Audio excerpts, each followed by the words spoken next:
In MWI, we say limit? Watch us bounce. From the MWI queens everyone knows, to the stars who came out from nowhere, to the ultimate champions.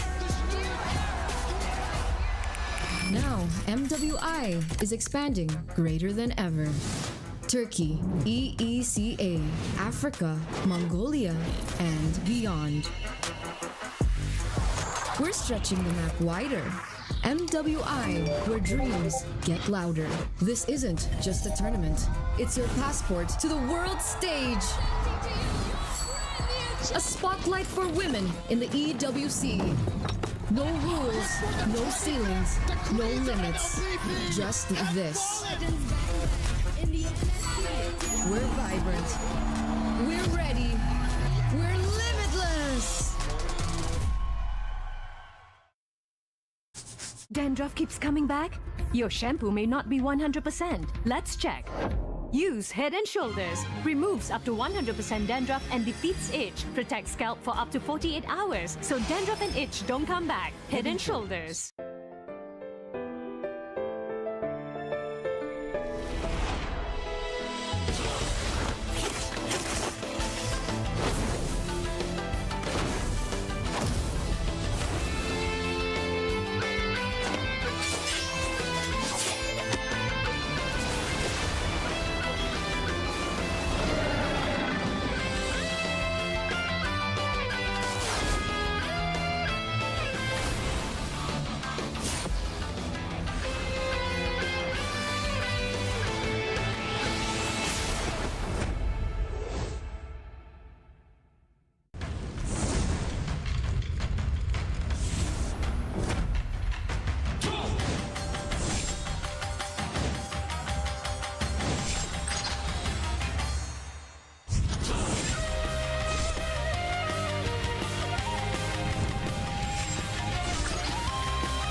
相変わらずやかましい奴らだ。今度は背中合わせで行くわよ。よっしゃ、第7班ここに復活だってばよ。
ここは俺に任せてもらった。4代目他目を超える忍びはお前しかいないと俺はそう信じた。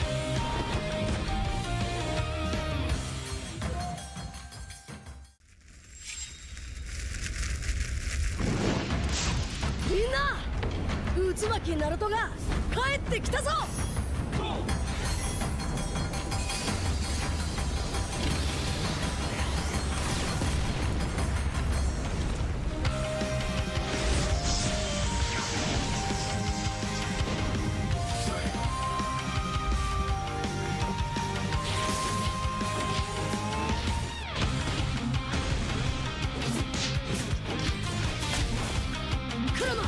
力を貸してくれ。よ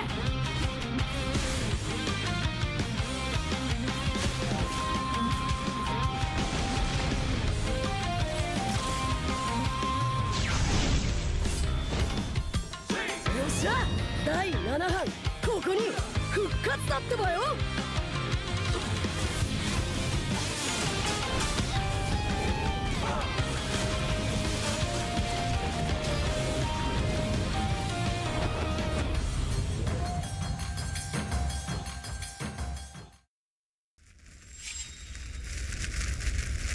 みんなを守るために私はもっと強くなる。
せてやるよ。シャリンガンの本当の力をな。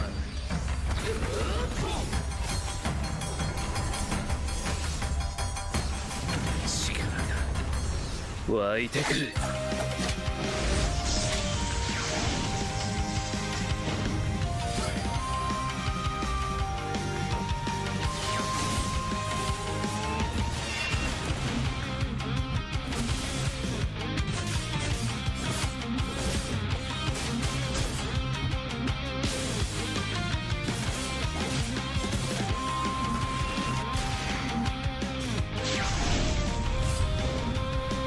相変わらずやかましい奴らだ。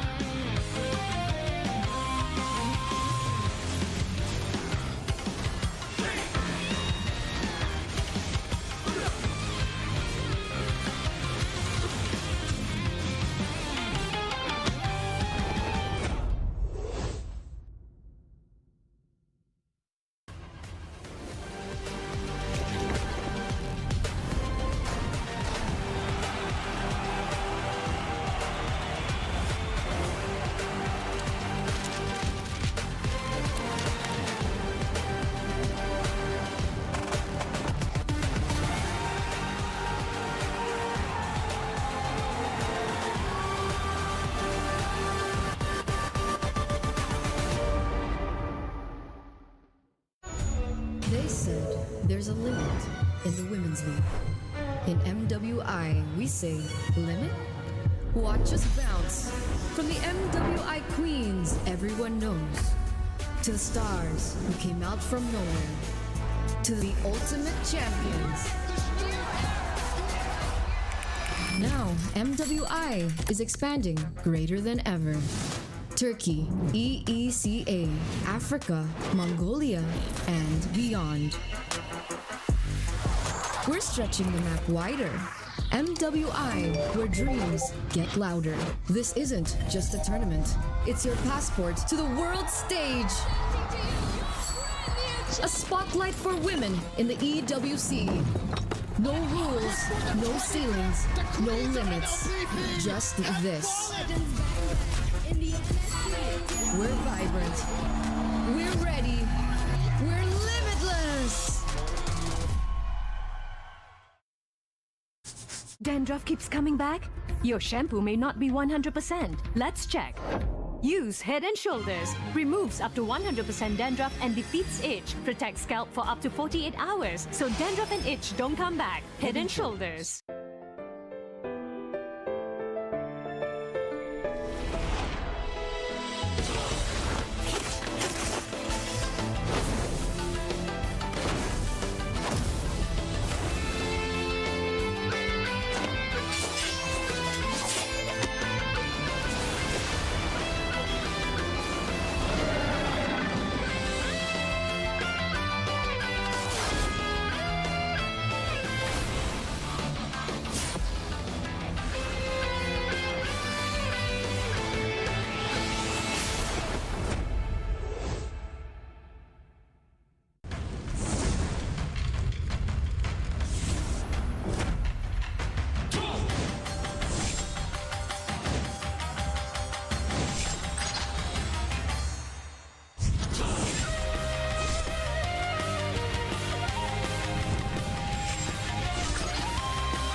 we'll be having the Team Evo going up against RSG SG. This is just definitely good. Still going to be a best of 3. We're still in the upper bracket. So with that said, we should be going into the game very, very soon.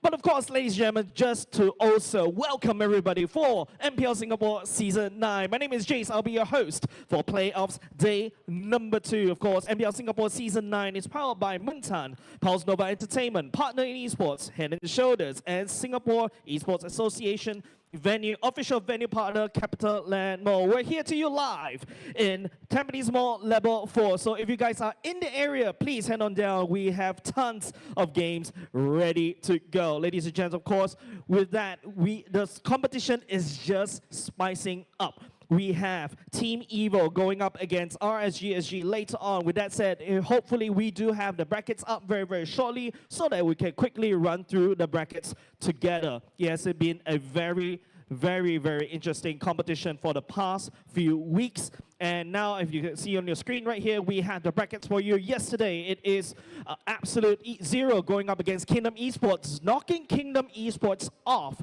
Then Absolute Zero going up to face again Team Flash, which will happen very, very shortly. But of course, we also have Team Evo and RSG Singapore. That's the game that we'll be watching very, very soon. This game is going to be very important because this game will be the one that will be determining who's going to be going up against Absolute Zero at 12 p.m. And of course, the upper bracket finals happening later the day, which is going to be against Team Flash SG. And of course, let's take a look at the schedule for today as well. Today, as what I mentioned, later on, you'll be watching at 12 p.m. Team Evo going up against RSG Singapore as a best of 3. Absolute Zero against the loser of that particular match with a best of 3. And of course, we'll end off the day with a upper bracket finals, which is Team Flash going up against the winner of the match later on in the best of 5. This is going to be a very important match, ladies and gentlemen. So we are looking forward to the games as well. So just hopefully, our casters are ready very, very shortly. Later on, the casters definitely will be Mama and Abstract and, of course, Churros, which will be going to bring you the excitement of the games as well. So I'm also making sure that, the games are fair, making sure all the players are already on standby. I'm on the right-hand side. I'm actually already seeing RSG. And if you guys are on site, there's something very, very interesting. Of course, the transfer window happened in between the weeks. So are we ready to actually throw it over to the casters very, very soon? But we should be going into the game very, very shortly. Of course, Team Evo this time around with the playoff buff. Definitely going to be very, very interesting in terms of whether they can actually hold on to their second placement last season. And of course, RSG SG this time around, they definitely did not have a very good season last season. This time around, with the addition of this newcomer later on, we'll be looking forward to their performance as well. So with that said, ladies and gents, should be ready to load into the game very, very soon. You should be throwing into the casters, but don't forget, of course, ladies and gents, if you are in the area in Tampines Mall or in Singapore as well, you have a lot of time to head on down to Tampines Mall at level 4. Of course, apart from the games, apart from meeting the players on site, you'll be also meeting the different KOLs, which will be coming down later on. Tons of activities happening at level 4 at Tampines Mall. So with that said, we should be ready to go into the casters very, very soon. Are we ready to go into the casters very soon? Before that, can we just take a look at the audience this time around? Seems like, we got a couple of Team Evo fans on the left-hand side, on my left. And of course, we got RSG fans on my right. So Team Evo fans, how are you guys? Good morning. Are you guys ready? Are you guys ready, Team Evo fans? Nope? Yes? Okay, seems like we got a lukewarm reaction. What about RSG fans? Are you guys ready? Yeah, seems like we do have some RSG fans that's also ready to go as well. So, of course, apart from that, RSG SG as well on my right and Team Evo on the left. We're still missing some players on the seats, so please do hold on. Of course, apart from that, ladies and gents, I'd like to give a huge shout out once again to MPL Singapore Season 9. Of course, this is powered by Muntan and Pulse Nova Entertainment, Partner in Esports, Head and Shoulders, and Singapore Esports Association, and official venue partner, Capital Land Malls. Of course, ladies and gents, if you're in the area as well, head on down to Tampines Mall at level 4.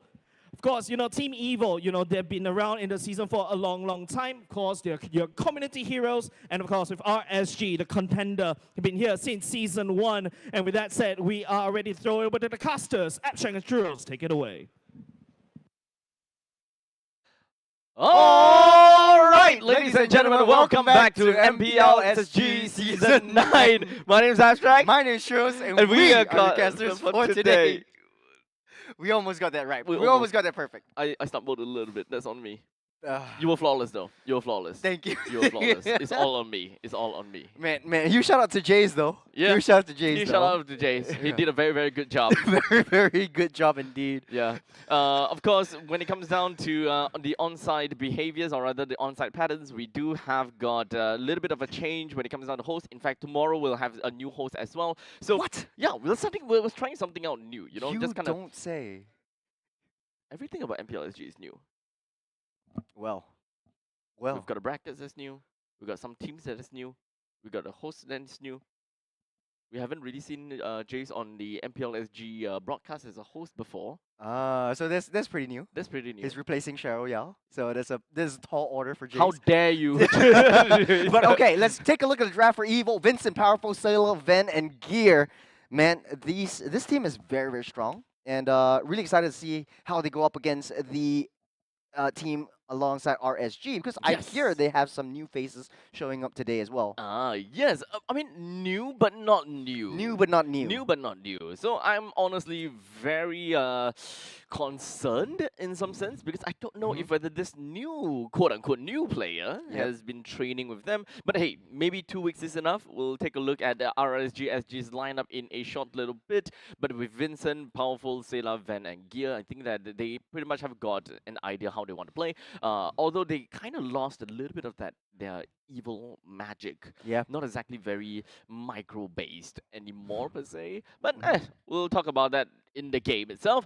As now we move on over to RSG's lineup. We've got Bray, Jay, Roy, CS, and Closer. So we almost have got the OG RSG SG lineup back. Almost. Jay was like the Flash, so I mean he's not technically RSG, the OG imposter. RSG. Yeah, but then again, like it's good to see Bray and Roy actually back in action together. Together, again. CS and Closer as well. Yeah. The only issue I have or concern, like you raised up, is that the meta shifted quite a bit. Bray's been out of the scene for quite some time. So coming into this game or coming into this matchup, will he be able to adapt to the momentum that Evil will bring? I mean, remember, whenever they got the red book, they have that momentum, they have the power, and it's their playoff buff actually came much sooner. We talked about this last week as well. Yes. So this is what we'll be watching today. Jay's already said this a couple of times, but Evil versus RSG is going to be going up the first match, and then Absolute Zero going up against the loser of said match. Either Team Evil or RSG, and then the last match of today will be a BO5 in the upper bracket finals of Flash FG versus the winner of this first match. So this first match is crucial because it determines the sort of like the next couple of games that we'll be seeing today. Indeed. You are going to end up playing, if you kind of win in your fight against AZ, then technically you're playing 2 semifinals, and that is going to be very taxing. You also will have a lower bracket finals, and then the grand finals itself. So even more games, even more excruciating. So honestly, you wouldn't want to be dropped down to the lower bracket. For both RSG as well as Evil, they will want to do their absolute best to keep themselves afloat. Nice pun. Yes. Totally on purpose, right? To do their absolute best so that don't have to go up against absolute zero. I didn't have to mention that, right? Because you didn't have, because it's not as funny if you have to explain the joke. You know what I'm saying? Yeah. You know what else I have to explain though? What do you have to explain?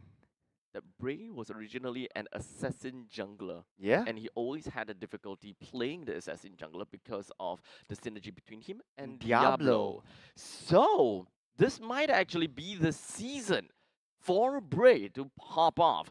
I'm not too sure exactly what he's intending to play, but from my understanding, he definitely have got the reins of Hayabusa, Ling. I'm not too sure about Hanzo. We have Fanny as well. I think We Hanzo have Fanny definitely as well, on the yes. books too. Mhm. Joy definitely a viable option for him as well, because if you have the mechanics for Ling, you definitely can play the Joy, or even Fanny.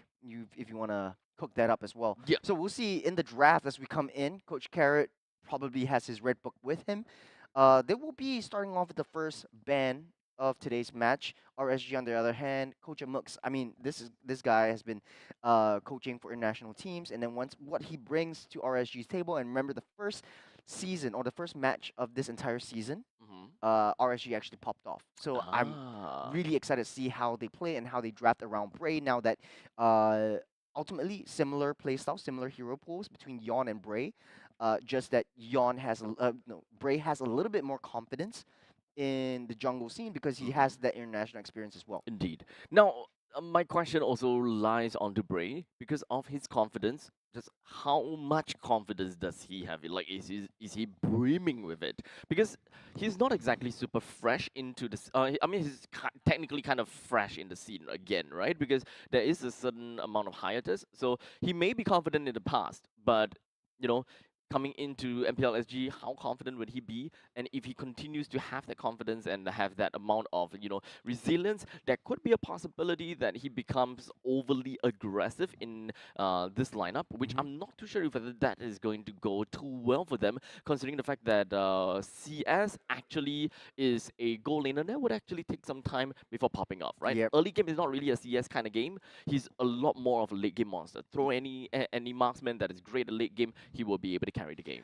100% agree. And also adding on to that fact is that Bray doesn't have a lot of time to adapt to the the synergy of the new RSG, especially when Jay is being brought to the table. There's a lot of different play styles between how Jay likes to play, and remember Lalzi likes to play. Lalzi is much more like a father-like kind of figure. Jay kind of leaves you to your own devices. If you follow up, that's good. If you don't follow up, then it's on you, man, because I'm doing my thing. So I think there's a lot of differences in terms of the play styles between both of the roams, and especially the EXP laners, Diablo versus Closer back in the day. Remember in season 4, 5, and 6, you have Diablo who's actually playing all these bursty type heroes. The Benedettas are being pulled out.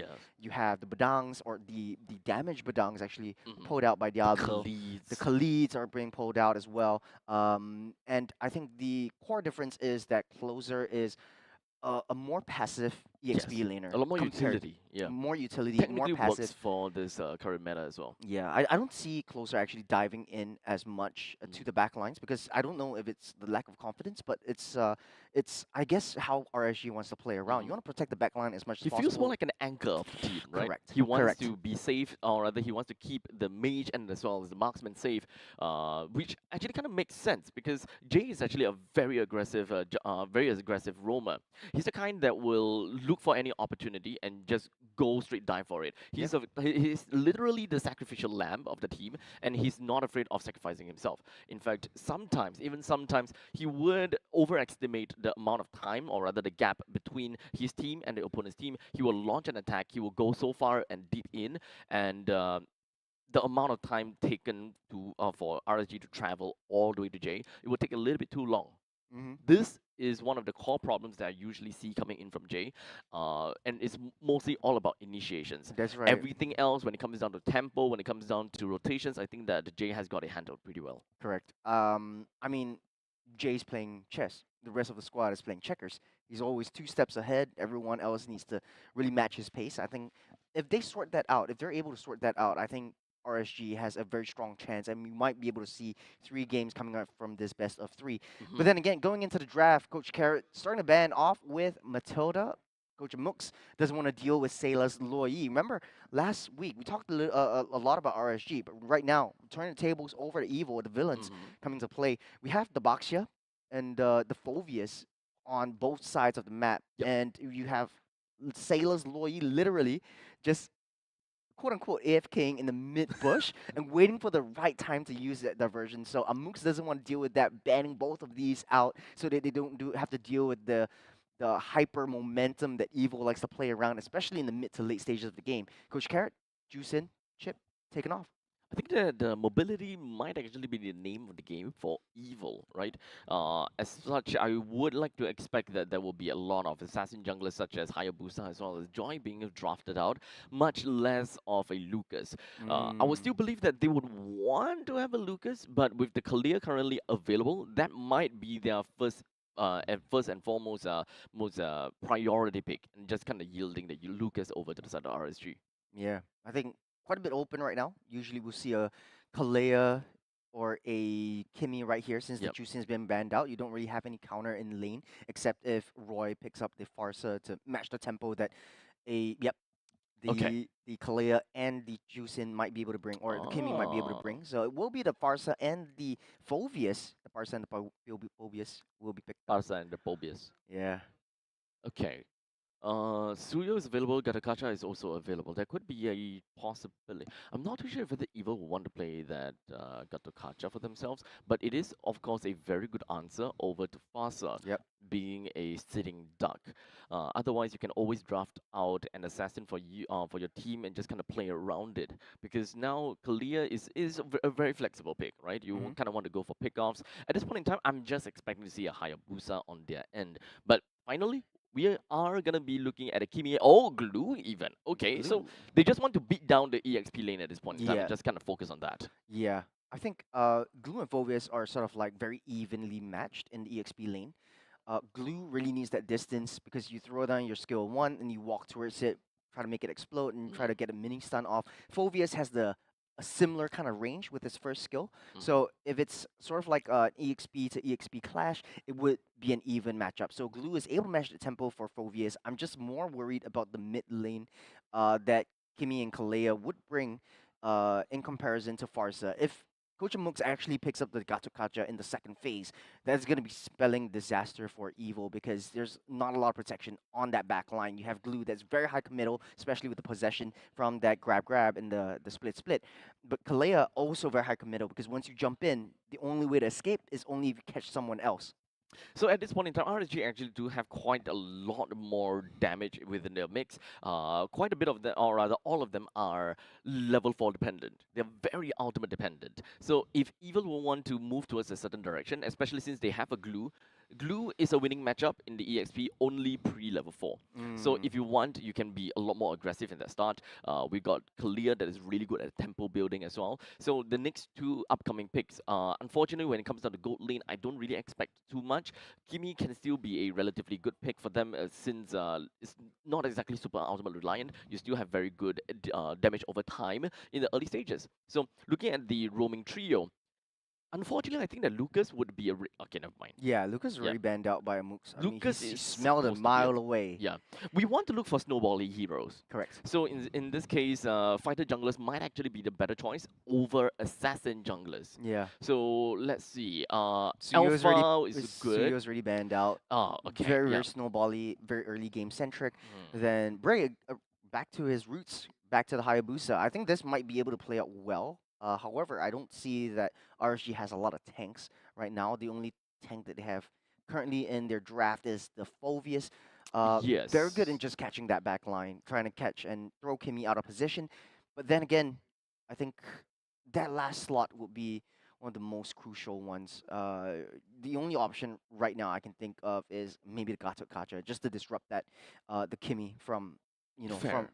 from near. Unless you Yeah. want to go crazy, play a Beleric against the Kimi so that you have that thorns that mitigate and reflect the damage Yep. over the Kimi. I think that could be possible. But okay, Snowbally, I would say that Fanny is definitely works out as a Snowbally hero. And in the meantime, they also picked up the Bruno. So they're literally going to go double down in the early stages. They Yeah. want to win the laning, and that will be able to translate over to the early game, just so that, it will take a little bit more time for RSG to Ooh. even come up on top. Look at the Franco Okay. for Jay. We're starting to see an influx of Interesting. Francos now. Yeah. We do have Rapidut that managed to play 2 games against their opponents. I can't exactly remember whom again, but It was, those I think, either absolute. No. It was Rapidut from Absolute Absolute Zero. Zero. So they go up against the Kings. Kingdom. Yeah. Kingdom Esports. Esports. Yeah. Yep. So that was Rapidut playing 2 Francos, both of which are a win. So technically speaking, if I'm not if I'm not wrong, this is a 100% win rate Franco at this point in time. And if whether Jay is gonna bring it down to 66.66666%.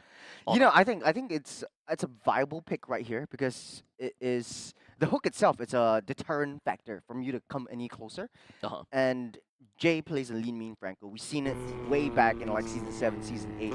But ladies and gentlemen, here we are. We're jumping into the land of Dawn for the first match of today. What the hell was that? I heard someone farting.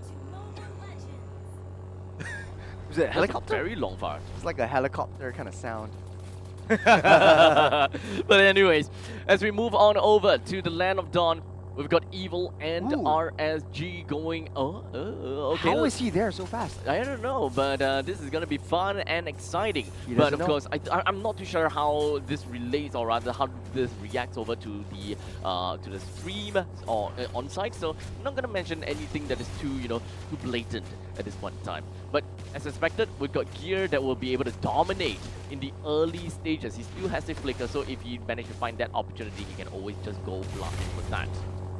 Yeah, I didn't know how Jay actually went into that to the brush so fast, way faster than I actually expected. But giving a lot of information though, powerful, starting on the aggression, getting the hits onto Jay. Misses the hook, forced to use a flicker out of the way, and now Evil does have the upper hand in terms of the aggressive bundling in the jungle.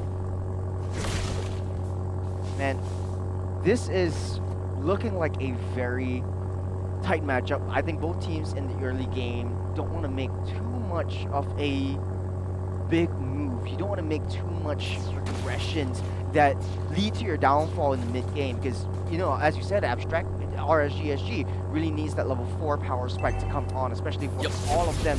You got the Bloody Hunt from Jay as well, which is able to catch Vincent off from mid-air, creating a lot of opportunities for themselves as well. And you get the blind hook to check the bushes and maybe go for a little bit of pickoffs. But from the top side though, CS Ven does have the wave shoving in. You might be able to get a early rotation down to the mid side, closer for the sticker out, get a possession down. There's the first blood over to Gear from the mid side, get a hook. Down to Powerful, forced to use that flicker. Feather airstrike will take him down the process as well. Brave starting to turtle off alone. Will be a 1v1. Brave gets the retribution steal. The Prince has returned. We got the grab coming in. He's all alone though, as Gear slays him off.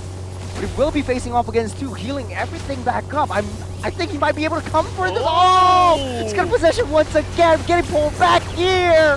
What was that? He's still buying so much time for the rest of Evil to come in. The villains are starting this game strong. He's still standing up. He was a 5th of his health, and now he's back to half. And they get another kill in their name. Plaza is actually super tanky from all of that. Boy, oh boy. Even though we talked about the fact that Evil wants to play in the early stages of the game, regardless of that, they actually don't have that much damage because, as you can see, we've got the Closer, which is the Phobius. He actually deals crazy bunch of damage. If you include like the Infinite Pursuit, he just keep going on and on and on, slam and slam and slam. RSG, they generally just have very good damage, so we gotta have to really look out for that. The airstrike and Tsunami Slam into the turret they go. Jay will fall as RSG loses yet another one. Vincent coming in for a cleanup crew. He's gonna shoot a Wiki Shadow kill. Trying to kill Vincent off from mid-air, but won't get out without a fight though. He's got Powerful taking, he's soaking up a lot of damage from Roy. Will fall as CS falls as well. It's a trade for trade, a tit for tat. And here comes Sailor though. Might be able to take Roy down, gets the stun up as Roy able to just kite away just in time to take Ben along down with him. That's a very important kite coming in from Sailor.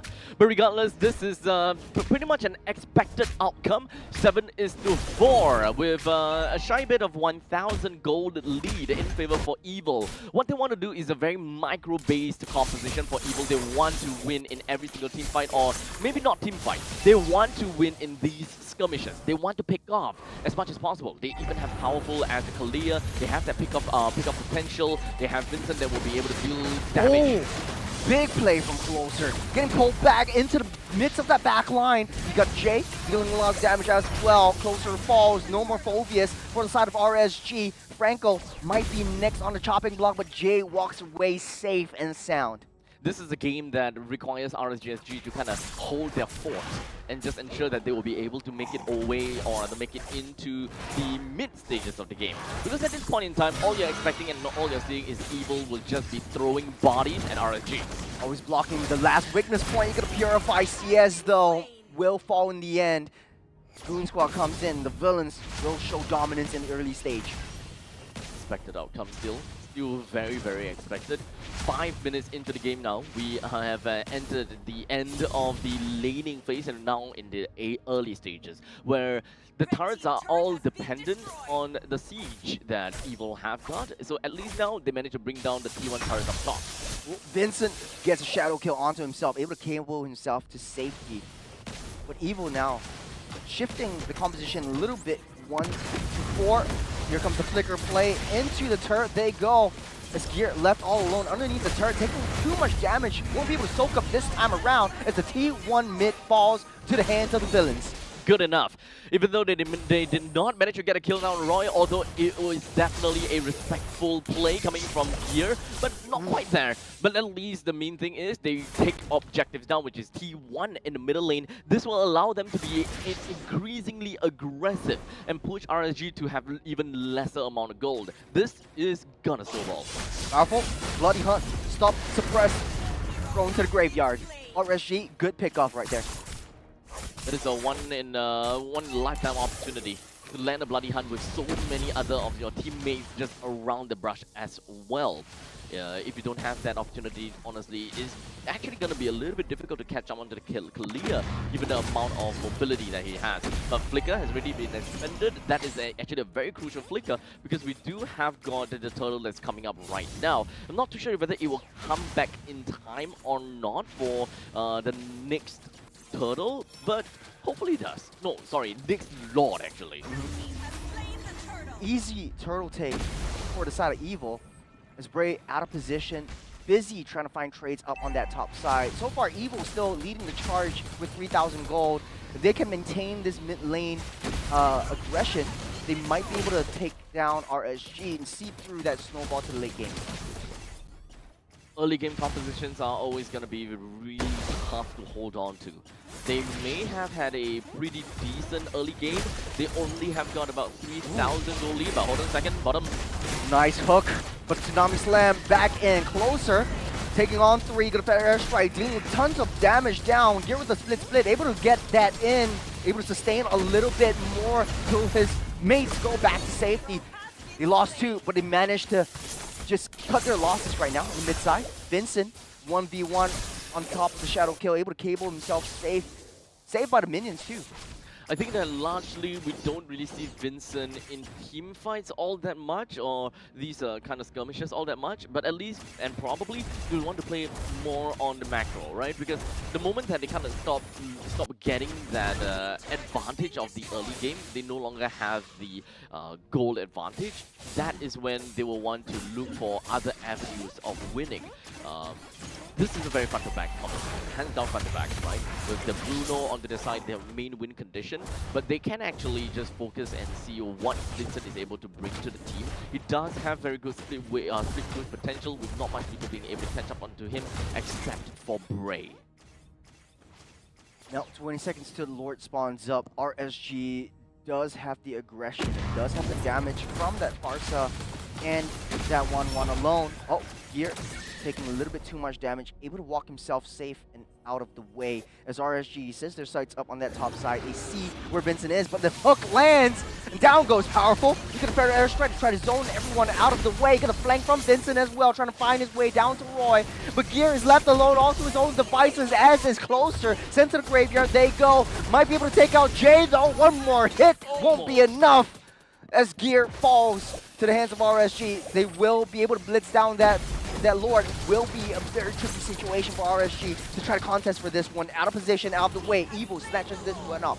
Okay, so with the Lord taken down, it's all fine and dandy, and that should give them a bit more leeway and breathing space.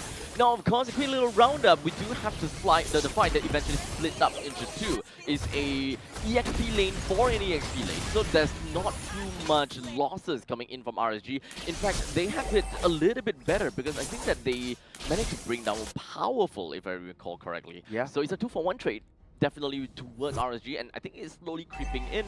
The Lord pick, though, with the Lord advantage, I think that this is going to help them a little bit more in recuperating in the previous fight. Abstract, you know, from an assassin standpoint, typically you're not used to you're used to go for pickoffs, but in the late game you're more of a split pusher, and I think Fanny at this point has the advantage over Hayabusa because the shadows from Bray right now if you're not level 15. But hold on a second. Speaking of shadows, though, shadow kill almost taking Vincent out of the way. It's a 1v1 anime mid-air fight, but Bray will not be able to take Vincent down with him. More of these turrets going to be taken down with the middle lane T2. Bottom lane T2 is definitely going to go down due to that single Lord that is marching in. So no problems whatsoever, and with the top lane being very heavy as well, Evil will now have got a bunch of turrets to their name, and this is going to give them a lot of money.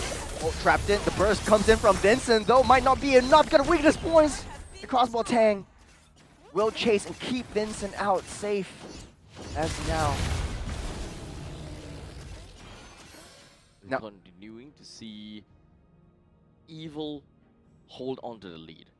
They lost the lead previously, but just because of the Lord, they now have got more lead. This is 4,000 gold worth of lead, and this can actually bring them to a pretty good spot from here. I think that Bruno has definitely Bruno has reached his house by quite some time ago. CS is slowly starting to be there, but Bruno will still definitely win in the 1v1. Not like we're gonna see that anyways. Contesting on the purple buff, I think Jay wants to go for nicely up fishing, but Attraction Pulse unable to hit. Got a credit airstrike as well. Tsunami Slam, Closer taking a little bit too much damage, gets burst, annihilated by the side of the villains. They take one, and they'll leave. It's RSG. Man, they're ramping up the aggression, but Closer can't seem to soak up the damage enough for the team to come in for that backup. I think if Roy was able to hold back the Fred airstrike a little bit longer, then RSG might have a better shot. It takes some time for the Hayabusa to find an angle onto the back line. So, I mean, then again, I think it was a very messy team fight for that one. I think Closer shouldn't have thrown his body in like that and try to layer in the team fights a little bit more effectively. I do gotta have to say that the timer is on to Evil, though. This first Lord is a given for them to take. The second Lord is the Lord that requires them to end the game, or at least bring down every single one of the inhibitor turrets. With all these inhibitor turrets down, it will further give them an advantage in taking the third Lord. Because by the time it hits the third Lord, the timing is more or less right for RSG to have a very equal or more advantageous fight for the Lord, and only macro will allow Evil to get an edge over RSG. So this is the direction that we are going to go. Macro for Evil is important from this point onwards in order to win the game. In the meantime, micro is important for RSG to win the game. They need to be able to ensure that they deal with the waves well enough, but do not lose additional members up to the top, or rather the opposite side of where the Lord is. They need to start winning fights from the second Lord onwards. Yeah, I think the damage from RSG is not enough as of now. The Feather Airstrike, yes, deals a lot of burst damage, but once you get the Bloody Hook in, CS needs some time to pop all the weakness points before the true damage actually comes through, and you also have the Crossbow of Tang that you can play around with, but you can't rely on the 1-1 alone. Now, what is the play now for the side of RSG? Because the aggression coming through, you get a Bloody Hunt onto gear, we'll be taking a lot of damage. Crossbow of Tang soars into the sky and takes CS one down, but Closer falls. So is Gear. No more EXP laners for both of these two teams. Jake goes fishing, but misses the big bait. Vin, all alone, able to kite around, bobs and weaves, and out of the way to safety. This Evil still playing that macro game. Look at the top side, already pushing in. There's only one thing that keeps coming into my mind whenever you say fishing. Morning. Morning. Nice day for fishing, ain't Good day for fishing, ain't it? it? I clearly watch Totally, way too totally. much content. Yeah, me too. Clearly way too much. Oh, I get you. I get you. Yeah. Now in this Lord though, Jay constantly going fishing, Yes. trying to get a big bait. Oh? You get a big bait, getting caught up with a tsunami slam. Over the wall they go. Closer, left all alone onto the back line. But here comes Bray, finding an angle onto Powerful though. Powerful. Might not be able to take him out as the heels come in. The sustain from the Oh! back line is too much as Bray falls. Gets a pure wipeout. Look at the back. You got Vincent taking everyone down. They might be able to cycle this through, Abstract. Oh my goodness, that's absolutely. Oh wait, Vincent, taking a little bit too much damage, but I think they're fine. They've got a full wave ahead with all 5 men that is still alive. They didn't even need to go for the Lord. In fact, they take this game with their early game advantage. Man, what went wrong? I saw the back line that Bray was in, but Vincent just easily clearing out Oh 3 my members goodness. from the side of RSG, and no one could stop them. That's why I said, like, the playstyle that Closer brings, it does not match the tempo that Jay wants to bring to the table for RSG. Yes. For Closer, he wants to go forward, but whenever he goes forward, then therein comes Vincent from the back line. He finds the flank, he finds the angle, he goes straight for CS, and when your 1-1 is out of the picture, when Roy is out of the picture, it's pretty much it. You don't really have your main damage dealers, and yes, Bray is able to deal a lot of damage, but he's only so reliant on his skills. Once his shadows popped off, he can't escape. Ironically, because of this lineup where we have a Franco onto Jay instead, and with a Phoveus onto Closer, their roles actually swapped. So with the way that they play, it's supposed to be swapped. So what happens is that Closer was originally and always has been the anchor of the team, Yeah. whereby wherever he moves, or rather, wherever the mage moves, he moves. He made sure that the backlines is gonna be safe. But in this case, because of a Franco, your bloody hunt is just so important in mitigating any form of assassination attacks coming in from Vincent. As such, the backline, the backline with the Plaza as well as the 1-1 really needs the help of the Franco. I believe that he actually did stay with them for most of the fights. I think Yeah. that's pretty much okay. But Closer will then go very far away because he's a Phoveus. He's very committal. But that is where the problem comes in. Whenever the Phoveus goes in and becomes super committal, we've got the Franco that's all the way far back because of the fact that he needs to be the anchor. We've got the 1-1 that has range. We have got the high ground coming from Plaza. That's all fine and dandy. We got the Hayabusa that, dives over the back lines. In theory, this all sounds great. But the moment that Closer goes a little bit too far, because the opponent knows how to retreat, Yeah. then Phoveus is completely out of the picture already. It's a dead Phoveus. You're healing for no one. None of your backlines can deal damage. And what happens? The assassin comes in and zone the backlines further away, increasing that gap. Yeah, it looks like RSG can't seem to close that team fight gap in it. I mean, then again, 100% Yes. agree with all your points. Mhm. I think that play in particular, very smart from Powerful. Yes. They saw the hook coming in from Jay. That means 8 to 10 seconds without Jay going fishing once again. Yes. So he knows that, okay, Jay's in there. Let's try to tsunami slam at least one person. We've got the damage to deal with him. He blindly dives in like an Olympic diver, catches Jay, and Jay retaliates with the Bloody Hunt, try to delay the tsunami slam, gets stunned up and mitigated by the worldie from the Bruno, and the rest, as they say, is history. So very, I think, too panicky with the Bloody Hunt. You should save it for Vincent, but I mean, as the game is rolling down, there's a lot of aggression coming to play. You can't be for sure. Like, you want to go for the Fanny, but like you don't know when the Fanny's coming in. At least go for an easy pick off. The only issue is RSG doesn't have that damage. Look at the items from both teams. Evil is almost fully built. They're like, man, they've been in the gym for like 10 years. They're super power spiked up already. So I mean, at the end of the day, very close matchup from Evo and RSG. It's just that last fight, Evo still has that magic. Okay. So this is great for Evil. They played towards their win condition. They knew exactly how to play around their momentum as well, and they eventually got themselves the win. RSG, they are very ultimate reliant, so they need to play for all these team fights, which technically they did, but with that small little problem which I mentioned previously just now. I would definitely say that Closer might not be that comfortable with the Phobias in some Yeah. sense. I think that he goes a little bit too crazy whenever he realizes that there is the Astros, or rather he's got the mark on the Yeah. opponents. He just jumps in. He just jumps in, yeah. So it's very trigger happy, and I think that that's not exactly the way to play this Phobias in this game, because you don't have an AOE crowd control. If you have that, then that's fine. If you have Yeah. a Gatokacha, you're fine. If you have a Badang, you're fine. Yeah. But he is the lone wolf in the front lines. Jay isn't even supposed to be in most of these team fights as the frontliner, because just take a look at his items. It suggests what he's doing. Very supportive, very He's utility. very supportive. So in some sense, he's an enchanter support. He's Mm. enchanting for his team by suppressing people down. And then he wants to get more suppression because of the ultimate reduction. Yeah. That's all he wants. I mean, to your point, yeah, I totally didn't see that coming for RSG. They don't really have a lot of AOE crowd control. So, yes, you do get bloody hunts, but when evil overturns and counter reacts to the team fights, there is no way to disperse the team fight and get away to safety. Sure, 1-1 has a built-in purify. Sure, you got wings by by Roy, but it's just not enough because you need someone to stun them in Yes. or sacrifice themselves Keep to them be able in. to get away. There is not even a retreat play available for RSG. That's right. All they can do is just use their own mobility and get themselves out, and that means that they are leaving 2% in the lurch, which is their frontliners. They are very okay. One, the Fulvis is very committal. Jay is just stuck there. He can't.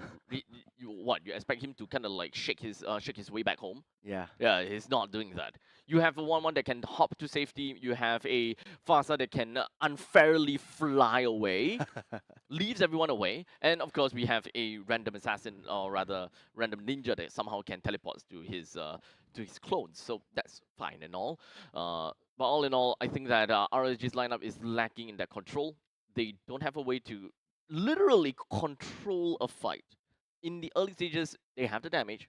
We would expect to see more damage because of the Infernal Pursuit. However, you are going up against an early game team that will have an advantage in terms of gold. That means that their items is definitely going to be way better than yours. Whatever base damage that you have, the raw damage that you have off of the Phobius' Infernal Pursuit is all going to be negated. Yeah, I mean, not only that, right? Gear was outrightly in the early game. Did you see that 1v4? He bought so much time for Ven to go back home, get that reset, come back into the picture, and for the rest of the team to really come back and counteract that team fight. So that was phenomenal play by Gear's Glue. But to be honest, though, everyone at Evo really played their hearts out in this entire match. You got Powerful, who was sacrificing himself, trying to eat the bloody hunt, so that the rest of the team knows that okay, he doesn't have to suppress anymore. We can go in, we can win team fights, and I think that was really crucial. And even though he was killed 5 times, he was commandeering the entire and steering the ship where the Evo is trying to go towards from the graveyard. So I think that was a pretty good, overall match from the side of Team Evil. Yep. The question is for you, who do you think the actual MVP is? Because every one of them played to their strengths. Actual MVP. If we kind of take away all of if we don't look at stats, right? I look at tempo. Yeah. I definitely want to look at tempo. I want to see. I want to know who is the one that really sets the pacing of the team in order to get themselves to this stage. I personally would say Gear. Yeah, I He's would kind of agree. like the hidden hero. He does very invisible movements and invisible plays whereby RSG don't feel that coming, right? Yep. It's a very minuscule little snowflake that eventually became a snowball because the other players pitched in, right? But all in all, this is a composition that just works out very well for Evil. The Yeah. win condition of Evil can only be stopped by a single bloody hunt. While in the meantime, RSG's only win condition can be started with a bloody hunt. Yeah, I think you hit it right on the nose, to be honest. And I do have to say, like, the interaction between Kalea and Glue. If Glue is down low with low HP, you get a lot of sustain, a lot of heals back up when you use your split, and you get a nice possession onto someone.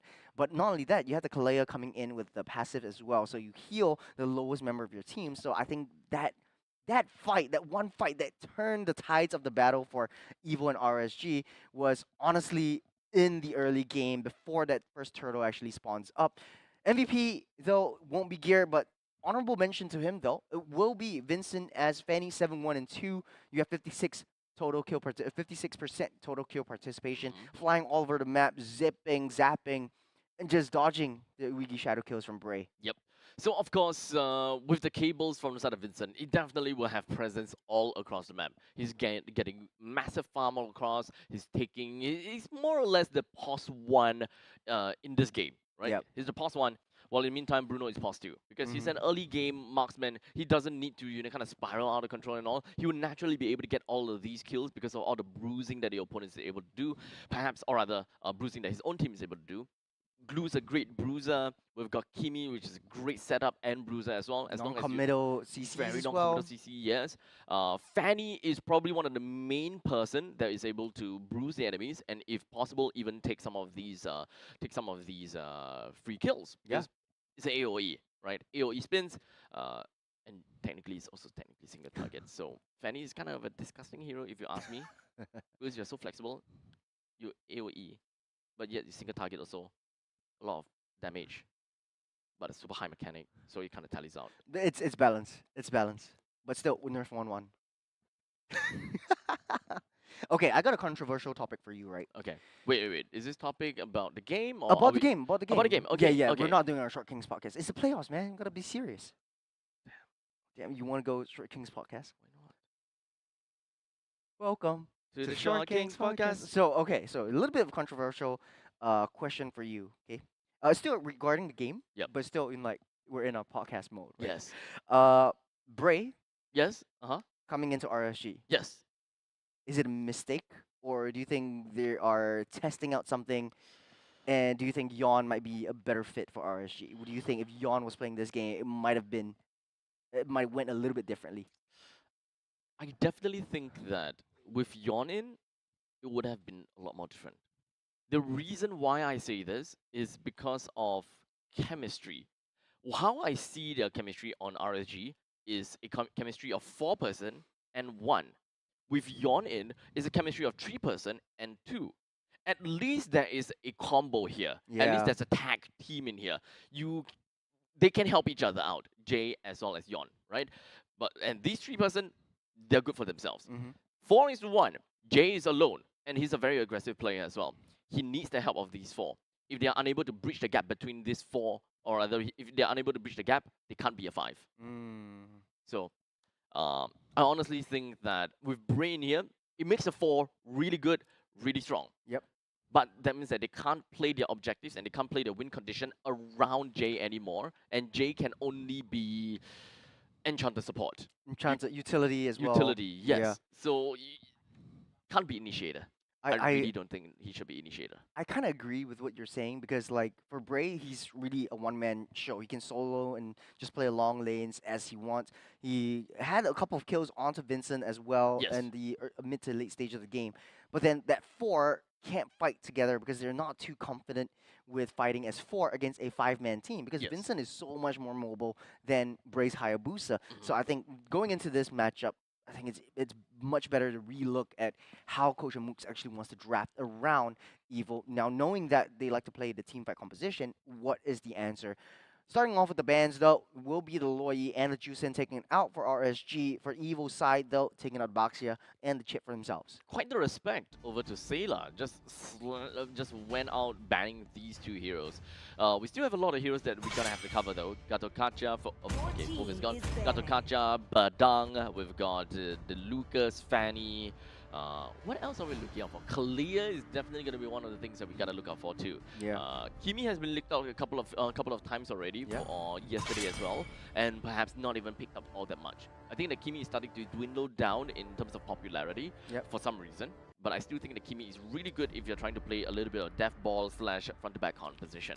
It's been dying down because people know how to counteract the Kimi already. All you need to do is just get right into her face and try to dash and weave around the normal basic attacks Right. to try to mitigate the stacks that she actually built on herself, and don't fight around minions. So I think pretty easy to counter the Kimi once you understand the mechanics of how that Kimi works. But now, going into the draft, a lot of things are opened up. You got the Badang, the Kalea, you've also got the Lucas that's on the table as well, the Badangs, the Gato-Gachas. In the previous game, Gato-Gacha was open, but no one picked it up as well. So in this game, might it be a trade? Kalea goes over to RSG, and then Evo trades up for the First pick Badang. okay, with Badang first. Okay, we haven't really seen this all the time, but this is also not a foreign concept. So Badang in first pick is okay, but that also leaves Evil with some very crucial first pick material, with the Kalea, Lucas, Hayabusa, all of which are available as well. But because of the Badang pickup coming from RSG side, they actually have ways to kind of counter against this Badang pretty effectively in the EXP, and perhaps even cater their lineup just so that they don't clump up so much. So if they want, they can play a banana split. The Badanga split. Yeah, just kind of split lanes and all. Fair. Does have a little bit of flexibility as well in the EXP or roam position. So Jay still has a couple of games on the Badang as well. I think what Evo is trying to do is think about, like, okay, if Badang is coming to first pick, we use the Kalea, we are able to Tsunami Slam him and prevent him from doing any work onto my backline. But then again, it's might be a double-edged sword, because if you pull Badang in using Tsunami Slam, and typically you see in high-ranking plays, you typically catch the main setup of the team. In this case, it will be the Badang first. You Tsunami Slam him over the wall, and he mitigates that and uses CC immunity. You basically lost out on one key resource. Now RSG will respond with the Farsa and 1-1, same as the first game that we watched today. They won a lot of range, but then the gold lane-to-lane matchup in the early game is really questionable, I would say, for side of RSG. Okay, this makes very good sense from both sides. I think that RSG is trying to fix the composition that they have picked up previously. So getting the first pick on the Badang, it solves that one issue whereby Phoveus no longer goes too deep in. Yep. And number two, The they have AoE. AoE crowd control. However, the problem still stays about the fact that they are very ultimate reliant. Yeah. As such, anything that's pre-level 4 can be counteracted pretty effectively, which is why Evil have decided to go for a jungle immediately that can allow them to play on Snowball. I would have expected more on a Lucas because he's a lot more consistent. He's got great burst that can play with the Kalea, and of course, Snowball-y lah. So generally, as long as you win in the early game, or rather you win in the laning phase, early game and mid game shouldn't be too big a problem, even though all these ultimates are currently available for RSG. Yeah, I have to agree with you. I think Lucas might be a good pickup for RSG, and just throw the Lucas into the jungle. At least you have some form of, like, 3 forms of, like, tanky boys. Because the EXP lane hasn't been picked up just yet. So typically we see this, like, 2 main big damage dealers, but very skill-based reliant instead. And then you go for 2 other tanks. But Evo going to with their same MO, banning out the Fredrin and the Suyo like we see in game number 1. But this might not be a Badang SP. Badang roam. No, this might not be a Badang SP. This might be a Badang roam. They might want to pick up Lucas for themselves in the EXP. Because they're banning out all of the EXP laners, so they know that they want to pick something up already. So now with the glue gone, I think this changes things for the Evo lineup, because typically the 3 first picks basically the same as game number 1. Fair enough. Yes. So what hero can fill the shoes that Glue could in the previous game that they played? So Bruno was picked up, so pretty much 4 similar heroes. Yes. The last pick will be interesting, because for gear, I think the only one that can really go into the back line without fear of death, and you have a lot of sustain. I feel they like still have the Gato-Gacha that they can maybe consider. Gato, yeah. You want to go crazy a little bit, you could go for Edith once again, but then again, you soak up that damage, and it's very slow paced for now. So I'm not too sure whether they actually want to play the Lucas. At least for the ban, it kind of suggests that they want to play the Lucas. They want to win in the lane. They no longer want the CC, because whenever you think about Lucas XP, the CC is one of the main counters, as well as the Valentina. But because of the fact that we already have got Kimi being picked up, then that's fine. So RSG have decided to pick up a Link for themselves, as well as a Gatokacha. So it is gonna be likely. It's so flexible. I don't think that there's anything wrong about a Gatokacha jungle or a Gatokacha roam or a Gatokacha EXP, but very likely it's a roamer though. It's definitely a Gato roam in the Badang EXP. You get the level 4 fast, and then the Lucas would pick Lucas up. XP on Evil. Okay. You soak up all that damage onto the back line, and then you unleash the beast and get a lot of damage done. The only thing that I think Evil has to look out for is Ling, because the Prince is back. Bray, the child prodigy, or I wouldn't say he's the ex-child prodigy, he still is. It's technically a child prodigy that did not play. Uncrowned king. No, but he's crowned. Technically, in is he MPL usurped? SG. No, he was. I don't think he's usurped. Right? He's still technically in name the child prodigy. Yeah. Yeah. I'll call him the Rising Prince again. The Rising Prince. Yeah, okay. because he's back in action. Yeah. And we'll get to see him in his Ling. It's been a while since we saw Bray's Ling. Brayling.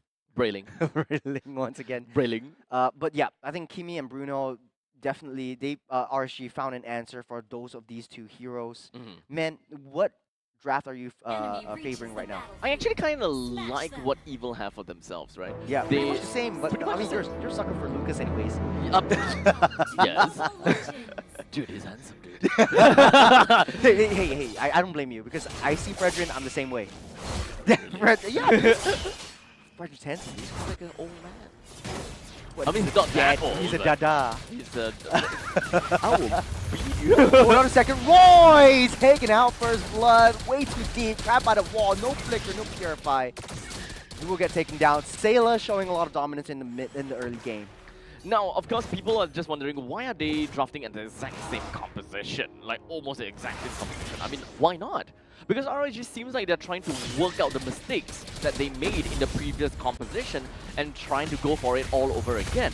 The only difference that Evil made for their composition is that they have a Lucas, and it makes sense.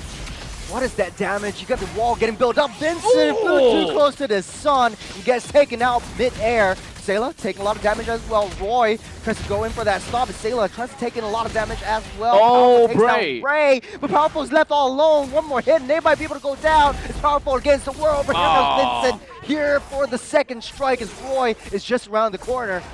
I think Vincent knows he has the Retribution ready. He wants to take it out and get out of the way. It's a drive-by for that Fanny. It's almost the same composition from Evil, and it still works out in the early stages of the game. It's still absolutely phenomenal.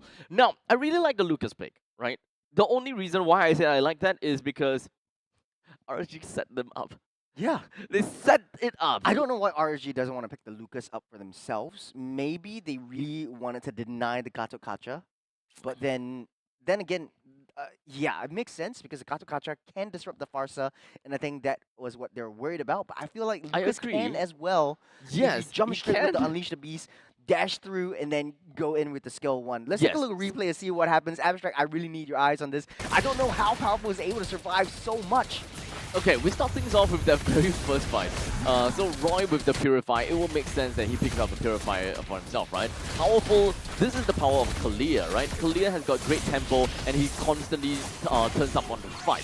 She's a dueler. So the moment that the passive is constantly on, you can just keep on rotating between skill 1 and skill 2. Level 2, massive power spike for Kalia. And the moment that you allow her to stay in the fight like that, she's just constantly just healing back up. The only mistake that Powerful made there is getting a little bit too close to the turret and taking that 2 free shots. Yeah, I think that was a very nice read by the Badang to try to trap 4 members into the wall. And so I think this prevented Vincent from getting that free kill onto Jay, which was only 1 hit away. So going back into the game, man, I still feel like it's even Stevens, but Evil just really ramping up the tempo this time.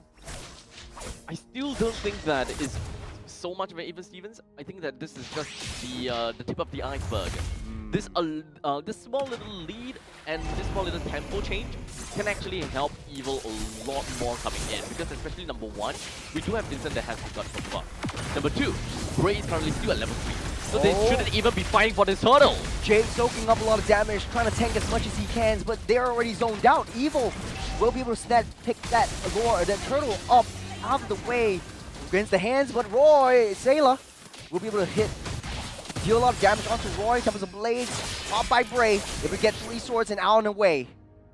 Man, RSG, they're playing very, very defensively just because of Lucas, and just because of how aggressive Powerful is with his playstyle. They're able to go in. Oh, Bray drops off that wall.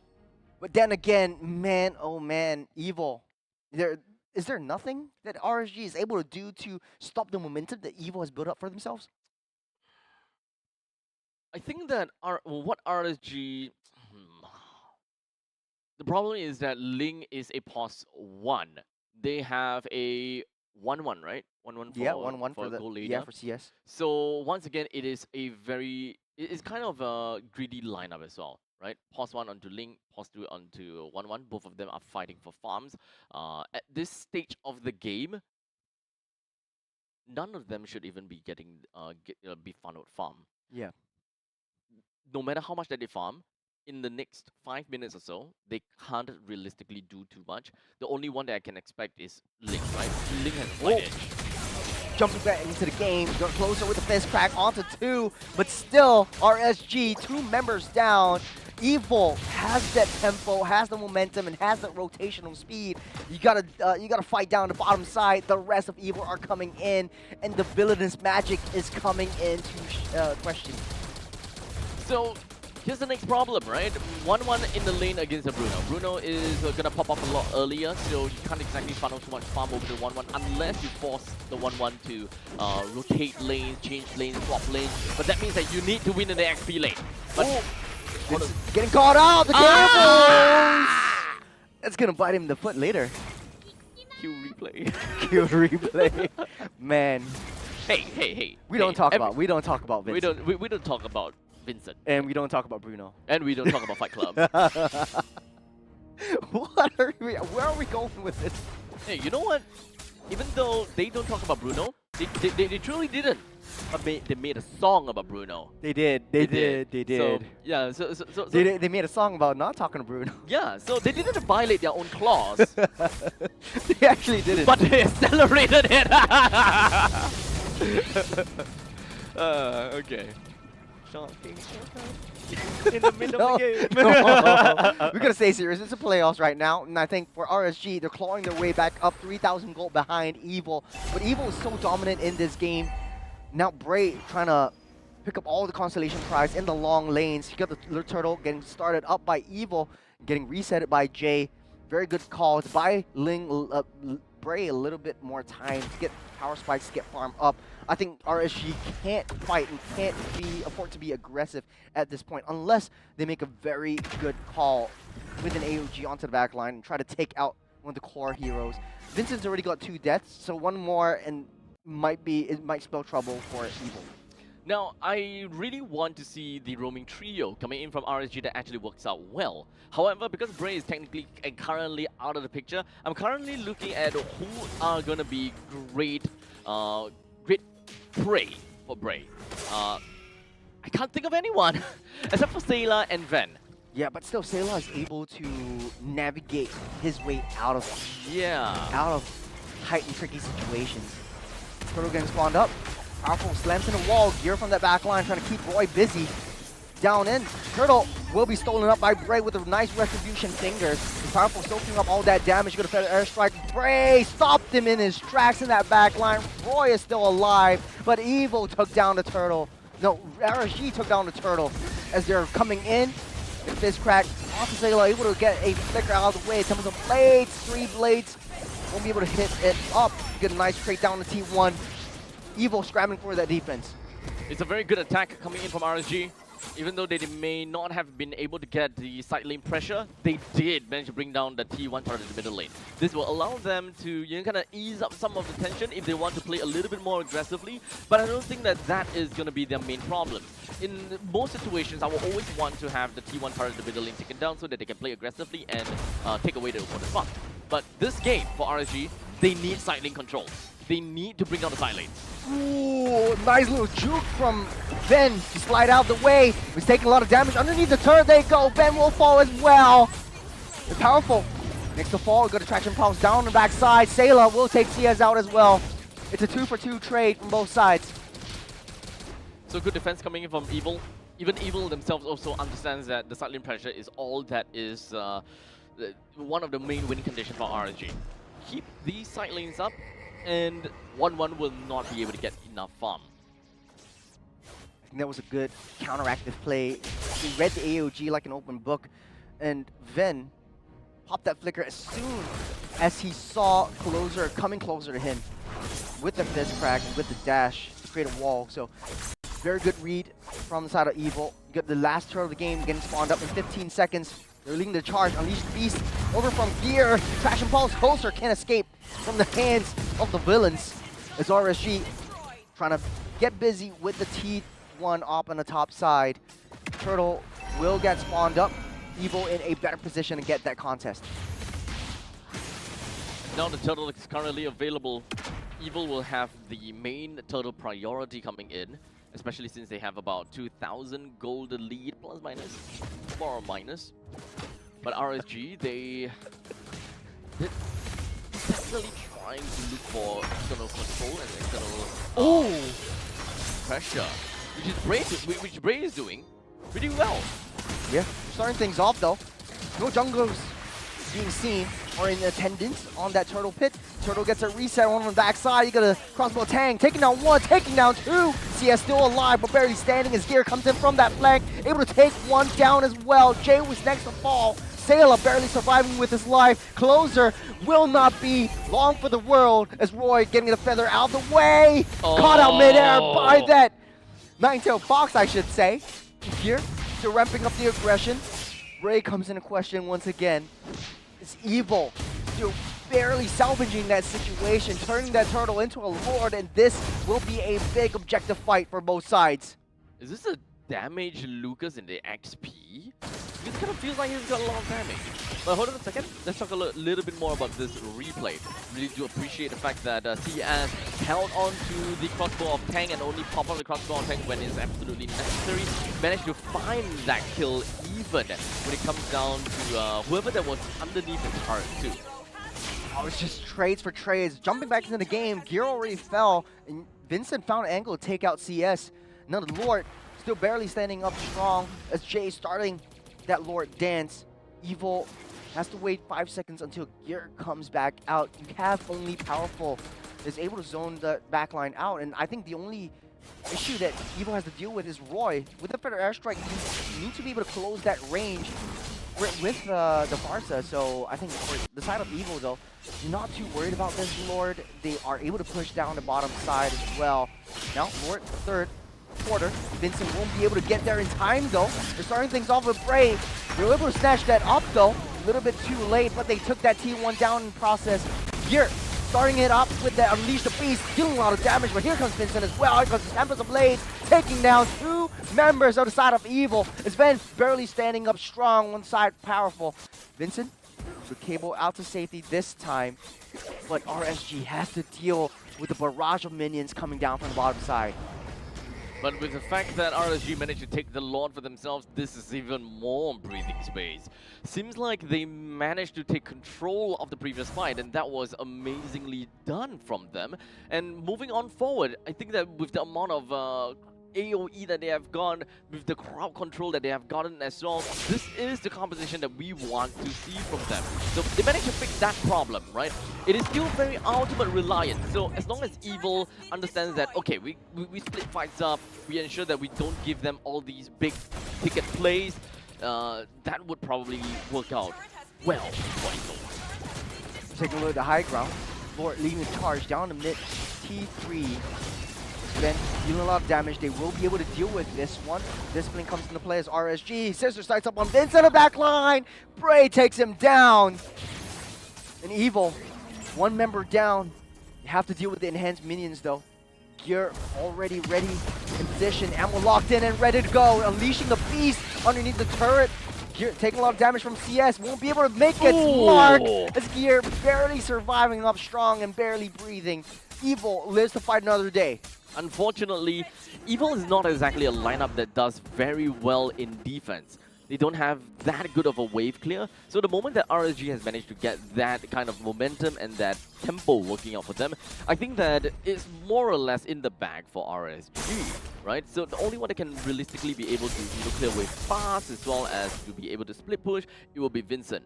But other than that, normal wave pushing, it will be the Kimi as well as the Lucas. Yeah. It's a huge power spike from Ven though. We've got a Malefic gun already built up. But still, no kills for this Bruno. 40 seconds until the next Lord spawns up. This will be the second Lord of the game. For both teams back again at square one. People knows that they're waiting in the bush. You need to be able to find an angle to start things off, as Powerful knows that they can't contest for this purple. I think it's really unfortunate given how Evil has got great early game advantage, but they did not manage to funnel any farm over to Ven. No kills on this guy. For an early game marksman, they miss a huge ticket here. For this game, I think that they have a good opportunity, great composition as well against RSG. This is a very tricky situation for both sides. Man, both jungles actually keeping that side lanes busy, keeping that prio in their position as well. So it's whoever makes the first move and whoever's able to counteract it. Catch and Pulse to start things off though. Jay taking a lot of damage, will be able to walk out safe. Lord at a third, at a half, as Evil has no signs of wanting to go for it. You have a little bit of information, intelligence from Gear though, as Vincent busy going onto the bottom side, but once he shows himself, RSG will blitz down this Lord. I don't think Vincent might be able to get into that Lord position in time for any steals whatsoever, but Lord left alone to their own position. Man, this is a very crucial Lord take from both sides. Lord third, Vincent trying to find an angle out of way. He won't be able to take this. No brace. Secures that Lord down. The Tsunami Slam, powerful. You guys taken down as well. Evil just, man, I don't know what happened, but it was, they just keep throwing their bodies down. Oh no, Vincent trying to be a little bit greedy, hoping that he'll be able to get his bubble buff, but that is all just gonna be for naught. Stuck on the wall, nowhere to run, nowhere to hide. Vincent falls as well. I think that is game. RSG lineup is perfectly catered for the late game. Is a very greedy lineup, but somehow managed to come into fruition in 11 minutes in the game. The front lines, double thunder belt, is gonna go crazy. Here, taking on the back line, dealing a lot of damage though. Go Winter Crown, just a nick of time for the rest of the team to come back in. Powerful, getting spawned up, throwing him underneath the turret. What? He falls to the side of RSG. They might not be able to take this. You spoke too soon, Abstract. I thought that he was in the bag already. Oh man. What a play from Gear. What a play from Gear. Soaking up that damage and the Winter Crown play just to buy themselves some time. Powerful time to respawn and try to get that defense was just so clutch. But right now though, RSG 3,000 gold ahead. I think at this point gold doesn't really matter as much. It's all about item swappings at this point.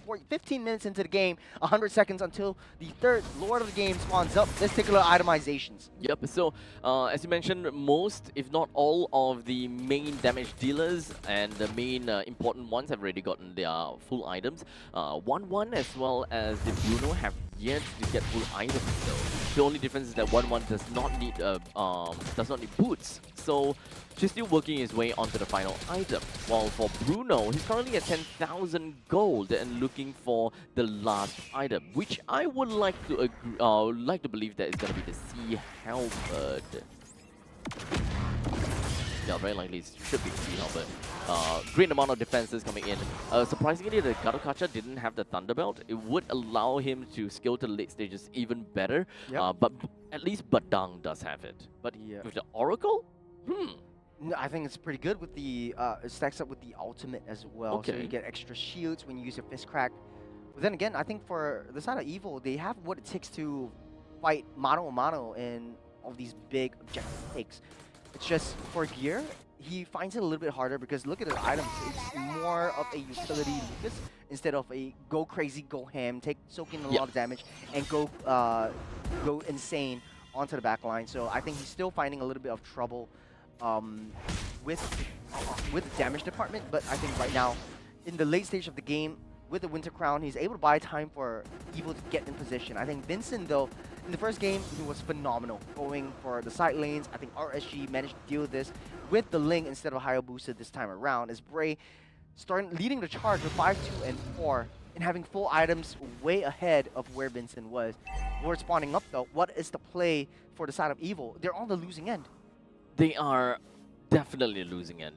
The best thing that they can go for is go for a bit more of a macro play. So that is why they have the Fanny. But I'm not too sure whether Fanny even has the purple buff. Nope, she doesn't have. So that's going to be an even bigger caveat for Evil to try to even get this Lord. Naturally, RSG have got all that they need. They've got a Ling in position 1 that's full item slotted, 1-1 as well. Front line is super tanky, where Evil don't have a very good way to clear. Here the airstrike kick things off closer. Sees Vincent. Trying to find an angle though. Roy! Nice, Roy! Up, AOG! Locks it down. Winter Crown protects Powerful just for a while. Bang goes down. Powerful falls as well. Here, Winter Crown just a delay time for Sailor and Vincent to get back into position. You got Vincent trying to come in for round 2, but all 5 members are all getting stunned up, locked up onto the wall. Sailor left all alone. It's 1 versus 5. And ladies and gentlemen, we are going into a game 3. Now is what we want to see from RSG.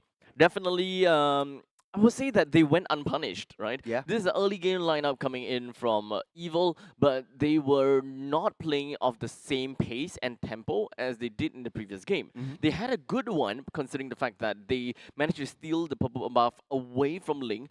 They got the first turtle. They're supposed to be able to move on pretty effectively with an even better EXP lead. From that point on, just keep on going in, just keep going in with more EXP lead, level advantage, turtles, and objectives is definitely not something that Ling will be able to take. But 11 minutes into the game, that is way too early for a possible comeback from such a greedy composition of RSG. I think that this is a true blunder from Evil. Yeah. It's a classic case of like, fool me once, shame on you. Shame on me. Fool me twice, shame on you. Yeah. Because Evil practically used the same draft twice. Yes. It's just the only change that was the Lucas. Yes. But Lucas was very, very ultimate reliant. It's not the same as how Glue actually played this around. And also, I think RSG adapted to the fact that they're playing literally the same composition, and they know that Vincent was unable to match that tempo that Bray's Ling is able to bring into this game. So Ling was a very, very huge factor. And I'm glad that Bray actually wanted to go for that Ling, because ultimately, though, at the end of the day, I think that Ling was able to match the pace that he couldn't bring with the Hayabusa in game number 1.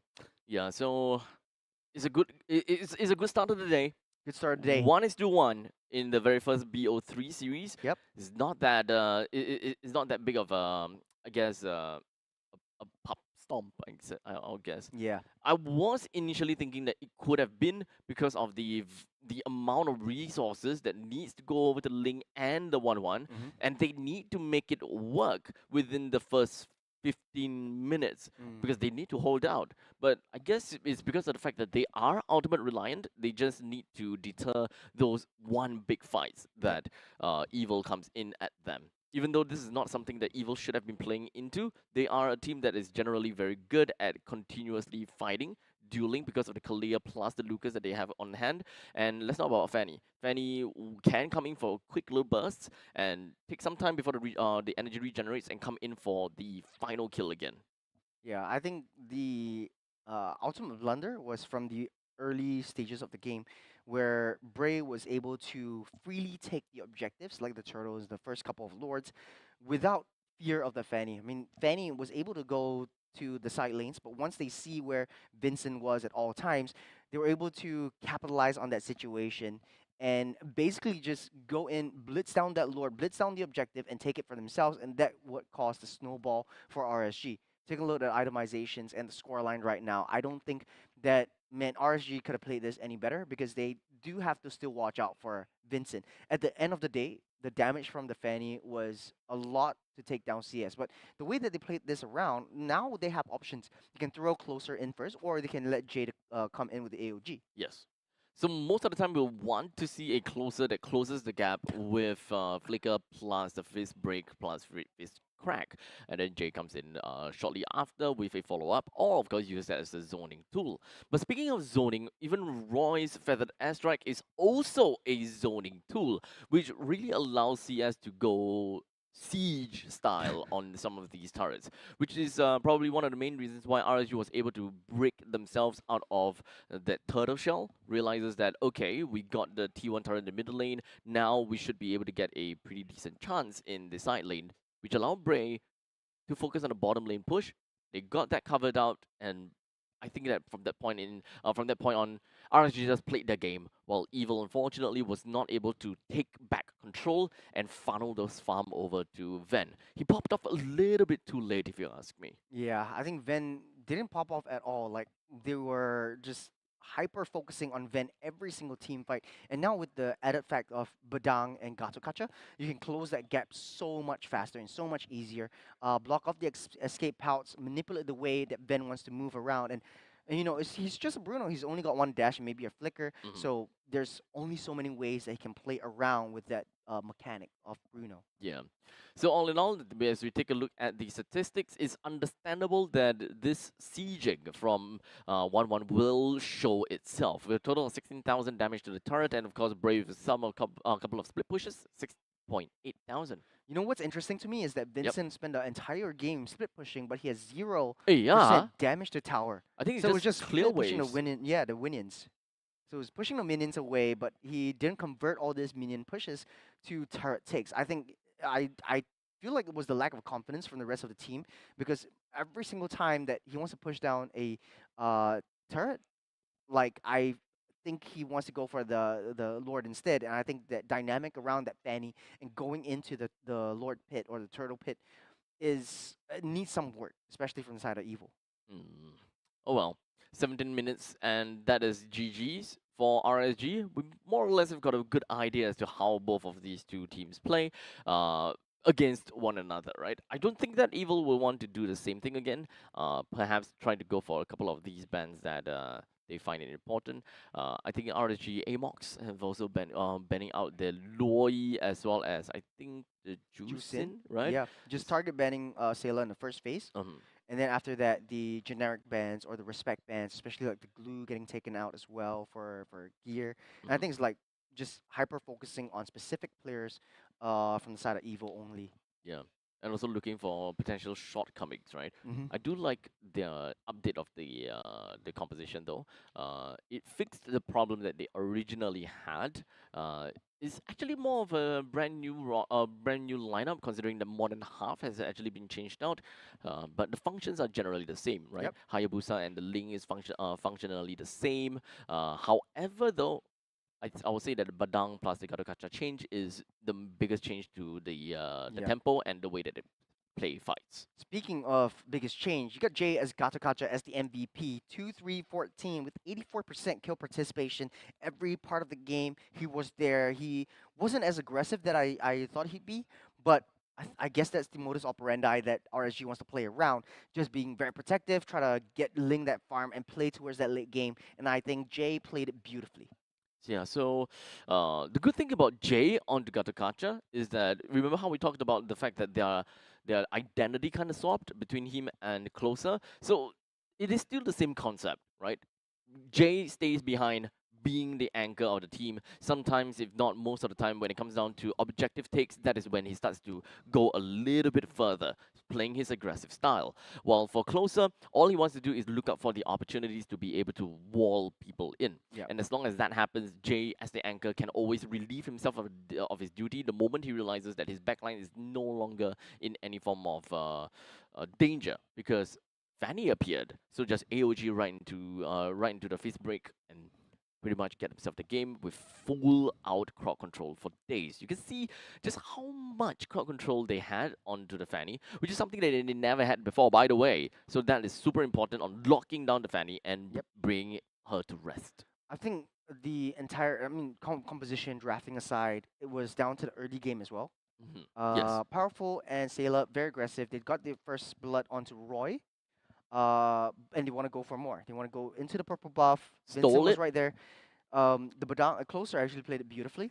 He reacted by marching down towards the purple buff, waited for three members to come in, get a nice fist break onto three, and then get as much damage done. Because then again, a lot of players often realize that the first 2 minutes, if you're crossing the opposite side of the river, you take much more damage from your opponents anyway. So it's sort of like not a comeback mechanic, but it's sort of like an early game mechanic to prevent early game aggression and try to get a lot more farm. Then again, I think it was just beautifully played by RSG to try to mitigate almost this forgot disaster. about that. Yeah. Completely, not almost. It's just a I small change. completely forgot about that. Just a small change people oftentimes forget, but first 2 minutes, I mean, no there's big no deal. visual indicator that really Not a reminds us. lot. You do There's have just like that small little box at the just a bottom, I small think. little box, yeah. Yeah, tells you you are vulnerable. Don't be vulnerable. This is my no square. This is my no zone. All of these, yeah, it's mine. Yeah, but regardless, I think Regardless, that's that's a good series. But we Go still have one one more more game. game. one more game. This one more game will then decide which team is going to potentially hit themselves over to the lower parts of the bracket, where they have to play an insane amount of games. Yep. Or you move on over to the next part of the bracket, which is going to be the semi-finals, right? Semi-finals. Yeah, semifinals. That's the upper bracket finals.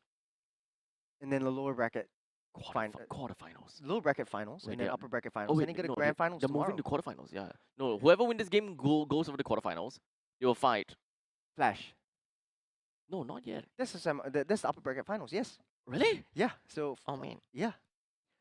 So will we see like so Flash? Oh actually right, had, like, yeah. Flash- this is AZ got interesting. dropped by Flash. Yeah, This yeah. is very interesting because it has a narrative, Flash's narrative with both teams. Mhm. It was season 8 that was with Evil, season 9 that was with RSG. No, season Season 7, seven. that was with RSG. So that was the that those two The grand finals. those two grand finals. Potential matchups. Yeah. But now I think totally different lineup from what we remember from the past. Anyways, I think this is probably one of the grand finals that we are finally gonna get a good show. yeah, maybe. I think Maybe. so, right? Maybe. Because Flash in the challenger stage, sorry, not challenger stage, the seeded stage is actually not too amazing. Let's be honest here, right? Yeah. Yesterday's games though, were going up against AZ, it was pretty good. They had Ken in, so it gave us a pretty decent idea that okay, they're back to their former glory. But is it enough to be able to deter either RSG or Evil in this case? Yeah. Man. I think for Flash, definitely they've shown progress over the couple of weeks, especially from yesterday's game. I Yep. was watching at home and I was looking at how Flash actually performed. Sure, they had some blunders, they had some mistakes, but it's just adapting Diablo and Ken Yep. into the lineup or like Ken in place of Diablo. So I think that once they work that out, they understand how Ken likes to operate. They're able to match the pace that Ken likes to bring in terms of team fights. I think Flash would be still statistically one of the stronger teams out there, and I think they do have a lot of international experience, anyways. Yeah. And man, Diablo had some family issues or personal issues. That's why, he's not been playing as well. But I Mhm. mean, Ken has made has big shoes to fill. Honestly, though, he has filled it. But back to RSG versus Evil. RSG, I like because they're the only team without imports. They are full True blue true Singaporeans. blue Singaporeans, born and raised. And you got Evil, who always got like third, second place, but never made it to the first. They're Yeah. honestly like the people's champions. That was what we call them. And right now, this season, we're calling them the villains because it is their villain arc. So many seasons in this competition, Yeah. but You never. either die a hero or live long enough to see yourself the villain. No, I think they are the villains right They now. are the villains now. Yeah, and Yeah. I think they're looking as one of the strongest teams out there. I mean, with the addition of Sayla and Gear this season, both of which were seasons 1, 2, and 3. No, 1 and 2 champions, and you have the MYSG as well, and always grand final contenders for Evo slate that stack. Wow. Okay. Yeah, so they have a lot of experience playing in that big stage too. Well, that is a throwback into history. Yeah. A bit of a history lesson to those people. Of course, when it comes down to MPL SG, we are in terms of seasons, we are a lot more behind, right? Yep. But even like that, even within 9 seasons, we already have a pretty rich history, which I'm quite glad that we were all part of all the way from the Yeah. start to start until 'Cause now. I started season 4. Really? Yeah. Remember season 6 was when you got down on one knee in front of the whole Oh. world. Oh, that was season 6. That was season 6. Yeah, yeah. I remember. Damn. Yeah. It's been a while, huh? Damn. Yeah. Dang. Dang. I remember COVID now. Everyone was wearing face masks and they were playing the game. Yeah, that was so sad. It was very sad. I think that was season 1 and 2. 1, 2, Yeah, and because they just yeah, started one, out. 1 and 2, and Because then they the just started third one out- was at the grid. Yeah, that's right. Yeah, because I remember M3 was when they came to Singapore, and then you got the No Evo spectators. snack. Yeah, Yeah. no and I think there was spectators, but you had to pay like a really hefty fee or Oh, was it? yeah, a registration fee to get in. Oh. Yeah, but everyone was wearing like face masks, and it was so awkward doing like interviews with them because everyone was just like half face closed, Poker face. poker face. Yeah, Uh, everyone's just cosplaying Loyi. Yeah, flip it upside down. You're cosplaying Fossa. yeah. Fair point. Fair point. Right? Put a face mask. Put a face mask. It's called a face mask. Okay, so here or here, It's still a face mask. it's still a face mask. Yeah, They didn't call it a mouth mask. you can call it a mouth mask. They didn't call It's it an still eye a face mask. mask. You're still covering your face. Yeah. And your eyes and your mouth is part of your face. Exactly. If you have like over here, it's like basically underwear Nose for your ma- nose. Nose mask. Actually, why do That's people it. do that? I don't know. They just want to breathe through their mouth. I guess. Mouth breathers. Mouth breathers. Mouth breathers. Mouth breathers. You know, there's actually a real meaning behind mouth breathers, or something along those lines. Like a bad Like, negative connotation meaning. Or Yeah, it's like it's an actual way of like calling someone in a condescending way. Like really yeah. mouth breather. Yeah, it's like at With, first I like, was just high nose. At first, I was just thinking like, oh, why is mouth breather even a, even a insulting word when it first came out in Stranger Things? Uh huh. But apparently, it's legit because if I remember correctly, and I'm not searching up on Google or anything, because if you breathe through your mouth versus you breathe through your nose, your facial structure is different. Is it better if you breathe through your nose or mouth? It's better if you breathe through your nose. So basically, if you're a mouth breather and you call someone a mouth breather, you're essentially saying that they're ugly. Really? But because I breathe through my mouth a lot more, that's why I got like a No. Look, you sharp chin. bite. I bite. You bite. I bite quite a bit. Yeah. Yeah. I grind my teeth Yeah. every night. There was. You're one of those. I'm a teeth grinder. Oh, you're one of those. I'm one of You're those. one of those. I just took out 2 of my molars. This Really? year. Yeah. It's all like silver teeth. I'll show it to you later. Can't put it Silver? on the screen. Why Yeah. not gold? I no, they don't have the gold filling thingy. Boo! And that was like an option between like you want a metal teeth, which was like silverish or platinum, Uh-huh. and then you have like the oh, no, they call it titanium because it's Okay. titanium in there. Okay. So it's either titanium or you have the Golden- boring white colored Normal animal. ceramic kind of thing. Yeah, So you don't want to settle I- for normal. dude, like yeah, I got this. I got platinum. I got metal in my teeth. So I walk through a metal detector. You got a beep. Beep. Yeah. Is that even a good thing, dude? I think I don't know. I haven't tried it before. Try it Just and got let me this know. year. I haven't gone overseas yet. Why did you take it off though? No, my teeth. Yeah. Get like It hurt. it hurt. It got cracked and Cracked? Yeah. What the hell cracked. did you bite? So, man, when I was younger, I typically open bottles with my teeth just for show. That's so on Just you. for That is on you. That's on me. Honestly, that was on me. It's But- like it's okay. like you want to show off some party tricks. No, I Keep doing totally that get you. until it just popped off. Yeah, I totally get you. Like Yeah. I have my own party trick as well. Yeah. It was like the flip the card magic trick. No, it's not that. I can do that too, Oh, but I need a card oh. I'm not gonna pass you that. I'm afraid that you might cut me. maybe. But you wanna know what my party trick is? What? There's a reason why my nose is big. My nostril is big. It is actually very big. You remember the Bomberman toy that we have in our 90s? You know? Bomberman toy. So this is a Bomberman. You have a marble. You Shove put a in the marble bomb. You in. put a Bomberman. You put into the Bomberman toy, and then you press and it shoots, right? So I became Bomberman. What? What? You put a marble in your nose Yeah. and you just like, flick it off? No, I press the opposite side and I and I shoot it out. Oh my god. But you shove a marble in there. I shuffle marble in there, There's some things that I don't need to know. but now you know. Now we know, and of Along course with the everyone audience knows it. If you're watching MPL SG and you're listening to the I'm totally screwed, aren't I? Shark Kings podcast, Shark Kings podcast. because we're still waiting on the draft to get shown up. But man, I didn't know you can actually do that. It's a party trick. It's not really a cool party trick. It's not a cool party It's trick. not a cool party trick. It's, It's like not. opening cans or like bottles with your teeth. I think that is cool. Yes, except that I'm probably not old enough to try to open a bottle can with my Don't do it. nose. Don't do it, kids. Don't do it. Don't do it. Don't Yeah, be stupid like if you think about it, your teeth are actually bones just outside of your body. Yeah. Are they actually structurally? Yeah, they are the structurally same? they're bones. Oh, really? Yeah. Huh. Yeah. Now Oh you wait, know. yeah, you are right. Oh wait, Yeah, yeah, now yeah, you- yeah, now yeah, you yes. know. Yeah, Now yeah, you yeah. know. You're right. You're right. Sorry, Yeah. I don't learn biology. Honestly, I don't know where we're actually going with this, but like, I hey, don't even know where's- what's an esophagus. asparagus. Yeah, yeah, it's a vegetable. It's a vegetable. Yeah, it's a vegetable. Yeah, it's a long. Esophagus vegetable. is the throat thing. Is that a windpipe? I think. Gullet? Okay, you got me there. You got me there. I can't tell. Right. I can't tell. Right. Yeah, I don't know. That's what my it's like. problem. I don't know the food uh, pipe or the like wind it's pipe. exactly Is esophagus like you got me there. You got the me there. foot on the wind? I think there's Called the it should be the wind. wind, right? It should be the wind. Really?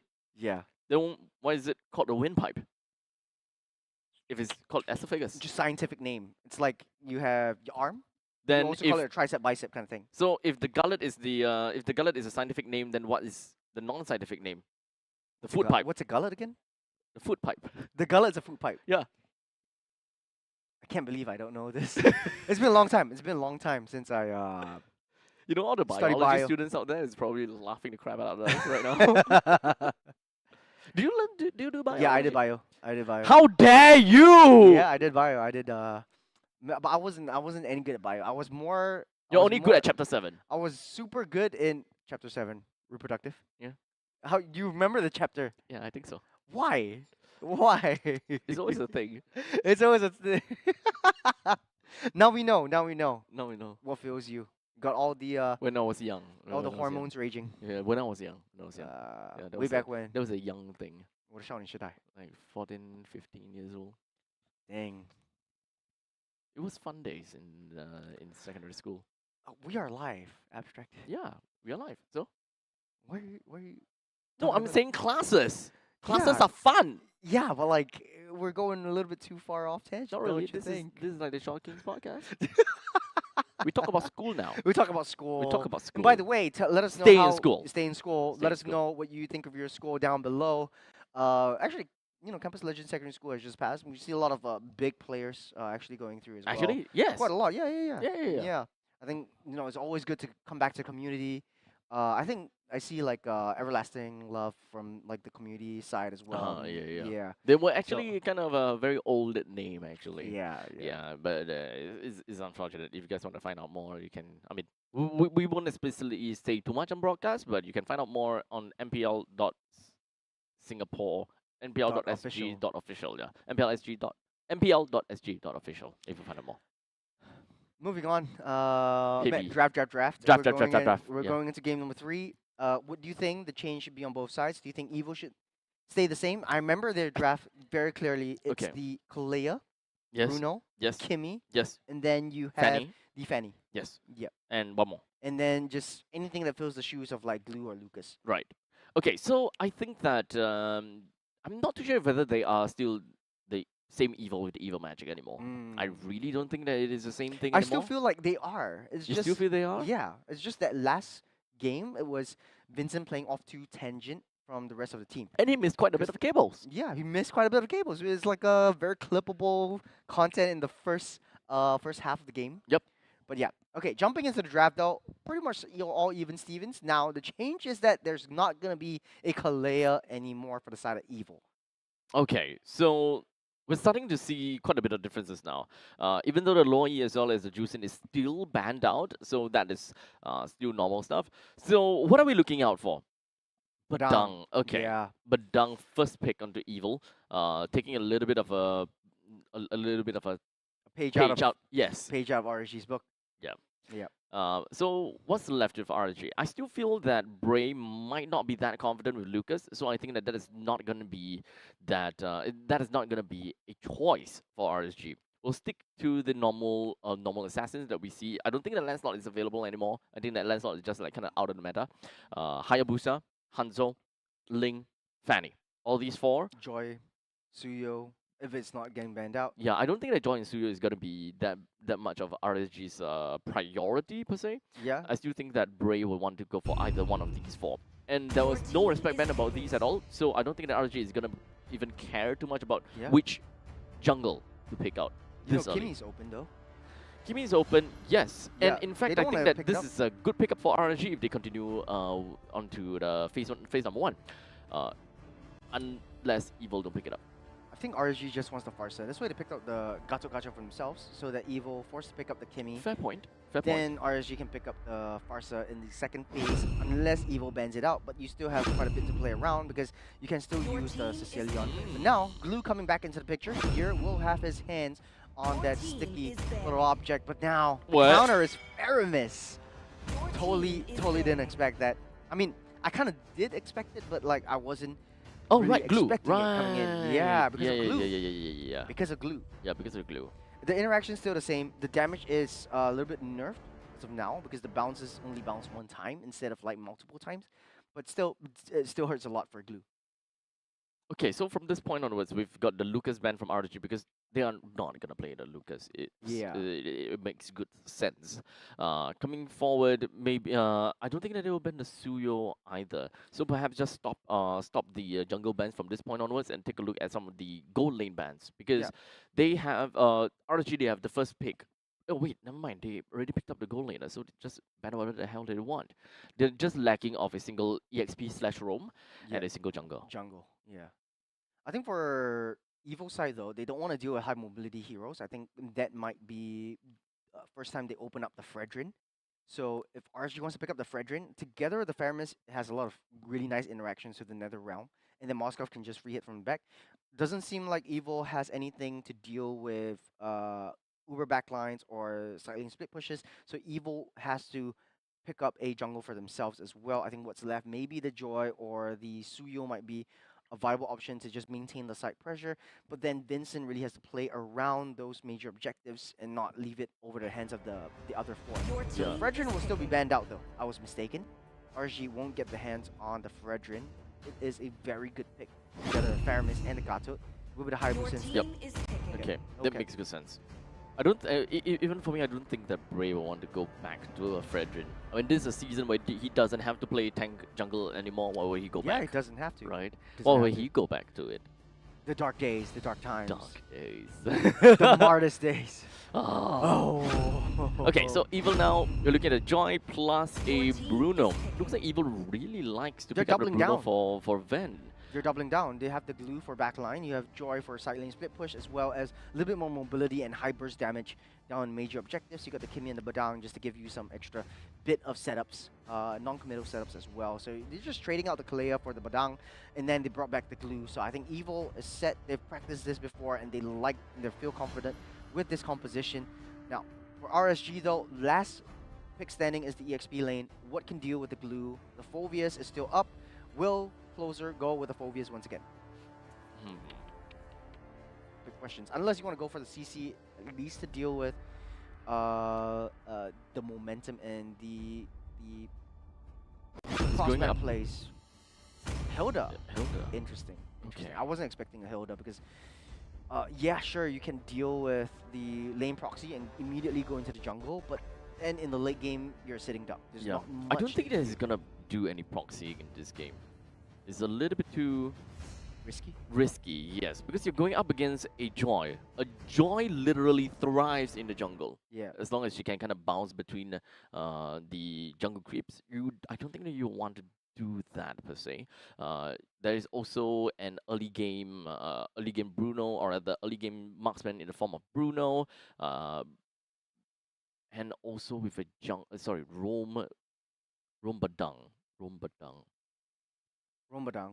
EXP glue, yeah. I Ramadan. think it's pretty standard from the side of Evo. But for RSG though, a little bit concerned about how this Hilda is being played because you don't really have a lot of AoE crowd control apart from the AOG. Well, ladies and gentlemen, this is the last game of the first match or first series that we're seeing today. Team Evil versus RSG Singapore. Winner will go into the upper bracket final where they will face off against Flash SG. Loser heads down to the lower bracket, facing off against Absolute Zero. This is kind of a brute force lineup from RSG, isn't it? Yeah. They're just kind of looking for damage. Taking a lot of damage, getting pulled back though. Powerful as well. Needs to keep that distance away.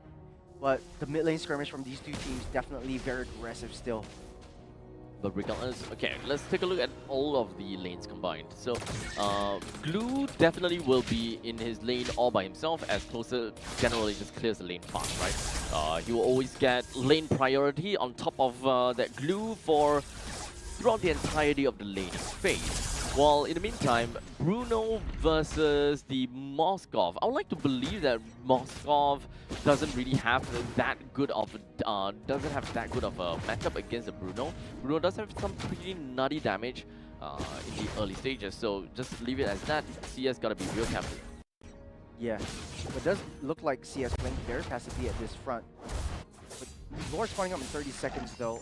Level 4 goes over hands of Bray. Got Vincent also level 4. We need to be able to wait for that first ambush, that first skirmish onto both sides. And it looks like these two want to set their sights up on that top side gold lane.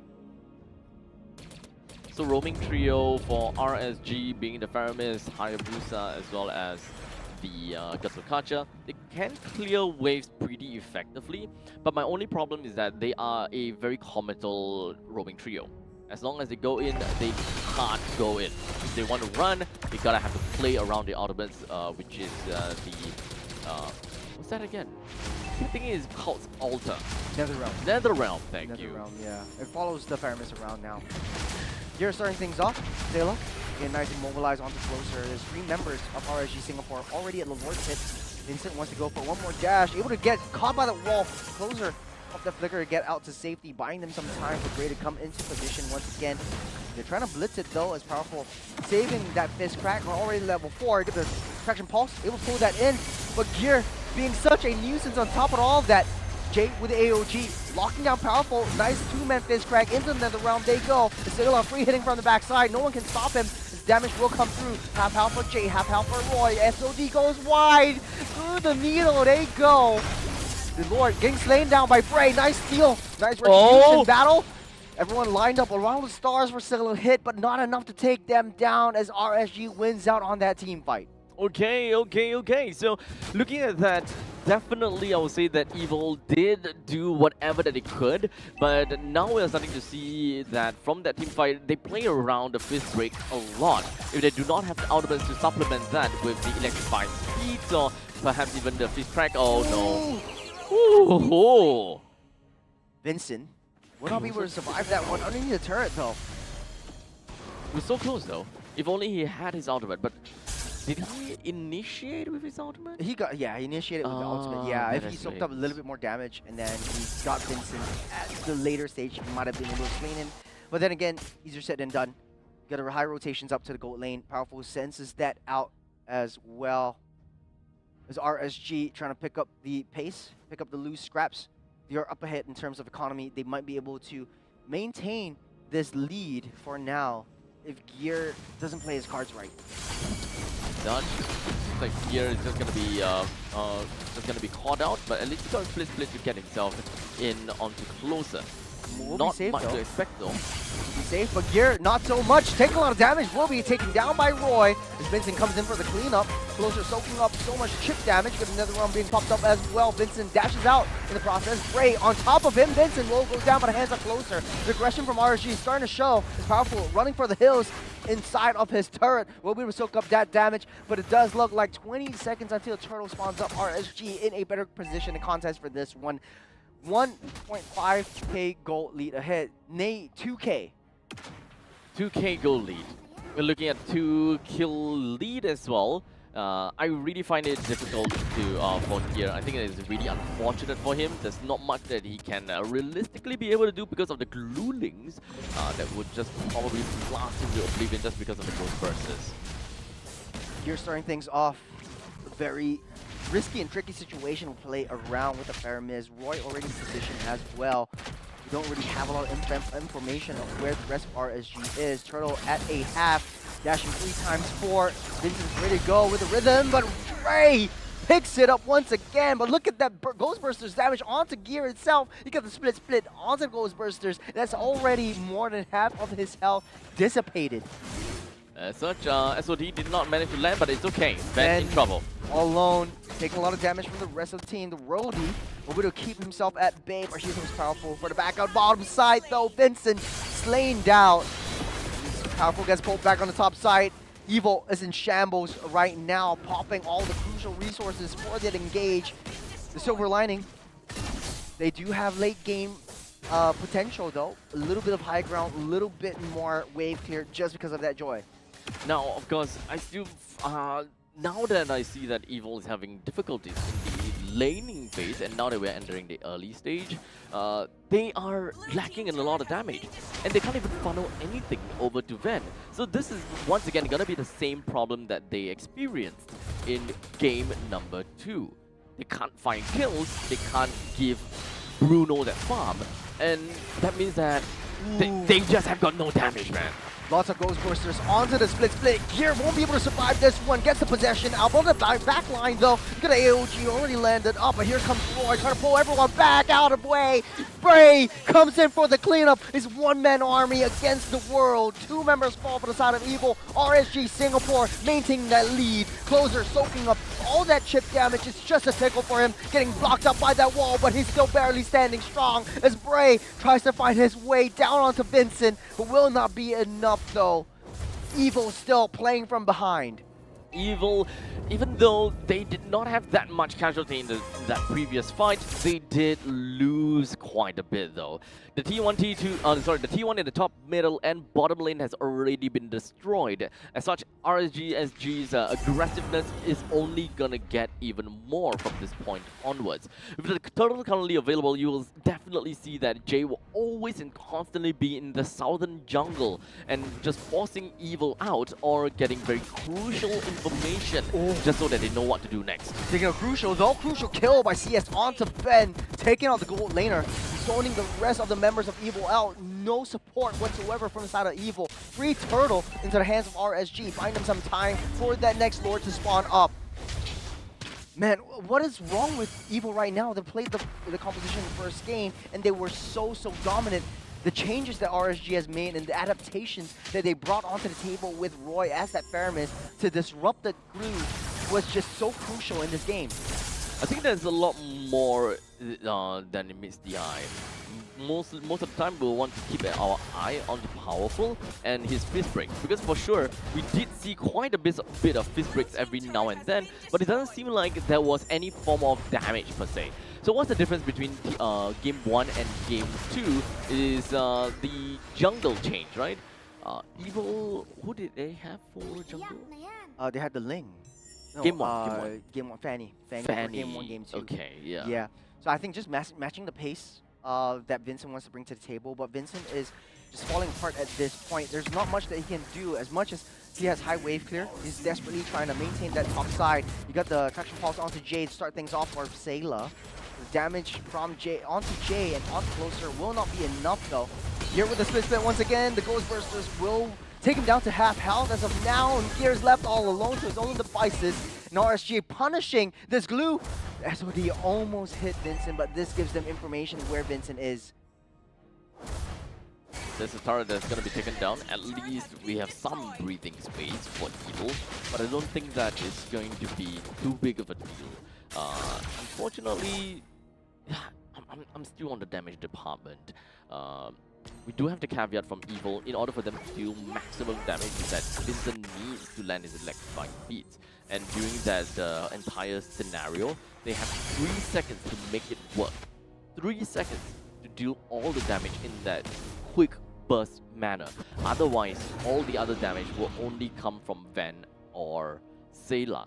in a bigger fashion, that is. I would say that this pack definitely would do decent damage, but that is all going to be happening within that 3 seconds of the electrifying in the meantime. That is generally going to be the dream scenario. Everyone's stuck in the dream, the fist break, and then electrifying beat to do everything. Good read by CS, dodging out of this one. Good SOD, trying to get onto that chase. This crack won't land onto no one though. Ben gets slain down by the hands of Ben though. Taking a charge onto the mid-side of the Lord though. Vincent will get slain before the turtle falls. Bray picks up that one as well. Good traction pulse to pull them in. Another one keeps them all up alive. Gear getting possession up on Jay, trying to pull him back out, dealing as much damage as possible. AOG lands to try to disrupt and get away from Gear. Sailor falls, but the hands are closer as well. Next, Blue will not be able to survive from the Ghostbusters. Man, the Faramis' damage is just too much to handle. Ben left all alone at a third of his health. You can't face RSG head on right now. The most dominant performance that we've seen RSG play it in this series. 7,000 gold ahead. Get a Lord marching up on the top side. The map is basically barren for the side of Evil. Yep, we are looking at a 7,000 gold lead for RSG SG. This is close to 1 full item for each player. This is a very big problem. So moving on forward, they gotta have to look for wave players. Oh, Shadow Kill on the backside. That's a lot of damage. And Sailor can't seem to deal with it as Bray snipes him down from back. Ben getting pulled back with AOG. Oh, that's down over. He goes. 2 members against the world with the Lord they have to deal with as well. It might be over. RSG going in for the charge and going in for the heads before they take the throne down as they meet Flash in the upper bracket finals. I might be speaking too soon. Nope, the minions are here. The Winions will clear things out as RSG heads on to the upper bracket finals and face off Flash. Unfortunately, though, Evo thrown down to the lower brackets to meet Absolute Zero. Oh, it's definitely a heartbreak for Evil. In theory, it kind of seems as though they have enough damage per se, but it doesn't seem like they managed to do any of those sorts. I still think that with the win condition being onto Ven, he did not pop off in this game at all again. Yeah. And even if they want to look for a secondary win condition in the line of a Joy also don't have any suitable targets per se. I think that the laning phase, because of the Hilda, it actually messes Evil up quite a bit. And not to forget, even when it comes down to the Faramis pickup, the glue is just... I think that in this game, Gear has constantly been throwing bodies because of the split. Yeah. He's just stuck, unable to do anything, and once he unlatches, he's dead. The only thing that he can do is just buy time. Even though he pops the split, the Ghostbusters will be taking him to like half health. In the late game, on a tanky glue that is a heck of a lot of damage to deal with. And I think the adjustments in the draft by Coach Amux was really on point. They know that they were going to pick up that glue. And if they pick up that glue, the Faramis is going to be in our hands, and we're going to deal with that glue with the Faramis. Gear could not play at all. In the late game, I remember he was 0-5-0. I think it might have gone up to like maybe 6 deaths in this game. We'll be able to see in the post statistics later on. But man, it is so difficult for Gear to deal anything or have any presence at all in this fight. Yeah, he got some nice latches, but the sort of like the economy lead was way too far. Even if Ven and Sailor was able to get close to deal damage, they would be able to they would need to sacrifice themselves in the end. I think that is also one of the things that they are lacking of is a way to execute the enemies, right? I think that they have very decent crowd control coming in from the Badang, so that is not out of the question. They even have got all the slams from glue to keep people in place. However, they can buy time, they can keep people in there, but realistically speaking, when I look at Sayla's damage, especially with the glowing wand, even it tickles. Yeah. It really don't do anything. Especially for closer though. First item with the radiant armor, just mitigating all the damage from Sayla as well as Vincent. And even though Closer got only one death from Vincent down the bottom side. I feel like he was one of the playmakers. He was always up in the front. I think this is where his element was, and waiting for the rest of his team to come back into play. Sure, RSG made a couple of mistakes. CS shouldn't have missed out a lot of those easy SODs. He was literally threading that needle at one point down the turtle pit. But at the end of the day, I think everyone of RSG really played a dominant game so far, especially from Roy. Once Gear comes into play, I think Gear's glue from the first game was their downfall. Honestly, Okay. once you disrupted that back line, uh, Evil just overturned it with the evil magic. But now with the addition of the Faramis, Gear was not able to adapt to the damage that Roy brings, especially with the Ghostbusters, onto his split. So waiting out on that Ghostbuster split interaction was Roy all it's all him. I feel broken for Evil. It was Yeah. such a dominating game in Hey, game they're number not out one. yet. They're not out I yet. mean, They still have a yes, chance. they're not out yet, but that means that they have so much more games to play. I'm not too sure whether yeah, I mean no, you can't make this up. You can't say that it's great to be in the lower brackets. You have more games to play. Yes, you have more time to study the opponents. However, the games that you are studying are teams that you would want to eliminate.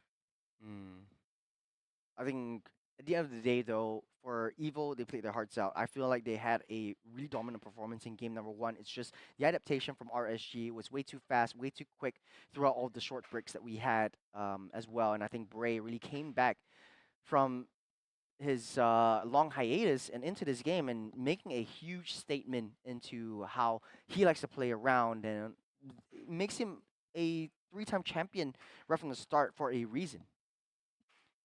So with that all said and done, MVP. I think it's Roy. I feel it's Roy. I think it's Roy. 100%. I- 100%. I think this game is given to him because of, I mean, the interaction between Glue plus Faramis. It just kind of feels as though like this is a no-brainer. There's no game for Gear to play. Roy is literally given the MVP on a silver platter, and he's just like, I'll take it. Mm. It's a tough pill to swallow, especially for Evil. No easier way to say this. So I guess just heads up, chins up, mouth breathing, and just move forward. Just move forward. Look Do you towards just the call next game. Gear ugly? No, I didn't. But it's so refreshing to see Gear versus Bray once again. I remember back in like season 3, those were like the true nemesis to each other, and I think this really sets in tone the actual villain arc of Evil. And now having a pure Singaporean team throwing down a sort of like a dream team that has a mix of Singaporeans and of course Filipinos inside, it's not an easy look on that as Yep. well. I don't think that is. I think that this is a very tough pill to swallow for Evil. They gotta go back to the drawing board once again to really take a look at what is their shortcomings. Yeah. What's the problem? Is it all onto the draft? Is it something that they can change about the draft, or could it be more about the execution? At least for game number 2, I can agree that it is solely on game execution. Yeah, it They- wasn't a draft. Yeah. But this game, it was just totally outdrafted. They played the same roster for 3 games in a row. I would say with some slight Almost. adjustments. Yep. From Gear, because I still the feel that second Bruno game, doesn't work though. Bruno was because they want to drive that death ball and then just Yeah. free hitting from the back. But I think it Game 2 was they not didn't enough. get that funnel in. Yeah. Game 3 they didn't get the funnel in. I think that if they want to, which I think that they did, they bring the fights over to the gold lane every now and then. They need to assist and help Bruno get these kills. But in the meantime, you're going up against a Moskov that have an SOD that can run away or initiate in fights. He comes back from the fountain just that fast because of the SOD if it lands. And let's not forget, he does have a lot of blinks as well. Even if realistically you're looking at lane matchups between the Moskov as well as the Bruno, we saw that in level 1 or level 2, a couple of those pot shots realistically doesn't even do too much, even though we know that Bruno is supposed to thrive in the early stages. As long as you get yourself the Berserker's Fury, join into the fight, get as much kills as possible. But I don't see that from Ven. I think it's all boiling down to how actually CS played a heck of a game. He knows that with a Moskov, he will lose that lane against Ven. So what he did was he played passively, allowed Ven to push in the wave so that it gives a lot of space for counter engages on that tri bush. Remember, you're on the top side as well, Yeah. so you're going to definitely go for that gold crab. So once he gets into a vulnerable position, that's where RSG really makes a move. So I think a lot of times CS was just playing it in a very protective and passive position. So now, without further ado, your MVP is Roy as Faramis, 5-0-8, played a heck of a game. Kill participation, 81%. And man, this guy just having this adaptation on this Faramis just really disrupted what Evil wants to do, especially with the glue. And Gear could not find a way to put himself back together. Yeah, so congratulations over to Roy as the MVP of the game. 5-0 to 8. And if I may derail Roy, may I just say that your skin is glowing? And I think that you know, throughout the years we start to see that his skin is getting better as well. Oh yeah, I think this is probably the best. I 1 second I thought like you were talking about like his in-game skin as the Faramis. It was glowing, and like yeah, Faramis had the mythic skin. Yeah. I think it's only a few heroes. Yeah. And right now I think it's another hero I can't remember. Wait, wait, Paramis have a new mythic skin. That it was pretty old. So the first mythic skin was the Clint mythic skin, and then the Faramis, and then Okay. this season Because I know something that else. Faramis has been like long forgotten. He has a when it mythic comes down to skin. skins. So yeah, it So was he like have one of like- the coolest skins.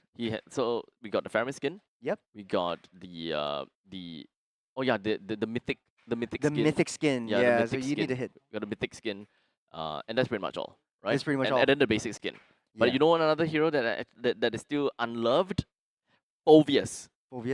Obvious. Why? Only have one basic skin. Only one basic skin. Yeah, he don't have any other skin. True. What a loser. But hey, we're gonna make an Infernal Pursuit over. Back to Jace. Ah, yeah. Short King podcast, and of course, we have to get another not very short King because he's a beast in that game earlier. We've got Bray from RSG Singapore. So just want to clarify just very quickly, right? So remember Team Evil beat you guys last season for the second position. How does it feel like to be able to beat them in a 2-1 fashion this game?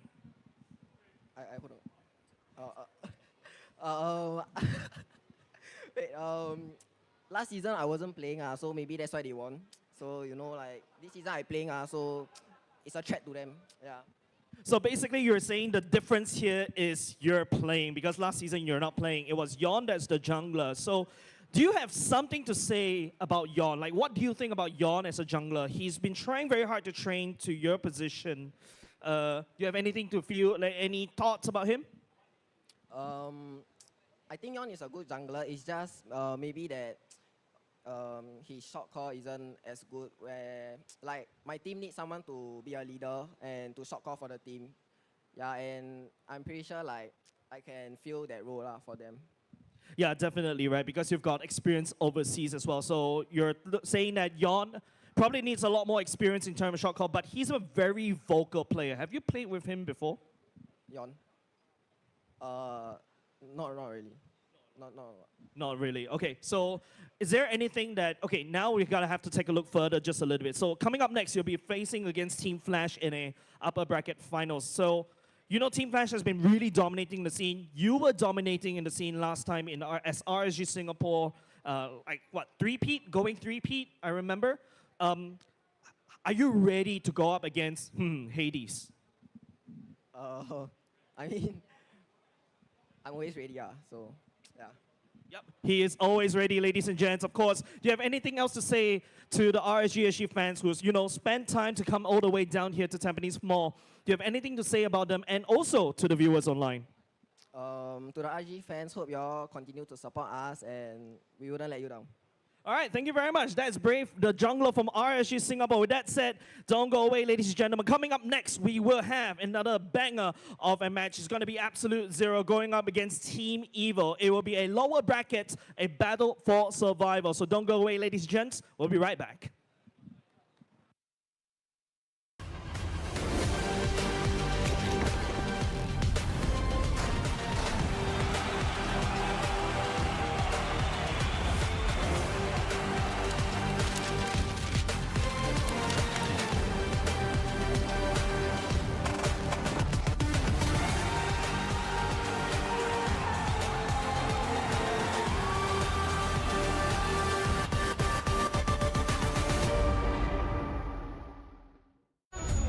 They said there's a limit in the women's league.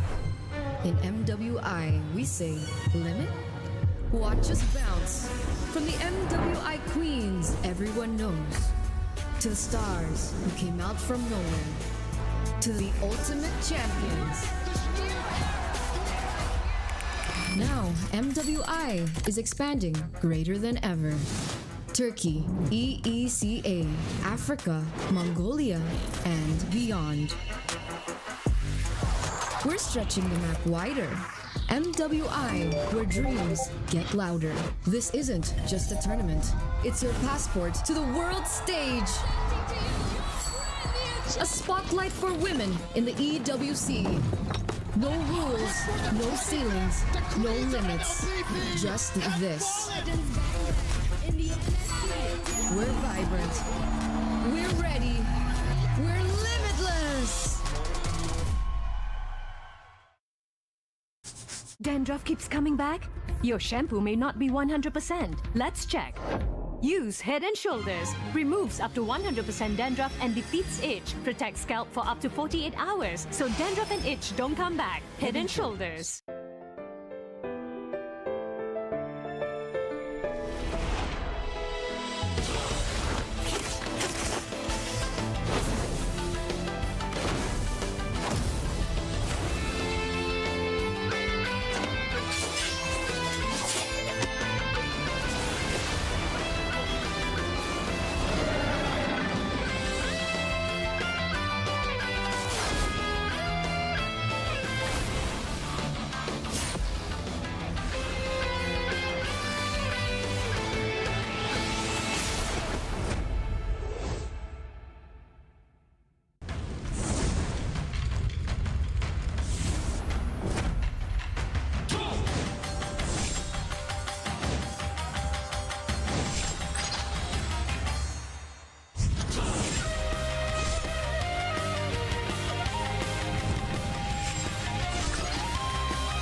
相変わらずやかましい奴らだ。今度は背中合わせで行くわよ。よっしゃ第7班ここに復活だってばよ。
ここは俺に任せて。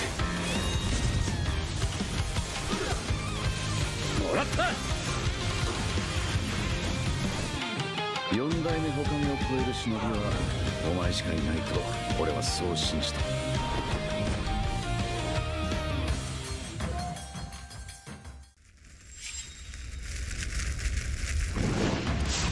みんな渦巻きナルトが帰ってきたぞ。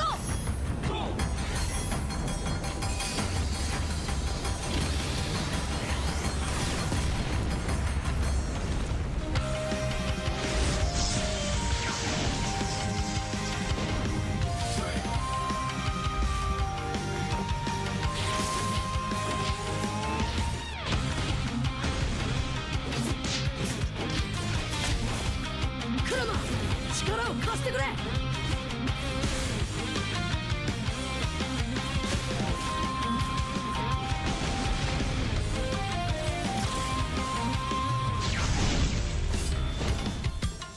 っしゃ第7班ここに復活だってばよ。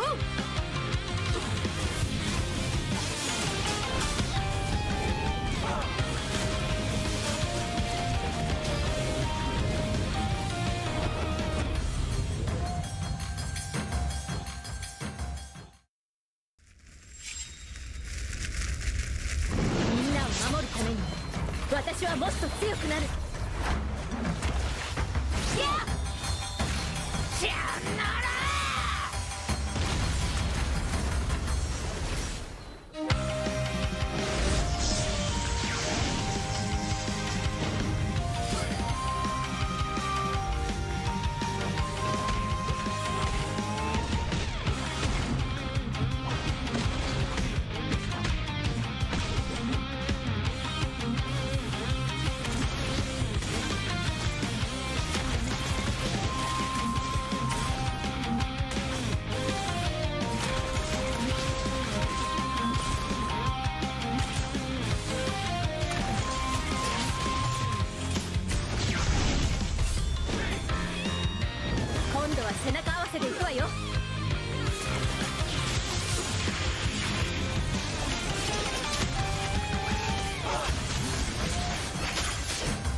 せてやるよシャリンガンの本当の力をな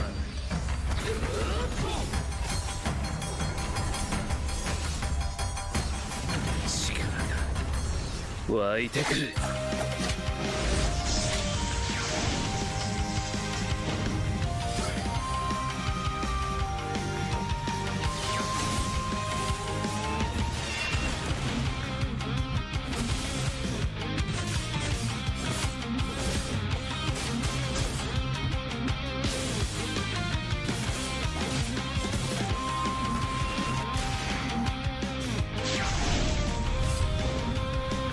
相変わらずやかましい奴らだ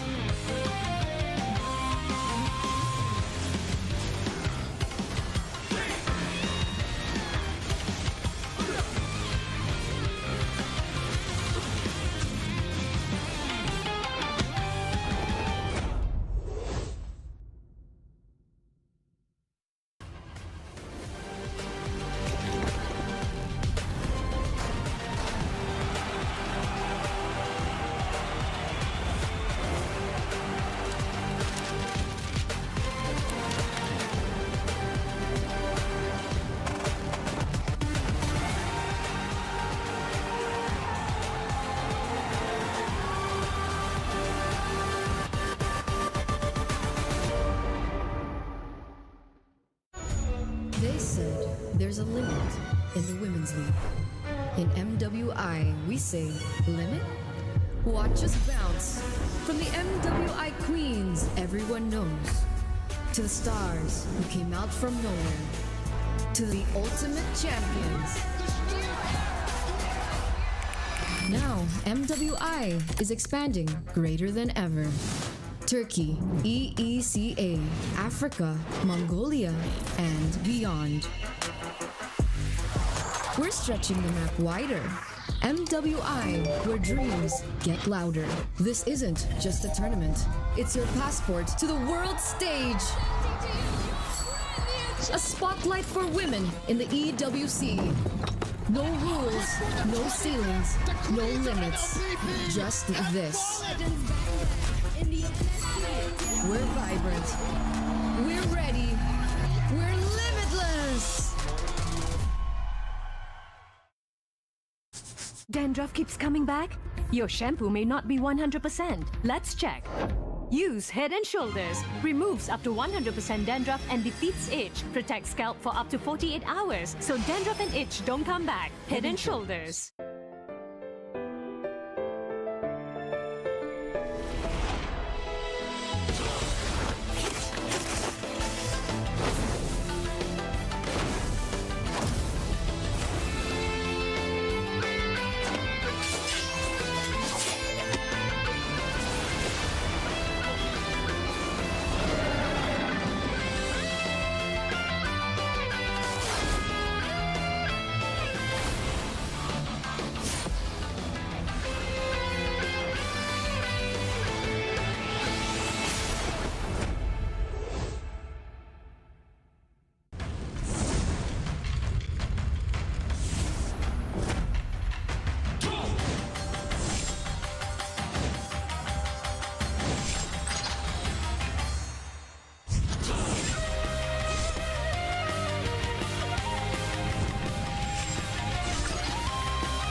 相変わらずやかましい奴らだ。今度は背中合わせで行くわよ。よっしゃ第7班ここに復活だってばよ。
ここは俺に任せてもらった。4代目ほかげを超える忍びはお前しかいないと俺はそう信じた。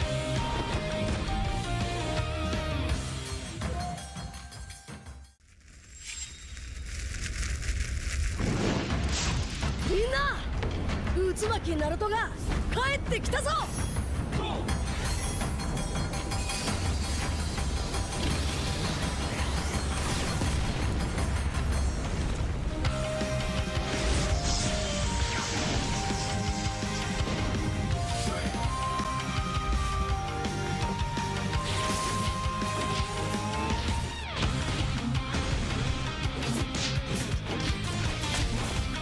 クラマ力を貸してくれ。よ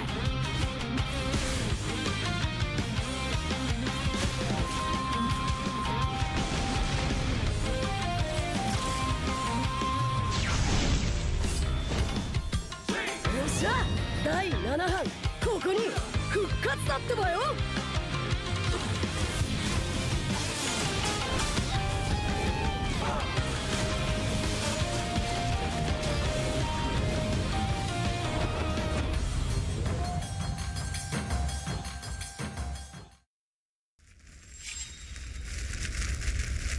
みんなを守るために私はもっと強くなる。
せてやるよ。シャリンガンの本当の力をな。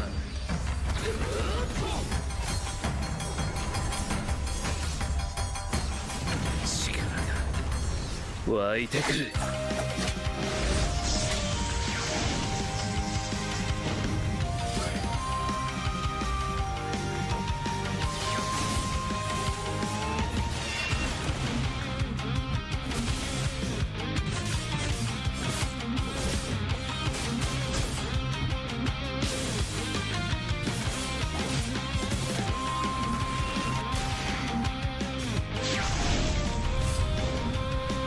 相変わらずやかましい奴らだ。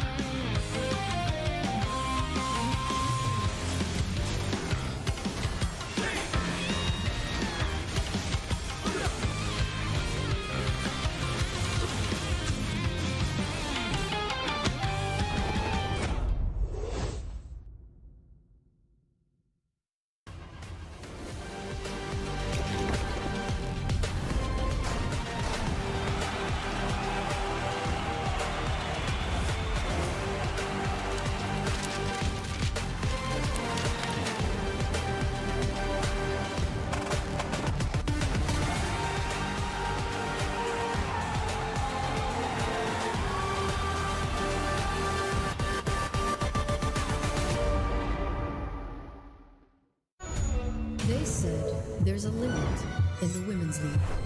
In MWI, we say limit? Watch us bounce from the MWI queens everyone knows, to the stars who came out from nowhere, to the ultimate champions. Now, MWI is expanding greater than ever. Turkey, EECA, Africa, Mongolia, and beyond. We're stretching the map wider. MWI, where dreams get louder. This isn't just a tournament. It's your passport to the world stage. A spotlight for women in the EWC. No rules, no ceilings, no limits. Just this. We're vibrant. We're ready. We're limitless. Dandruff keeps coming back? Your shampoo may not be 100%. Let's check. Use Head and Shoulders. Removes up to 100% dandruff and defeats itch. Protects scalp for up to 48 hours. So dandruff and itch don't come back. Head and Shoulders.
And we are back, ladies and gentlemen, for another game for MPL Singapore Season 9. This is just day 2. We just finished one match earlier. It was Team Evo going up against RSG.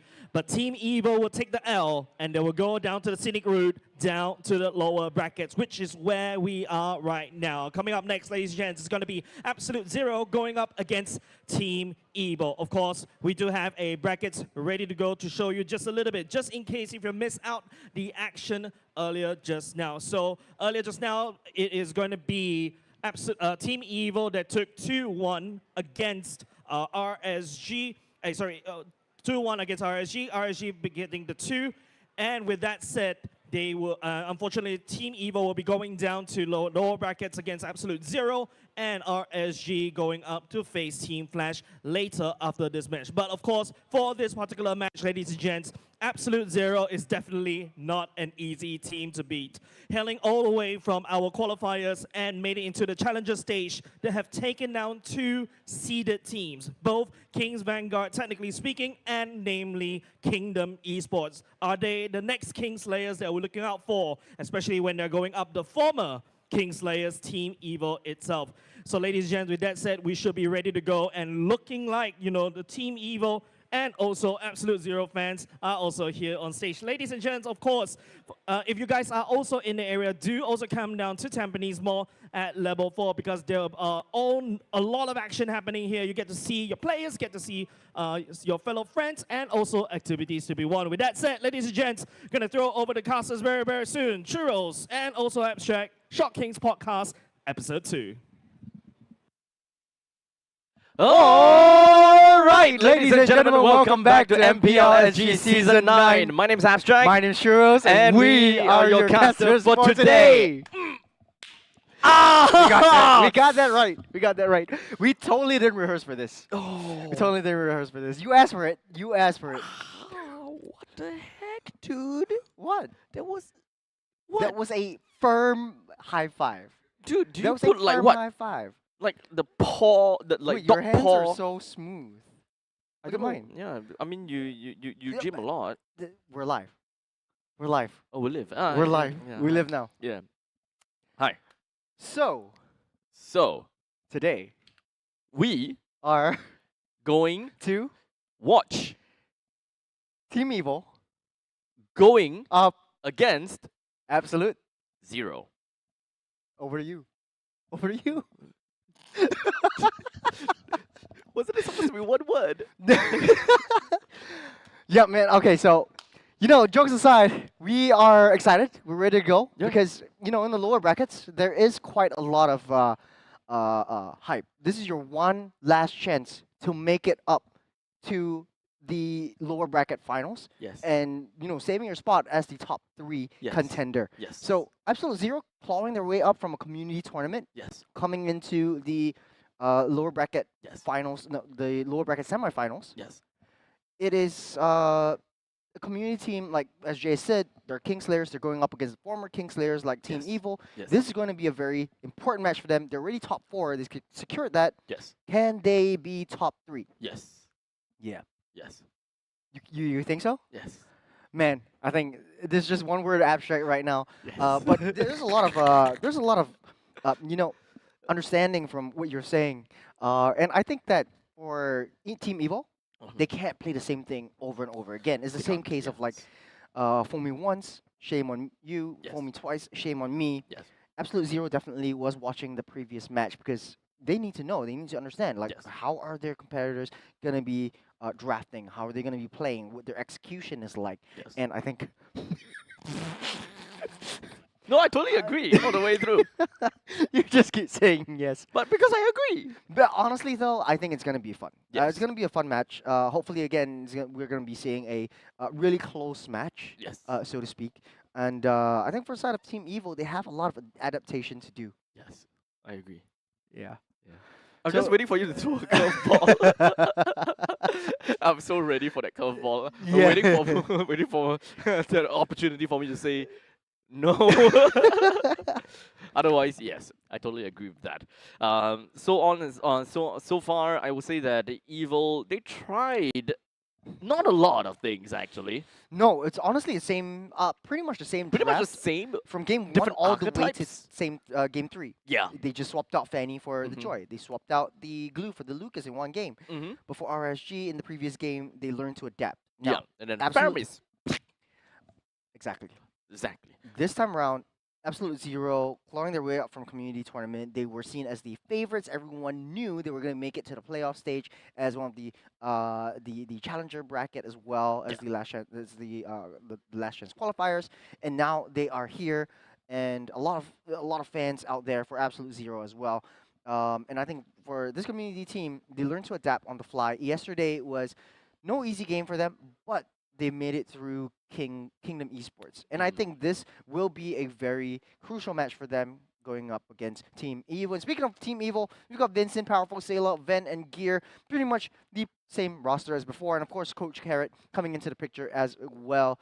To be honest though, everyone played their hearts out in the previous game. It's just the execution and the adaptations that needs to be adjusted a little bit going into this matchup. Yeah, so honestly, I would say I would really hope that Evil will show us something a little bit different, considering the fact Yes. that this is their tournament lifeline as they're going up against Absolute Zero. We got Rapidude. We got Bougie, Salas, as well as Vendetta. After some time watching Absolute Zero, we know and we clearly seen quite a bit of an identity coming in from Absolute Zero. Bougie has been pretty menacing when it comes down to his Loi plays. We do have Vendetta, which is identified and hailed as probably the clear EXP god at this point in time, has always been giving us great pickoffs, so on and so forth. And let's not forget about Rapidude. Franco plays Franco. yesterday. Yeah, it came up from absolutely nowhere. We did see Jabe trying to pull that off, but it didn't quite work too well for them. But regardless, maybe this time is Rapidude showing us how a Franco is supposed to be played. Yeah, I think for yesterday, there were a little bit of chinks in their armors. Not to say they had a perfect game, but right now, especially against Team Evil, I mean, after yesterday's match against Team Flash, Absolute Zero definitely goes back to the drawing board. They really need to adjust how their execution is, and I think pretty similar playstyles from Evil and Flash, albeit Evil likes to play that team fight a little bit more. So the draft is set. We're going into the bans. Coach Carrot going to be taking out Matilda as well as the Chip. Don't want to deal with that. I think Loi, like you mentioned earlier, would be high contest for these two teams. Absolute Zero, on the other hand, going to ban out the Badang as well as the Moskov. So at this point and between these two teams, I think that if the Loi were to be leaked out, again, never mind. If the Loi were to be leaked out, I think that Loi could actually potentially be a first pick material. Yeah. Both teams honestly play Loi impeccably well, especially for Sayla. I personally like the way that Sayla plays that Loi. You're not actually actively using their versions to find prey. You're basically just using their version as sort of like an intimidation factor to push the enemy away so that they don't get a chance to step out of their base, especially on a defensive position. Baxia eventually gets leaked out, going over the hands of Evil. Powerful plays that very well, especially in the previous couple of weeks where he sets the momentum, sets the pace. I think it is definitely a trade up going for Phovius, because if they leaked out Phovius, I remember last week where Gear was actually playing that Phovius also, and you have Baxia on one end of the buff of the opponent's side of the jungle, and you have Gear on the other hand, and basically your opponents just can't step foot in. Now, AZ do have the opportunity to pick up a Lucas for themselves, followed after the Kalia. We have definitely seen Nan play the Lucas quite a lot within of this tournament, so it's not out of the question to see that, unlike RSG, which Braze coming in new, probably didn't really have a lot of that experience and that opportunity to learn the Lucas. So Lucas is still on the board. We could still very possibly see that coming in from Evil. And so far, Vincent has been taking quite a bit of a liking for assassins, junglers as well. So with the Hayabusa currently available, I wouldn't be surprised if they were to focus on that. However, Granger and Juiced is going to be their pick of this game. I think for the first couple of games when Evil went up against RSG, Kimmy was wide open, but I think they feel like the Kimmy wasn't doing as much because they needed someone that was more utility based. Sure, the traction pulse is able to set things up in motion, but then the follow-up needs to come through. Now that you don't have the Badang in question, Evil can't really do anything with this. And now, Jusin Baxia as a mid lane duo has a lot of wave clearing pressure, especially in early game. Get that fast rotations to match the tempo and speed that Barca brings to the table. But honestly though, Absolute Zero learning from RSG, picking up the 1-1 for themselves. Okay, so 1-1 is definitely going to be a pretty good pickup for them, but it doesn't necessarily kind of tell us what direction they want to go with this team comp. The Faster can play into the Kalia's pickoff potential very well. 1-1 could do the same as well, so we do have some combo that we could see here. Regardless, we could still definitely expect to see... Okay, so the Kalia is very likely going to be EXP lane, right? With Vendetta being so good at that. So with the Roma currently available, Mathilda is also one of these heroes that we got to look out for. The Franco has been banned out by Evil, so I'd really appreciate that respect ban coming from them. Yeah. Honestly, I feel like both of these two teams not too worried about the Assassin picks, but then you still have... Okay. Yeah, Gato Kacha that is very highly possible to be played in the EXP side or in the roam position because we saw Vendetta playing the Kalea and the EXP before.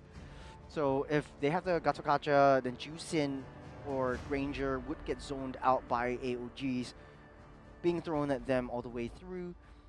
They could potentially also look at the jungles because Nan as well as Vincent play lean mean assassins. Lings are definitely going to be hotly contested for the side of Absolute Zero as a strong counter for Jusin. Not to forget, there is a possibility of Evil trying to go for Ube. Ube? There Maybe. is the possibility. However... Would it be with the Florin or the Estes? I would like to believe with the Estes, because at this point in time... Okay, so Evil have yet to really show their EXP laner, but if they want to go for a jungle Baxia, I will say the Florin is okay, but they will want to go for a little bit more on the dually side if they want to pick up the Florin, just to make full use of the cleanse of the anti-heal. What about glue? Now you don't have the Feramis to deal with, you only have the Barca, so you can pick up the glue If for they yourself. want the glue, the EXP can actually be a pretty good choice. Regardless, they will want to play in a team fight scenario. So for AZ, they have actually decided to pick up an X-Bog to deal with a very potential thick front line. Baxia is too flexible at this point. It could go to the jungle, it could go to roam, it could go to XP. Regardless, the X-Bog is a pretty good answer to the Baxia regardless. True damage definitely hurts Baxia more than ever. Right now, EXP as well as the roam position, the jungle in question, Ling, will be picked up by the side of Evil. Okay. Just to have easy backline access towards Farsa, and you have decent wave clear as well. Not to mention, I think Ling Baxia combo definitely has a lot more mobility within the early to mid stages of the game. So once Harpo sets things up in motion, you have Ling coming through, and of course the glue gets leaked through, going into the hands of Gear. Last pick, Vendetta will secure it with that CC. Not too fond of it in the late game. Yeah. I think this is our first time seeing Rapidude picking up a Kalia. They have decided to play the CC into the glue instead. I think that that's okay. But there was definitely at one point in time where X-Bog is a viable counter to glue. So I would have expected that they keep to the current draft without derailing over to pick up a CC for themselves, put the X-Bog instead of the jungle over to the EXP to deal with the glue, at least get a winning lane from there. The Kalia still goes over to Rapidude, but they change it up they change up the junglers in this case. Well, I'm just looking at lane-to-lane matchups. I think definitely CC can hold herself up against that glue. Yes. Honestly, though, Vendetta has been playing very well in the EXP side as well. So, jumping into this game, this is match number 1 of the second series of today. It's going to be Absolute Zero up against Evil. Loser of this goes down to get annihilated and kicked out of competition. But still, 4th place for both these two teams, fighting for a in securing their third place. Yeah, so how is it gonna be like? That's the question. Let's talk about the lane to lane matchup, right? Yeah. So it is a glue going up with against the CC. We talked about that. The CC is always going to be a lane bully, Yeah. especially against a glue in this case. But it's not exactly like super much of a bully because Single target. yeah, but Slam still kind of heals him back up, so it's not too bad per se. Mhm. You still can kind of counter attack a bit here and there. The only problem about the CC is that when she pops on the S1, she can literally walk however that she wants. She would not have a freezing animation whereby she will be caught by the Slam all that much. You I still can feel like counter attack. the CC was also picked up not only as a lane to lane bully, but Mhm. also in the late game. You need two people or two heroes to actually control the Boxia because of the high pressure The that high Boxia will mobility bring. as well. Yeah, everywhere on the map. You have to watch your flanks. The best way to do it is basically your AOE skills. Mhm. So for Xborg and CC, I mean, there was one point of time where when CC was introduced, it was touted as one of the better single target Xborgs from Walmart or something like that. Remember? Because like the first skill basically works the same way, but instead Yes. of splash hitting everyone, it's just single target. Correct. And I think it makes a lot of sense for CC to get picked up right here, especially if you have a high mobility. You want to be able to trap the Ling in play as well. So in big skirmishes, big team fights, you know how Evil really likes to dive in with a death ball kind of composition. So once you throw in the curtain call, I guess that's the interaction that they hope to see. Yeah, actually, you make a very good point. When it comes down to the curtain call, there are two scenarios that we can see. And most of the time, the curtain call will want to be used onto a link if the link appears early. That's right. If the link appears late, then, it's either hold on to it or look for opportunities. The Yeah. curtain call either keeps the link grounded, whereby he won't be able to go for four swords because she's just strapped onto someone. Or number two, you got a single man curtain call. That means that the CC will be able to focus fire right over to the link and be a very potential threat if he wants to go for the four swords within that, because Yeah. the AOE of her Yo-Yo should more or less cover the entire all four of those swords. Fair. But I think there's a lot of I wouldn't say issues, but there's some problems with the CC because when you have a minion coming into question, I mean, yes, you have a priority hit onto the heroes, Yes. but if you have multiple heroes, who do you aim? You can't really focus fire on a specific hero unless right. you have like a aiming kind of disposition. But Or unless you position yourself in a way where your opponent is constantly going to be at the edge. and like that's on the back literally line, there. and that's in the back line. Yeah. So then again, I feel like for Absolute Zero, protecting the 1-1 should be their top priority. Mhm. And I think it's a constant push or pull. Because now with the Kalea is going to be jumping in, very high committal in the back line.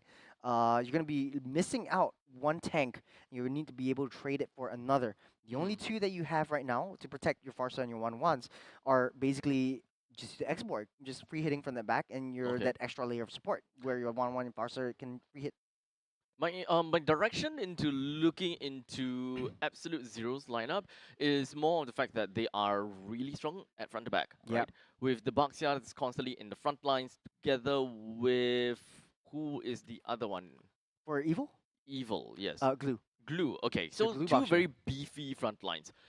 Both of them are going to be having a very big problem Mhm. with CC as well as the Xbox. So there's a lot of poke and prod coming in from Absolute Zero itself. As long as they can stay alive, as long as they can constantly just poke up the front lines, I don't think that Evil can play that strong of a death ball, because this is more of a death ball comp.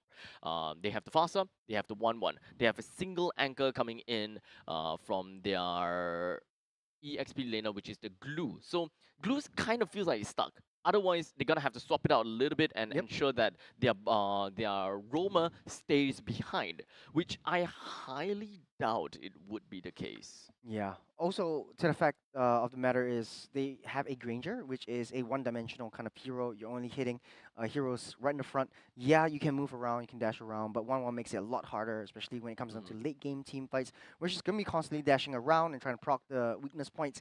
And once she soars into the sky with the crossbow tank, I think that's going to be a huge problem, especially for the tanky heroes like the Bakshias and the Glues, because you have the DHS that is going to constantly melt you down, HP base, HP percentage base, and this might cause a lot of issues when it comes down to zone potential. And speaking of zone potential, though, For the side of Absolute Zero, I like the fact that they picked up the Farsa so that the 1-1 is able to get, or Salis in that sense, is able to get the weakness points popped much more easily than if you don't have that kind of zonal control. Who's Evil's mage again, if you recall? That's Juicin. So Juicin, you're playing okay. Juicin as sort of like a utility Juicin. You pick up like the crane, you play the claw, you pick them up, throw them down again, and I think Baksha makes it so much more easy to deal with. Okay, okay, understand. So this is makes me think even more that Evil is not a death ball now that we have the Juicin. No, So you still have both still of have the them are death still ball. front to back. It's still very front to back. It's still very death ball. I think matter of fact is for the Ling, you find it a lot easier to have sort of like backline approaches and find angles and flanks and perspectives into the backlines and just take out that Farsa, take out the 1-1 first. You also have iframes to get out of the way, but that's only if you don't get shot down mid-air before you actually get your Temples of Blaze back getting popped up. Okay, so at this point in time, I think that there is quite a bit of quite a bit of things that we're gonna have to work out for between these two teams. I think that there must be something that. Oh man, let me just kind of think about this. I still believe that AZ have a more superior lineup just because of the CC plus the Xbox front to back front lines of the Evil probably don't have a very good way to deal with this. I think for Evil, they have the loose man Ling. So they're still going to be playing as a four-man composition all throughout the major objectives. But then again, they need some space for the Ling to farm up. I think the CC was just used for jungle aggression in the early game just to deny the Ling to just snowball out of control. And I think for the side of Vendetta, a lot of onus is on him to manage the long wave and the wave around the turtle pit. And I think, yeah, speaking about like side lane pressure, they have the 1-1 who is able to just go onto that side waves or even send the Farsa down towards side waves to just try to maintain the side wave pressure and try to play the macro game away from Ling. But they have to match the speed that Ling needs to bring on the table. Okay, so okay, in your opinion, at least, in your opinion, which composition do you prefer? Like, I'm clearly more on the AZ side, just because of Really? Tank Shredder. I might be a little bit biased right here, but I do prefer how Evil likes to play this. I think in their minds, it's like if it ain't broke, don't fix it. They might have been training for a deathball composition like this all the way through, in their scrims and in their trainings.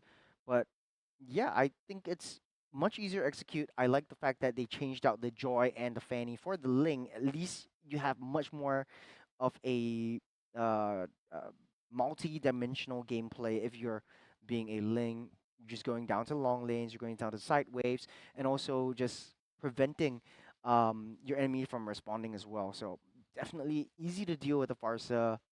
Questionable when it comes down to the 1-1. You need to be able to burst her down before the weakness points gets popped off if you complete your four sword circle. But yeah, to be honest though, yeah, Evil. But it's all down to execution though. You can have a winning draft, but if you just keep throwing bodies, might not be able to win. Okay, so we do have a little bit of a technical difficulty at this point in time, but we will definitely be getting ourselves into the game very, very soon. So once that's done and dusted, then we should be able to see how both of these two teams eventually is gonna unfold. It's a lot of things that we can say in theory, but how it actually works out. That's the biggest question, right? Because Evil definitely have a little bit more experience when it comes down to being in the MPL leagues, while Absolute Zero, definitely we still have some prominent figures. Pretty You have good. Nan, you have Buji, who has that sort of like big stage Even experience. Rapid Dude. Rapid Dude as Rapid well. Dude. Yeah, I Yeah. think it was from the Blacklist Philippines, if I'm not wrong, as well. So, man, a lot of different dimensions to how Rapid Dude actually plays this along, and I like the fact that they respect band out the Franco. So, yeah, a lot to think about. But yeah, it's all about execution at this point. Can't wait to jump back to the game. Yeah, I can't wait. This is, of course, going to be one of the most important games for these two teams. One of these teams going to have to go home. I mean, it's just a bus ride away. I mean, are you sure? Are you sure? Are you sure? Are they? Are they really in? Are we really in? Are they really living in Tampines and kind of stuff? You know, that's the question. I don't know. Yeah. But hey, we're gonna be getting a little bit of a remake of the lobby, so we'll be taking a short break right now. We'll be back when we come back. We'll see you soon.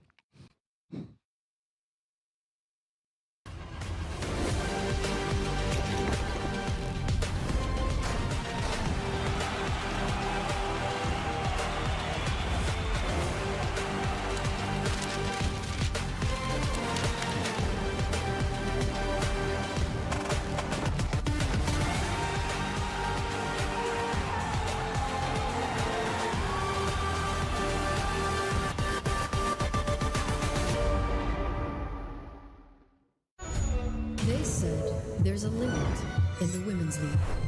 In MWI, we say limit? Watch us bounce. From the MWI Queens everyone knows, to the stars who came out from nowhere, to the ultimate champions. Now, MWI is expanding greater than ever. Turkey, EECA, Africa, Mongolia, and beyond. We're stretching the map wider. MWI, where dreams get louder. This isn't just a tournament. It's your passport to the world stage. A spotlight for women in the EWC. No rules, no ceilings, no limits. Just this. We're vibrant. We're ready. We're limitless. Dandruff keeps coming back? Your shampoo may not be 100%. Let's check. Use Head and Shoulders. Removes up to 100% dandruff and defeats itch. Protects scalp for up to 48 hours. So dandruff and itch don't come back. Head and Shoulders.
相変わらずやかましい奴らだ。今度は背中合わせで行くわよ。よっしゃ第7班ここに復活だってばよ。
ここは俺に任せて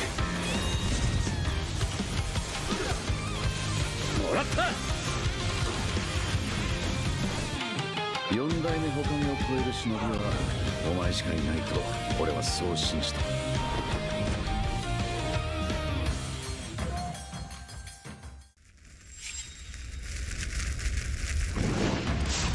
みんな渦巻きナルトが帰ってきたぞ。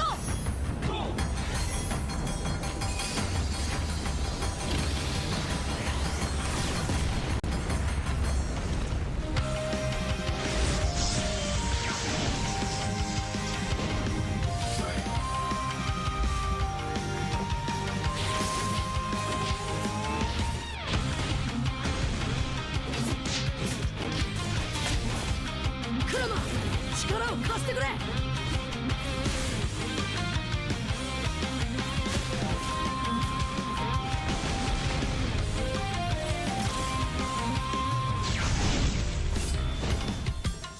っしゃ第7班ここに復活だってばよ。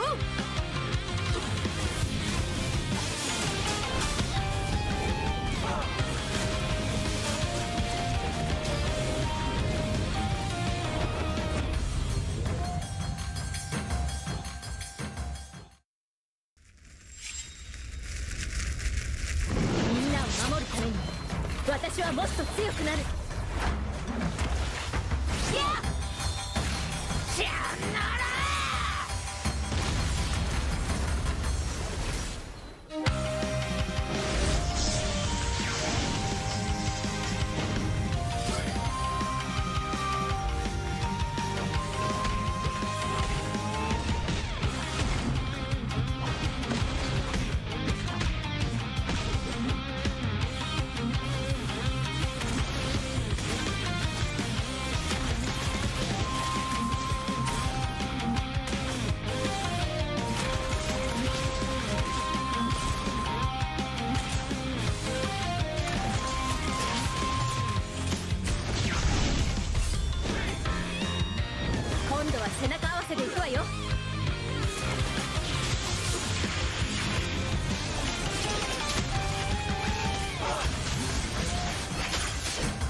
見せてやるよ車輪ガンの本当の力をな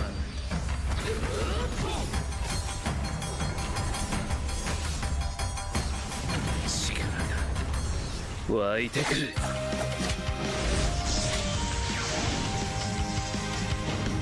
Alright, ladies and gentlemen, welcome back once again. We have got the game settled and we will be moving on to the game very soon. But before that, a quick little introduction. My name is Abstract. With me here is Churros, both of us, your caster of today. Yay. Yes. Yes. Now throwing it over to you. Well, regardless, ladies and gentlemen, if you guys are new to the show and not too sure what exactly is going on, this is, of course, the MPL Singapore Season 9.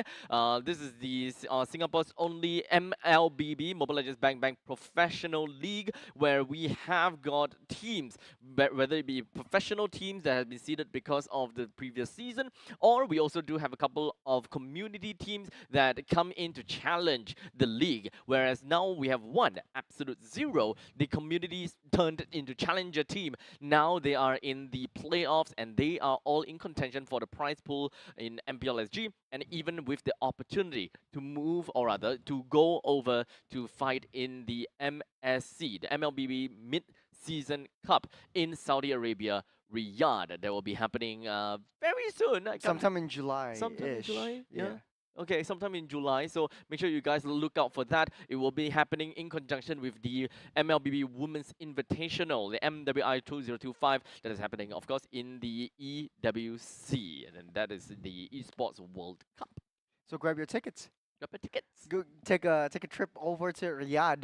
I honestly wish that I could be there. So that I think the only one who have went out of all of us casters is Jace. Jace, yeah. Is Jace. I'm so disappointed he didn't buy me the Habibi outfit.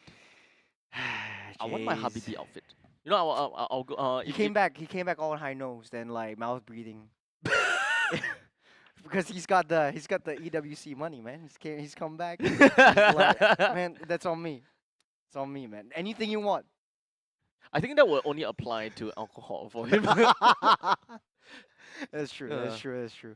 That guy. That guy. That guy. That guy. He's definitely listening to us right now. Oh yeah, definitely. Back in Tampines Mall. Yes, exactly. Yeah. Shout out over to you, Jace. Shout out over to you. The hardworking man that even though he's not on duty on the caster's desk, went over to Tampines Mall on very short notice, by the way, and went over to be the to be the host and kind of round out the crowd a little bit. Dude, he's a very, very good person. Very, very, very good, if you ask me. Very, very good. Yeah. Man, we actually honestly covered a lot of the points that Absolute Zero and Evil. I don't think there's any more that we need to talk about from that. Yeah, point. it's really down to execution. But speaking of execution, I was about to go into the podcast. We have a lot of time for that later. Okay, you know what does this mean? You know what it's time for? Welcome to the Short Kings podcast. Okay, so let's talk. Let's talk about Jace. Let's talk about Jace. Okay. Let's talk about Jace. Okay. So so far, oh crap! I just remembered I didn't really share the story about me and me and Deadeye. But did I? Deadeye, yeah. Yesterday. Like yesterday, like me and Deadeye was like, okay, you know what? Next break we'll tell you guys about our story, kind of stuff. Okay. But now, okay, the both of us we shared our story. Yes. But now I'll share my story with Jace. You Oh, know? you and Jace's story. Me and Jace's story. This is actually a very interesting story. Actually, it is very, very interesting. If you want to say hi to Jace, like I'm a huge fan of Jace. Like the first time I met him, I was starstruck. I didn't know what to say. And if you want to see him, head on down to Tampines Mall. He's right there. He's just said the exact same walking thing about around. He said the exact same thing. Can I be a huge fan of two people? You can. But it's not two for you.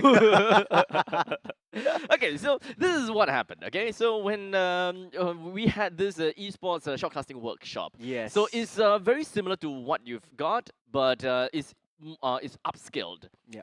It happened in Scape. We had a lot of people come in for the workshop. It's split into two sections: the shoutcasting side and the production side. So I was in charge of mentor, as well as I also did like kind of like the what's they called, paneling, paneling. People go over shoutcasts, and then we will like give points like, okay, what's good, what's bad, what you should improve on, blah blah blah.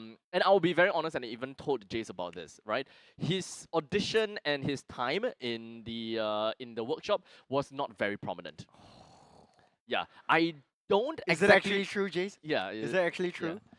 So I actually don't really have my eyes on him. I didn't really, think so much about Neither it. did I. Like I never had my eye on him at all. Like if I was you, he'd be in the same position. He's a very forgettable man. Look, he's not as forgettable as Jusin. Okay? Jusin is like the most unforgettable, most forgettable one. Most forgettable. Yeah. Jusin, you mean the hero? Yeah, Jusin? Jusin like most forgettable. Like me and Did I keep forgetting about Jusin. Yeah, I'll tell you more about that in a short bit later. You guys can watch the VOD yesterday. But yeah, Jace, so back to Jace. Yeah, back to Jace, right? So naturally on in that event as an agent, I look out for aspiring shoutcasters. I look out for people that that have potential, and I do want to like help them improve, give them jobs and all that kind of jazz. But I didn't approach Jace. He approached me. Yeah. So when he He's pitched one of himself- those mosquitoes that you just can't get yeah, rid of. So when he approached me, I was like, "Hey, okay, sure. Why not give it a shot?" And then I think I'm not too sure whether I realized he did MLB or rather I told him to do MLB. I can't exactly remember what is it or what the direction was. But eventually picked him up, taught him and all that kind of stuff. And up until today, we still laugh about the fact that I did not pick him. He chose you. picked me. Oh. Yeah. The wand chooses its master. Yeah. The one chooses the master. His master. My man. But he's Yeah. come a long way. He's came a He's long come way. a long way. Yeah, Went to EWC last season. Yes, Hopefully he last will year, be yes. this time around as well. He did the round table thing, not Oh, yeah, the directly HQ, involved. yeah, the yeah, HQ, and I think honestly that's the where most the money impressive is. thing. Money aside, though, I think that's the most impressive thing. Yeah. Because honestly, though, Everyone like, is watching. everyone is There's watching. Everyone. Every game. Every game. Every caster from like other game Like titles he's- as well. Yeah, he's even like clipped clipped by like very famous Twitch streamers, that kind of stuff. Yeah. Because everyone has their eyes watching. And then the very first time EWC was like unveiled, they Yeah. had that trophy and all, and then his voice was in there, and then he's a part of it. You and know, I was but like, to "Hi, be honest, mom." to be honest, all of this fame and all of this fortune is still forgettable.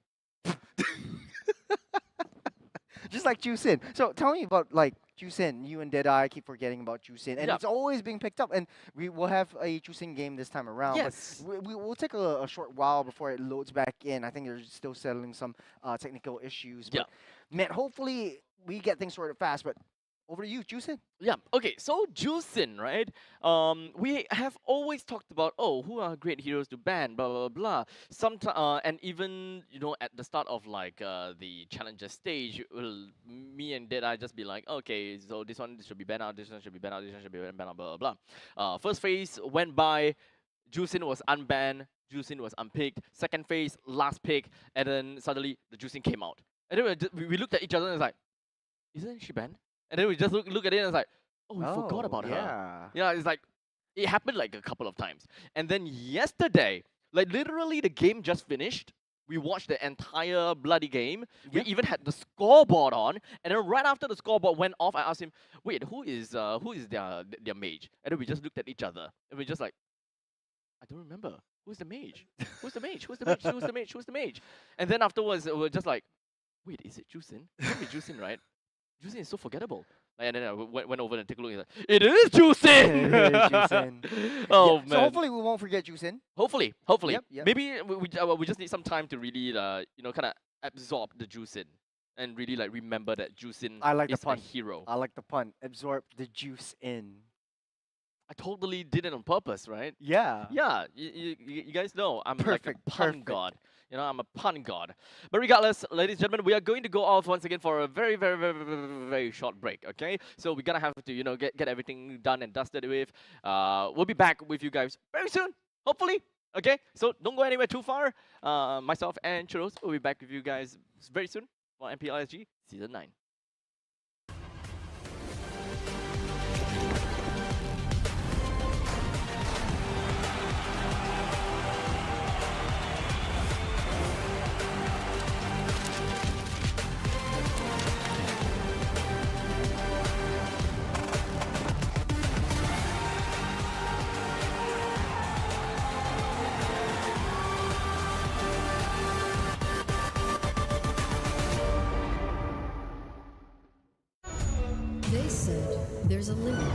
in the Women's League.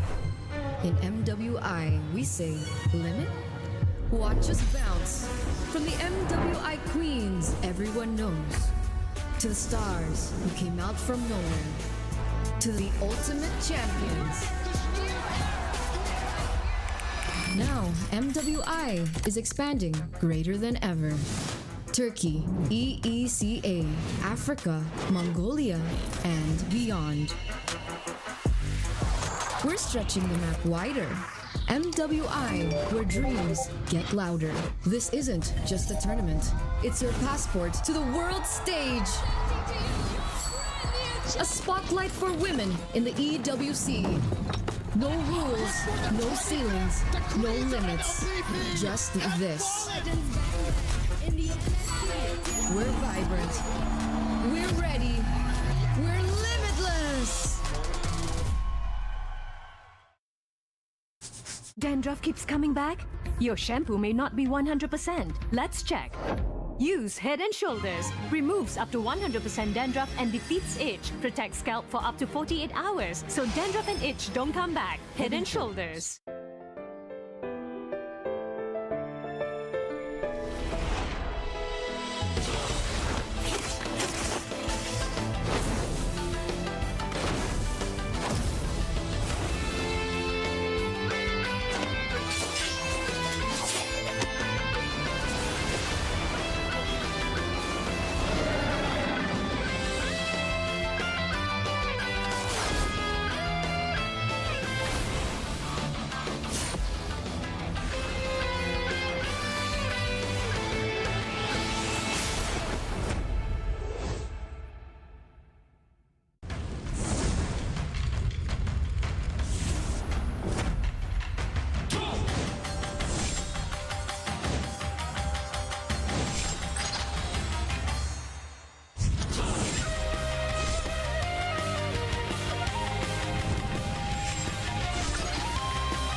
相変わらずやかましい奴らだ。今度は背中合わせで行くわよ。よっしゃ第7班ここに復活だってばよ。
ここは俺に任せてもらった。4代目他にを超える忍びはお前しかいないと俺はそう信じた。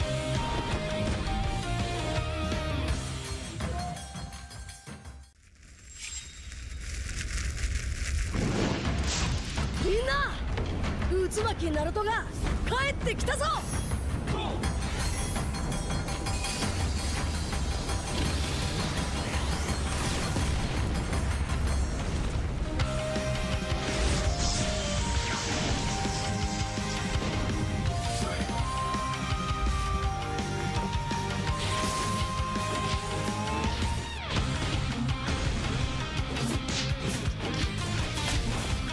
クラマ力を貸してくれ。よ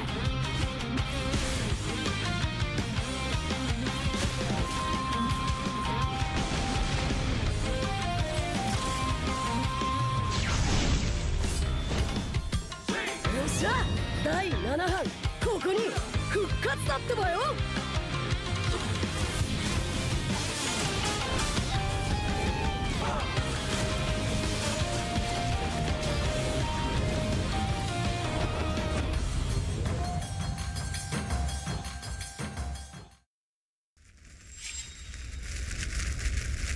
みんなを守るために私はもっと強くなる。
せてやるよ。シャリンガンの本当の力をな。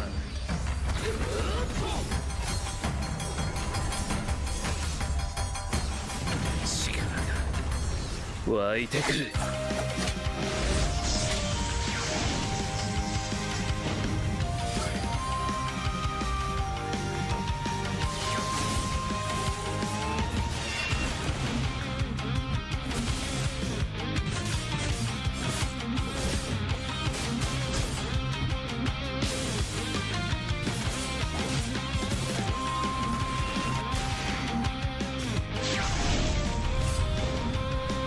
相変わらずやかましい奴らだ。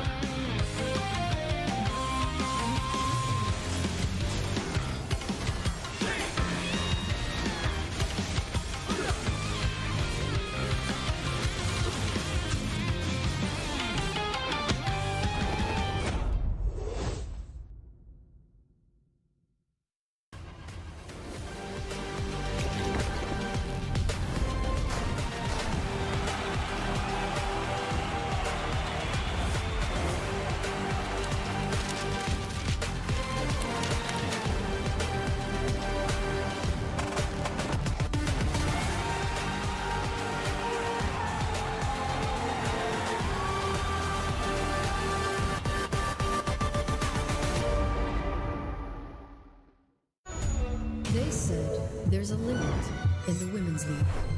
In MWI, we say limit? Watch us bounce.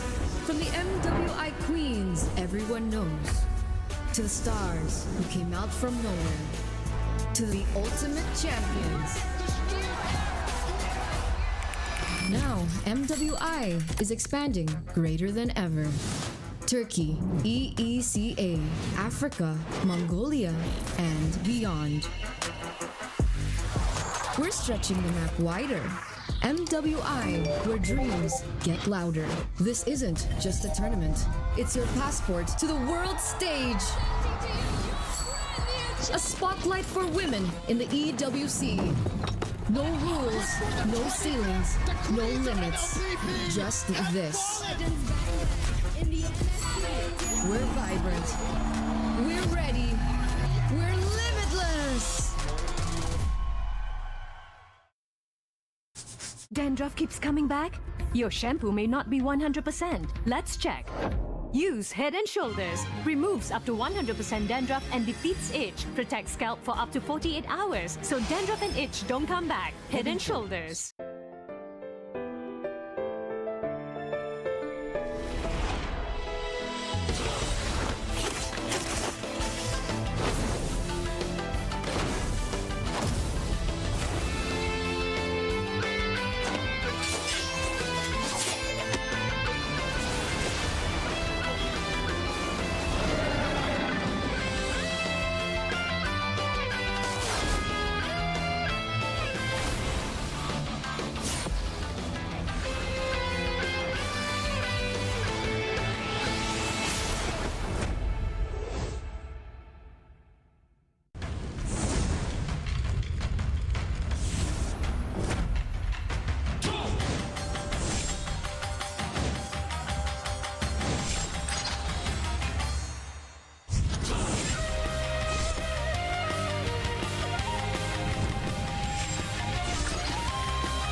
相変わらずやかましい奴らだ。今度は背中合わせで行くわよ。よっしゃ第7班ここに復活だってばよ。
ここは俺に任せてもらった。4代目ほかげを超える忍びはお前しかいないと俺はそう信じた。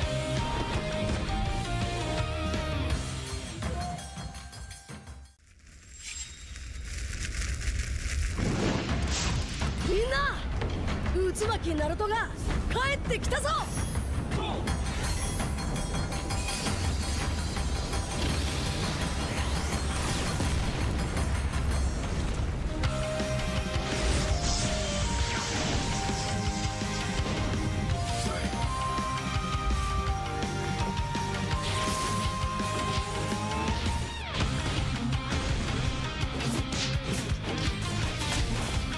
クラマ力を貸してくれ。よ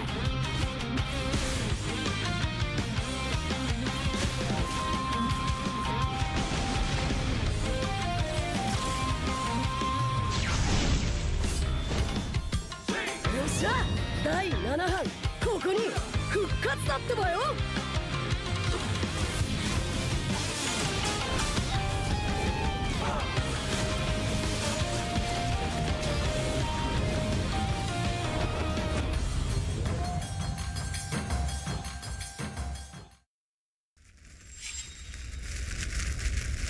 みんなを守るために私はもっと強くなる。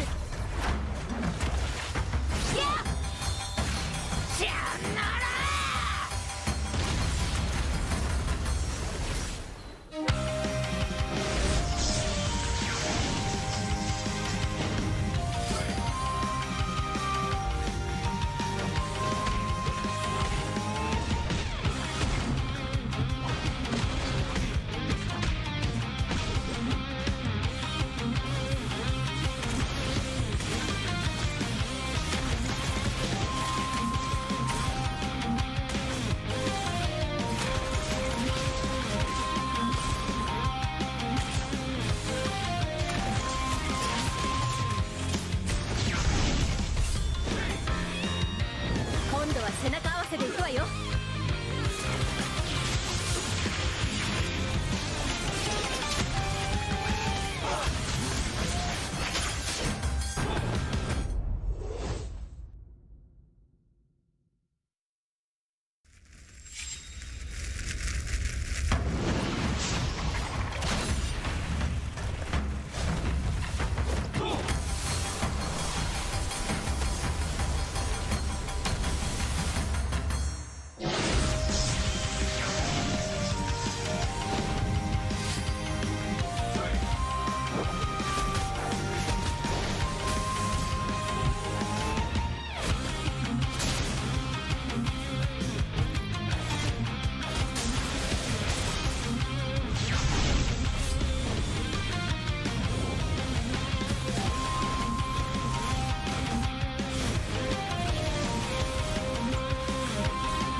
せてやるよ車輪ガンの本当の力をな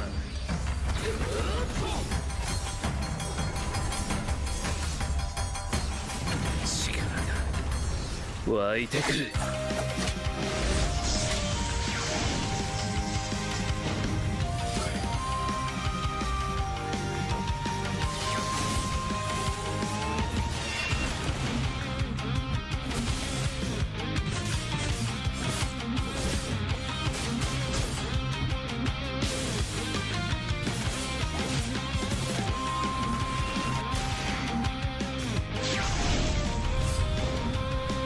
相変わらずやかましい奴らだ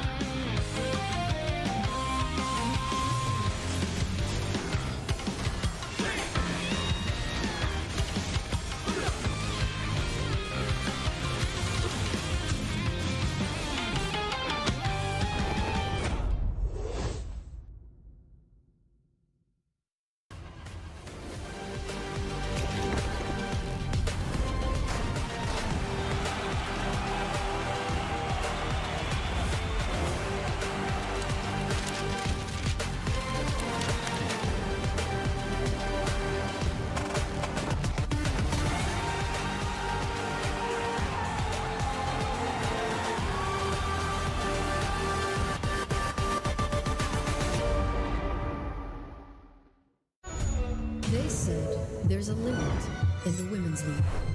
In MWI, we say limit?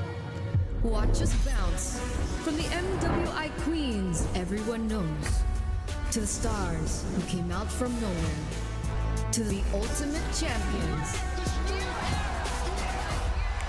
Now, MWI is expanding greater than ever. Turkey, EECA, Africa, Mongolia, and beyond. We're stretching the map wider. MWI, where dreams get louder. This isn't just a tournament. It's your passport to the world stage. A spotlight for women in the EWC. No rules, no ceilings, no limits. Just this. We're vibrant. We're ready. We're limitless. Dandruff keeps coming back? Your shampoo may not be 100%. Let's check.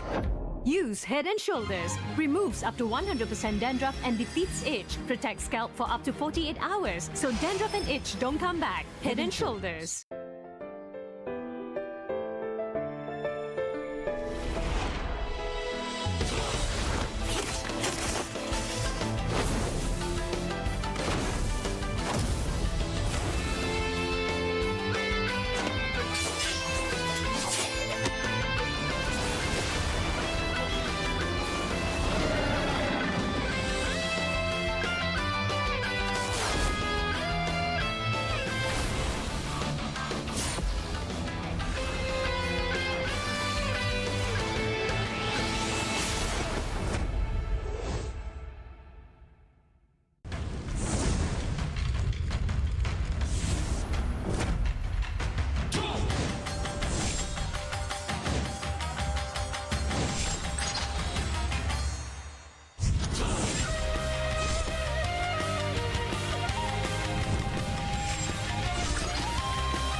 相変わらずやかましい奴らだ。今度は背中合わせで行くわよ。よっしゃ第7班ここに復活だってばよ。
ここは俺に任せて。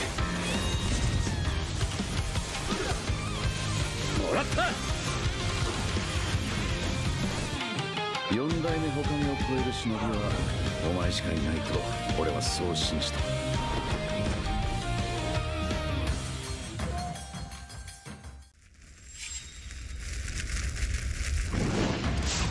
みんな渦巻きナルトが帰ってきたぞ。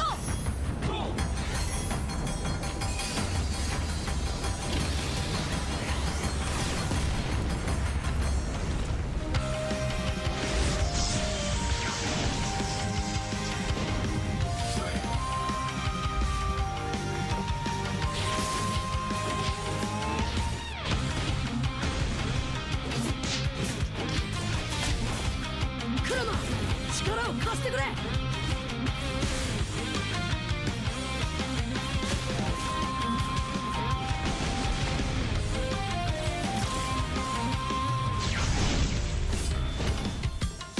っしゃ第7班ここに復活だってばよ。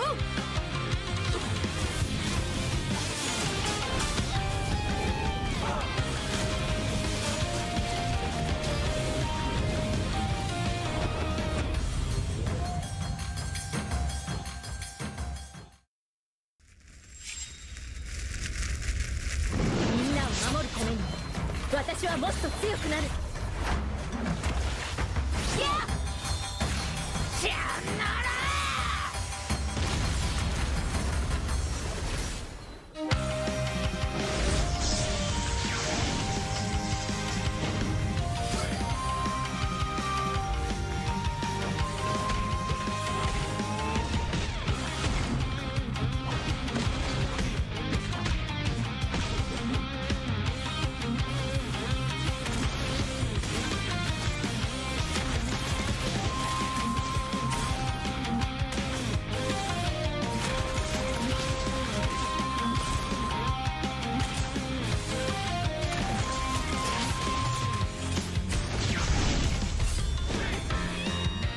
今度は背中合わせで行くわよ。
せてやるよ。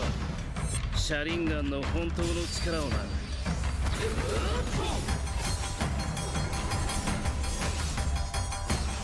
力が湧いてくる。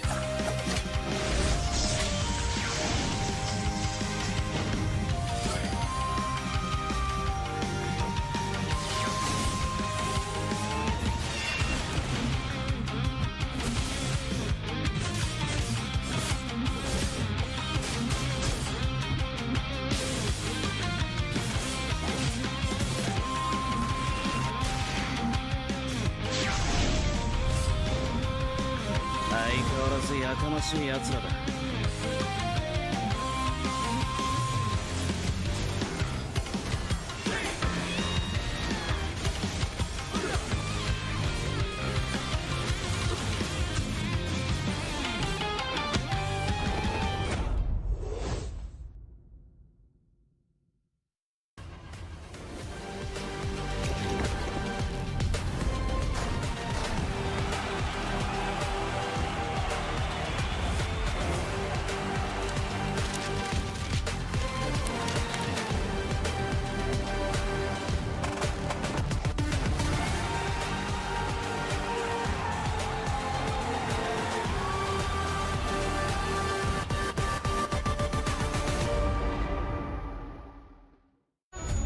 They said there's a limit in the women's league. In MWI, we say limit? Watch us bounce from the MWI queens everyone knows, to the stars who came out from nowhere, to the ultimate champions. Now, MWI is expanding greater than ever. Turkey, EECA, Africa, Mongolia, and beyond. We're stretching the map wider. MWI, where dreams get louder. This isn't just a tournament. It's your passport to the world stage. A spotlight for women in the EWC. No rules, no ceilings, no limits. Just this. We're vibrant. We're ready. We're limitless. Dandruff keeps coming back? Your shampoo may not be 100%. Let's check. Use Head and Shoulders. Removes up to 100% dandruff and defeats itch. Protects scalp for up to 48 hours. So dandruff and itch don't come back. Head and Shoulders.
right, ladies and gentlemen, welcome back to MPL SG Season 9. My name is Abstract.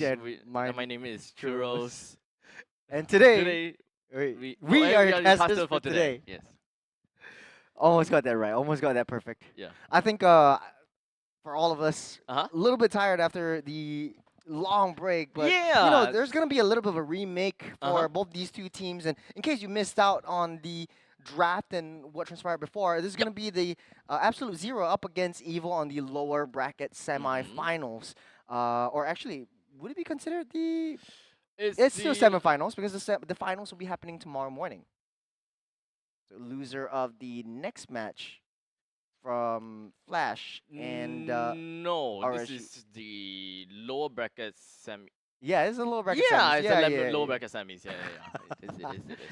But yeah, I think definitely a little bit of an issue with both these two teams, and I think the audiences here deserve some transparency. Yeah. And from all the information that we gathered, I think for Absolute Zero's side, I think when they picked up the hero, there was a little bit of a bug in terms of the battle spells. I wouldn't say which specific player it is, but we're sorting that out. We're doing our investigations and sort of like understanding what actually transpired, and hopefully it's not sort of like I forgot to do this kind of thing, and it's not really an actual bug. So hopefully everything goes according to plan, and we'll get a remake getting settled on. Yeah, we do want ourselves a proper game per se.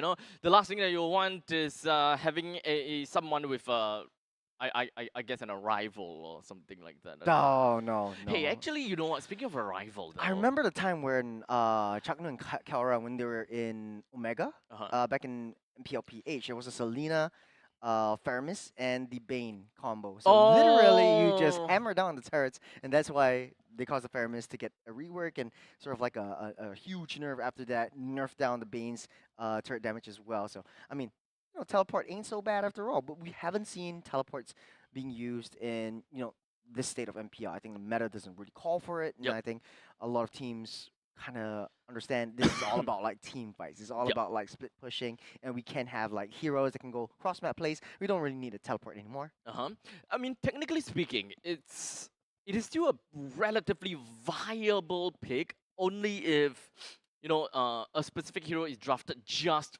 for split pushing, right? Yeah. I mean, if you tell me you pick up a Zilong and then you pick up an arrival, I think it kind of makes sense. Yeah, it kind of makes sense. Yeah, you can solo 1v1 people. It appears in your lane. But anything more than one, you are in deep trouble. But in the meantime, you can also just teleport away pretty effectively, or teleport into the lane pretty effectively as well.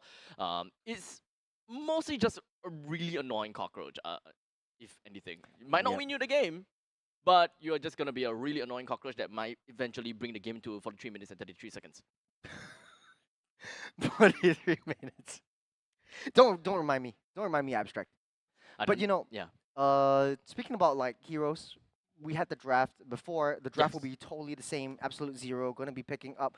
Now we're gonna be testing my memory a little bit. We didn't write this down. We didn't write anything down. Even I don't remember very well. Kalea. Wait, Farsa. this one is Absolute Zero. Absolute Zero. Okay, Absolute Zero. Because I remember the right side first because they picked up the export CC, Kalea, Farsa, and 1-1. Okay. So we got that going on for them. We got that. Okay. On the other side of the table, I think it might be a little bit easier as well. They got the box here. Box the first Granger, Jusin, Ling, and Glue. Got that down. How old are you? I am not going to share that information, but obviously if you put down some of the information down Liquipedia, I'll be happy to. You want to put it down Liquipedia? I don't think it's on there, honestly. You back again with the phones. Liquipedia. Yeah, they don't really have a lot of information on me. Pretty new to the Churros. scene, man. Okay. Zero information. Ryan Churros Chin is a Singaporean caster born in 1998. Did I get this right? No. God damn it. God damn it. There's no information.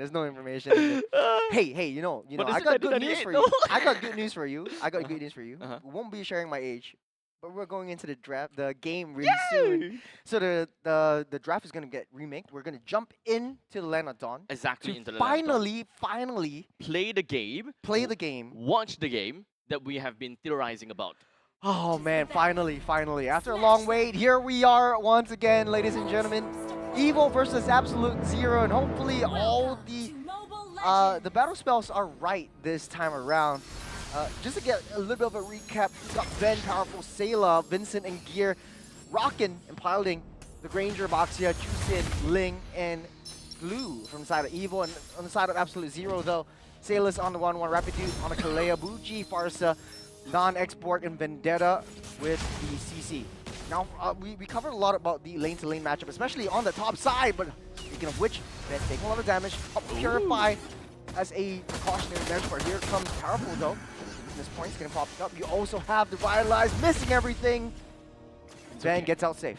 Yep, small little short-range artillery, I suppose. But both Silas as well as Van were both in really crucial HP per se, but no bueno for both of these two teams, unfortunately. But in the meantime, we do have got quite a lot of these battle spells actually used up from the side of Evil already. Two of which are Purifies. Even Van picked up a Purify for himself, as well as a single Revitalize from the side of Powerful. Yeah, Ben's in a tricky situation. He got a Blast Insanity, trying to go straight to Van. Won't be able to survive this one. First blood goes over the hands of Don. Vincent from the flank, finding Salas. Good trade right there. Non taking down low. Set their sights up on Rapid Dude, able to run away safe with his Rapid Boots. If only it's actually Rapid Boots. It's not really a Rapid Boot. It's not Rapid Boots, but it's Rapid Dude. I like to play the puns. Yeah.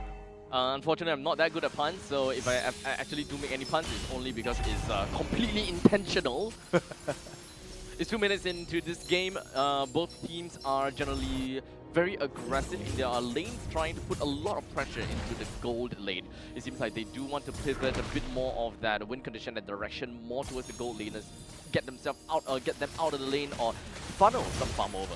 Speaking of funneling, get a nice zone potential. Here, having his possession onto Vendetta with a split. Here comes Powerful, locking them down. Fuji goes down. Nan holding on to his last insanity. He has the ultimate. Going in for Powerful, takes him down in the process, but here comes Vincent for the cleanup. Rapid Dude is next on chopping block. Will be able to sustain enough to almost take Vincent down, but he ends up falling into the graveyard by the hands of Gear. And on the top side though, 1v1, Ben wins out on that trade. That's a very big trade coming in from the side of Evil. They managed to win more than 2 games coming in, so at least I gotta have to say that, okay, that is also a Flicker expanded from the side of Fuji. Very important for the next upcoming fight. With a Feathered Asteroid with no Flicker, Evil should be able to play a bit more defense, or rather, a little bit more offensively. Yeah, good start from Evil. Better than the last 2 games that we saw against RSG. Right now, they have a good early game start, especially for Gear, where he is able to find that back lines and disrupt it before things go south. And I think the fact that Absolute Zero doesn't have any mid lane counter towards this Glue might spell trouble, especially if they're seeping into the mid to late stage of the game. But Sayla getting caught up with the Predator Airstrike, able to use the Crimson Beacon and get out of the way for her now. But here comes Powerful, rolling in the deep, trying to find a trade, but no luck. Jose is Evil, constantly getting all these farms and trying to psych themselves up for the next turtle. Yep. Then that was an ultimate for an ultimate, so no big deal when it comes down to battle spells at this point in time. But I definitely gonna expect that the early stage of the game, actually, you know, the tempo-wise, Evil and Absolute Zero, they are relatively similar. I don't really expect too much out of both of these two teams in the early, mid, and late stages. They both have got their respective power spikes in all of these stages. Zilla doesn't have the Purifier right now. The mid side, a little bit of a skirmish from Nan. Still trying to farm up. Getting his power spikes is key because early game export doesn't have as much damage as you want them to. But then again, we talked about the CC and the export, which is basically very skill reliant, very spell vampy, and I think Absolute Zero just wants to play this around. The bottom side though, getting immobilized, I think Netta might be able to get out safe unless possession might come through and getting pulled back, but Vengeance stops it just in a nick of time. Huge airstrike onto Vincent, unable to find any luck onto Ling. It was close though. just shy of a single artillery strike before Vincent eventually would have went down. But this is gonna be a 4v3. Oh, non-stolen away. The turtle being pulled in. Fuji trying to pull everyone back with the claw. That's a lot of damage from Vincent. Able to swoop down and pick one off in the process. Vendetta down low. Vincent picks up yet another one before going down himself. But a hand to Bucci. That's a 1-2 trade as Evo trying to ramp up the aggression. Bucci starting off with the airstrike, but here comes Ven to push him away. Damage is starting to show. Level 7 for most of the high damage dealers on the side, on both sides though. So Evil definitely with a little bit more better time when it comes down to these team fights. In total, 3 more kills than Absolute Zero. But when it comes down to the macro game and of course general economy, it doesn't seem like Absolute Zero is too far off. They're only a little bit off 1,000 gold, but they might be able to pick up a little bit more at this point in time. Salas focuses down to the bottom lane. One more weakness points. Does have the crossbow tank at the ready. Tsunami Slam over the minions. Salas tries to pull it back in, holding on to the crossbow tank. Doesn't want to activate it just as of yet. It's a 3-on-1. Absolute Zero secures yet another kill for themselves. Staying afloat in this game. And I think for a community team, we touted them the King Slayers. They're facing up against ex-King Slayers in the form of Evil. Oh, right. Yeah. Or Giant Slayers, Giant so Slayers. to speak. And it's a battle of the Titans. Maybe one day we'll have a God Slayer. Maybe one day we'll have a God Slayer. Technically speaking, it's fair to say that Flash is a god because they have like 3 Ps. But anyone that brings them down is a God Slayer. Hey, same can be said about RSG. They also are 3 Ps. Oh. Wait, did they? Yeah, oh. That is the curtain call. Able to lock Powerful down with Gear. Doesn't seem like they're on the same wavelength as Gear. Needs to be able to defend against the bottom side T1. Then slowly but surely getting those power spikes, getting those farms, and the damage is starting to hurt. Last turtle of the game spawned up 1 minute before the Lord actually comes through. What will Absolute Zero do? At this point, Absolute Zero, they're gonna have to try to steal a little bit of these objectives if they really could. Dun is currently at level 11 versus Vincent at level 10. They could go.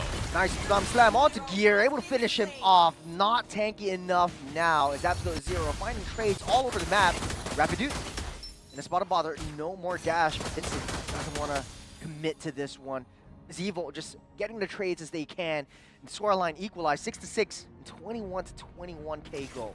Speaking of combat, actually kind of surprised that Nan and the entirety of Absolute Zero didn't want or kind of reserve themselves for that 3rd turtle. I did mention that Nan was at level 11 while Vincent was at level 10. So technically speaking, if we want to talk about 50-50 chances, Nan has got way better chances. Speaking of Nan, getting pulled back, Firaga armor popped up, powerful, taking a lot of damage, the crossbow tank soars him into the sky. Salas picks up one after another, Gear deep into enemy territory, tries to put him back, but gets the flicker out of the way, and Gear secures yet another one from the back line. Then free hitting, free damage, that's a lot of hits that they have to take in. Might not be enough as Absolute Zero goes for a retreat, pulling one more back as Nan gets Immortal popped up as well. That's all that they can get for now. It's a 1-2. That's a very good priority coming in from Evil. They realize that as long as they are able to break Nan's Firaga armor, most of that team fight is gonna be relatively useless, right? Because once he's out of Firaga armor, those heat stacks doesn't really deal all that much damage, and they can just ignore Nan throughout that entire ordeal. In fact, let him build up onto the bounty if he ever to get any more kills, and then kill him for the bounty in the future. So now, I like where Evil is coming from. Just leave Nan be, top off the Firaga armor, and generally they win team fights. Yeah, you have basically with the Firaga armor and Immortality, that is 4 lives that you have to take out from Nan before he gets the CC immunity. So you have a little bit of iframes they can play with around the X-Borg.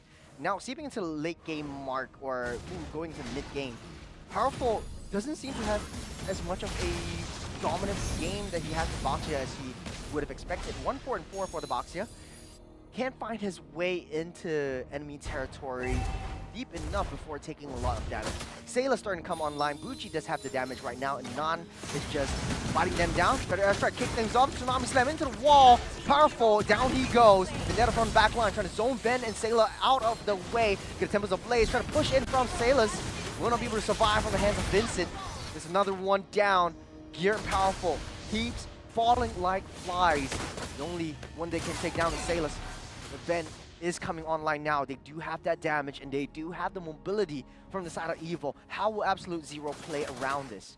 Very good one for one trade though. I think that Absolute Zero, they are not exactly out of the dodge just yet, but they can't exactly throw caution into the wind. They did lose Salas throughout the entire ordeal though, and it's only at 10 minutes into this game. They still need to allow Salas to pick up some of his farm.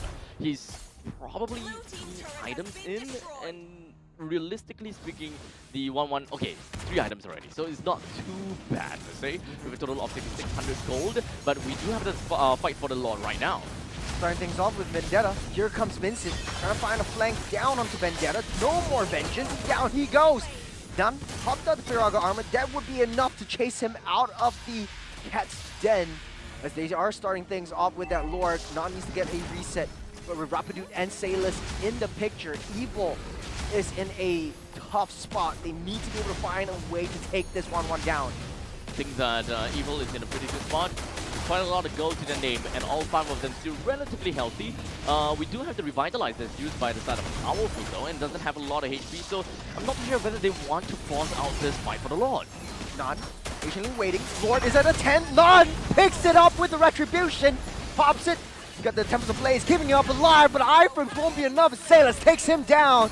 Absolute Zero forming a death ball, and avalanche coming through as Bucci takes down Powerful as well. Not only losing the Lord, but 3 members in the process. Evil, they're crumbling under the pressure. I think that was a little bit too much forcing from the side of Evil, but it Oh, doesn't seem like the fight's over yet. Curtain call, locks the 2 of them down. Crimson Beacon won't be enough. Vendetta, one more hit. He gets taken out before Ven goes down, but the damage is done. 4 members of Evil get blown up like flies, and Absolute Zero absolutely dominating this Lord fight. What a swing!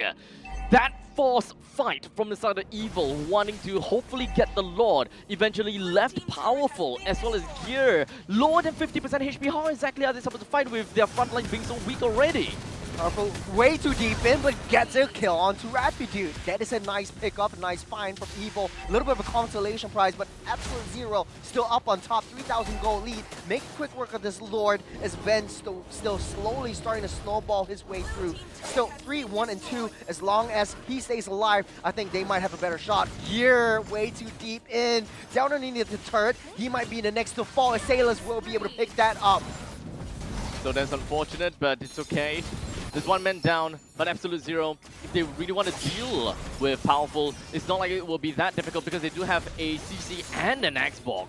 They melt down the front line just so easily, but what happens after melting down the front lines? They need to ensure that they don't lose too much power as well. So Salas, all he got to do is just deal easy damage from the from the back, and ensure that he will be able to unlock her crossbow of Tang to eventually pop off over to the backside. So as long as you realize that, oh, okay, the front lines they are about to die, they can absorb some of the crossbow tank, and then the rest goes over to the back lines. This is one of the only few ways that Absolute Zero can realistically be able to get a team wipeout through that 1-1. Everyone else, such as Defasa even, I think that they are more of a bruiser, not an executioner. Airstrike to zone everyone out from that. You got Rapidude kicking things off. The Tsunami Slam into the wall. They go. Salas with the mega kill. Winter Crown will buy him some time, but not from his death. He goes down as well as Powerful.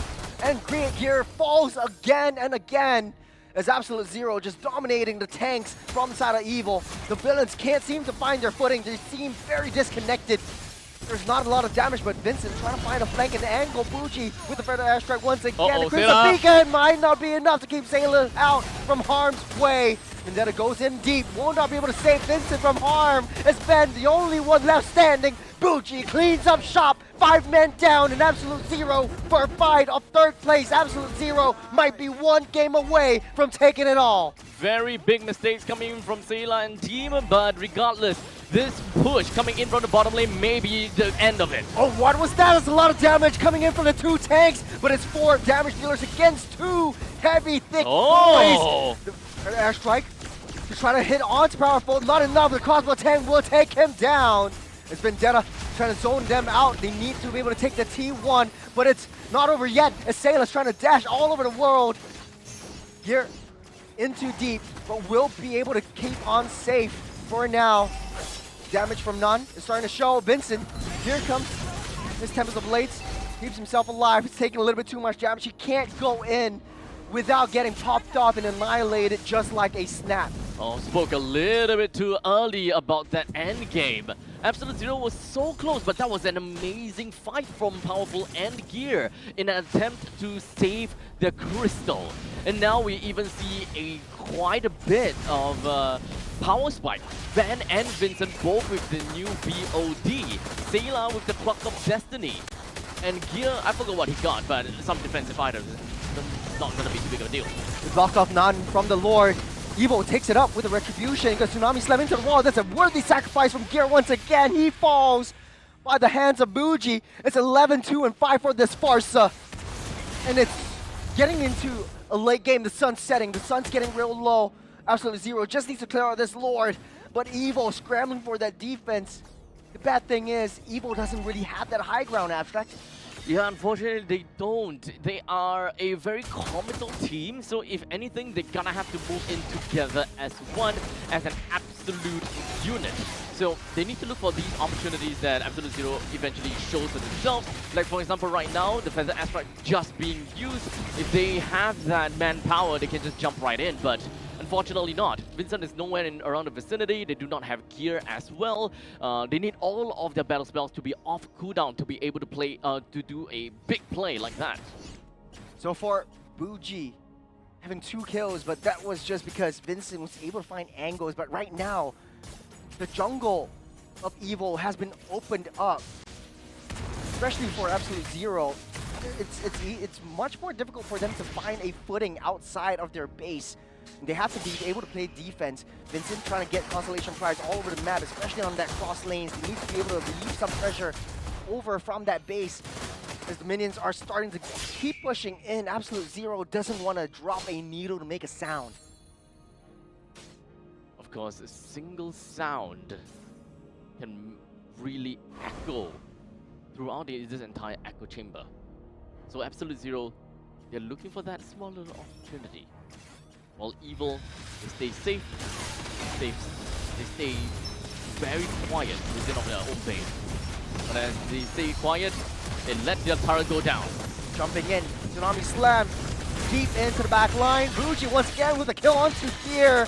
The Immortality still strong for Absolute Zero. They're leading the charge. The snowball has become an avalanche, and Evo just can't seem to find kills onto Absolute Zero. An absolute disaster. The Feather Airstrike popped once again. Ben popped the Purify to get out safe, but it's the crucial resources all utilized. Next Lord spawning up in 40 seconds. So no Flicker, no Purifies, no Revitalize. The only Purify that we have is coming in from Sayla, but I'm not too sure if whether that is even going to do anything for Team Evil. Absolute Zero stood with their foot planted on the ground. Not a single flicker was used in that fight to extend the gap or anything. They took that fight like a champ, and they didn't care about anything that Evil throws at them. Now, here's where things get tricky. Both teams are almost at full build. We're at this point of time where Absolute Zero has that full item power spikes, and all their extra gold is there just to get a little bit of a item trades back and forth. But Evil down low, back on the fourth quarter, need to be able to find a way to steal this Lord again. This is a pivotal Lord. If Absolute Zero absolutely gets it, it gets demoralized. Now from the back line, Gear on top of Bougie, down goes that Farsa. No more zone potential for the side of Absolute Zero as Evil leaves their charge, but they don't have that damage to take anyone down. Sayla already with the Crimson Beacon, but here comes Saylas, almost taking him out in the process. Winter Crown will buy him some time, but not enough, as one fall after another. Saylas goes down as well. 4 fall by the hands of Evil, as Absolute Zero find themselves in a turnaround contention. What was that? 4 members up, they have the manpower advantage. They're gonna push the situation. Man, without Bougie, it felt like a very big deal.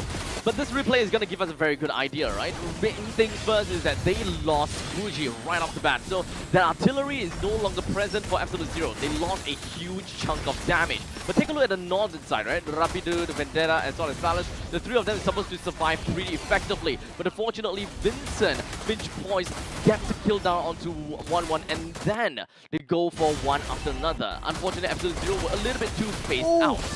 Bougie falls. He just respawned and he goes down as well. Rapidude against the world. Tsunami Slam will buy some time, but not enough. Sailors comes out. Here comes none. Oh, the Lord is still marching in slowly but surely on that top side. Rapidude just bought some time for Sailors and Nana to get back into position. At this point, I think all they wanted to do for Evil, all they wanted to do is just wait it out, right? He has to have about 25 seconds onto his death timer, but unfortunately, I think that the Lord should be able to reach in when the gear has like, what, 5 seconds left to his name. Possibly, but they need to bide their time. Bottom lane T1 just went down. There's still a T2 down to the bottom lane as well. We gotta have to remember that with the inhibitor turrets being destroyed from the side of Evil, this is gonna be quite a tough lane to push, and it will take some time for it to eventually happen. Evil needs to repeat what they have done so far, maybe at least 1 or 2 more times in order to break through inhibitors. Here comes Ruji though. Easier said than done because now Absolute Zero has that high ground advantage. But the bottom side and mid side already pushed in. No more T3s. They're leading the charge though. Lord falls. Is Absolute Zero back on that defense.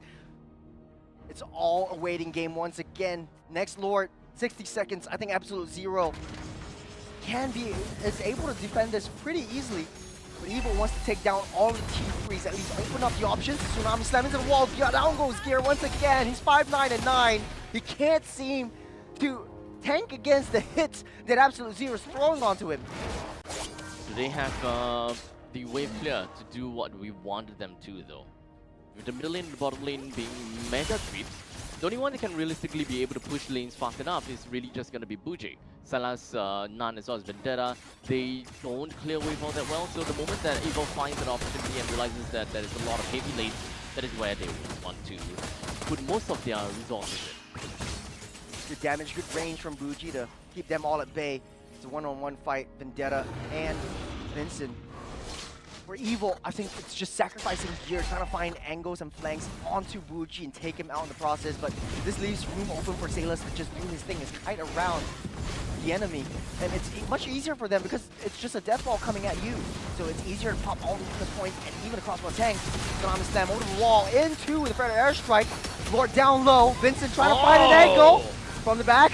He goes in, but Bougie secures that Lord for Absolute Zero. An absolute disaster for Evil as 2 falls. Ven is no more. Down goes Sayla, and Salas just making a statement for themselves. The Winter Crown with this latch gear will run, but he cannot hide as Salas will be able to take him down. Vincent trying to find and push the situation. He takes out Bougie though.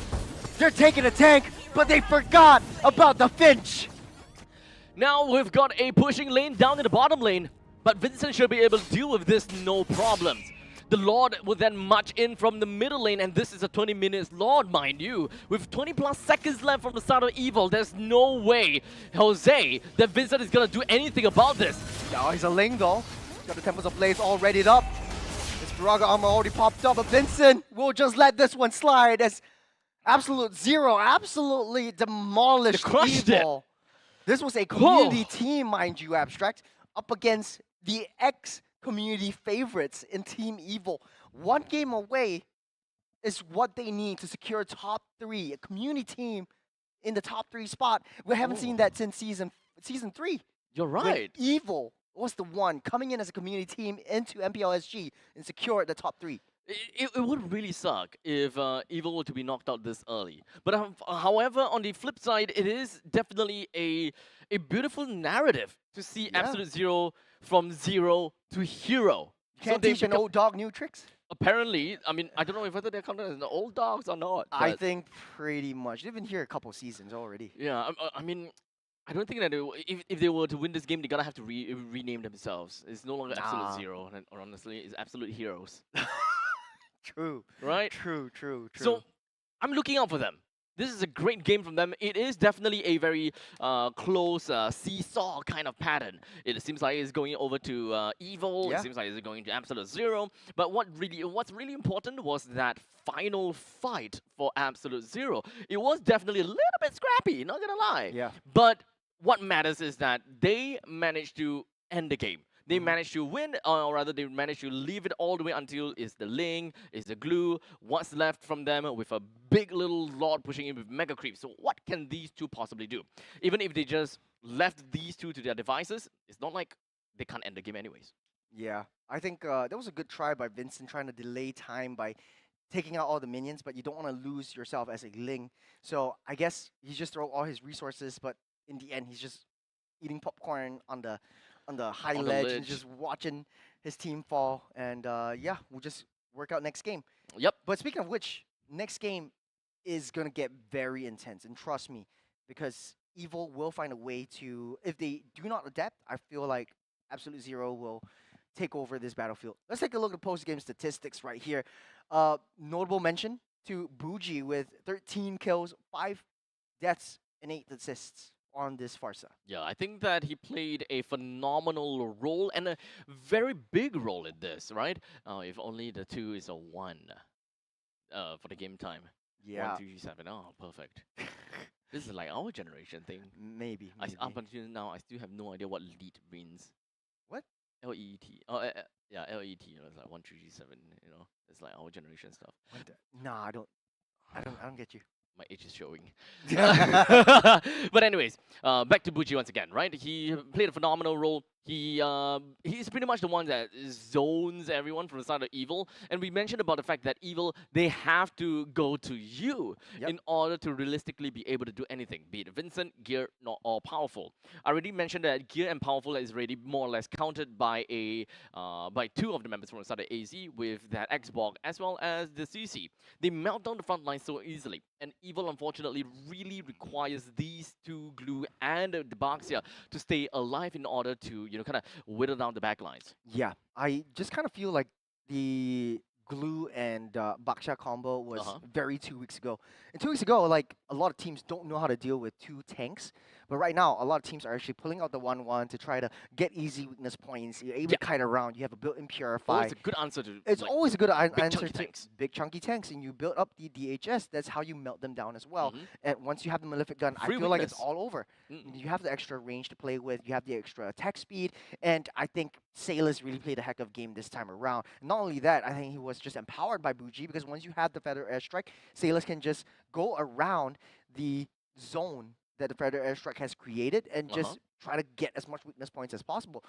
Damned if you do, damned if you don't. If you get the weakness points off, throw in the crossbar Tang that secures that kill.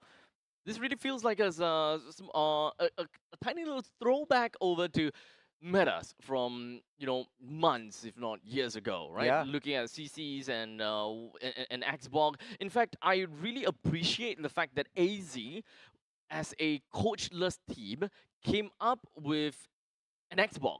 Yeah. Because most of us are just meta slaves. We just think about, okay, what's great in the meta right now? Yeah. How do we conform to our current team? How do we play around our current team? But AZ thinks a little bit outside the box. They consider heroes of the current meta, of previous metas as well, and look at things less in the meta view, but it's more of the overall view, right? Out of all of these heroes, what are good answers out there? Has it been successful in the previous seasons? What's wrong with it right now? Is it because it's just outdated, or is it because there is a certain counter in the current meta that doesn't allow this hero to work out? Well, it's not going to be the case anymore, as I believe that Xbox back then, he was popular because he is a very good counter over to glue.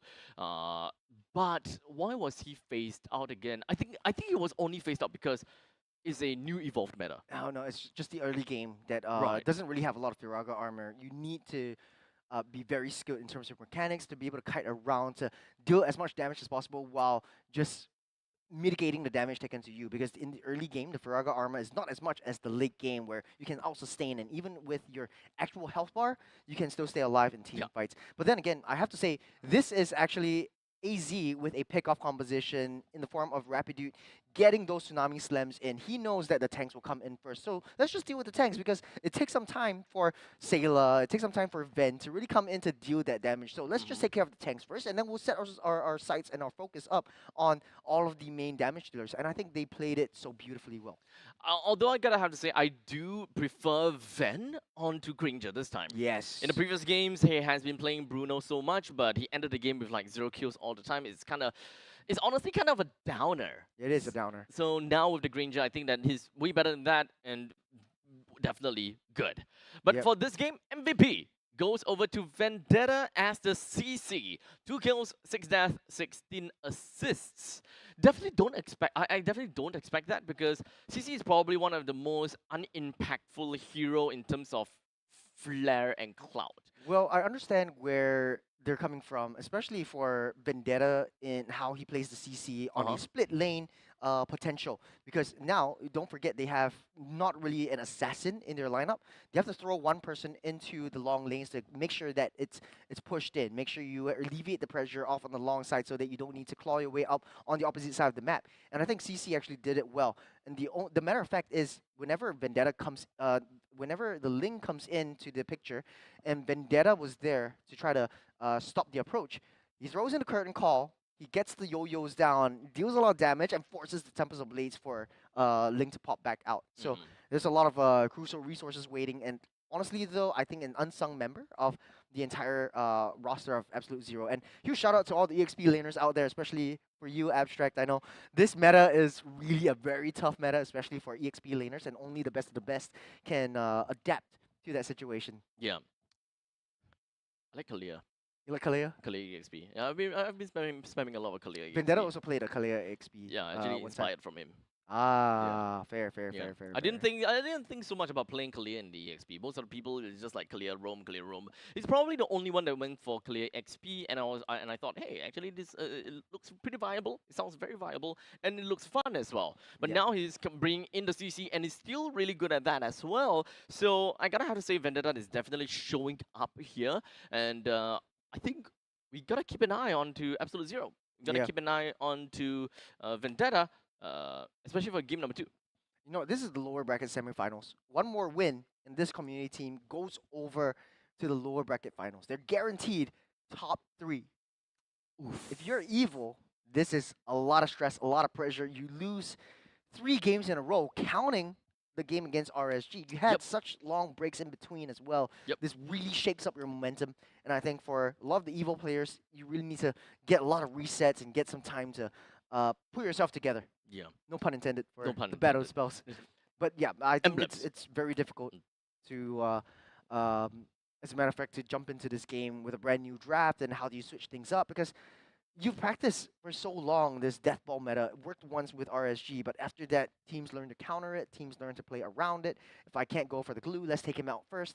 And it's just difficult for Evil at this point. Now, I think with also having to deal with like the back-to-back losses, but also knowing that you're one game away from not making it. Yeah. It could be a fight or flight response, to be honest. Honestly, we gonna have to hope for the best for Evil and really identify the main problems here.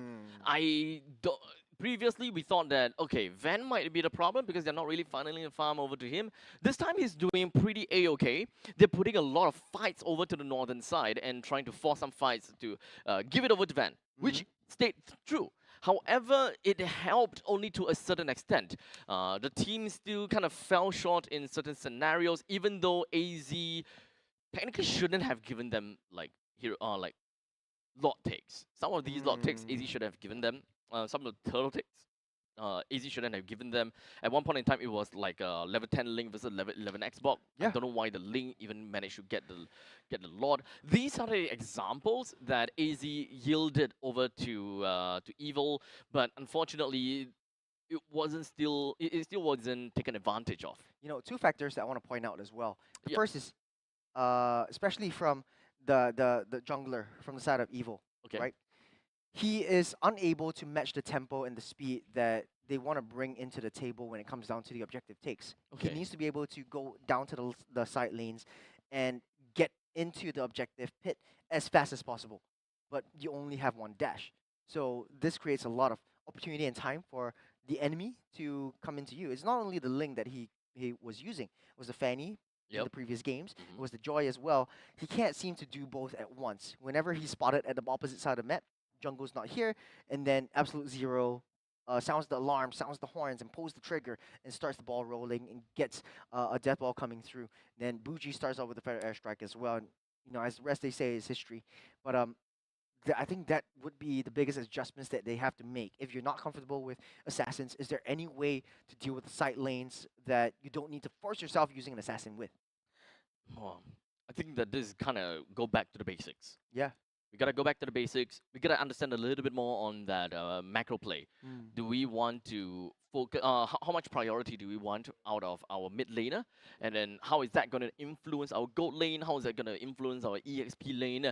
At least in the previous game, we saw it was a Baxia plus a Juicin. Yep. Technically speaking, if I can't remember if whether the Baxia actually played with the Concussive Blast. If it's a Baxia with It was Concussive Blast, concussive. Yeah, it was concussive. concussive So and at least, revitalize. at least with that said, that means that their lane priority shouldn't be trash. Yeah. But they are going up against a Plaza plus a who's that again? The Roma was. It was the Xbox CC.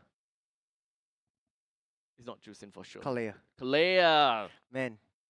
So, Man. yeah. Okay. So A little bit of a brain fart moment for I both know, of us. right? I know, right? Okay. So Kalea plus the Farsa. Farsa. Technically speaking, they should have a way better lane.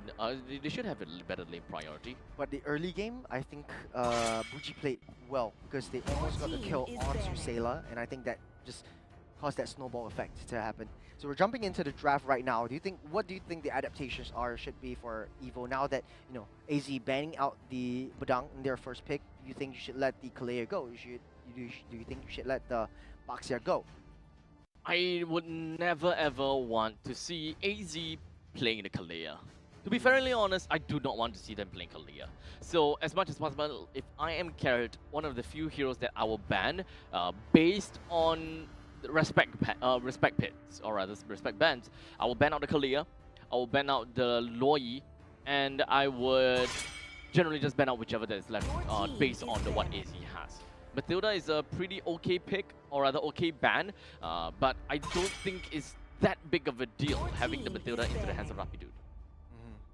I think it's a very big deal, considering that Rapidude is a very aggressive, kind of intel-giving, reconnaissance kind of roamer. And he's played, his play style kind of reminds me of JPL a little bit, where he's always sitting in the enemy's jungle and he's always waiting for information, feeding it to the rest of the team. So AZ knows the best way to path at all times of the game. But right now, I feel like this should be a chip ban on the side of Evil before things go south. You never want to open that chip for anyone. But the last two bans, though, will it be the Kalea? Will it be the Phoveus that was banned out in the previous game as well? Yeah, so, okay, they're going out for a Baxia ban as well. My problem is that AZ, they actually ban out the Mothscarf too. So some of these comfort heroes has already been taken away, being the Badang as well, because we don't really see too much of a Badang ban per se. We can expect Badang picks here, but not exactly bans. So a lot of these meta heroes are currently slipped through the gaps. It seems like AZ themselves have decided to ban out the chip, which I find pretty interesting, because most of the time it's actually the red side that is forced to ban the chip. Yeah, I think this opens up quite a bit of options for AZ, right? You can pick up the Kalea, you can pick up the Kimmy for yourself, you could go with the Gacha first pick as well. I think all makes a lot of sense. But Rapidude was very nutty with the Kalea, so they should pick that up first as the core prio. But now we know where it's going. It's going to be into Rome. But then again, do you know that Vendetta the could be it. interaction between Kalea passive, you heal a bit of The second HP, hit. yeah, on the second hit. So I think that also contributes. Like, you have a tank setup, and you also have sort of like a sustain enchanter kind of roam into this new hero. Now, Evil, They've picked up a Farsa of themselves, for themselves, and a 1-1 We're starting to see a pattern here. that they love. 1-1. No, like second pick, it's always the Farsa 1-1. First pick Pelea, second pick Farsa 1-1. And then, Was it? yeah, because AZ might be able to disrupt the Farsa by picking up the Gato for themselves. That means you throw the Kalea into the EXP. And then that makes sense. We can definitely expect to see that. But one thing that I gotta have to mention as well, though, is Franco might be picked in second phase. So maybe the Roma might not be the main prio here. Because of a sitting duck of a Farsa. It's actually probably quite beneficial for Rapidu to go for some of these items if it ever happens. Your team Yeah, is I think they want to open up that option first. You got the Granger and a Hayabusa. Okay. It does make sense. Makes sense. And it kind of seems like the roles have been reversed. Instead of the Link goes with the Hayabusa right now. For the side of Evo though, will they pick up the glue once again? You don't want to be risking it by having AZ actually open that up. I don't... As much as I want to believe that glue can be easily countered by the Faramis Plaza Vexana, but right now I don't really see how AZ can use either one of these two heroes to great length. They have a lot of damage onto their compositions right now, so maybe some more utility would be great. So Vexana's out of the picture. She does have great utility, but follow-ups, that's the question, right? Faramis's Netherrealm could still be a pretty good answer, especially since if now that Fredrin has been picked up, we need some shredders. We definitely need some shredders. Yeah, you got a lot of damage right now, especially from the mid lane control from Sailor's Farsa. But now, 1-1 needs a bit of time to scale up and get the core power items. The Fredrin is a slower jungler.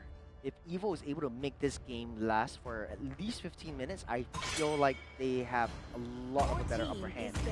I think the Evo is definitely going to ban out the Kimmy next as well, looking at the mid lane heroes that could disrupt Farsa. Hilda being banned by the side of Absolute Zero. For Evo, could be the Kimmy, could be also maybe in the Gato Kacha to try to disrupt the Farsa, or they might pick it up for themselves. Remember, their first pick after this ban phase. That is true. But okay, so let's identify some stuff. They are left with an EXP and a roam, both of which are very flexible. As such, their game plan seems to be going around front to back, considering that they now have Fredrin. They want to deal with people at the front all the way to the back. So crowd control is good. They want to go for a couple of staggers. So Gato Kacha does sound like a pretty good deal, since Badang has already been taken out of the picture. I don't think that they will want to go both Badang and the glue again, because let's just say that AZ, they still have some of these possible plays on tank shredders that they can go for. Yeah, you want to go for a carry? There's a last pick opportunity. No, they can't go for carry because they have the Granger already. Hey, you know, if you're going up against a Fredrin, why not Velir? That is always the case, yeah. People oftentimes forget if you want to go for counter on a Fredrin, you go for the Velir instead. It's a very niche situational pick, Yep. but in this case, I think it's pretty okay. But it's a Cho. So Cho they have roam. options. They have options. Can go Cho in the EXP or Cho in the roam position. Yeah, but it's a very powerful thing. It's a very powerful thing. Yeah, so I think it is very likely a Roman Cho. So if they, for AZ now, they gotta have to answer this question. Okay, so they actually went for Franco. Go with Franco. And the Kimi, as you mentioned. So they have a lot of ways to actually deal with the Feather Airstrike. In fact, this is actually pretty good. Because in the event that you realizes that, okay, the traction pulse lands on someone, Franco can very easily identify where is the center point. Yep. That's a free hook already. You force one ulti, or rather you use one ulti, one S1, just for a 120 seconds battle spell. I think I call value on that. Yeah. Especially if you take down high-value targets like the 1-1, like the Farsa. You don't really give Evo any space to breathe, especially since that last pick will not be a bursty, damagey kind of hero, unless you want to try something really spicy. Yep. Wow. There we go. I thing. Oh. knew that the Benedetta was getting picked up because right now they don't really have anyone to handle the side waves. Because you picked up the Fredry in the jungle, you need to send someone to side waves. What better EXP than Benedetta? I was gonna call it. So this is back to the same old, where if you have a tank jungler, you need to put the gold somewhere else. You need to put the damage somewhere else. Back again to the Thamus, Benedetta, the Khalid period. Yeah. I miss this. But is it enough though? I think that it's a good answer to the Traction Pulse plus the Iron Hook combination. At least Benedetta is never going to be hooked if played well. Cho also do have that CC immunity with the Shumpo. So this is hands down skill matchup.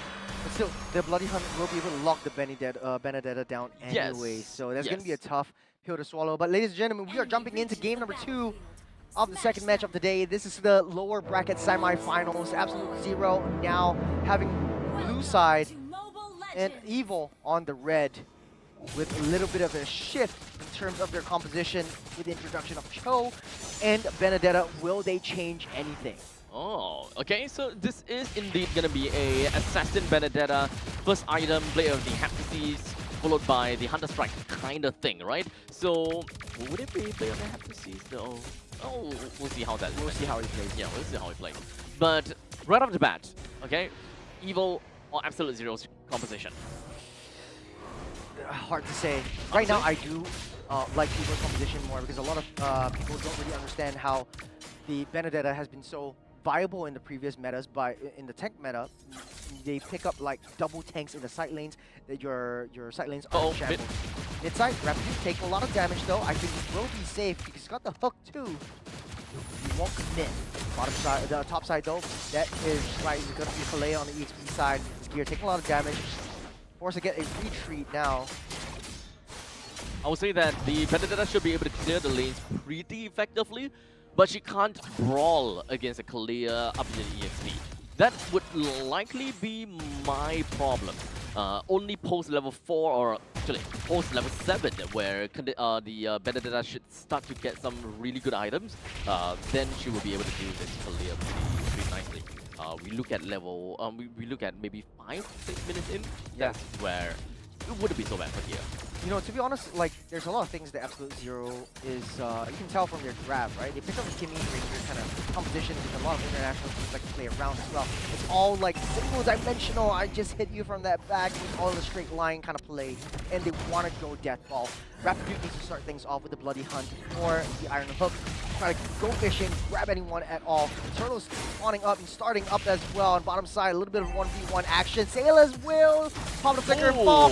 Mid side though, he's got a Tsunami Slam into the wall. Now picks it up with the Retribution as well.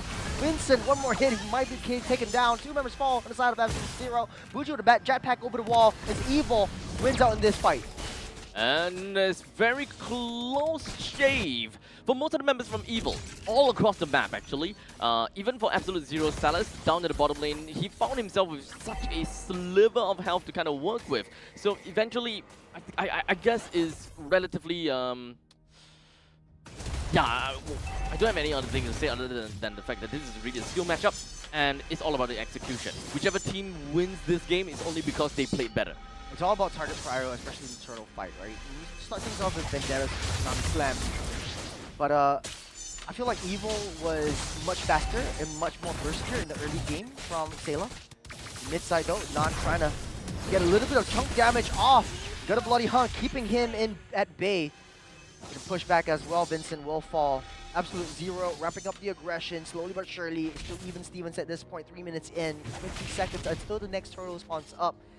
But now, Evil needs to be able to watch out for the damage that comes through from the Hayabusa. Currently only 3 minutes and 38 seconds in. And Gear have already picked up that blade that they have to see. Should be able to see some very nice coordinated assassination attempts going in.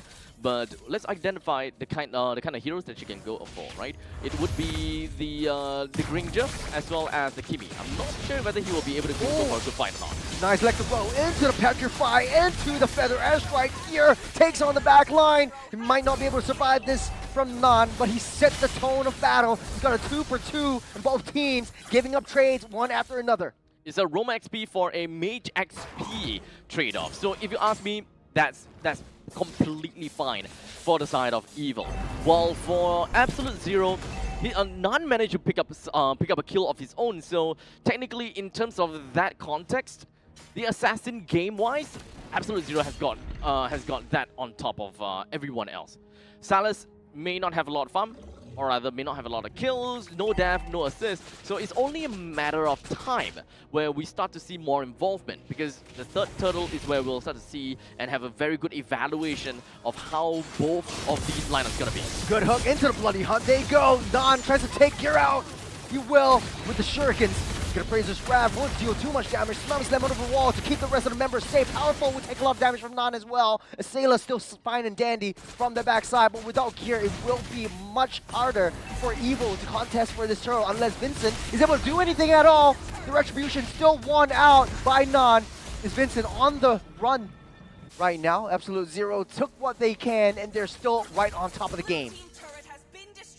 Now we've got the bottom lane T1 that has been destroyed. Absolute Zero very likely wants to echo that by bringing the T1 up to the top lane a little bit downwards more. But unfortunately, they ran out of that creep wave and they are unable to do much. So this pretty much means that Evil would have a little bit more of that pressure going in, of a little bit more pressure all across the map because of a roaming 1-1. The 1-1 will then, of course, stay on top at the top lane, and the movement coming in from here. Nice little juke, and the bloody hunt into the question. Sailor used the wings by wings to get out of bounds. A little bit of a tricky situation that Absolute Zero is in. Now that the Goon Squad is here, trying to find a flank onto Vendetta. It's a 4-man collapse onto this Kalea. He will fall, but at the cost of the turret up top, though. Or not.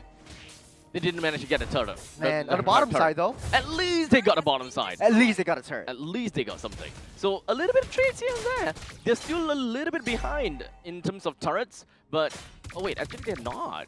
No, they're not even behind right now. Just even 1,000 gold lead from Absolute Zero. Yeah, it actually shifted towards the direction of Absolute Zero, surprisingly. So we do have got more collected resources from the side of Absolute Zero. Very likely is because of the cross-map plays that really allowed Nan to collect some of these bounty all across the map. While in the meantime, Gear haven't really been able to do those. That's another hook onto Powerful. He's hitting one hook after another. Bento alone, getting Purify out of the way. Tsunami Slam won't be able to soar into the sky with the crossbow tang as they take him down as well. This is the epitome of having a lot of crowd control to really work around with. And when you have a lot of these sort of crowd controls, oh boy. Even Ven with a single cleanse would not be able to bring her anywhere. Turtle getting started up. Evil playing on the back foot once again. They had such a dominant performance in the early game aggression, but they can't seem to find their footing and find another step out of the door. As Absolute Zero just constantly going fishing every single time Rapidude is anywhere. This monster of a man is just so intimidating. Any hook just leads to a kill. On the backside, no! Nan gets a solo kill onto Ben. That's another Tsunami Slam into Fair Air Strike, into the bloody hunt. Pops him, Vincent, locks him down and takes him out of the game. Sailor, wings by wings to take him out. Will be out safe and fine and dandy. That's a 2-kill for Absolute Zero. This is a very dominating match from the side of Absolute Zero. The moment that it hits about 6 minutes in, they are turning the tides and they are just making sure that they keep everyone in check from side of Evil. They even brought down the T2 turrets up to the top lane, and I gotta have to commend Nan though. Total of 5 kills to his name, not a single death at this point in time, and whenever he commits to a fight, somehow he managed to come out of it with a good bounty. You know, remember we talked about this in the draft. If Evil was able to get this game dragged out into 15 minutes, they have a much better shot. Because there's not one member of Absolute Zero that can deal with Gear when he starts that split push. One electro final blow, it just clears out that wave and he gets back to safety and he does it again and again and again. It's easier and more mobile for Vendetta to do anything at all. Vendetta things off. He finds Ben. Purify only off on the backside though. Here comes Nan. Powerful, next to fall as well. Sailors and Muji, the Kimmy and the Granger coming in with the shots after shots after shots. Evil Just can't seem to find that defense. Just can't seem to find a sliver of light shining down the window as Absolute Zero pours in a frozen snowstorm over the battlefield. Oh my god, that was big! To use, of course, the Tsunami Slam to pop up the cleanse from Ven, and an immediate reaction from Rapidude. Flickered up forward, uses the Winter Truncheon, or rather the Winter Crown, and immediately with that Bloody Hunt. That was Ven that is going absolutely nowhere. They now have a very good answer to dealing with Ven, but unfortunately it uses 2 ultimates. So they need to make sure that as long as they are able to bring Ven down, everyone else will go down shortly after. Looks like the Lord won't be contested. Free Lord over the side of Absolute Zero as you're trying to maintain the side lane pressures as well. Versus level 11. Man, This is no contest in terms of objective.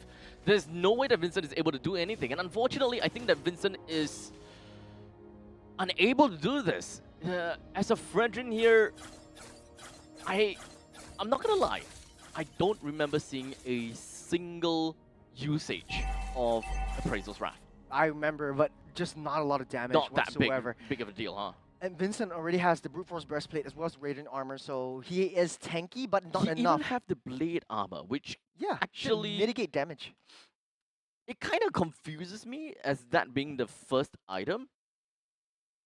I would much prefer if they would go to Thunderbelt. Thunderbelt, right? Yeah. Number 1 item, Thunderbelt, so that at least skills over the late And stages then you clear the jungle much easier. much faster Because as well. right now, he's struggling in the jungle farm. If you Yes. see, like, even the late game right now, 10 being minutes into the game, outpaced. man, it's just crazy. You're gonna have to invest in your early game in order to excel in the late. So in this case, I'm not a very big fan of. Okay, maybe it's not first item Blade Armor. It just happens to be in the first slot, right? Maybe. But still, he half doesn't build have, and all. he doesn't have any Doesn't have Thunderbelt. That's damage the main insurance. He has no damage insurance. I think that's what we're trying to say. thing. Hey, even the Molten Essence will work. Even a Molten Essence will work. You know, Yep. honestly, if he plays the Molten Essence, I would much prefer it as much as if he even buys the Garden Helmet, it has the physical damage reduction Mhm. for 1-1 to come in and swoop up the competition, right? But right now, like, Fredrin is just sacrificing himself. Every single time he plays in, every single time he goes in, he pulls out a taunt, but then again, the Bloody Hunt just comes in and locks him in place. So Okay. he becomes a non-factor at the end of the day. Okay, so here's here's a little bit of I guess I'm just being critical here, right? So the thing about Blade Armor is that Blade Armor has got the highest amount of physical defense in a Yep. full item, Yep. right? So it directly deals with physical defense, and most of the time you buy it because you want physical defense. Yep. So this directly deals, and this directly helps you against heroes such as number 1, Granger, number 2, Hayabusa, and number 3, who else? I think that's pretty much all. Who's the jungler? Who's the jungler again? Hayabusa? But it's very Right, skill-based. I mentioned Hayabusa. So technically speaking, these two, right? And in terms of auto attack, for it to use the barbed armor, Maybe or rather maybe the Kimmy more. more on Kimi. But here's my problem, right? Kimi's little pellets does not a lot of damage. I don't think that in the early stages of the game, you gotta have to care so much Actually, about a lot. reflecting damage. It has a lot of damage, but it's just I think it mitigates some of the damage because like I think the radiant armor isn't enough in this stage of the game because you also have the 1% extra damage from the glowing wand that the Kimmy has already built up. So Okay. the mid lane or Buchi in this respect was actually just able to immobilize, able to use attraction pulse to start things off and Uh-huh. just hammer and gun things down. I think the bulk of the damage definitely still comes from the Granger, where he uses skill-based damage, and they can't Hayabusa defend. also skill-based How damage. Hayabusa also skill-based damage, which doesn't allow that that mitigation of Yes. defense. Which I feel like- brings me to my point. I want to see Dreadnought armor. Yeah, I feel like it's much better if he got the Antichorus. maybe Antichorus would be a better option, but what's that other item? The Brute Force Breastplate. Brute Force Breastplate, yeah. Because at least you have a little bit movement speed, and your Yep. defense, your physical defense actually scales up the more times you get hit. So it's Fair. basically like a radiant armor, but for Fair. physical attack as well. Mm. And you can mitigate some of the damage that Hayabusa comes and lands onto you. Mhm. But then you need some disruptors, especially for the Bloody Hunt. You have the Farsa in your arsenal. Mhm. Pop the fair airstrike. Try to protect the Farsa as much as you can. Yes. Try to get the Cho to get a knock-up once the Bloody Hunt comes up, and Mhm. try to disrupt the team fight. But they can't seem to do that. Yep. I want to see Fredrin's role as a monolith. I want him to be Just a a statue. behemoth. Yes, literally a statue. Stand there, absorb hits. I don't, as a Fredrin, honestly don't care if whether the Kimi is attacking herself. That's Yeah. my main concern and my main idea. I want to be able to tank well. I want to be able to collect my grey HP. I want to be able to slam dunk people. Yeah. That's the main thing that I want. I do have a controversial opinion for you. Yeah, we talked about a lot about Fredrin and his role and his value into this game, especially his Yep. impact is not being seen. Yep. What about Benedetta? Gears Benedetta. Okay. We Yes. we were psyching things up, especially like, oh man, the resurgence of like Gears Benedetta. That is one of his signature heroes. Yes. But he's not performing in this game. There's He's no not. easy way to say this. Yes, the meta doesn't really quite allow an EXP Benedetta at this point in time. So that's the reason why there's so much utility that's being used in the EXP, because we prefer the pacing and we prefer the tempo coming in from a jungler, because you rise in power so much more, you On get top farmed side? so much more. On the top side, Oh. speaking of Benedetta, this is solo kill from Nan. Regardless, now that we've got 1% down from the side of Evil, it does definitely seem as though Absolute Zero would have a much better start! A Marchin hooking. He went fishing onto that Cho. Gonna tsunami slam once again as well. Oh Taking out my three. god, wow! It might be it. The community team against all odds. No minions though. Speaking too soon. They wiped out the competition. It's Absolute Zero throws down a freezing battlefield. A blizzard laying waste to the villains. Going in to the lower bracket finals. Securing the top 3 spot. Man, oh man. What if? What if? What if? Woo! It all started with the Franco. They just couldn't get away from the Iron Hook. Yeah. I'm glad that that was the possibility going in. The moment that the Fasa was picked out and Rapid Dude is on the opposite side, it's just like, it clicks. Yeah. It absolutely clicks. If you want to I play love the pick-off, combo with the Kimi as well. you want to play pick off, Franco is where you are, where you're at. Yeah. And Rapitud was landing the hooks. He's getting the fishes. He's getting the big catches. Yes. He's And- landing these skill shots. That is skill.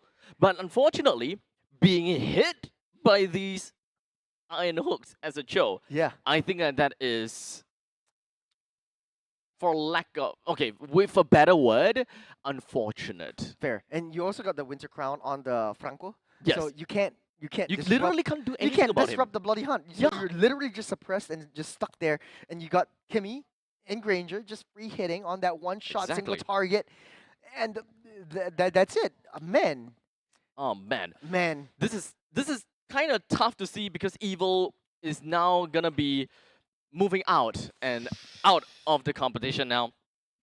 When was the last time that we saw we saw Never. They were always at least top 3. I think there was one season that they were top 6, the last seed, and I think that was like season 6, if So I they're remember like- correctly. But it's not forgettable. That's it. That's not forgettable. so they are 6/5th place. Yeah, that's Oh, right. crap, That's man. right. But that's very, very That's long ago. wild. Because we're always psyching up the playoff buff. But Yep. right now, there's a new Giant Slayer in town. Perhaps Giant Slayer, perhaps God Slayer. Because now we're going to be moving on over to the interview right there at Tampines Mall with Jace and one representative from Absolute Zero. We're going to be passing our time over to Jace for that interview and listen out to what AZ have got to say. Off to you.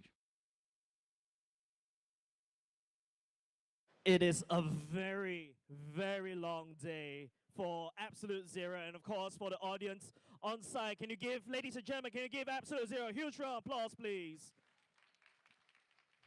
So here I am. I've got Vendetta from Absolute Zero. By the way, Absolute Zero is a challenger team that qualified through the qualifier stage, was not seeded, and they've taken down three MPL Singapore seeded teams, and they team Evo to that list. So Vendetta, how are you feeling right now? Feeling good. Feeling good. That's it? Feel amazing. Amazing. That's it? Marvelous. Someone give him a thesaurus. Okay, so congratulations for winning Team Evil. Game number 1 went really, really long. What was your feeling when, you're like almost clearing out all the different turrets already? There's nothing left. What were you feeling during that period of time? I think we got overhyped. That's why they almost come back. So the reason why is that you got overhyped. That's why you overheated a little bit. So who was the one that's the most calm person on your team that say, hey, we cannot overhype, come back? Our tank, Your tank is? Rapidude. Shout out to Rapidude, ladies and gents. The calm, the person that literally pulled Absolute Zero back to the game. Congratulations for that one. Okay, so tomorrow you're going up to the lower bracket finals. It's going to be your first best of 5. It's not going to be a best of 3 anymore. It's not going to be a best of 1. How are you guys preparing for that one? We're gonna go home and sleep 8 hours. You go home and sleep 8 hours. That's how you're going to prepare. So, okay, so a little bit more about yourself, because this is not your first MPL, right? No. So last season, which team were you from again? Front Yardigans. Front Yardigans. Between this Absolute Zero team and Front Yardigans, what's the difference? We got Pinoy. They have the Filipino buff, ladies and gents. That's what they mentioned. All right, if that's it. So going up next is RSG Singapore going up against Flash SG. Between these two teams, who are you looking forward to face? Flash. Flash, and why? We want to get our revenge. All right. That's interesting. But of course, we will only know who they will be facing after the upcoming match. So thank you very much, Vendetta. Thank you very much from Absolute Zero. All right, ladies and gentlemen, with that said, we're going to close off for now for this particular match. It was an absolutely heated match between Absolute Zero and Team Evil. Commiserations over to Team Evil. Finally have to give the throne over to the new King Slayers, ladies and gents. With that said, coming up next is going to be one of the key matches that you guys are waiting for. It is going to be the upper bracket match between Flash SG and Team Evil. RSG. Well, stay tuned.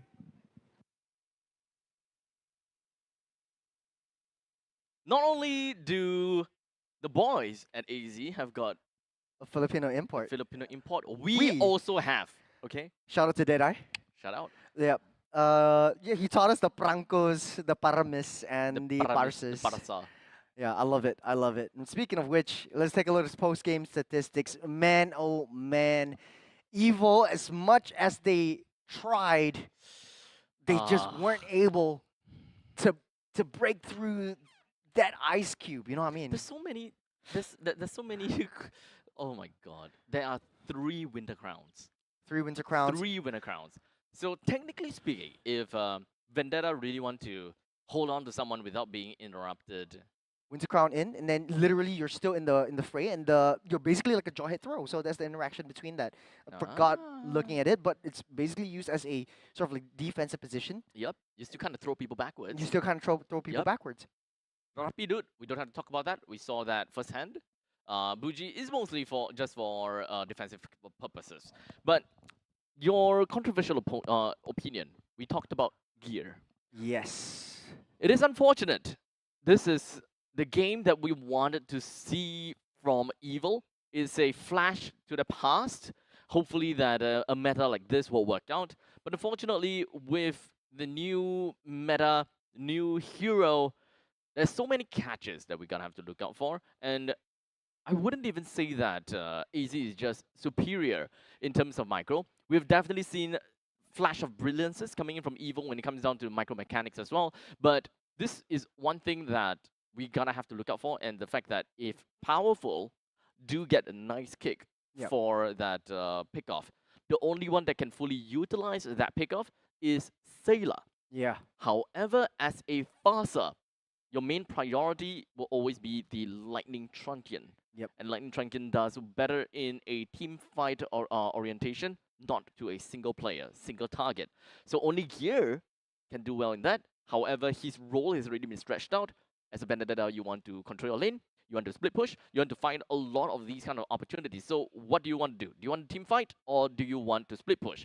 We don't have a very clear direction as to what Evil really want to do. With a Fredrin, it says you want team fight. With a Cho, you say you want a pick off. With Benedetta, you say that you want to go for split push. So what exactly is the case for Evil? I think that there is a lot of win conditions, but they can't decide on one. Yeah, I have to also echo all of your sentiments, especially for the side of Vincent. He did not play up to his best performance in this game in I particular. agree. Always getting caught out. Rapidu was there. His hooks on arm.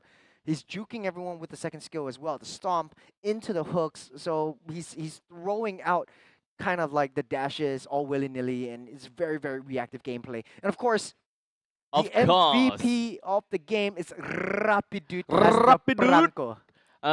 He deserved this. He deserves He this. deserved this. Yesterday, I remember he was MVP twice as well Yes. with the Pranko, and right now with the Pranko once again. 0:1:15. It's 15. 15. With 88%. You want to do that? No, there's nothing. It's nothing there's here. nothing? There's Yeah, it's nothing only if you have the F in front of the game, and you change it to a P. That's what Deadeye taught me. Oh, That's that's what yeah. I taught you? Yeah, my Filipino import taught me this. Is if a F, it becomes a P. Yeah, so MVP up the game.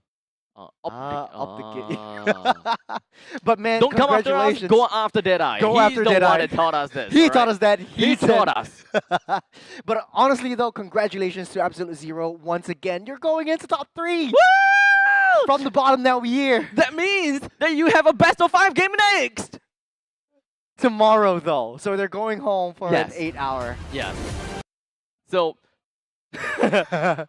that was actually a pretty decent transition. But this is a good segue. It's a good segue. That is. Because like we're actually going to be taking a break. a break. But it's not Yes. 8 hours. It's going to be a short while. It's going to be 8 hours. Did it but- say 8 hours just now? No, it didn't. No. It's just that No, it- I only the, wish. The I 8 only hours wish. break is for like the the for players. the AZ boys. The players. Yeah. The players. But hey, when we come back, Uh-huh. we have a very, very big game, and one of the biggest today. The upper bracket finals. Flash versus RSG. Back to the pass. We'll see you after this break.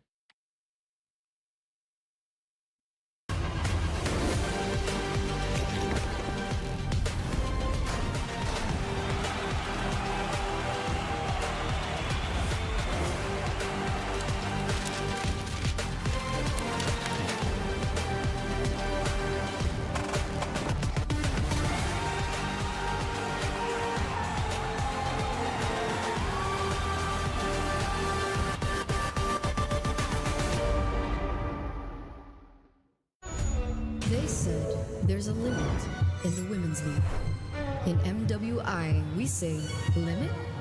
Watch us bounce from the MWI queens everyone knows, to the stars who came out from nowhere, to the ultimate champions. Now, MWI is expanding greater than ever. Turkey, EECA, Africa, Mongolia, and beyond. We're stretching the map wider. MWI, where dreams get louder. This isn't just a tournament. It's your passport to the world stage. A spotlight for women in the EWC. No rules, no ceilings, no limits. Just this. We're vibrant. We're ready. We're limitless. Dandruff keeps coming back? Your shampoo may not be 100%. Let's check. Use Head and Shoulders. Removes up to 100% dandruff and defeats itch. Protects scalp for up to 48 hours. So dandruff and itch don't come back. Head and Shoulders.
相変わらずやかましい奴らだ。今度は背中合わせで行くわよ。よっしゃ第7班ここに復活だってばよ。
ここは俺に任せて。もらった。4代目ほかげを超える忍びはお前しかいないと俺はそう信じた。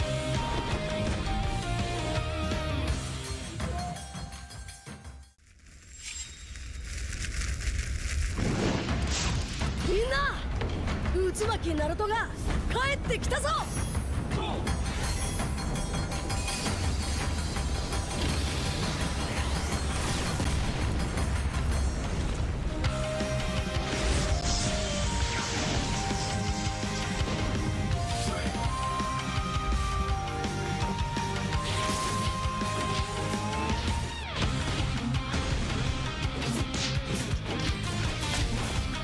クラマ力を貸してくれ。よ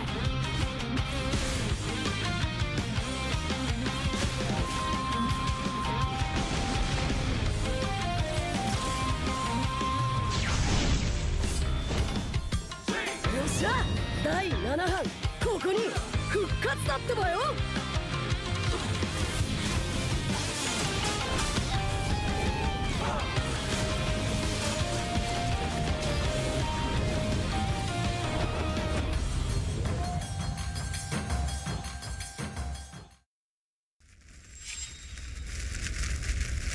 みんなを守るために私はもっと強くなる。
せてやるよ車輪ガンの本当の力をな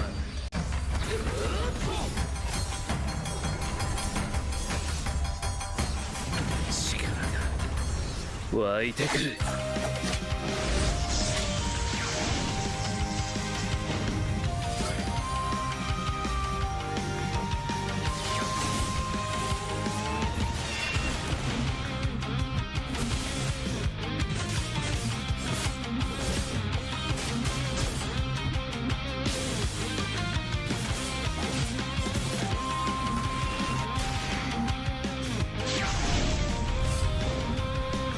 相変わらずやかましい奴らだ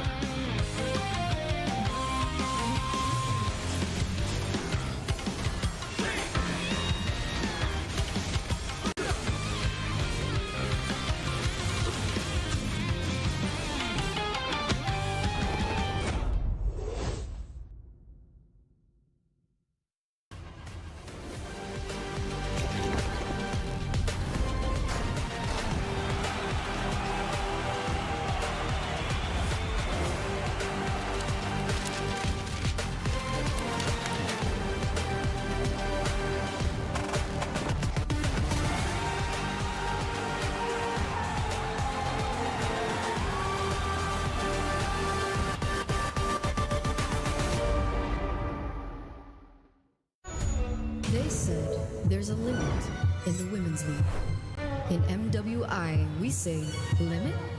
Watch us bounce from the MWI queens everyone knows, to the stars who came out from nowhere, to the ultimate champions. Now, MWI is expanding greater than ever. Turkey, EECA, Africa, Mongolia, and beyond. We're stretching the map wider. MWI, where dreams get louder. This isn't just a tournament. It's your passport to the world stage. A spotlight for women in the EWC. No rules, no ceilings, no limits. Just this. We're vibrant. We're ready. We're limitless. Dandruff keeps coming back? Your shampoo may not be 100%. Let's check. Use Head and Shoulders. Removes up to 100% dandruff and defeats itch. Protects scalp for up to 48 hours. So dandruff and itch don't come back. Head and Shoulders.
said there's a limit in the women's league. In MWI, we say limit? Watch us bounce from the MWI queens everyone knows, to the stars who came out from nowhere, to the ultimate champions. Now, MWI is expanding greater than ever. Turkey, EECA, Africa, Mongolia, and beyond. We're stretching the map wider. MWI, where dreams get louder. This isn't just a tournament. It's your passport to the world stage. A spotlight for women in the EWC. No rules, no ceilings, no limits. Just this. We're vibrant. We're ready. We're limitless. Dandruff keeps coming back? Your shampoo may not be 100%. Let's check. Use Head and Shoulders. Removes up to 100% dandruff and defeats itch. Protects scalp for up to 48 hours, so dandruff and itch don't come back. Head and Shoulders.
相変わらずやかましい奴らだ。今度は背中合わせでいくわよ。よっしゃ第7班ここに復活だってばよ。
ここは俺に任せて。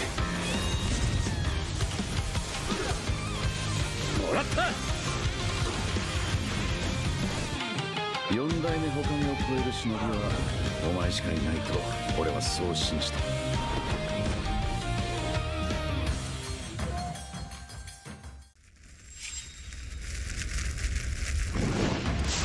みんな渦巻きナルトが帰ってきたぞ。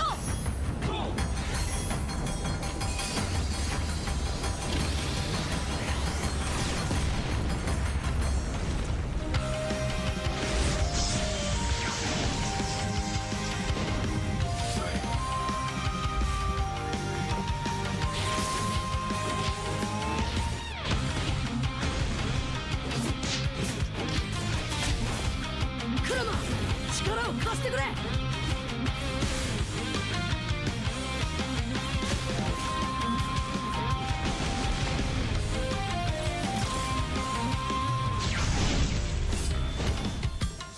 っしゃ第7班ここに復活だってばよ。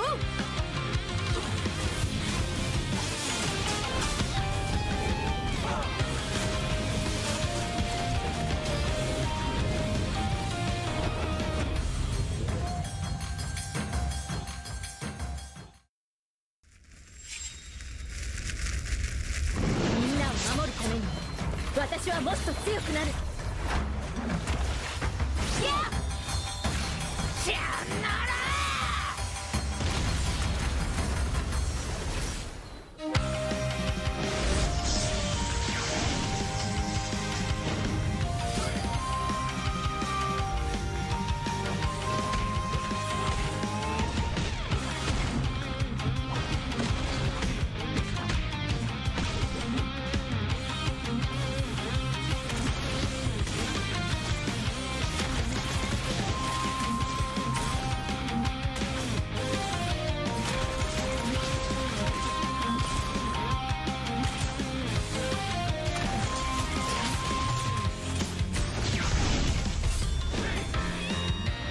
今度は背中合わせでいくわよ。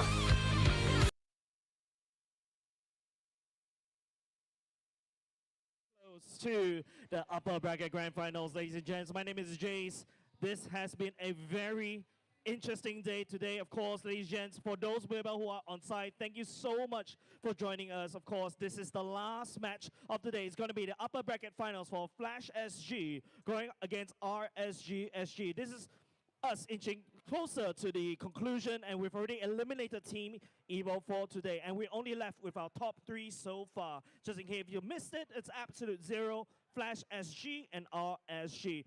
Don't forget, ladies and gents, we only have 1 seed for the MSC, which will be held in Esports World Cup at Riyadh as well. And don't forget, this will also be the first match where we'll be doing a best of 5 instead of best of 3, ladies and gents, because this is already the upper bracket finals. And apart from that, this is also, to be honest, a revenge match since Season 7 when both these 2 teams last faced in the grand finals. These 2 teams, similar lineups, just that, you know, you got Jay being replaced by, Derry being replaced by Jay, and of course with, from the side of RSG, you've got Jay replaced by Derry, and then after here you got Ken being replaced by Diablo. It's a bit interesting of the situation, but just bear with us. With that said, ladies and gentlemen, going to throw it back to the casters. And of course, before that, here are the brackets. The bracket so far, ladies and gents, of course, it's been a very, very long day for all of us. So do stay tuned as well. Of course, we're looking at the upper brackets right now. Currently, it is going to be Team Flash going up against RSG. And with that said, ladies and gents, we're going to throw it back to the casters to bring you more regarding these two teams. Casters, Trills, and also Abstract, take it away. All right, ladies and gentlemen, welcome back to MPL SG Season 9. My name is Abstract. My name is Churros. And we will be a caster for... No? Tonight. This is last match of the day. Last match. Last match of the day. Of today. We almost got that right.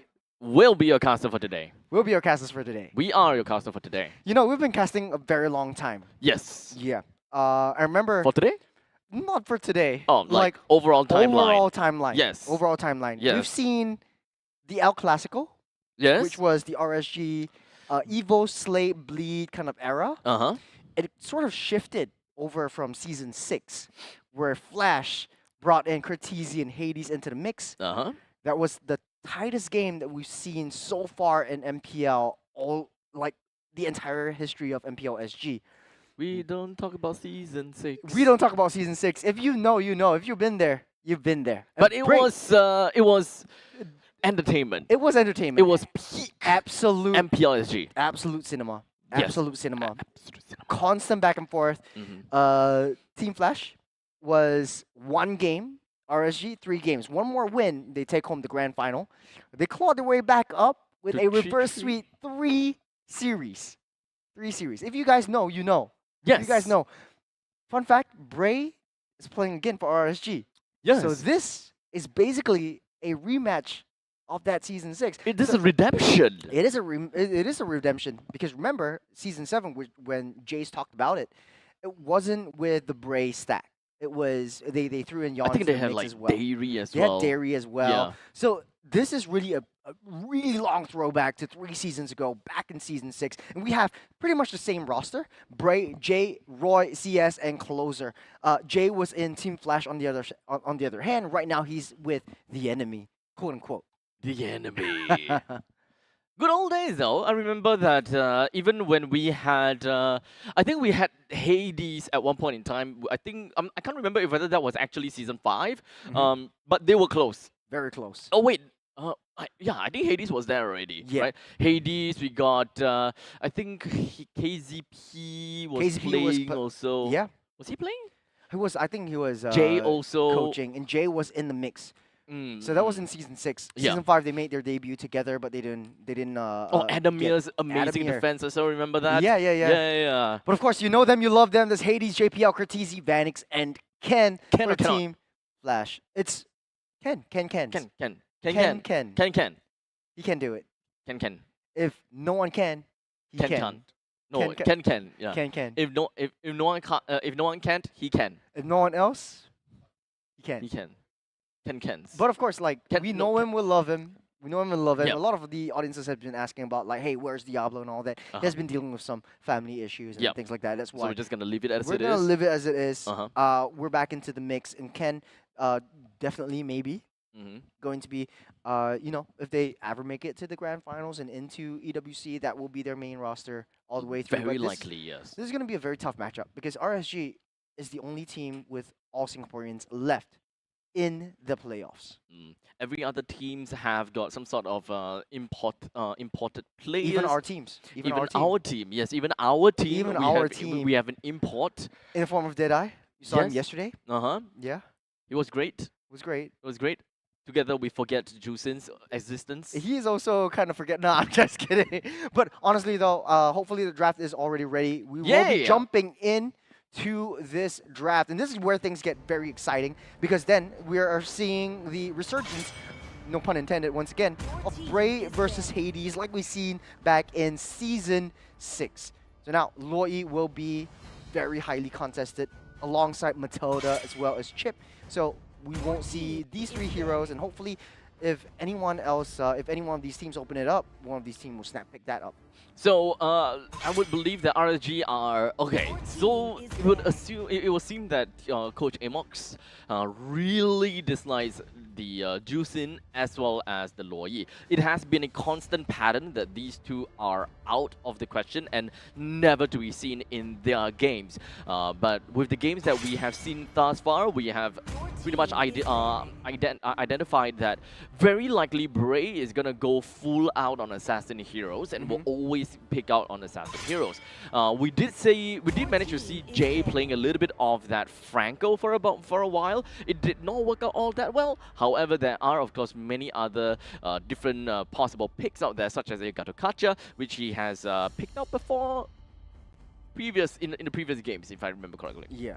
And I think for Jay, he's more of a. I remember talking about him at the start of the first day of the Season 9. Okay. And then we said, oh, he's very disconnected from the rest of the team. But now, it kind of seems like... Slightly better? It's a lot better. A lot better. Especially with the addition of Bray, he kind of knows how they like to play and macro things around. But fun fact, right now, it's the first time that we see the chip and the Matilda being opened up. So if the chip is opened up, RSG might be able to snap pick that up. I remember Jay actually pulled it out in Season 7 and 8. And he played a heck of a chip too. So if they want to, they can first pick onto the chip, but it is if Coach Amox actually have got a game plan working around the chip. Yeah. But in this case, they're going to first pick onto Kalia. I've never really seen Closer play an EXP Kalia before, but for the sake of it, we're gonna keep that in the open and say that this is a flex pick on the Kalias. Yeah. But then, man, chip and Matilda open, first time, no bans for both sides. I don't remember the last time JPL actually played the chip before, but the Matilda definitely so. So if they actually want to pick that up because of the additional sustains, and this is one of the first few times or rare times that we ever seen the Matilda or the chip being leaked open. So it's either one or the other. It will be the Farsa and the Badang instead. So they are gonna be leaving that on the tables. Okay, so as per what we've seen before, red side will almost always pick out the Farsa, coming out with a little bit of that resurgence of Farsas. We don't really see so much of priority picks onto Kimi anymore. It's rather unfortunate.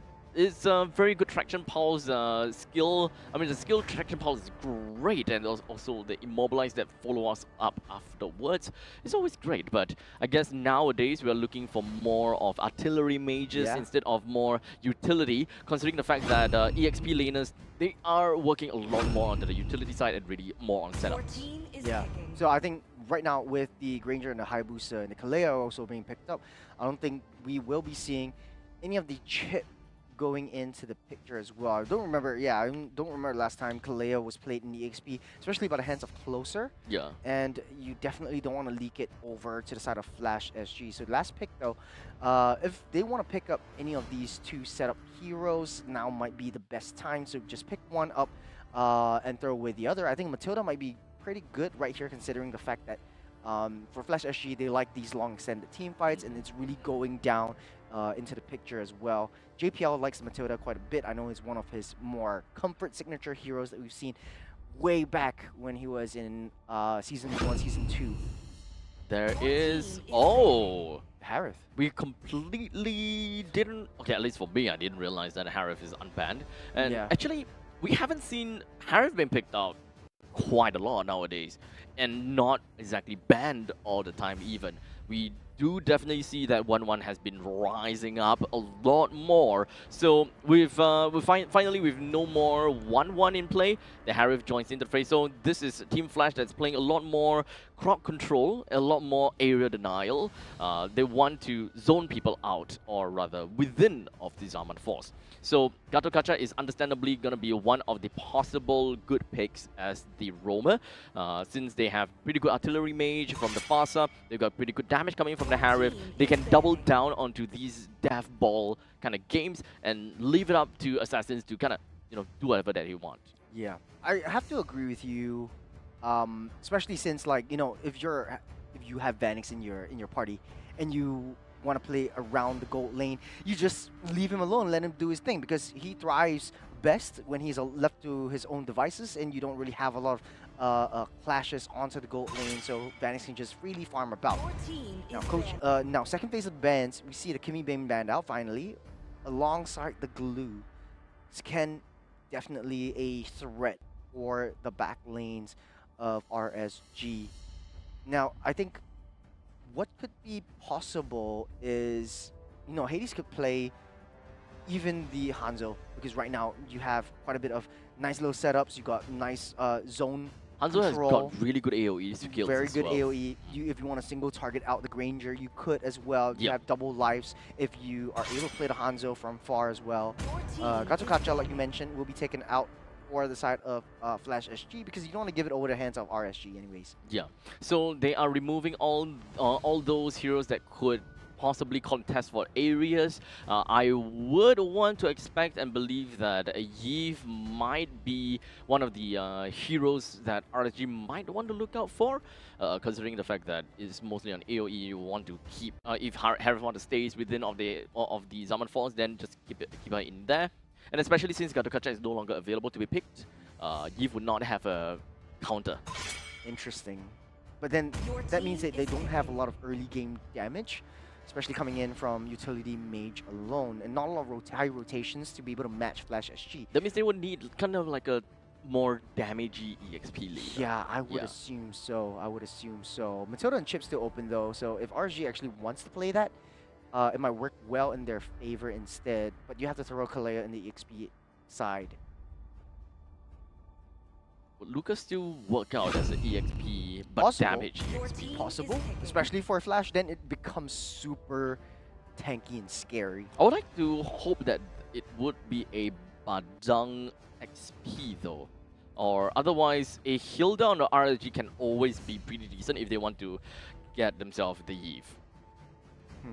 They need some damage. I mean, they need to be even able to disrupt that Yves back has line. got pretty good damage too. But if you want to talk about disrupting, I think that Hilda does a pretty good job in kind of pushing the backlines away. Yeah. Just but you direct only have counter. you only have that power in the early to mid stage of game. If late game you don't snowball, you don't scale. Basically, you're sitting duck. Flash SG will just walk all over you. I don't see it that way because they have a ever so scaling Granger and a Hayabusa, so it's not too. Oh. The Veil. I've The always Gara. Seen, have you remember like TikToks of Veil when you have like a target onto yourself? You literally just use the tornado on yourself so that anyone who lands onto you just throws up in the midair and you just unleash a full combo. I think that might be the play for Roy, but I do kind of like where this is going because that pullback and that crowd control, that smaller micro crowd control from the Sandstorm actually helps disrupt the Farsa's ultimate and gives you a little bit of distance from the rest of the enemy team as well. You do have some sort of form of reliable crowd control and knockups from that Veil as well. Paired up with the high loss, makes for a very high rotation early game. Terizla even? Terizla against, I would say, the high loss in the EXP side. Yeah. The Terizla very likely is the EXP, high loss in the EXP as well. So they have a very big meat shield for the side of RSG. They also, I really like the answer that they have, throwing the Veil to deny away the Zaman Force. This forces the Harith to momentarily dash out of the Zaman Force. That means this kind of forces Harith to have a positional awareness, where he will always need to be at the edge of the Zaman Force, but never at the center of the Zaman Force. Correct. Correct. But there's a very small room of error for Veil because that tornado actually is persistent for a couple of seconds. So if you don't land it, at least like you still enable that zone control and manipulate the attention of the damage is good. The team fight away from the main That is source. right. You can kind of consider this as a Gato Kacha. Gato Kacha's Avatar of the Guardian. You can kind of think of it that way. That, you don't necessarily have to use it as a pure damage tool. Oh man. Oh man. But that's a problem about Veil. I think it's relatively fair to say that is a problem about Veil. You don't have a lot of mobility, but hey, this is level 1, so regardless, even if you're talking about Farsa, she will be forced to flicker anyways. There's a lot of damage from the get-go, just from the early game skill 1, but this is Team Flash that we're talking about. A lot of the audiences that were watching this are actually looking at Team Flash as one of the top teams and still the top teams for this MPL season as well. The knock onto Jay. Sandstorm will miss though, as Jay will hit quite a bit of that sustain down. And I think for Flash SG, they do have a lot of early game potential, especially coming in from the Farsa and the Badang, but we've seen that scale. Down before, can take a lot of hits, take a lot of damage. First blood goes over the hands of Closer. He will fall. Flash SG takes an L right from minute 1. I would say that Turista is actually a little bit slow in this composition, but I guess they do want to play around the penalty zone, being the with Roy possibly as the prime target. It's kind of like an off-meta for an off-meta hero, and I would suppose that for Zeus, he has a very good understanding that this is the way. This is the way to go, and the answer against Veil. We haven't seen the Veil for the longest time. In fact, we probably never did. So maybe we gotta keep our eyes out for this Charizla. You know, it was actually picked up in the MPL PH Grand Finals by Super Frames, if I remember correctly as well. Oh. But now, fast rotations down onto the mid side. Ken trying to desperately get his level 4 to get this penalty zone online. Now, Turtle getting spawned up. I think Flash SG does have a better idea of how they want to contest for this one. Ken actually crawling his way up from the early L and the early death right from the first minute. JPL still does not have that level 4, so desperately needs to try to get that crowd control in question first and in his arsenal before they start anything off. Okay, so 2 minutes and 30 seconds into this game with the total currently available for the picking, but both Closer as well as Ken, they are literally just pulling the total as much as they could. Oh wait, that's a new turret. Let's get it. That looks pretty good. I think that's like epic skin. That looks pretty good. Yeah. You'll get it now. No. 800 diamonds. No. Saving up for my Sakura skin. Very situational though, I think the Terizla pick right here. But yeah, when it comes down to like really high level team fights, you don't really rely a lot on your basic attacks as well. So Bray's already starting things off. Turtle at a half health. Okay. Starting in, you go the penalty zone deep into enemy territory. Curtizi takes down takes down one, takes down the Lord. RSG, it takes that Lord down into their hands. Curtizi down low, but will be able to survive this skirmish as JPL keeps Roy busy. Very dominant and very committal from the side of Team Flash, right? They have got both Ken and JPL literally jump together in the same time, in tandem. And I love the fact that they immediately just wiped Bray out of the map with no way for him to respond at all. Yeah, there's a very easy pickup for Flash SG, very high early game damage, and you don't really have a lot of damage as a high loss. All you can do is basically tank that damage in. And Curtizi, honestly though, the Feather Airstrike came in so clutch to deal that burst damage. And like you said, the artillery mages are coming into the question for that early burst damage as well as the cleanup potential from Hades. Unfortunately, Roy was not exactly in that fight, if I recall correctly. So that's not the full potential of what RSG SG have got for us in terms of the team fight scenario. We'll have to wait for maybe the third turtle for us to have a better idea how that will look like, but it will still take some time. Despite all of that, we do have Team Flash that have got the earlier advantage because of that single kill on the Bray as well as the turtle pick. Mid-side, you get the fist break into the fist crack, but here comes Hades with the cleanup. You got the Tempest of Blades down as well. Will not be able to take down Jay. JPL comes in, flashes out of the way. A double dip from that potato chip is what Hades needs and takes down Jay with him. Oh, a little bit on the greedy side on Jay.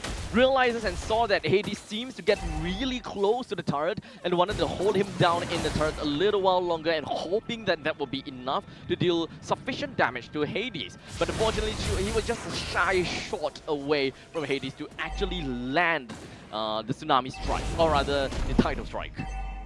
You know, right now, still second lord of the game, it's still pretty even. I should say so myself. RSG 1,000 gold behind Flash SG, not too high a mountain to climb to come back into this game, but Flash SG showing a lot of dominance, especially with the Farsa pick in terms of team fights though. Gonna have started on with the red carpet. laid it out. Tsunami Slam onto Hades though. Able to keep himself safe for now with the Tempest of Blades. Down deep in the heart of the turtle though.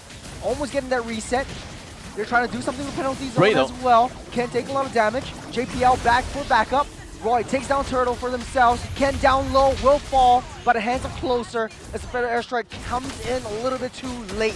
But here comes Hades from that top side, takes down CS, might be able to go for more. The Closer is there just for a little bit of defense as Flash takes what they can and they bounce. They're not really contesting for these main Turtle objectives, and I think that doesn't really matter to Flash because as long as they take down their bodies, they might be able to convert those into objectives. But speaking of objective conversion, T1 bottom lane already cracked open. I think that's pretty good trade coming in from both teams. They're constantly trying to look out for something to put them over the edge, or rather on the edge against the opponents. Good trade for the airstrike. Will miss Jay a little bit too much. As Flash SG, they take down that T1 top just for a little bit of a tit-for-tat trade. Flash SG still wrapping up the aggression. Now it's at the 6-minute mark, so we'll see a lot more Protector President kind of composition coming in through when Vanek starts that rotation and maximizing his farm potential. With about 1,000 gold lead from the side of Team Flash, we are moving up to the third turtle very soon. And with this third turtle, we expect more. Tsunami Slam into the Sandstorm. JPL gets taken out by the hands of CS. Gets a double kill. You're gonna mid of the battle. You're gonna say Force already laid down, but Hades on the backside trying to take down CS. Will miss the Sandstorm. That's what I'm talking about. Very small margin of error. Bray, it's a 1-on-2. Might not be able to survive this. Gets out safe and sound for now. Hades! A little bit too greedy. Punished by Bray. Overestimated himself just a tad little bit, but so far we haven't really quite seen Veil in that big of an action for now. But perhaps the replay will be able to tell us a little bit more. So we shall see how that works out with a very first strike. Okay, we actually do have quite a bit of damage coming in from Roy that dealt quite some bit on the JPL. That would suggest where all that missing HP from JPL went to. They're splitting up a lot of the team fights, and I think this is very crucial for RSG's success. As long as they're able to keep CS safe, then I think they're winning out in a lot of these major skirmishes and major clashes. Now, the first big objective of the game is spawned up. The Lord is in the pit. The Lord is in the pit. RSG has the long lane priority. The minions are pushing in closer, starting things off with that Lord, trying to pull it back and get resets down to get a little bit more information on where Hades is. There's a little bit too much skill shots coming in from a Veil. When it lands, it's satisfying, but when it doesn't, you are literally a sitting duck on cooldown. So far, unfortunately, I feel that Roy hasn't exactly been hitting a lot of these skill shots onto the enemies, and only when he does, that is when things go crazy. Nice little shadow kill and a dash out of the way. Good outplay by Bray to keep himself safe and sound for now. Flash SG on the prowl, getting a fist crack on Closer just to keep themselves at bay. Getting a little bit more information on the top side. 1v1 anime battle is happening. I don't think they might be going for it though. Hades! Roy! Getting knocked up by Roy and get taken down by Bray. Because Glorious halfway already laid down. Because Federal Airstrike will not be enough to keep Ken safe. They can't keep making these mistakes. It's Closer against 3 down onto the backside. As Flash SG loses 2, and they might lose this Lord in the process. So with the Lord now currently in the favor of likely RSG, but they want to focus onto the T1 first. But somehow even found a kill down onto Curtiz. It is not great. Good flag. Damon Forrest dashing, weaving, bobbing, and just playing around with the damage that this Harith has. I think Vanek should be saving grace of Flash SG. If they're able to pull out this the game all the way to like the 15-minute mark, I think Flash SG is able to crawl this back because RSG, they've already attained so much more economy. They've fought their way back, and it looks like RSG has a dominant game here. It does seem as though Flash did have got a decent start. They originally had like 1,000 gold lead to a certain point, but right now, even though RSG have got a great almost team-wide, a lot of kills, but they actually gave Flash this opening. Oh, Hades with the retribution steals away the Lord though. Ken with nice penalty zone on to CS, taking a lot of damage, vaporized right in front of his face. As Jay keeping busy, closer, taking on 3. There's shifting the targets. Won't be able to dash away from the damage that Harith is able to dish out. As JPL pops in to conceal. 5 members strong. Flash SG wants to run down T1, but unable to do so. Now, even though RSG may have lost that Lord's fight, they still are not too bad when it comes down to defenses. Roy especially, he has some crazy wave clear. CS technically it will take some time, but his wave clear is still not counted as too bad. Only until 20 plus minutes in, that is when killing one ballista is definitely gonna take a little bit of time. But that will be the same for everyone. There's a lot of mistakes that Flash is actually making in this high-stakes competition. He's the winner of this, remember, guarantees that top 2 spot and going into the grand finals for that coveted chance at the EWC and MSC. But now, for Flash SG, Lord is in their favor, marching down that T2 top side. Flash SG trying to split up a 4-1 composition. Hades not in the picture. Ken needs to look out for the brushes to keep Vanix safe for now. Contesting over that purple buff. Vanix taking a lot of damage, able to get that Purify out of the way from the damage coming in from that Veil. As Hades keeping the bottom side busy with the lane push. RSG on the defense. 12 minutes now. This is going to be important. As 12 minutes in, all of the holy defenses will be taken away. This is going to be the opportunity for Team Flash's side lane pushes to deal some damage. But at least CS did manage to make his way down to the bottom lane effectively enough. We'll take this time to kind of take a look at the in-game equipments coming in from both sides. With the Granger currently with the Hunter Strike, Malefic Roar, as well as Sky Piercer. Not too shabby. On the opposite side, when it comes down to the Harith, still a little bit lacking, if you ask me, with only 2 full items. Oh, there's a lot of damage coming in from Roy! Man, oh man, the one ultimate and everyone's just popping like flies. You got a back line, Hades trying to pick up something at all, jumping on top of the mountains, jumping on top of the hills, and he gets out saved. JPL able to pop that flicker to get out of the way, and a little bit of shield for some insurance policy. But both sides of the map are still pushing in. RSG needs to find a way to deal with Hades. Holy moly, does that hurt? 6? Oh man, please, let's not talk about that. But I think that there's a very high possibility that Hades will be able to take this turret down, and yes, he will. Oh, just a nick of time, just one more frame, and he might get knocked up and just punished for his mistake for staying a little bit too long. But very good call by Hades, getting the trades down for kills. But take a look at this replay. Got a carpet laid out, and Roy dishing out that damage. Everyone just popped up like flies. Oh man, and so when it lands, boy oh boy does that feel justifiable for that Veil pick. I wouldn't say that RSG has been punished for picking up a Veil just yet, but when it comes down to weaknesses of Veil, it really just boils down to mobility and being able to catch up to fights. Laura's pathway comes in. They're holding on to Tsunami Slam as Ken soaking up all that damage. It's just a tickle as he's able to heal everything back up. You need to be able to manage those side waves. Look at where that top and bottom wave is right now, almost at half of their base. It's constantly pushing in. The bottom wave is left open. You know how Hades likes to play this. We might be able to see a backdoor opportunity as he's in the picture right now in the Lord Pit. And they look like they want to blitz this down. They know that Bray is not in the picture for the airstrike. Keep everyone safe and out of the way. He takes down that Lord. First pathway once again. Tsunami Slam. Ken pops in the penalty zone, buy themselves some time, but they're getting closer. It will be a 3-man collapse onto both EXPs, and both EXPs will fall. So 1-for-1 trade, while in the meantime the Lord goes over to the hands of Flash SG. It will definitely march down in the bottom lane, and the Hades, he's always gonna be looking for some amazing stuff. So I've gotta have to say, RSG SG, they cannot overcommit through certain fights, especially since if they don't see a link somewhere. Yeah, they need to know where Hades is at all times because he's a man on a mission. The devil himself is looking for those side lanes, and RSG SG, this is not their first rodeo. They know how Team Flash likes to play, especially for Hades. They've been at the mercy of his backdoor plays for so many games and so many seasons through. They can't make the same mistake now. So now in the middle lane, almost going down. Flash They're looking for other avenues despite asides from the bottom lane. Bringing down the T2 in the middle lane will be of utmost priority. What RSG SG would want to do at this point in time is to look for that opportunity and perhaps even that the pick-off using Jay's Tsunami Slam.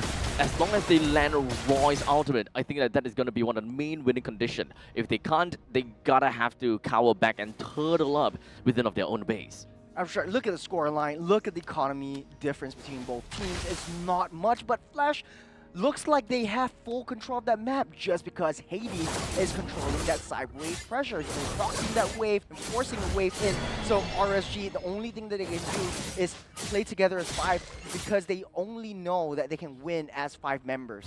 That is pretty annoying, isn't it? Very annoying. Constantly having to think about a Link at the back of your head, and let's face this, Hades have got one heck of a, well, career when it comes down to ending games by himself. Probably the highest ranked in Singapore if we have any form of that kind of statistic. Number of backdoor wins. I think we might be able to see one now if RSG steps a little bit too far away from the sun. Which they might. Which they might. They're not exactly a team that is touted for their mobility. Or macro control. Yes. For Flash SG, you have a lot of international experience, especially with the 2 new Filipino imports that have been there for multiple seasons as well. Not only that, they have to deal with Lord Vanix. And the damage is starting to hurt. Although, I'd like to give Bray the benefit of doubt. I think he went through enough trauma to know that this Hades is someone that he have to look out for. He's the one that can respond to such split pushes. It's all up to Bray. With the Lord that is available now, they're also looking for that kind of opportunity. They have the priority at this point in time, but they have yet to really open up all of these brushes. One by one is how they're gonna do this. They spotted out Vanix, they spotted out Katisi, now they spotted out Ken.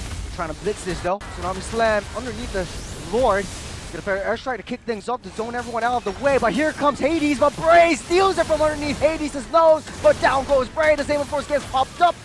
Closer, trying to soak up as much damage as possible. Flash SG is also low, but they're fighting like they're in full health. Hades falls in the end. The CS tries to take it for himself. Down goes 2, maybe make it 3. It's Vanix against CS. One more hit. CS might be able to fall. The fair airstrike comes in clutch. Closer falls as well. Make it 4. 4 members of RSG just losing their lives. They got that Lord to buy themselves some time, but look at the bottom side. The minions are actually pushing in. They have to deal with CS though. It might not be enough. What a comeback from the side of Team Flash. Originally, you were clearly seeing that RSG is the one that had the advantage with 3v3, but Flash is the one that have lost the most amount of HP. It's very fortunate that CS is actually even still alive throughout all of the ordeal, because CS literally flickered right in the face of the opponents just so that he can close up the gap and have more allowance on extra shots onto any fleeing enemies. But in this case, none of them decided to flee. They decided to fight back and even had the opportunity for Katisi to pop off the Crescent airstrike. Now, Battlefield is getting a little bit silent. Kind of feels like a library. No one wants to make any move whatsoever. Flash wants Hades to do his thing. RSG barely hanging on strong. Just 1 turret left on that T1. They're going to take down that Lord earlier. But the economy has been equalized once again after. Seal play. Want to make a move onto Roy. Know they can chase him down. Getting stunned up. Knocked back. But Ken takes a full hit off the Shadow Kill. Able to get taken down by Bray. But look at the backside, those Temples of Blades onto Bray himself. He does have the immortality getting popped up, but Hades taking a lot of damage from CS. Jay will seal that deal. 2 for 2. It's hit for tat once again. We've got Closer that ate up the entire duration of that Zaman force. And it is definitely unfortunate that it takes so long for Vanix to be able to do, or rather to be able to kill Closer. But hey, front to back, that's what you want to do. You want to eventually bring down and whittle down the front lines and then eventually all the way to the back. So regardless, this 20 minutes game is not going to go down to the end just yet. With Bray and CS available, they can still clear out these waves very effectively. Now the question begs, what exactly is the end condition? What does RSG have got to do? They have Jay that can play a very mean Kalia with those pick-off potential. And Roy's ultimate is essentially a gamble. They can do this over and over and over again until Roy's ultimate eventually lands on the target that they want and give them a favorable matchup, favorable fight. While Team Flash, honestly, I think that they're just gonna macro this up. They have a lot of opportunities for split pushes. Honestly, it's a battle of intelligence. You have Dr. J against Grandmaster Uguay in the form of JPL. And both of these two roams are just so deep in the game with years of experience knowing how to play this. Down low, Hades picks it up with the retribution. Kurt Teasy pops in a feather airstrike. I don't think they want to fight on this one. Flash, they ditch the Lord marching on the top side. RSG back on the defense. This might be it for RSG because Flash does have all the resources. Jay is down. A very high committal hero in that Kalea. I didn't think that the Team Flash would kind of put the brakes on that fight because I thought that they would have wanted the bottom lane to push out all the way through and they extended their own fight. But perhaps their idea is that it's much safer for them to retreat because they already have the advantage coming in over to the base rush because Jay has 20 seconds left at this point as we speak. So this is probably the safest way to end. Forest Pathway slow things down, but on backside, Hades able to take down one. Tempest of Blades deep into the base, but the throne is what they are looking for. Flash secures game number 1. Safe indeed. This is the way that they wanted to end. They know that they have the numbers advantage, and they have a lot of damage as well. So yeah. Woohoo! I think that was a good call by RSG to pick up the Veil.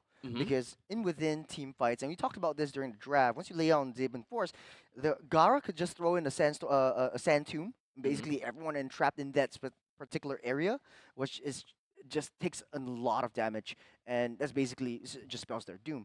The only issue is they don't have the ability to outrange the Farsa, don't have anyone to try to take that Farsa down before things really go south. The only thing is for Bray in the late game, you have that one-shot potential, but everyone's all clumped up together. If you use that shadow kill, you can't single out a specific enemy. So it really takes a whole village to try to pull Flash SG away from Kurt Teasy and try to just zone him out. Right. I think that one of the main thing is that they don't have that burst potential. The only burst potential comes in from Roy, and once again, I mentioned that is a lot of gamble in that.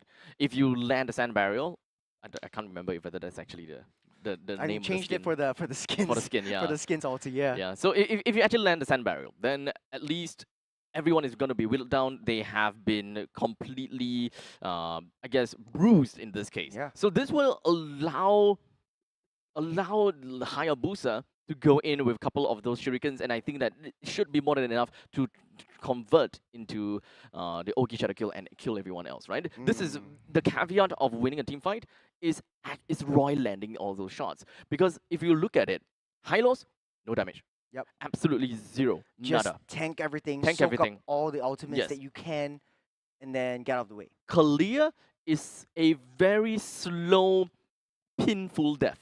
Yep. Whereby it's really just about punching. The longer it stays, the more she heals. The longer it stays, you go down by a bit, kind of thing. Yeah. I don't expect too much damage coming from a Kalia in the later stages of the game, right? And finally, when it comes down to okay, so we have got the Granger, we got the Veil, and followed by who else? You've also got the Hayabusa. Hayabusa. Yep. Hayabusa is honestly, I mean, Bray really carried this game on his shoulders. Always finding the right kills from that back. I think one of the only few turnarounds that RSG had was because of Bray. Found the right target onto Kurtizi, and the rest, as they say, is history. Because without the fair airstrike, it's all downhill for Flash SG. That zone potential is what they need. I think also one of the things that they have to adapt is Flash SG is a very macro-oriented team, and as such, RSG was unable to match that pace that Hades is able to bring to the table, especially from that side lane split push. Yeah. A lot of the times they're playing as 5 members and taking down 3 members at a time, 2 members at a time. It's always trades for trades. But you leave Hades alone. He doesn't really have to come in to take anyone out. He just has to make sure that he takes down these turrets. I would say that Flash is a very self-sufficient team. Yes. They don't need Hades for everything. Yep. As such, just leave Hades to his own device. If he's able to apply more pressure on the opposite side of the map, let him be. Let him be. And then they will be able to, slowly clump and push RSG closer and closer and closer over to their base, because top lane is pushing in. We Yep. gotta have to fall back to kind of deal with that. Well, in the meantime, we've got one entire kampong coming in here. It's scary. It is very. Yeah, it's Yeah. very scary. In this case, though, I feel like Bray played well, but wasn't able to adjust to the tempo that Hades was able to bring. But in game number 2, though, that might be a different story as Bray learns to adapt. Remember, we called him a child prodigy way back when, and his understanding of the game and how he adapts to the situation that the game needs and needs you to bring into the series. I think Bray really has a shot. And not to mention, the 2 roamers is a battle of wits and battle of intelligence, how you want to play the map, how do you want to play the rotations. And we always see like JPL understanding that he needs to be able to protect Hades from harm's way. If he shows himself the map, maybe someone's going to be popping up from that brush on the side corner of the map as well. And so, yeah, but this is just like just reading each other out. And I think at the end of the day, both of these juggernaut teams played a heck of a game, very, very close. It wasn't one team that was more dominant over the other. It was more of a little bit of luck, a little bit of skill, and a whole lot of concentrated power of will.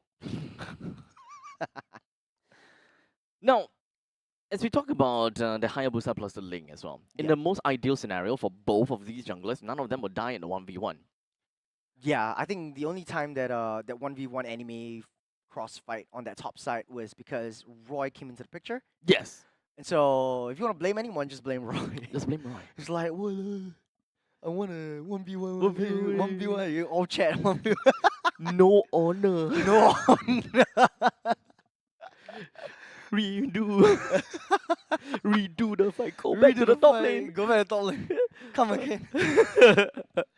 But Yeah. honestly, yeah, if the Hayabusa were to go for Ogi Shadow kill first, then you can always Tempest of Blades, Tempest of and Blades. that's the end. If you Tempest of Blades first, Then then you we can, Shadow kill after. Yeah. And then so I mean, most of the time, you as a Ling, you don't want to use a Tempest of Blades yeah, unless you see the Ogi Shadow kill. Then only then that's the perfect yeah, time. yeah. Then So you the tap only trigger. the only mistake in that fight can be done by Ling. The moment so your entire matchup, it all depends on the Ling. If the Fair. Ling uses or not, that uses Tempest of Blades, then that's your key to victory. I think the shadow from Hayabusa also plays a huge factor. That's like 16 minutes second cooldown, especially in the early to mid stage of the game. So if you dash one time, you have a lot of long cooldown for you to wait and get that reset down before you make any very big outplays. But at the end of the day, I feel like Hades made some mistakes, especially in early game. He was a little bit too gung ho, but as he should, he's a Ling anyways. He should be able to take down the back line in the form of like the Veil or the Granger. And I think for a couple of times he really did and allowed his team to snowball through. So for Flash, well, congratulations. That's just one game off, but there's two more games to go. There's still 2 more games to win. Yeah. Yeah. This is a best of 5. Remember. Best of 5. Best of 5. This is the upper bracket finals, and only after this, whichever team that wins, they move on to the grand finals, where they will be awaiting for their opponents tomorrow for the final series, and that will be the best of 7. Whichever team that wins in the grand finals of MPL Singapore Season 9 will move on over to have the opportunity to play in the MLBB Mid-Season Cup 2025, which will be happening in the Esports World Cup at Saudi Arabia, Riyadh. Man, for Flash SG and RSG SG, both these two teams really showed a lot of dominance, especially over the years. This really feels like a deja vu back to Season 6, where it was very close. Hades kind of likes to play this backdoor play, especially around RSG, specifically around RSG. Remember, back in the days, I know we're not supposed to talk about Season 6 and what really transpired down there. If you know, you know. But Hades used the Hellcurt to get a backdoor kind of situation down. And it was one of his more pocket picks at that So meta. disgusting. In Very fact, disgusting. actually, I kind of missed the Hellcat. Yeah. I kind of missed the Hellcat. Like I even remember I was Beloyski spamming Hellcat. it. I was spamming it at one point back in that meta. I was just constantly picking the Hellcat because Can we no see one a can really Hellcat in deal with the Rome? Hellcat roam. Can we see a Hellcat in Rome? I think if it was down to J, maybe. But they Mm, might not want to risk it because you're very high committal. If you don't get the kill, right, people know how to deal with you. right. And you're immediately just shut down. It would have been fun, but maybe not this meta. As now, we're going to be looking at the post-game statistics as well as the itemizations. What can we learn about this? With our... What's wrong? Flash 1, right? Flash one. Okay, thank God. Sorry, I had a little bit of a brain fart. Brain fart, yeah. So with Flash winning that game, we've got Vanix full item slotted, Curteasy as well as Hades. Understandably, they are all full item slotted. RSG, is there any difference in that? CS full item slotted, Roy? No, not yet. Bray is. So there is a small little discrepancies when it comes down to the amount of gold that we have between the two mid laners, and they are the main damage dealers. And remember, Roy's ultimate is one of the most valuable and most important ultimate of RSG in order for Bray to be able and remotely possible to kill people. Otherwise, your Ogi Shadow Kill really just do absolute nothing. If you want to use an Ogi Shadow Kill to bring people from 100% to 50%, honestly, don't. I don't see the reason for doing that. If everyone starts off at 50% HP, I think that is a great way to start. Yeah. Matter of fact is, I think for the Veil in the late game, if he racks up a lot of assists, at least he can pop his passive and able to rotate around that map. But RSG was always playing very passively throughout this game. So this itemizations, to be honest, it doesn't really matter at that point. It was just, why can't RSG actually go into the jungles of Flash SG? They had sort of like cleared up that bottom side T1, top side T1, and it opened up pathing to that jungle. But I'm not sure why they played the as passive as they did in this game. So with that Terizla pick coming in from Team Flash, that earned them the victory. And in fact, I think that we did manage to see a couple of times that Flicker plus penalty zone that lands right on top of CS. And CS actually don't really have an answer to that, right? Yeah. You normally uses your dash to reposition because you want a more superior position just so that all of your bullets fly in the direction that you want it to. The moment you kind of forget about the fact that, oh crap, that is Terizla on my end, I can't use these dashes anymore. It may definitely put down the amount of potential damage dealt from a Granger just because of the threat of having a penalty zone ever coming to your face, or perhaps even when it comes down to the freeze break, freeze crack kind of thing could also happen. Yeah. To be honest though, man, who do you think the MVP is? Hades? Think Hades? Damn. Man, Vanix once again. Lord Vanix secures the MVP of the game as the Harith 8, 2, and 5 for his KDA. 57% kill participation, but man, was he deadly once he throws down his Zame and Force. I think there wasn't a time where I saw him actually get intentionally caught out by the Veil, which was one of the only ones that could potentially kill him in a big team fight. And he wasn't singled out by Bray as the Hayabusa. So very well played, just funneling himself, getting those core power spikes, and just clearing that waves and that positioning down into team fights. So honestly, MVP Vanix for 8:2:5. I think that is well deserved. He knows his Harif inside and out. Let's be honest here. So giving the Harif over to Team Flash, I think they don't really have a choice per se. Yeah. Because there's so many things that they gotta have to look out for, right? The 1-1, the Granger, now the Harif. They gotta think about it as well. Are they really gonna use all three bans just to make sure that Vanix is not gonna have a good game? No, because there's so many other heroes that he can play very lightly. Yeah. Okay, Moskov, one of his classic comfort play. I think Beatrix as well, back in the day when he just started. I think when he started, he kind of shifted his position. Remember, back in Season 3, he was jungle for Zion. Oh my goodness. Yeah, remember the golden years Oh my of Vanix. goodness. That was where he started off from. But then he found his comfort in that gold lane. And when he found his comfort, everyone was like, man, Vanix is a god. He's like, we cannot deal with him, especially in gold lane. And I think it can be seen down in this game for the better part of the first half of this game in the laning phase. Vanix does have the upper hand over CS. Mm. That's why they needed to give CS the Granger to ensure that he kind of has an Better even matchup time. against Vanix. So let's be sure that we'll be looking at CS playing like things like Brunos, things like the Grangers, things that or heroes that basically allow him to get the upper hand right from the get-go, and not that late game heroes anymore. Although I think it might be a quite interesting play if CS was giving the Moskov once again. So highly contested for both sides, to be honest. Well, we'll see how that's eventually gonna go for at least for game number 2, right? Yeah. Best of 5, remember. So there's still quite a bit of space for RSG SG to kind of play around with. What kind of composition do they think is gonna work out well? One thing's for sure, if a lot of these assassins are currently up for grabs, definitely expect the Hades to pick one of these. And if you ever have Hades pick one of these, you have to look at cross-map plays. You have to look at Hayabusa again, possibly. I'm not too sure if whether there are any other heroes that they're going to have to look out for. I would say that Fanny is one potential hero, but high skill ceiling, that's number one. Number two, the moment that you goof up, you goof up. Don't tell me about it, man. I mean, when we started off the game, I think it was Vincent who kind of missed at cables and getting trapped up, and then he played a little bit very panic cable Yes. kind of thing. But we don't talk about that.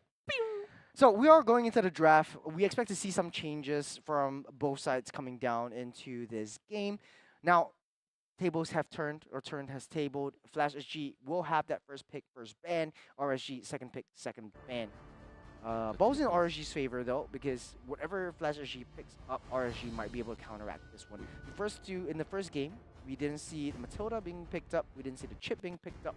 And I think for both of these two heroes, it was very, very high, 90 to 100% ban rate for the entirety of MPL SG. We say turns have tabled so meaningly and so often.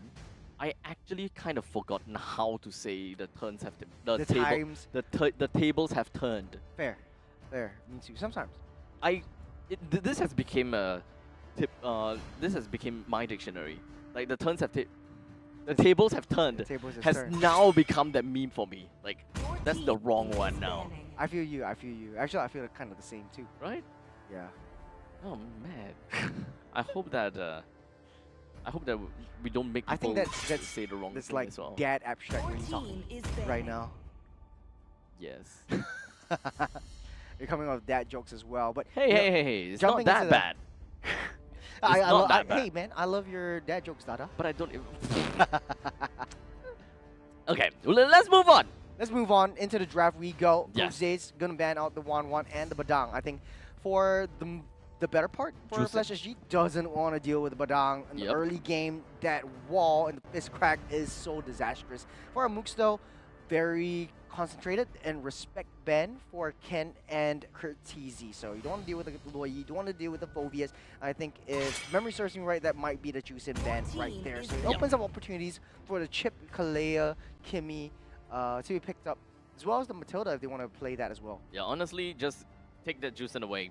I think that Amox have got enough of the Juicing, even though I don't know where the trauma came from, but I think I can sympathize on how annoying these selected heroes can be. Now, back to the picking phase, because we more or less knows what Amox is going to pick out, or rather ban out. The Kalea is available. The Lucas is available as well, and we know very well that Hades plays a very mean Lucas. But the question is if whether they are going for that very specific direction because of the cross-map plays that they are so famous for. RSG really needs to look out for macro control. Now, Juicin is open. Juicin, Chip, Matilda opened up. Farsa is also opened up, and usually is being put in the second pick slot, and Roy might be able to snap that up. Maybe Juicin first pick, actually.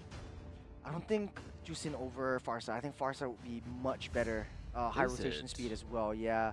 And also, I think this is the Singapore flavor, but Kalea, we always see that being first picked up right here, and JP also plays it too. I don't honestly. I don't feel that Team Flash have that big of a priority over Kalea. I don't think that they mind giving RSG that Kalea. So maybe some other first picks in here. So, oh, they Yep. actually am gonna go for it. And then you get the Farsa and maybe a Gatakacha. Sounds just to about disrupt. right. Yeah. Yeah, sounds yeah, about for right. RSG. I think it is becoming quite a standard. It's very standard. It's very very standard. Yeah, so At least you have like think if- options and flexibility to play with. I think the flexibility comes in the second phase. Yep. Yeah, and also for R3 picks. I think R3 picks is usually the more flexible one. B1, B2, B3 are generally similar. R1, R2 is also relatively similar. Ooh, they go for Moscow Oh. first. So you slipped my mind because I knew that was banned out Oh, first. Go for the Juicin we and got the some differences Moscow. now. Yeah. Okay. So that's how they want to deal with the cross map plays coming into the picture as well. So that would mean that the Farsa is available for Team Flash again. Yeah. Katizi was pretty happy with the Farsa previously. I'm actually very happy with the Farsa going as a Team Flash. At least you have some mano-a-mano kind of a head-to-head, lane-to-lane matchup, evenly matched up against that Juicin. So pick-off wise, they have the Kalia. Do they want to invest in someone that can really make full use of that? Perhaps go back to the Hayabusa, because so far we have always been looking at a B3 Hayabusa pick. Yeah. Hey, but now I think Hanzo might be an option for a Flash SG because there's not a lot of non-committal assassins except for the Hanzo to take out the Moskov. Yep. Okay. But so now, okay, that's Hayabusa okay. was picked up, yeah. Yeah. Good So call. pretty normal. I think that this is pretty in line to what we expected. So now this is where RSG will have the chance to go for a counter pick, right? Because all the blind picks are done, or rather the blind, yeah, actually most of the blind picks are done. Now this is the counter reactive part. Perhaps they can go for something a little bit different here.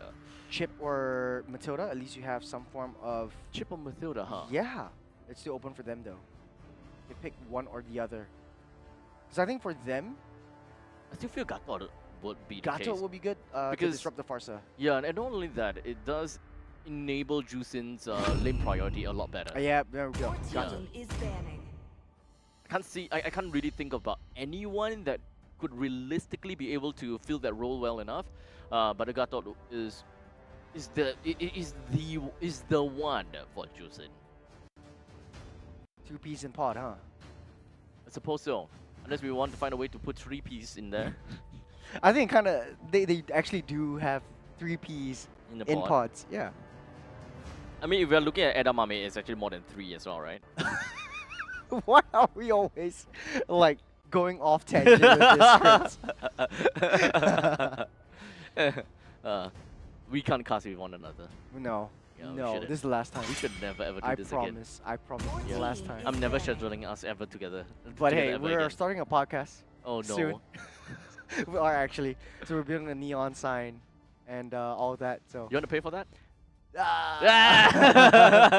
Hey, okay, we're going into the second phase of bans. High Loss getting banned out by Coach Amooks. They know that they don't want to deal with the high loss. Yeah, even though I think that I feel that the high loss from the Sun RSG was kind of a walking meat shield. Yeah. I don't think that he specifically do anything because they're going up against a Harif. Harif don't really play all that much of a auto attack. There's a lot more dash, attack, dash, attack, dash, attack. Unless you don't want to disrupt his attack speed from High Loss's passive. Then it kind of makes sense with that. But Coach Ziz responds with a Ling ban, so you don't want a Ling Okay. versus Hayabusa kind of combo anymore. But the Fanny is still open. If Fanny's still open. RSG wants to pick that up, that might be possible for them as well. Now the Hilda being banned out, that gives information Coach Ziz that they want to put Bray in an assassin. I think most of the time we'll likely want to see that. I don't know that Jay is definitely going to play that Gato Kacha. So right now we're just missing out on a single EXP laner and the jungler. Team Flash seems to respect the jungler pick a little bit more as such with that Ling out of the picture. Who else can match up with the Hayabusa right now? Typically we see the Suyo as well, but you don't really have a lot of late game presence. But Suyo. still, you have that early game destructive power. Definitely that not is in Hanzo that this kit. game. Yeah, Definitely not Hanzo this May game. actually, honestly, I think maybe Hanzo I for feel RSG. I feel that the Hanzo pick for RSG might be a little bit difficult because of how Hayabusa's shadow is. if you're able to trace the line of the shadow, it's actually relatively easy for the Hayabusa to get past the Pinnacle Ninja and go over to the real body and just kind of like stay around there, or just kind of like wander around there. And in the event that the Pinnacle, the real body decides to go to the Pinnacle Ninja instead, you have a shadow that's already attached to him anyways. To be honest though, I think either the Suyo or the Hanzo would work either ways. To be honest, I think the Hanzo gives easy access into Farsa, and that's the main target you want to take down. Because in the first game, I think their issue is sacrificing themselves to take down the Farsa. So now they have the Gato Gacha deal with that. Suyo will clean up shop. So that is a good early game pick and a lot more easier to execute, especially from Bray. Okay, I'm down for that that Suyo. So now Team Flash, they're gonna have to go for their final 2 picks, in some sense, a blind pick. We are lacking of an EXP laner as well as the gold laner. Harif is currently still available, but do they want to play Harif? No, they do not. So, okay, so with the Granger and the Terizla again! Okay. Interesting. I actually like to believe that Terizla is still Ken's comfort. I would still want to believe that. Yeah, I remember one season where the Terizla was always picked up every single time, and I think the animation from the penalty zone is a lot faster as well. So if you want to get into that, create a zone to disrupt against major objectives, then yeah, Terizla is your go-to guy. Do you remember the one season where Mo was the weatherman? And talked about a very specific Terizla. I think it was Ken. Was it Ken's Terizla? I think it was Ken's Terizla. I don't remember, but look at that. You got Chip in the fray. We'll finally see Chip. Last pick onto a Chip. Yeah. Oh, dang! That means it's going to be Gato in the EXP and then Chip in the roam. They can deal with a lot of these big team fights as well. And we've seen how Chip plays around in late game portal ticks. If you send someone back, you can actually rotate towards the bottom side and get it back to our play. I mean, we've seen that in MPL ID before. And Actually, they love their Chip. Yeah, Chip. This is kind of like I think that this is my first time casting a Chip game in this season. Yeah, honestly, same. Me too. I'm glad that it's between these two juggernauts. I think that it's finally time for us to see what Chip has got for us, and if whether it is even gonna do anything good. Because Chip has been banned so much, so many times, but never really shown on stream just how he pilots. So now that draft is set up and ready to go, there are quite a bit of adaptations that RSG has made. Do you think it's enough though? Bringing the Juice in, and the Moskov, and even the Chip coming to the question. I know that Amux loves his Chip, and the way that Chip likes to operate around now has a little bit more flexibility. You can use your passive portal anywhere on that map. You just need to appear on the same 4 spots that that come up. So you don't have to go into this very specific spot to go to a very specific Yeah. spot. You can go from anywhere Yeah. to that very specific spot. That's why when you spawn up in the base, immediately it You just goes teleport. straight to the opponent's base. But ladies and gentlemen, Stupid. we are going back into the game. This is game number 2. Splash SG 1 game up on top of RSG. Will they be able to take another one, or will RSG thwart their plans? Jay taking a lot of damage, but able to prance out safe for now. He's got the Chip. He will heal up slowly but surely. Yep. I mean, it's not a big deal for a Chip to go back home. I mean, he literally invents shortcuts. And I mean, even if he goes back home, I don't think he really cares as much, because he can come back into the battlefield just like that, especially in the early game. So Flash SG knows that they don't need to be able to force a fight onto the Chip. For RSG though, needs to be able to try to ramp up the early game. Jay already level 2. Vanix knows that Jay's right there on hand. Now with the Suyo as well, long time. Oh, from the bottom side, Jay gets assassinated with the shadow kill. JPL next to fall, getting pulled back by the claw, and JPL will get cleaned up by Bray. 1-for-1 trade between the two roamers. Unfortunately, is a little bit more painful for Flash because they even lost their flicker on the side of JPL, which could have meant for a little bit more. Jay might go down the second time, but luckily did not. Bray came in right in the nick of time. Bray with the backup. Really good timing right there. Roy left alone, got the Purify all locked up right there. Stunned up. There's a lot of damage getting taken down. Will fall. It's bottom side as well. Vanix will take it now. No level 4, unfortunately, so there's no way that you can even beacon yourself out of that. So, closer. Okay, closer is level 4. Roy is still level 3. They need to farm the lanes just a little bit longer. Unfortunately, Hades is already at level 5, but scratch that. Bray is on level 5 for some reason, level 3 kills already. Tsunami Slam comes with his own onto Bray, trying to stop his tracks though. But he's on his immortal form. He wants to go for more. SOD lands. As JPL can't running for their lives. Able to pop a flicker out of the way. The claw will bring them back just for now. As JPL able to thwart their advances just a little bit more. As bottom side already pushed in, but RSG has so much dimensions to the momentum they want to bring into this game. Oh damn, that was actually a pretty sick timing for coming from the side of Bray. He was actually being zoned out by Ken, and even had the penalty zone being set on him. He stayed around to go for that small little brawl with Ken. Not like it's gonna do anything to him, so he made that blade surge in the perfect time. It didn't touch the Lord, it didn't touch the turtle by the way, but it got him close enough to land a retribution.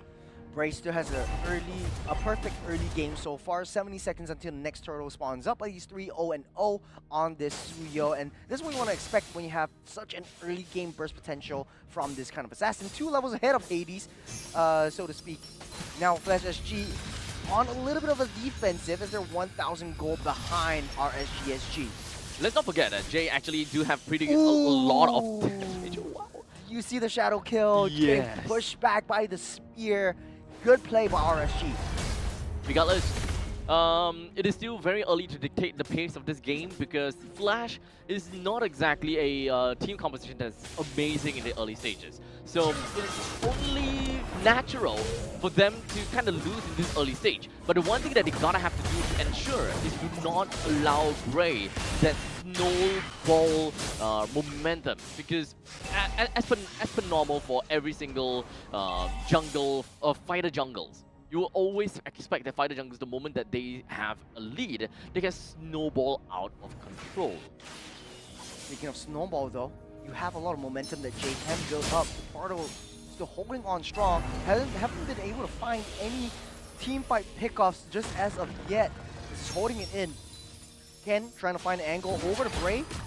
Turtle at a health, getting pulled back by the claw.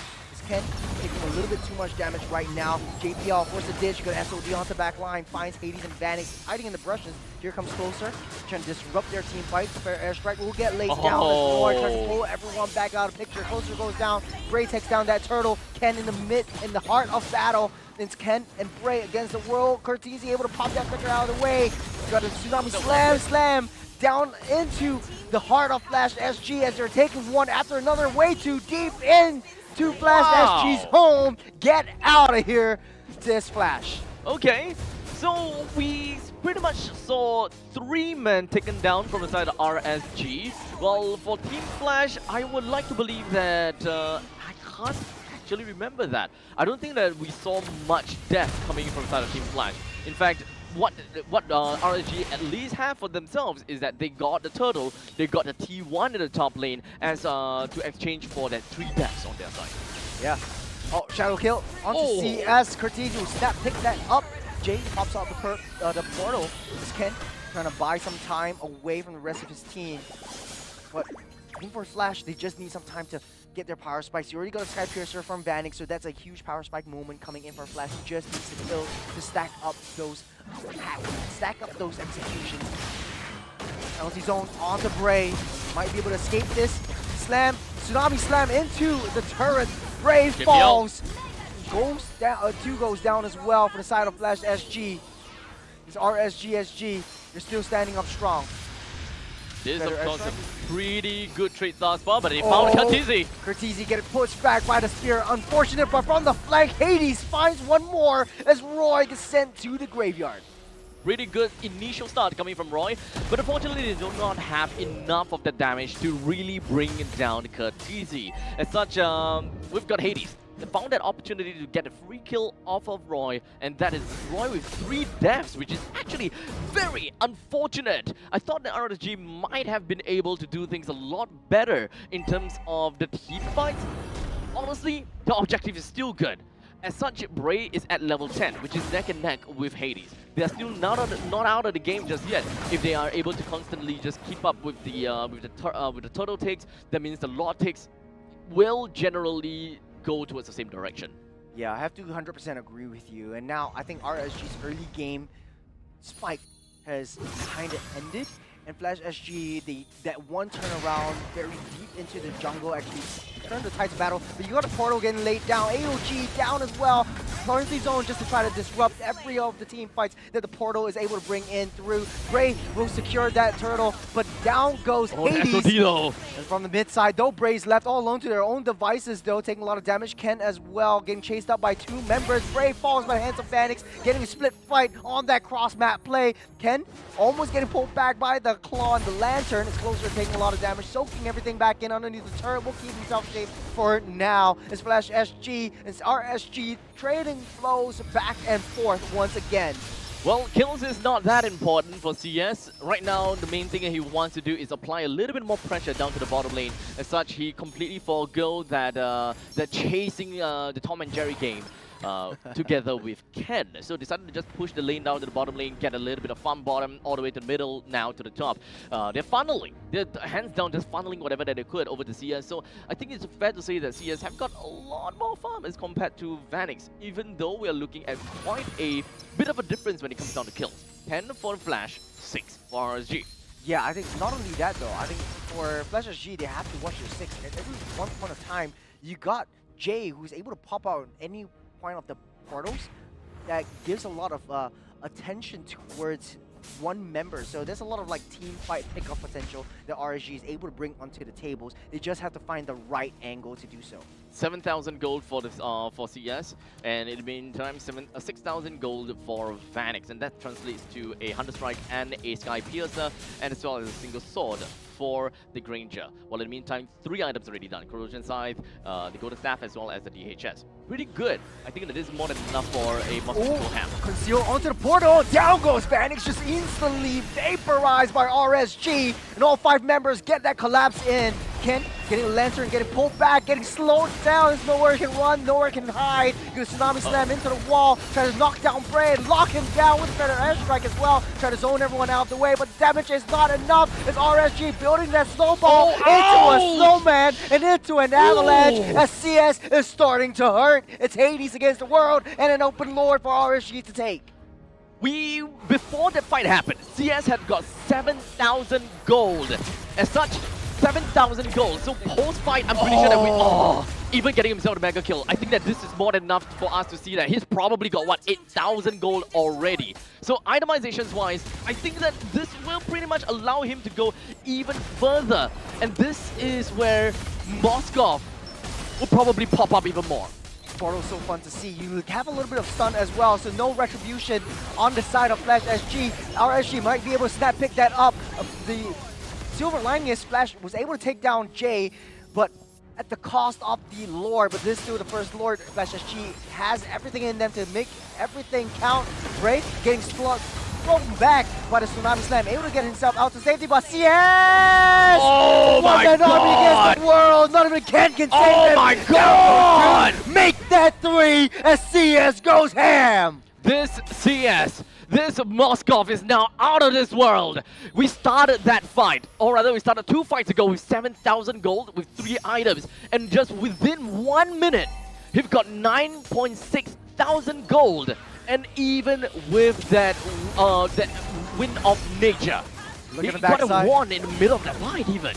Yeah, this actually creates so much opportunity for all of them. There's a mid-air kill onto that far side as well, so Curtizi can't even get away from this Moskov. They need to be able to find a way to take him down fast, but how can you do that when Jay constantly has that portal in his arsenal at the ready? And in one point of time though, Flash SG cannot make any wrong moves, as RSG does have high skirmish potential. Very high committal though, but very high skirmish potential. 11 minutes and 30 seconds in, with the Lord now chasing up on the JPL. but he have a single charge that he can land right onto the Lord to diminish that 30% of the turret HP. Team Flash now they're bottom back side. against the wall. Oh, 1v1 Bray, one out on the enemy team fight. Come at me, bro. This is absolute cinema. Absolute dominance from RSG in the second game. Right now, look, the biggest lead that they had in 2 games so far. 7,000 gold. The Crimson Beacon already laid down AOG, trying to stop the approach from Cortese and Vanix. Get an SOD. Will not be able to land though. The Tsunami Slam into the turret. Jay soaking up all these damage. They might be able to take that T1 and get out of the way. The discipline from RSG SG. They cleared out the mid T1, T3, and the top side T3. So now RSG, they're ramping up the aggression. 8,000 gold lead. What can Flash do? The silver lining is they have that high ground, but they can't use it because RSG is just hammering into their faces. This is CS with fully item slotted. There's fully item slotted. Honestly, right now CS is leaking a bit of that Vanix energy. Yeah. Right. We've seen such dominating performances on Moskov so many times, but they are mostly piloted by Vanix. But now CS is really showing us what RSG SG is like. This is crazy. And not only that, Bray has also been piloting this Suyo out of this world. Currently, we've got the Hunter Strike, the War Axe, BOD, and the Queen's Wing even. Want to have a little bit more of the front line energy coming in from the Suyo. Not something that I expected, but definitely a good choice. Now, Flash SG, a very precarious position. They have full control of that Lord Pit.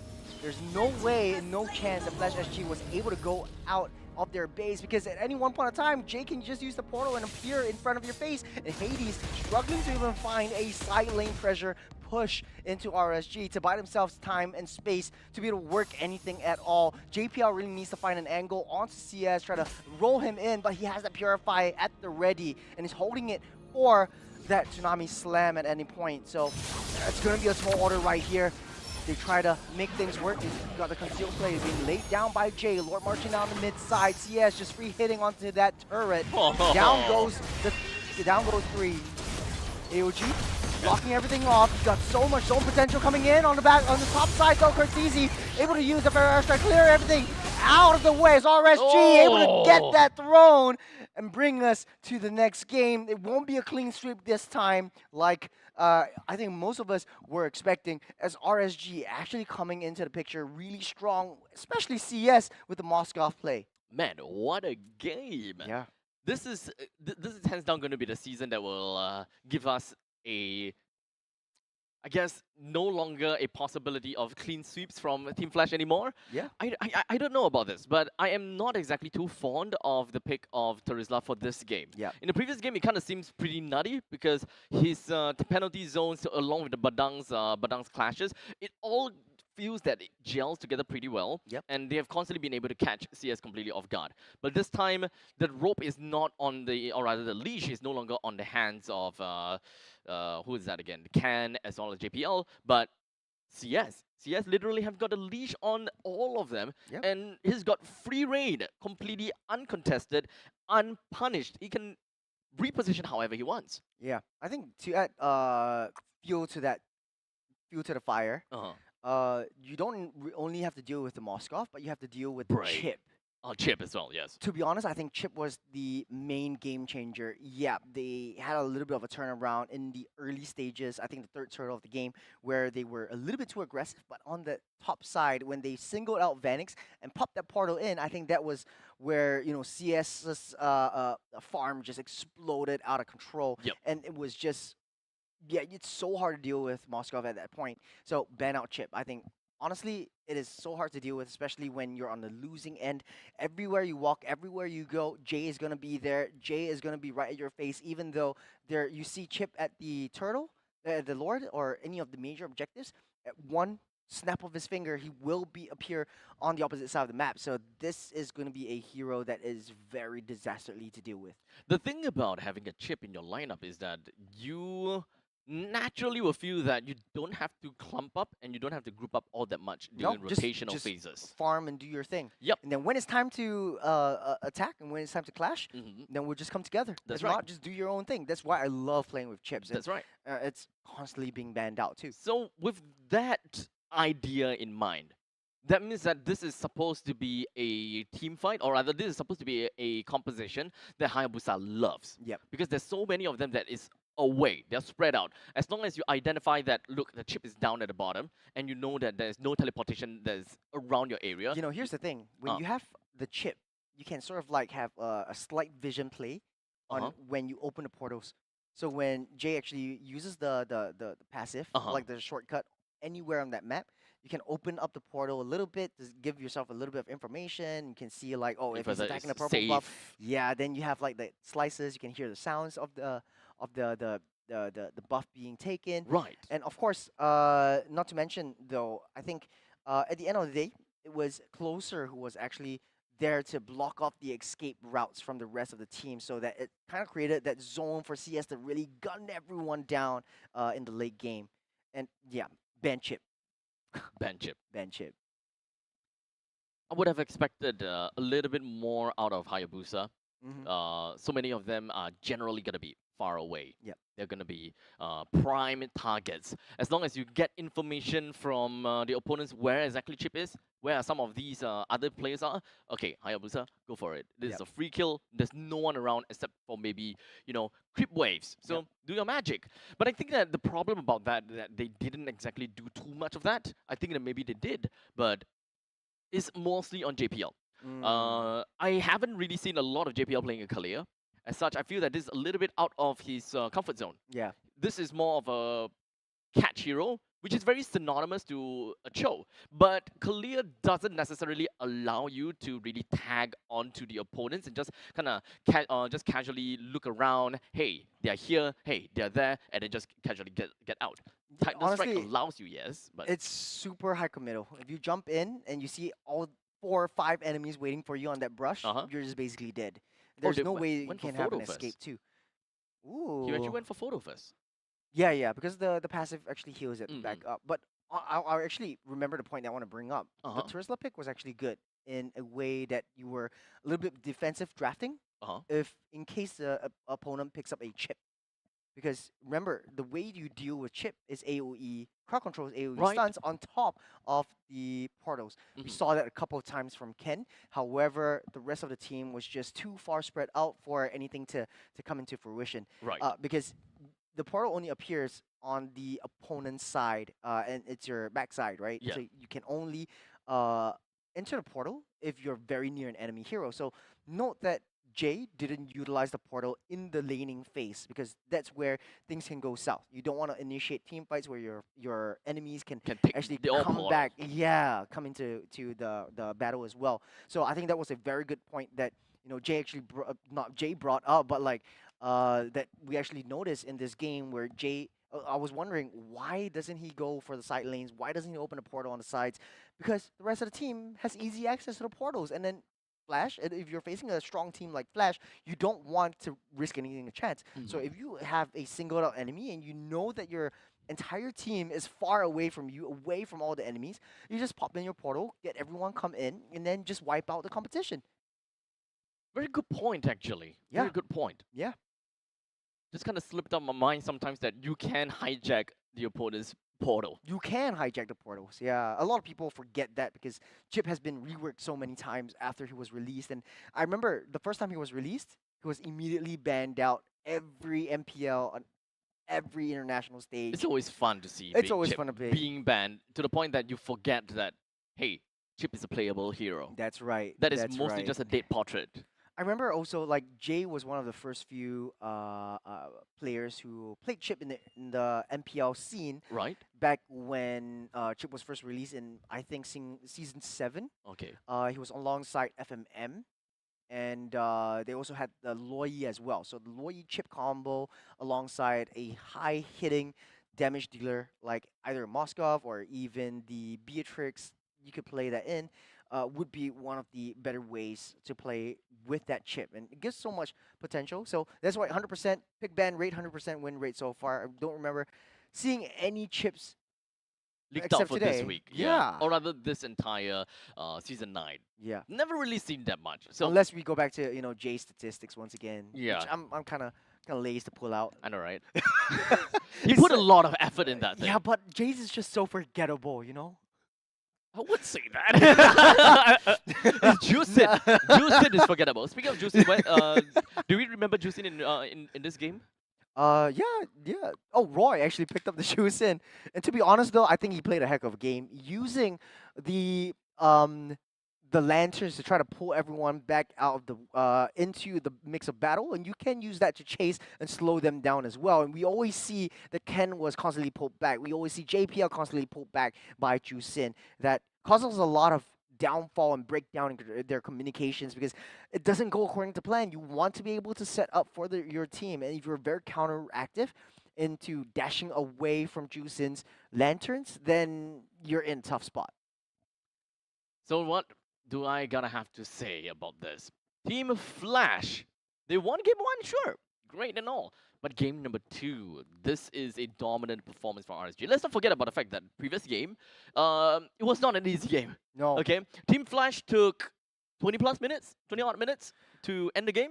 I think, if I remember correctly, it was, around 18 minutes, maybe like second lore of the game, and then they start ending it. But this was honestly a very dominant performance from RSG. Especially in the late game, once CS pops off, there was no way that Flash was able to find themselves any hope or reconciliation to deal with the Moskov. This makes me believe that there's a chance. There is actually a chance for RSG to move straight to the grand final. There is also a chance for Bray to finally get his revenge. He's waited 2 whole seasons for this. Right now in season 9, he's back after coming in from military and all. But he's back in the playoffs. Oh yeah, that's true. Did you see his hair just now? Yeah. Yeah. So that is Soul NS boy, NS man, NS men. Hey, he's become a man now. Yeah. He's not the child prodigy. No, He's the a man prodigy. Jinx. Oh man. Okay, so MVP wise. Oh, we don't even have to talk about that.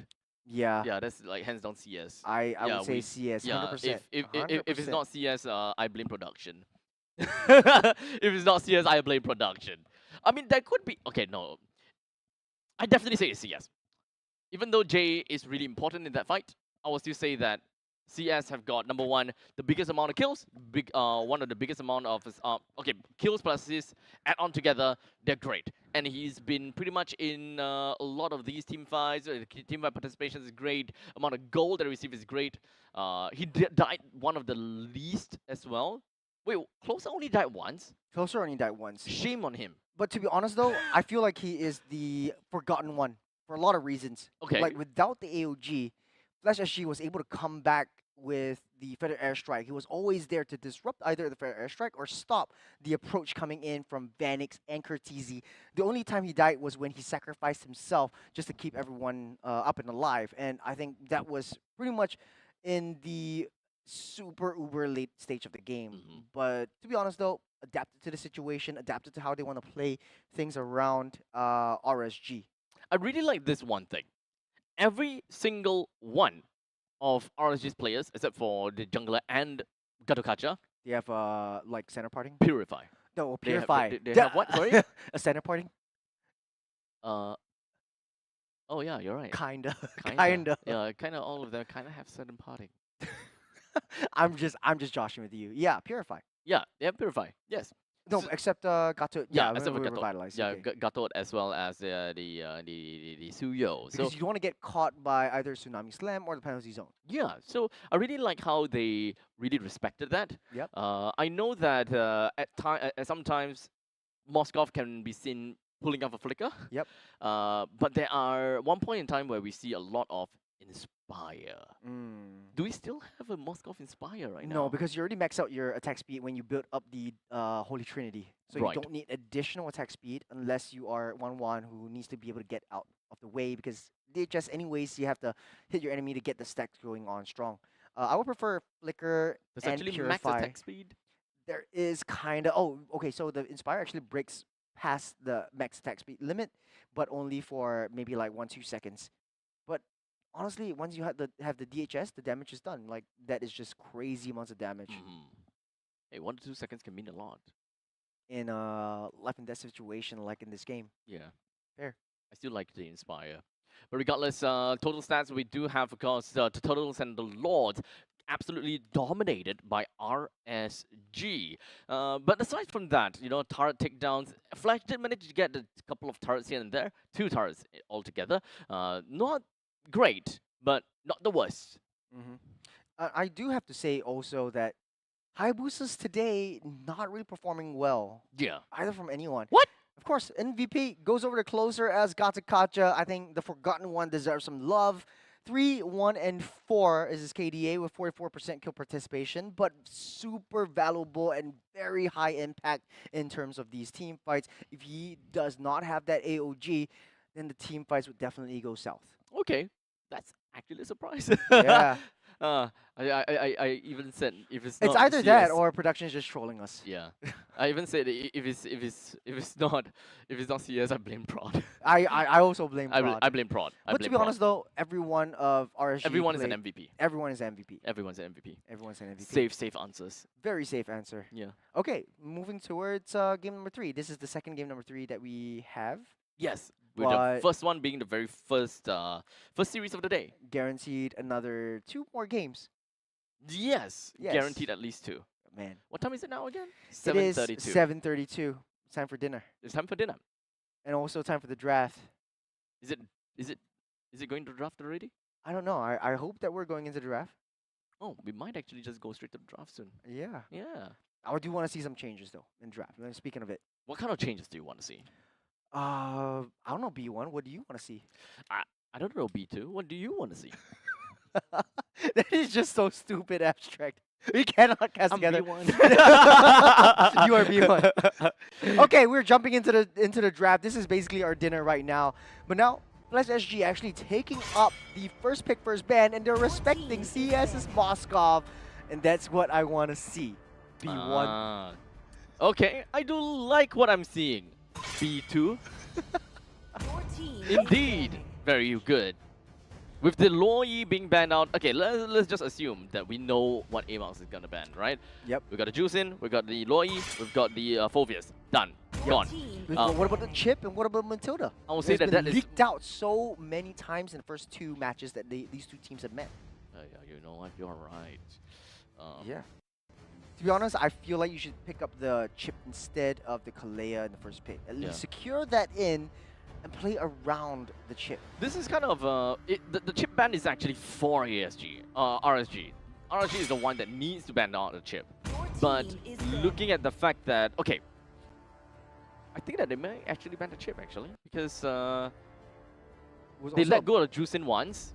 They're not that concerned because they could just pick up the Juicin in phase 2 because Team Flash, it doesn't seem like they prioritize the Juicin. We saw that once. Yep. So I They think that's more prioritize the than enough. Farsa even more. Yep. But of course, that is the Baxia ban slot. So will Coach Zace actually do the same thing all over again? Try to contest for a winning lane for Vanix.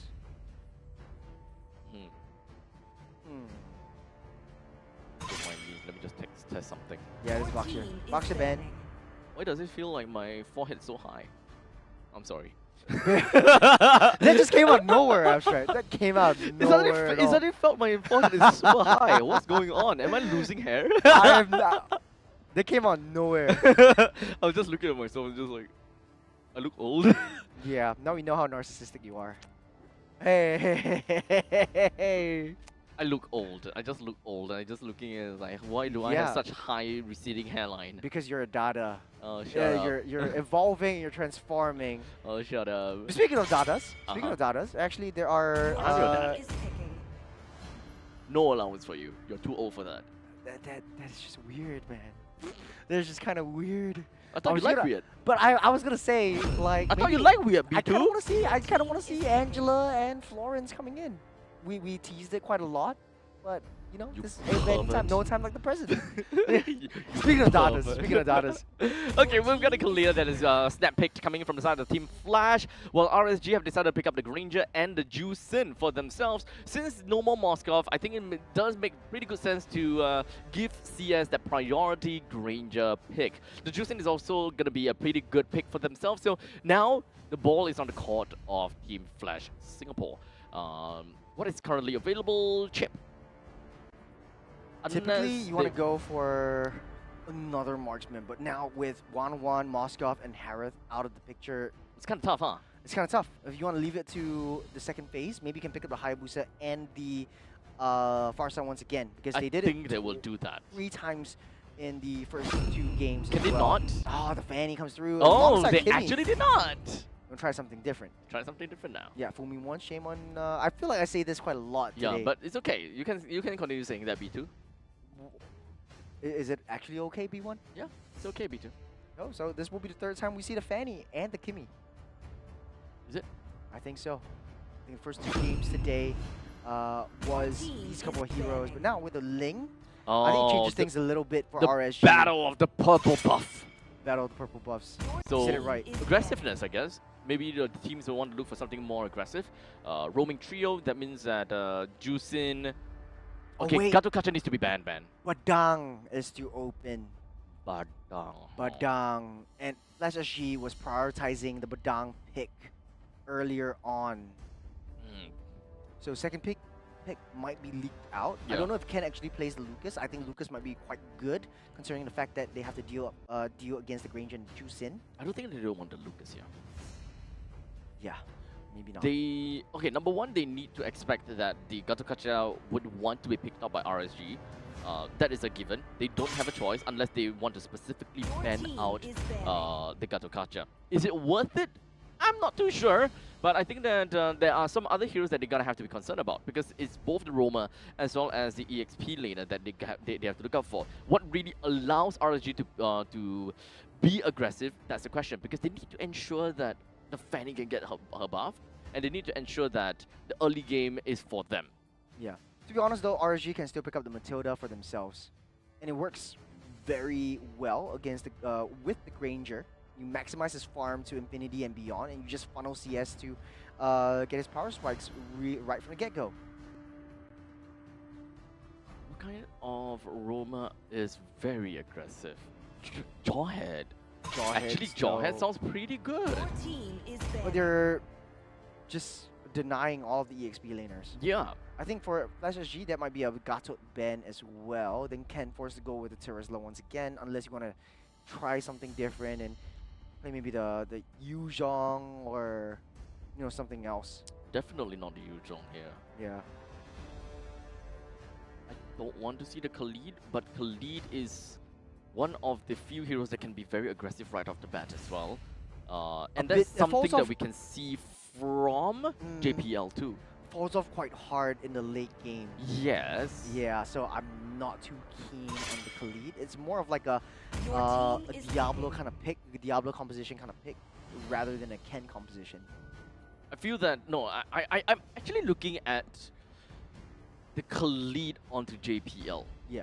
And the Kalia on the Ken. But I'm not too sure whether Ken actually plays the EXP Kalia or not.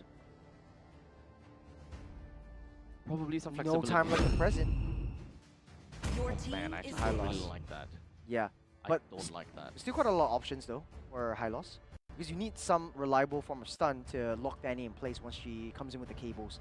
So high loss would be one of the best ways you can do that. You gotta time the stun very effectively. So understandably, I think that the high loss is very likely going to be the EXP lane. Yeah, high loss is likely going to be EXP. So now it's left with J. I still kind of want to consider the Jawhead. I don't think that they would play a Khalid for themselves. Fighter roams is what I want to see. Yeah. Edith. Oh, wait. They actually picked up the Edith. Yeah. Oh. Okay. Okay, so it's gonna be Edith in EXP up against the high loss. But that means that for the roam position, you have so much options right here. Okay. If you want to go a little bit more defensive, you already have a single target set up, and you have sort of like the lanterns from the Juicin to pull you aside. Pick up the Matilda right here. If you want to go crazy again, maybe even the chip might work. At least you can maximize your farm for Granger as well as Juicin in the early game. Not too sure whether they have enough damage, even if they go for the Jawhead here for RSG. Definitely have enough damage in the late game, but then Jawhead will be the case. If they go for Cho, they're lacking too much. Tigreal. Oh Tigreal. my. Interesting pickup right here, but it secures them like multiple dimensions of setup gameplays. But they're cooking something. I can definitely smell it. Glorious pathway into the implosion. They actually don't have enough damage in the early game. They are a lot of crowd control though. A lot of crowd control. lot, but what kind of damage are they throwing into the people that's locked down?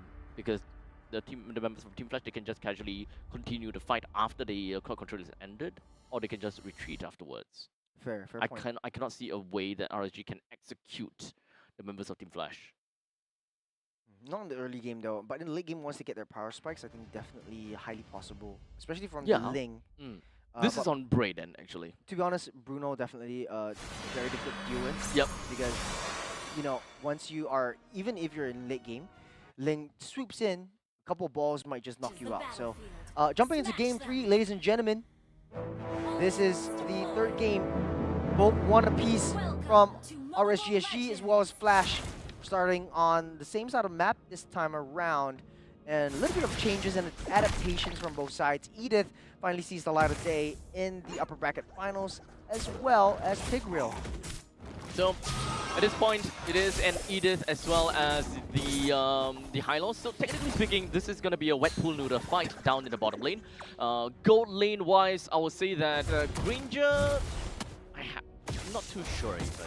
I feel that this is a skill matchup between the Granger as well as the Bruno. Bruno is very telegraphic as such because of the fact that it's telegraphic is easier for the Granger to see. And he swoops in with the cable play. That's a 2-man knockup with the onward. Earth Shatter. Where's the damage? Walk out alive, but Hades can't seem to find a mark. Where's the Over damage? lead, though. Oh man, where's the damage? This is really on Bray. I think the Bray has to pull off a crazy miracle to get kills. A Hail Mary play. Yeah. You have to sacrifice himself most of the time. In fact, I think that Bray is the one that is forced to do a lot in this game. And if he don't, then the whole team turns to dust.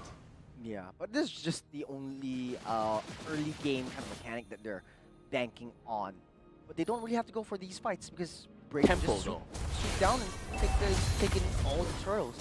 Bray is one of the best junglers in terms of the retribution steals. In the previous game against Hades, I think it was 100% jungle objective taken by Bray. So True. I don't think he is too worried about that for now. But he does have the Warcry emblem. So the longer he stays in the team fights, the more he hits and the heavier he hits. So what RSG will want to do is that they want to avoid fights as much as possible, so they don't feed EXP over to Hades. That's the most important thing, because this is not a composition that can fight in the early stages. The moment that they start to feed over to Team Flash, they have no way to recuperate, and Bray will be under level. They need to ensure that Bray and Hades is always in the same level range in order for Bray to Tempest of Blades, to get the Tempest of Blades and steal these objectives, just to keep everyone afloat. Which is why I said, this is a very late game. Speaking of late game though, pulling the turtle out of the den, out of the pit. Bray already in position. Got a little bit of passive play coming in from CS on that top side as well. Just 3v4 down on the turtle pit, but Hades can come in at any time. The Doors pathway already laid down, but here comes Hades trying to swoop in and get that turtle for himself. Bray steals it with a retribution. Tempest of Blades down as well. Talk about damage though. The RSG SG actually walking over Flash SG, losing 3 in the process. What the hell? Curtese, he would walk away safe. But man, oh man. Does that answer your damage question? I'll call it on Bray. I'm calling on Bray. It's all Bray. It's all Bray. It's all Bray. You don't really have CS in the mix of the fight as well, but Yeah. a lot of people honestly underestimate the damage that Jusin actually brings in early game as well. Once you Even get the I. claw down, you get so does much she crowd really controls too. do that much damage? You got Implosion as well as the Lantern pullback with the claw, kind of, so to speak. So that is quite a bit of damage that Roy is able to dish out too. Closer with 2 kills. Does a Ring of Punishment do that much damage? Not a lot of like burst damage, but persistent damage. That's why, you know, Jusin is still viewed as sort of like a utility mode instead. Okay, so they have quite a bit of damage over time per se, right? They have a lot of ways to... Tsunami Slam into the Implosion. 2-man Purify out of the way. Jay jumps away to safety. No one falls, but man, a lot of crucial resources already used up by Flash SG. A very good find by Jay. So, they have a lot of DOT coming in from Jusin and the Hylos. But that also means that they need to commit and be very close to the opponents in order to get these damage over time, to bring people down close enough and low enough for Bray to realistically do very good damage, right? So that's the caveat. Now that we saw in the very first team fight, they do have the damage, but with that caveat. So as long as Team Flash kind of stays clear a little bit and do not, you know, mix up together too closely, they're going to be fine. Aggression Pulse, get a Purify out of the way. All fine and dandy for now is RSG SG. Plays a little bit more aggressively into their jungle. They do have that crop control to be able to do so. They just need that damage coming through.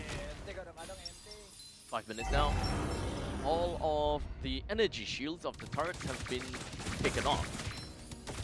We want to see a bit more macro plays coming in from the teams, and in terms of macro plays, Hades can do them, Bray can do them as well. In fact, when it comes down to the jungle, it's as well. Big Implosion play onto the Glorious Pathway. Lord down at the 5th. Hades finally gets the Retribution out of the way. Hades getting caught out again, stunned up by Closer. Good call, good play. Is Ken getting the Earth Shatter? Bray able to dash and walk out away. 3 members down for the side of Flash SG. At the very least, though, they secured the turtle for themselves. Now RSG SG 2,000 gold ahead, and it's extending once more.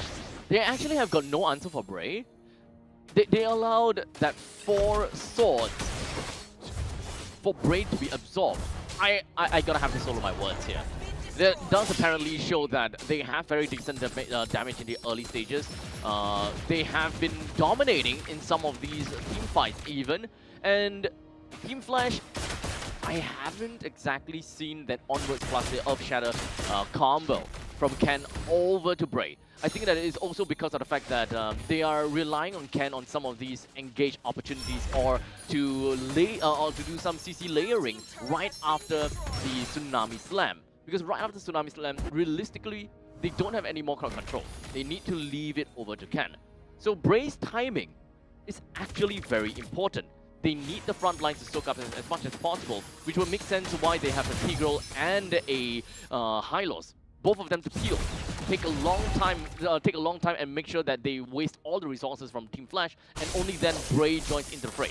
Which would explain why Bray had got free real estate throughout the entire fight and get all 4 of those goals. Yeah, there's a lot of damage. Tempest Ablaze will keep him up and alive for now. There's a 4 swords! One more hit! Hades will not fall, and able to get out, save with the cables, but that's a lot of damage from Bray. Good outplay, a good 1v1 once again from both junglers. I didn't expect the amount of damage that Bray could dish out there. That was 2 swords that Bray managed to land. Go up to the wall, hit once, and 1 more dash again.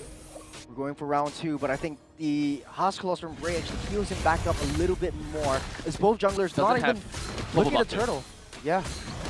While Bray still has the purple buff, so that is a little bit staggered. The timing for the purple buff for Bray is a lot better as compared to Team Flash. So this is good. Yeah, free pickup of the turtle over to RSG. 2 levels ahead. Let's not forget about that as well. Ramping up the aggression a little bit more as RSG, taking control of the game and taking control of the jungle. All they need to pop now is that T1 standing strong in mid. It's Bray constantly busy with the side lanes. The Tsunami Slam into the wall. Bray taking a lot of damage, but will be mitigated by the Tempest Ablaze. Taking a lot of damage as well. Gets taken down by JPL. That is Xanax that you're talking about. You can't escape the bouncing balls, but then again, you got a mid lane T1 torn apart by RSG. So with that all said, 8 minutes in, we've got 3 of the T1 turrets that has already been removed out of the game for Team Flash Singapore, while RSG still have all of their turrets standing up cold. Let's take a look at the in-game equipment to have a good idea what we're looking at. With Ling currently with the Berserker's Fury as well as the Haas Claws, very soon on its way with the Endless Battle. With that 3 items, we pretty much can expect that Bray will reap through the front lines and not give a damn about Ken's tankiness, or perhaps even JPL's tankiness. He did build up the Brute Force breastplate though, so that's fine and dandy.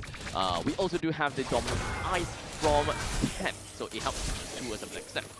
Blade of the Hephaestus, Malefic Roar onto Fanny. Still on track if you ask me. I think that they are still on the curve. Bruno a little bit off curve. His first item actually built up onto the Haas Claw, so it is more of a safety build-up for Team Flash, followed by more aggressiveness with that Berserker's Fury. It takes a little bit more before the Bruno is realistically in action.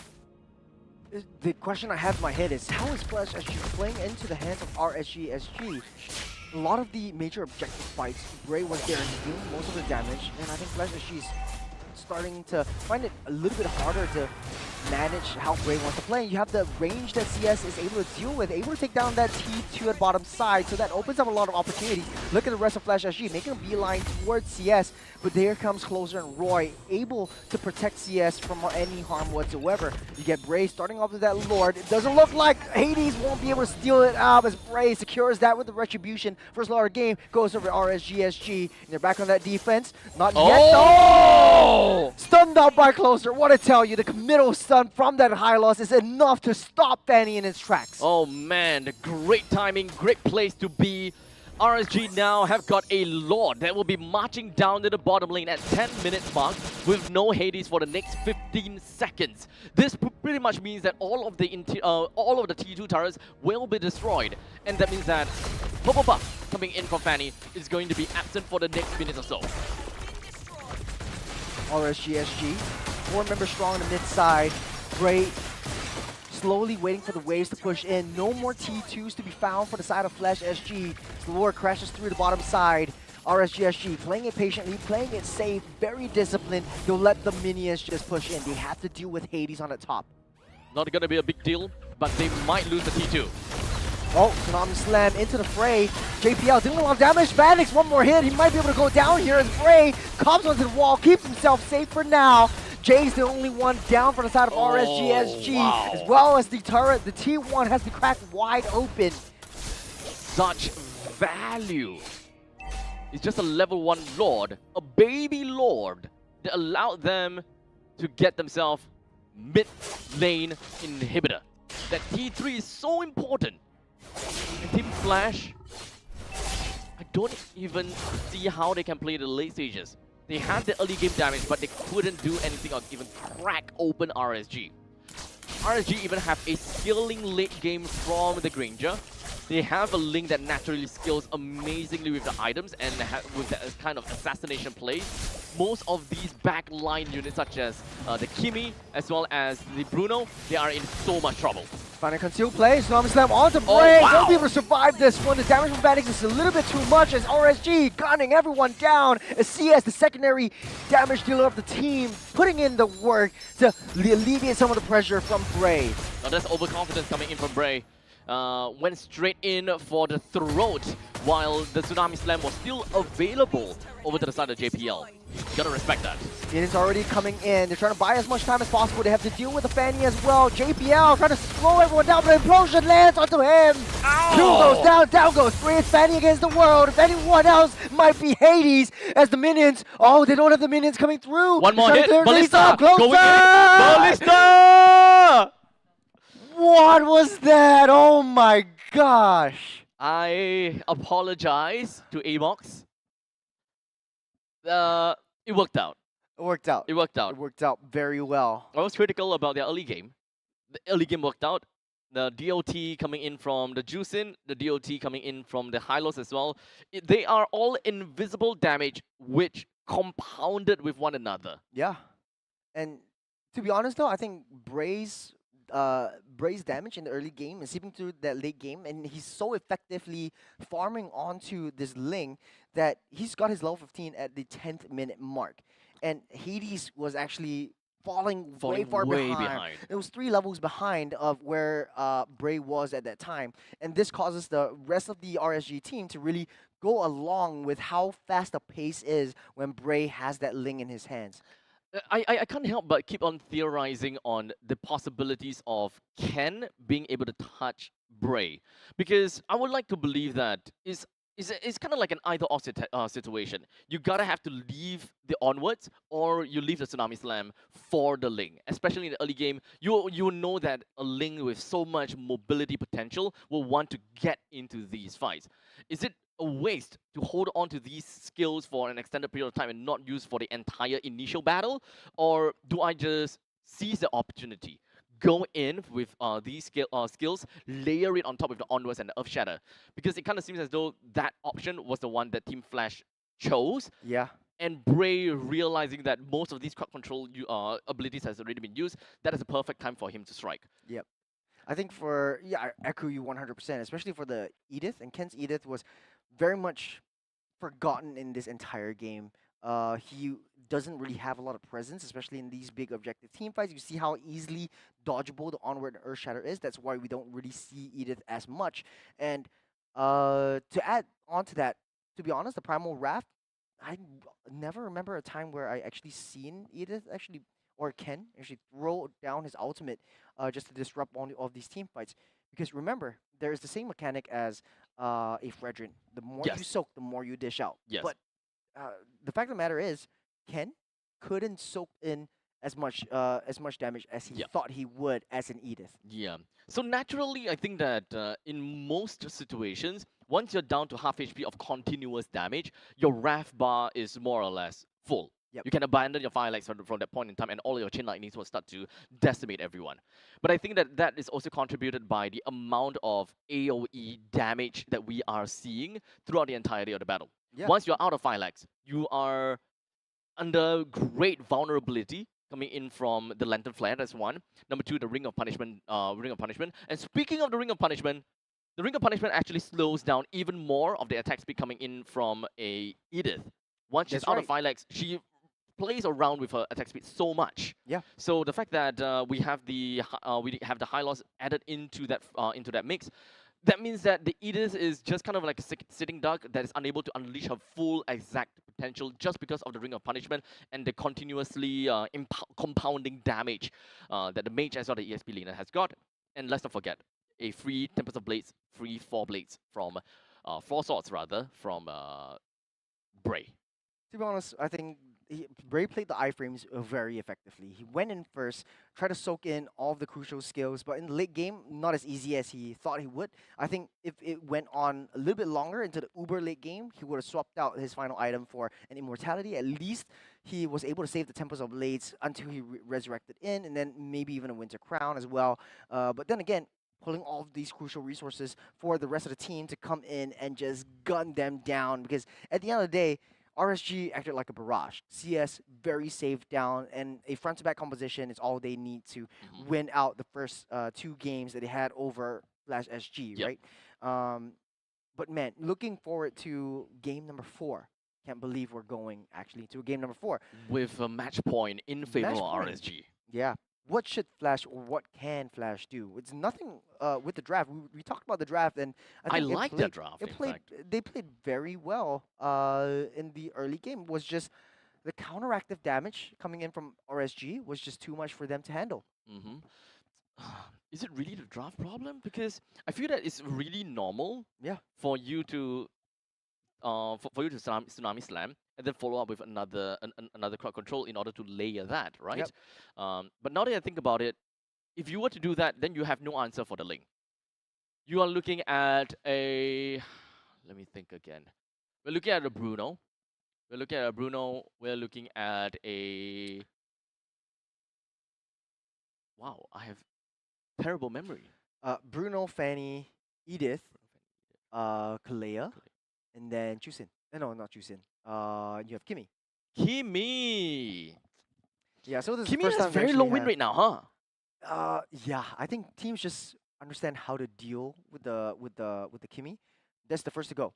Because Bray comes in, swoops down, attacks the Kimmy first, and takes Kurtz out of picture, and then rest of RSG comes in. It doesn't matter if Bray loses his life. As long as no major objective is getting thwarted, I think it makes a lot of sense for him to throw his body. But I think he's a very smart player, to be honest. Yeah. NS has really changed him. Yeah. Yeah. I think that he's got a lot of time to play. Very mature. Yeah. Very mature in how he plays around all of this. Let's take a look at statistics to see how things actually went down. 0, 2, and 3 for this Kimmy. And Kurtz not having a very good game this time around. Not at all, yeah. Not at all. Never. I don't remember the last time I see a traction pulse actually lands on top of any one of the members of RSG though. But look at Roy. Once actually, 705. Roy forced that the Purify. I remember that one. Yeah. Yeah, forced the Purify. So it's definitely traction pulses that do land, but became very inconclusive.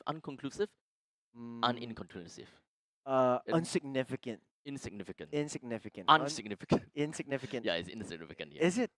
Yeah, it's insignificant, but unconclusive or inconclusive is the main question that I have. Yeah, dictionary time. Pretty inconclusive. Doesn't capture anyone at Yeah. all. Take a look at Roy's KDA. 7-0 and 5. If I were to choose an MVP, I think it would be the Juice In. I If would- if I it's would not a too. Juice In, if it's not a Juice In, I would closer. blame production. Look, but in terms of math. Oh wait, It's still Roy. Roy has a It's 12 Roy, KDA. it's Roy, yeah, it's 12.0 Roy, KDA. it's 12.0. But then again, honestly though, second pick I would go with Bray.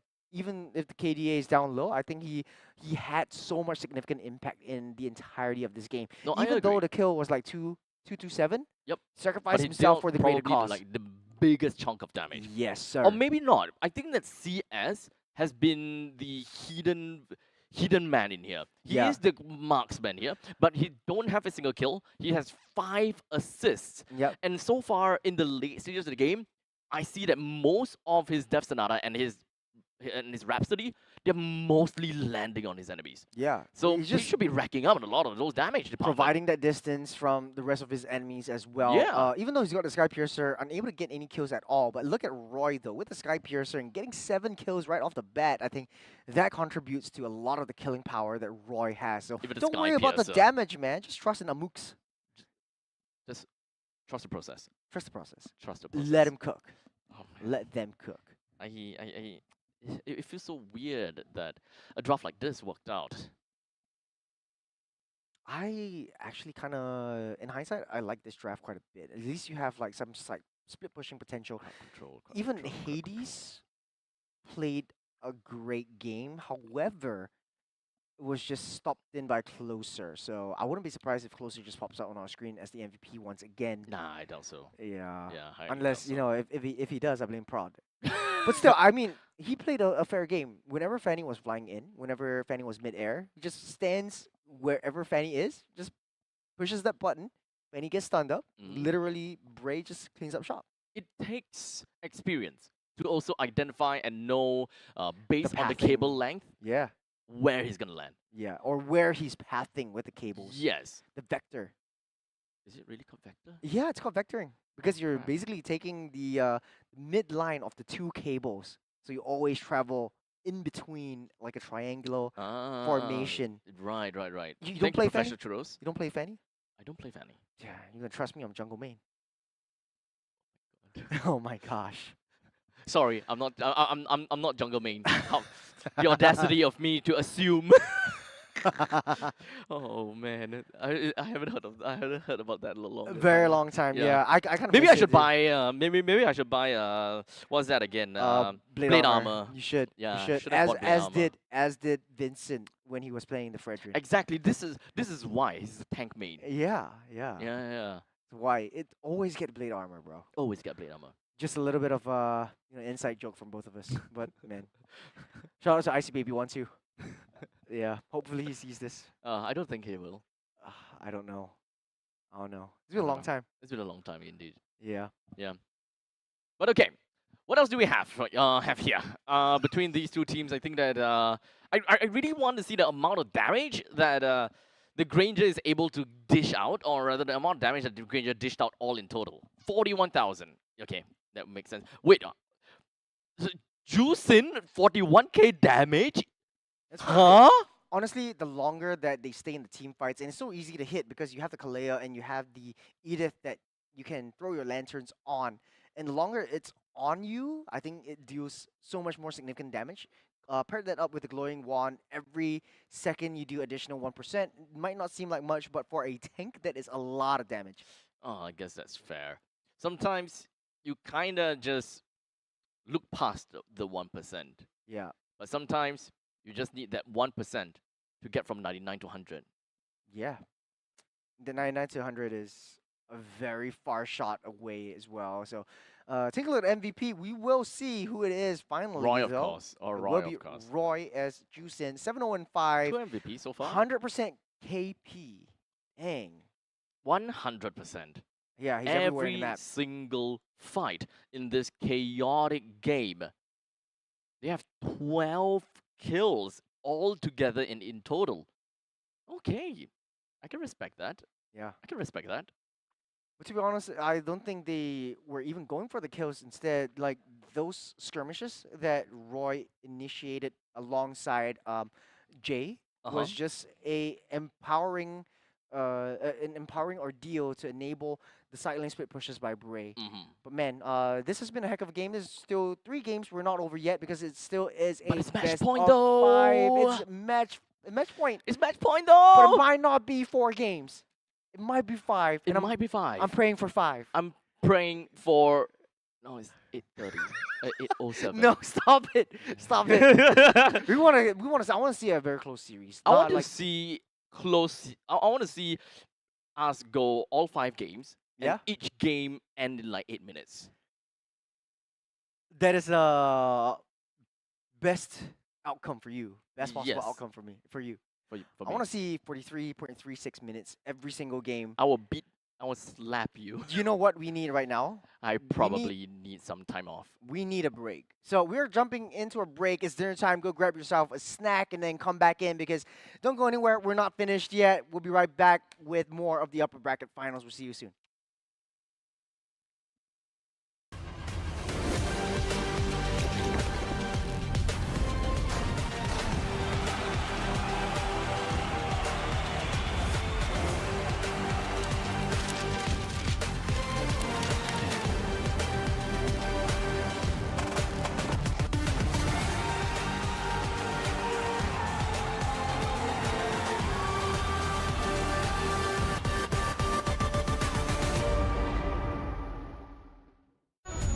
They said there's a limit in the women's league. In MWI, we say limit? Watch us bounce from the MWI queens everyone knows, to the stars who came out from nowhere, to the ultimate champions.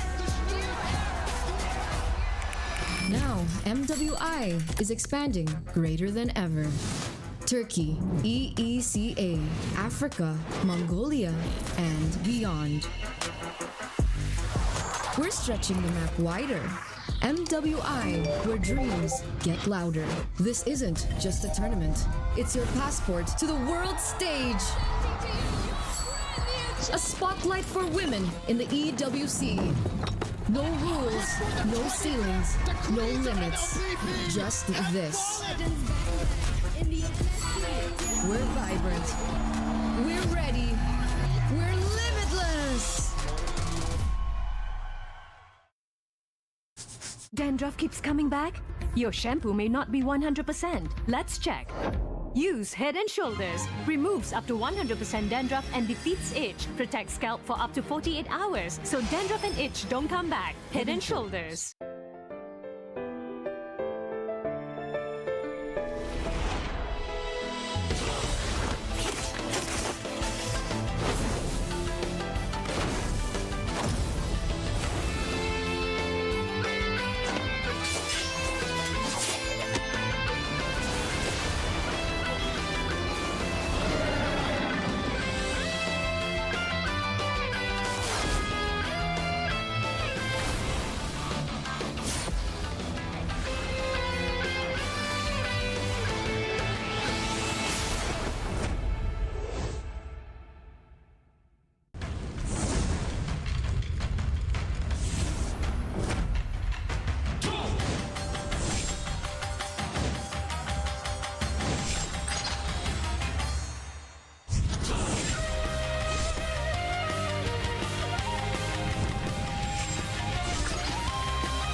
相変わらずやかましい奴らだ。今度は背中合わせで行くわよ。よっしゃ第7班ここに復活だってばよ。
ここは俺に任せて。もらった。4代目他目を超える忍びはお前しかいないと俺はそう信じた。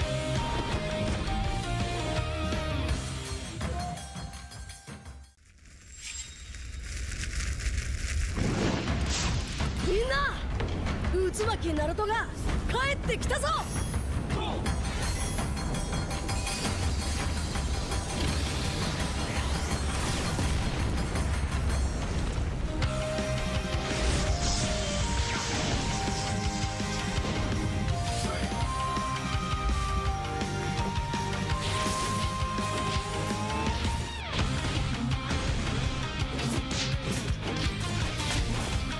クラマ力を貸してくれ。よ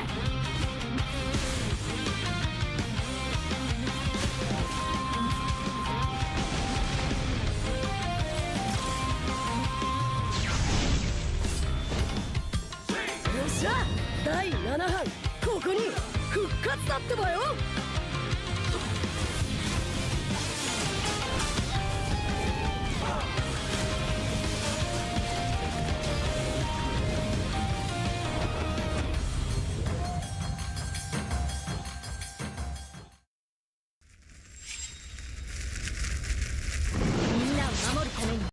All right, ladies and gentlemen, welcome back to MPL SG Season 9. My name is Abstract. My name is Shuros. And we are your your caster for tonight. We almost got that perfect. I think that's we fine. need a little bit more work. Yeah. What is the name of Sasuke's father?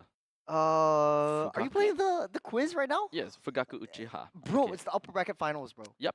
Which of the following talent increases damage dealt by I can never teammates? get the Focusing mark. the quiz right 100%. Like, it's been so long since I last watched Naruto. And I remember the last time I watched Naruto was like the Orochimaru, that era.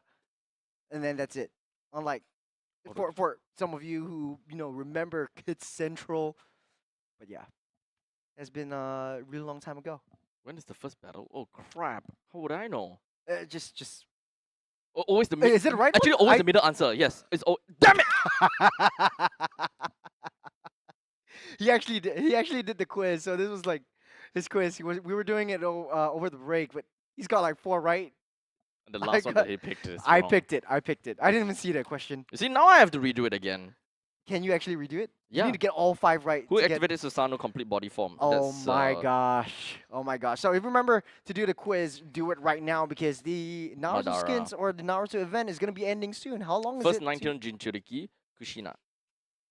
You got it wrong again. We'll do it after. We'll do it after the show. We'll do it after the show because we got some big news right now. What big news? There have been some changes to the draft. To the roster. Oh. Yeah. Someone familiar is coming back into play. Ah. They figured like the first 3 games starts with the first 4 letters of the alphabet. Okay. Okay. Okay. Wait, Diablo is also first 4 letters of the alphabet. That's who I'm talking about. Oh. That's who I'm talking about, B1. I see, B2. So Diablo's coming back. I thought we were bringing Adamir in or something. We're Adamir. Actually, that might be an interesting matchup as well. Maybe if you change like JPL for Lawsy, might be interesting too. If you want to see I a do whole new wanna- roster, a whole new roster for Team Flash. For Team Flash. But yeah, Diablo is coming back into Team Flash for the last. I want to say last game, last two games, Last two potential games potential 2 games. for a BO5 series. Yes, so they're switching it out altogether. I think that they want to give RSG a breath of fresh air. And like, this is a complete different Team Flash.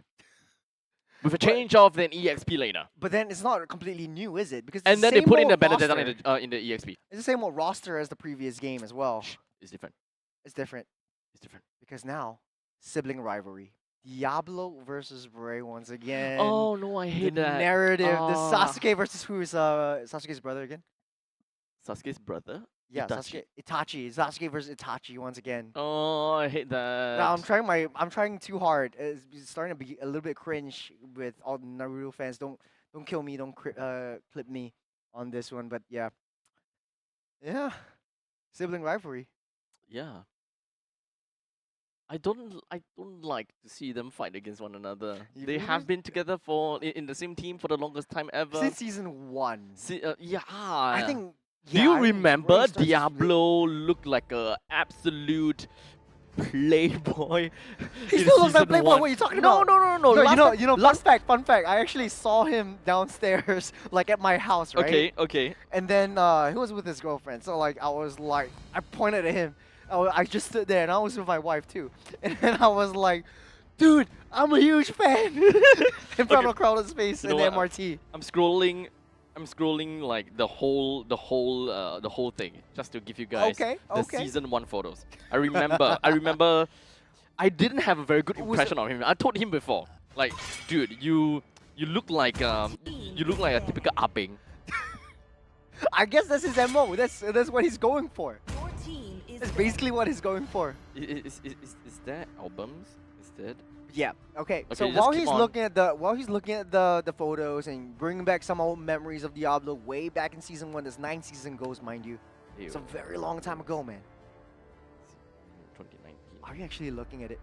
Oh man, this is way too long ago. They don't have it as an album.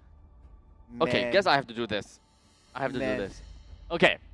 So at this point in time, we're looking at a oh crap! I closed it. Okay, so we're looking at a 1-1 that's currently been banned out by Coach Z's, and Amok started things out with a Law E ban. So two very normal bans. At this point in time, we still have yet to have that chip being joined into the pool just yet. Yep. Game number 3 actually did not see any chip being picked or banned, which is actually kind of surprising. There could be a chance though that RSG might want to kind of put that out of the bag again.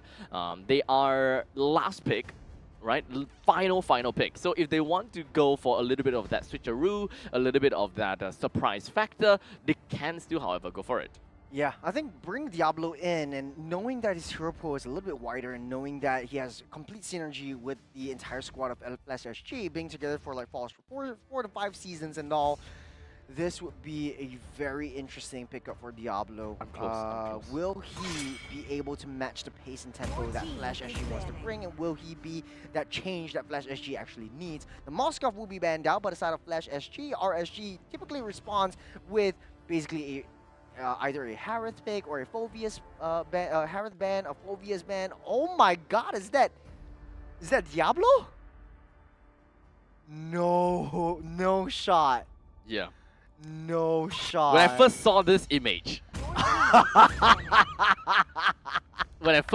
image, I'm like, that is my bro. That is Diablo. that's right our there. bro, Oh right? my god. this is the era of season 1 where he was the one-trick Paquito. So Yep. everyone went to ban his Paquito, and he's nothing. I remember telling this to Diablo before. That's why I Yeah, don't ma- mind saying all this. Okay, Like, okay. you know, no feuds, you know, no hates or anything. But I remember when I first saw this, I was like, who's this guy? Man, I definitely do not recognize. Right? Right? No, it's a totally different guy. Totally different guy. Totally different guy. Yeah. I Which like him. change, I man. like him better now. Love changes people. I would say so. Yeah, you've changed too. Look at you. You've gone Yeah, a you- little look- bit. look You at gained a you. little bit of daddy weight too. Hey, excuse you? Everyone knows. Everyone knows. Season 6 I mean, on the main stage. no, I'm talking about the weight thing.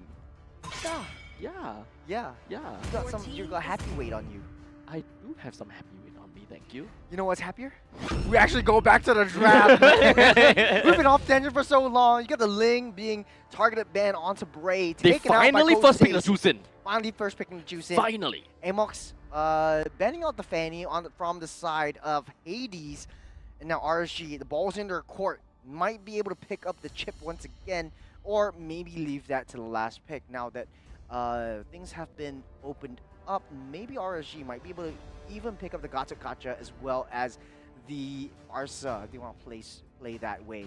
But Diablo knows how to really engage on the backliners. So hopefully in this matchup, Flash SG is able to change things around with how Diablo likes to play towards that back line and create a lot of nuisance and annoyance for whoever RSG wants to pick up.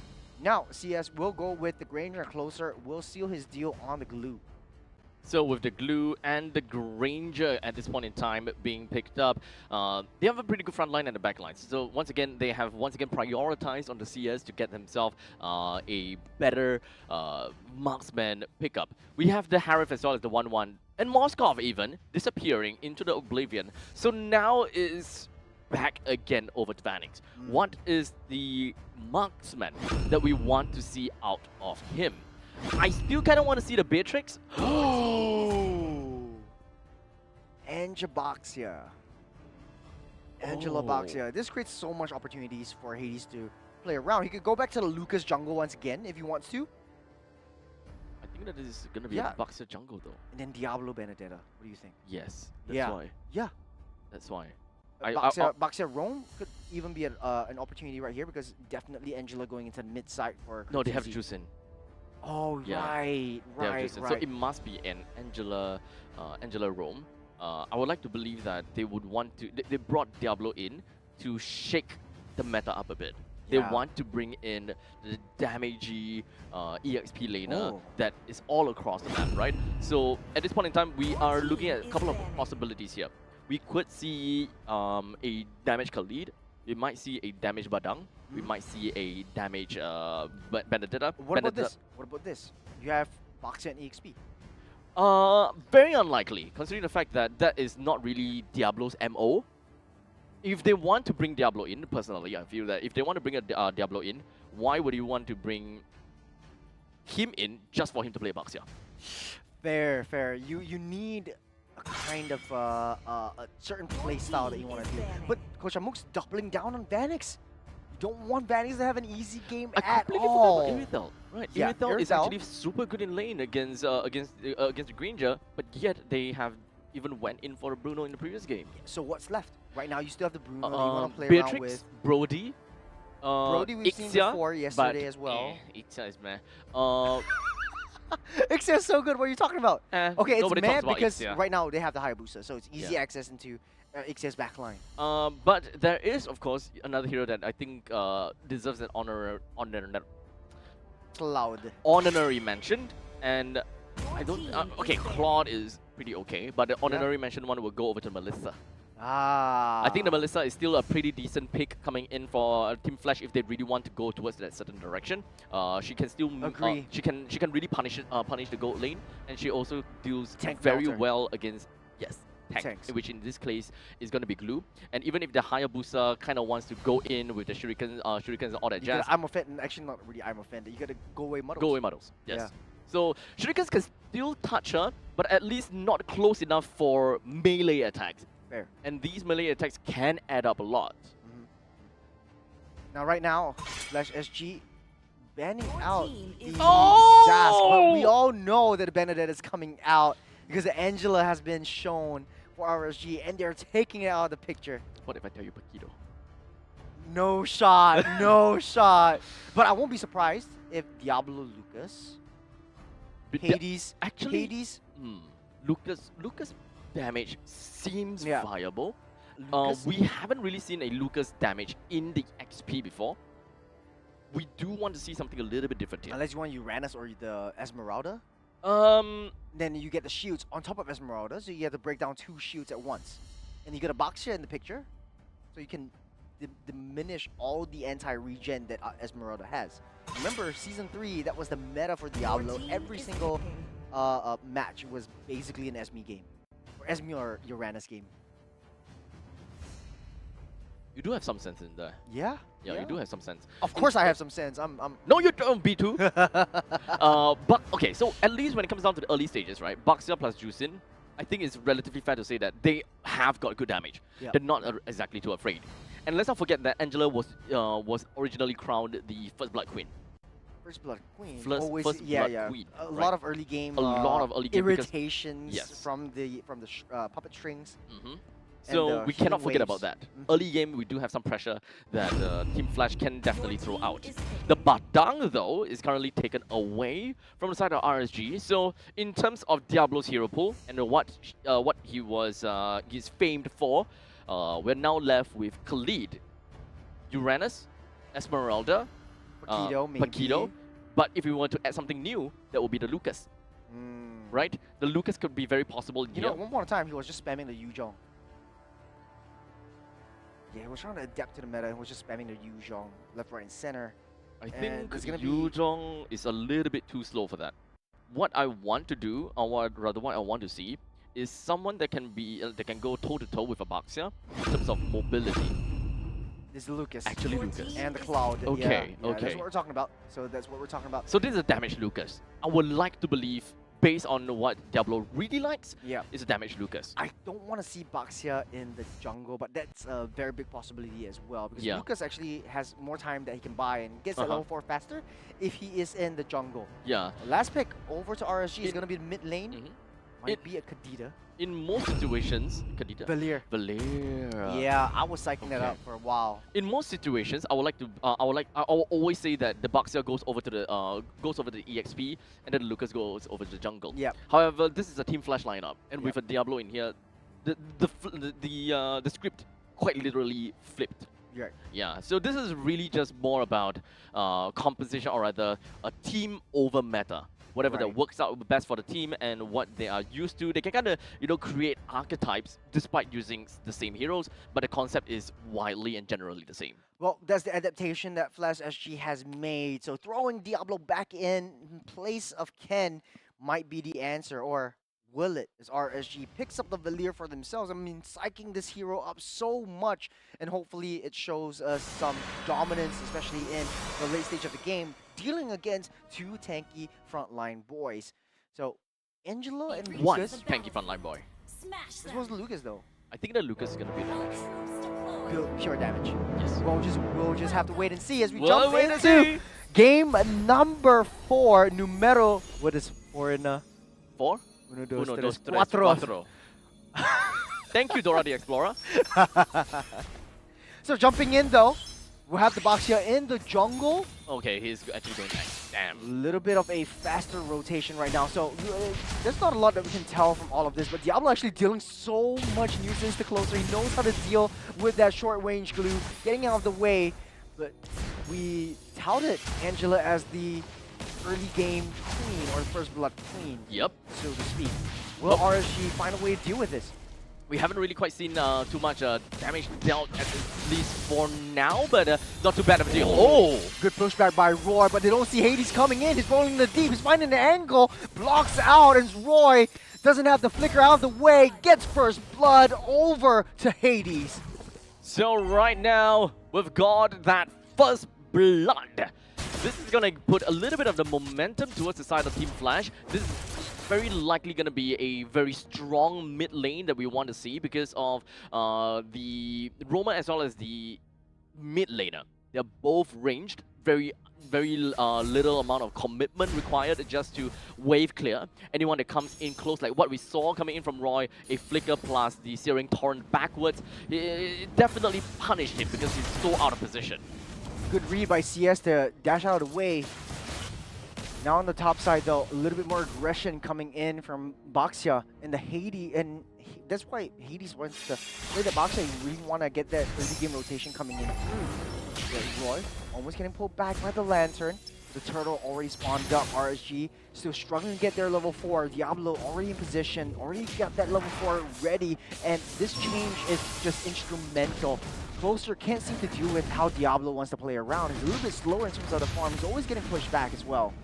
So now Hades opening things up, but this is actually a little bit risky. Got into the back line.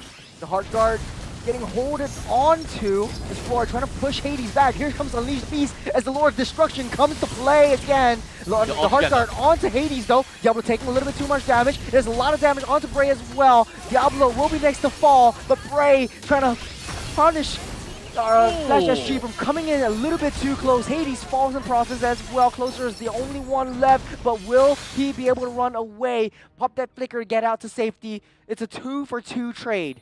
Okay, so we lost Hades, we lost Diablo for the side of Team Flash, we lost Jay, and we lost Bray as well.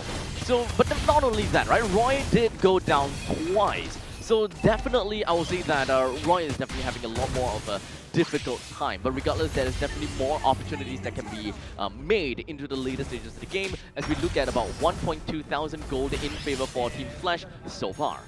Yeah. The Searing Wave is definitely going to be a problem for Flash SG later on in this series as we hit the 5-minute mark really soon.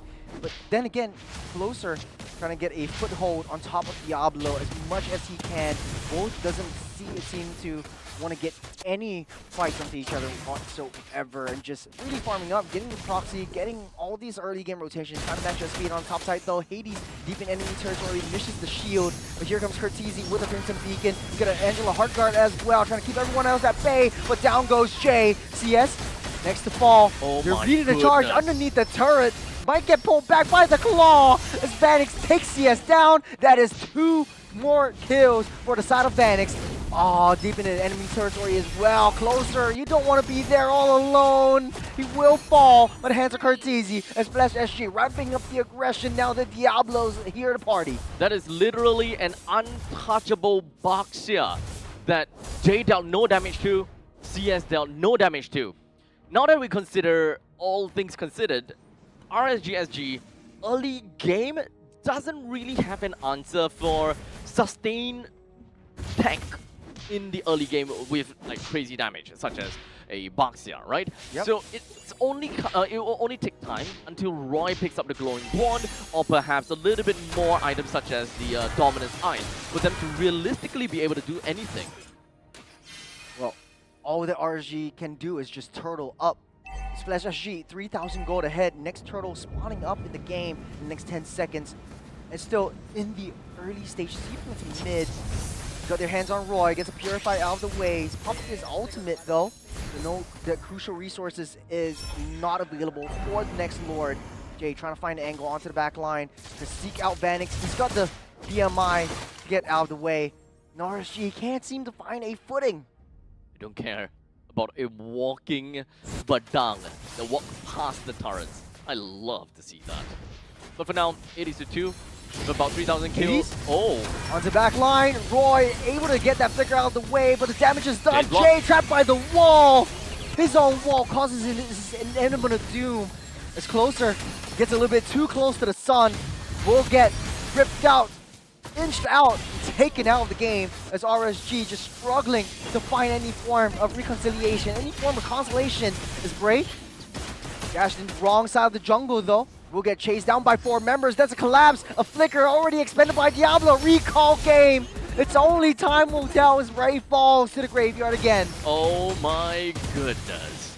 This is a dominant showing from Team Flash Singapore. And this is not what we expected.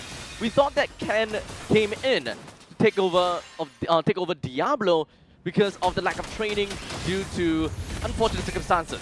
But at this point in time, we're looking at some crazy comeback. Hades once again with a blazing duet, burns them down to the ground, and 3 fall again. A dominant performance by Flash SG.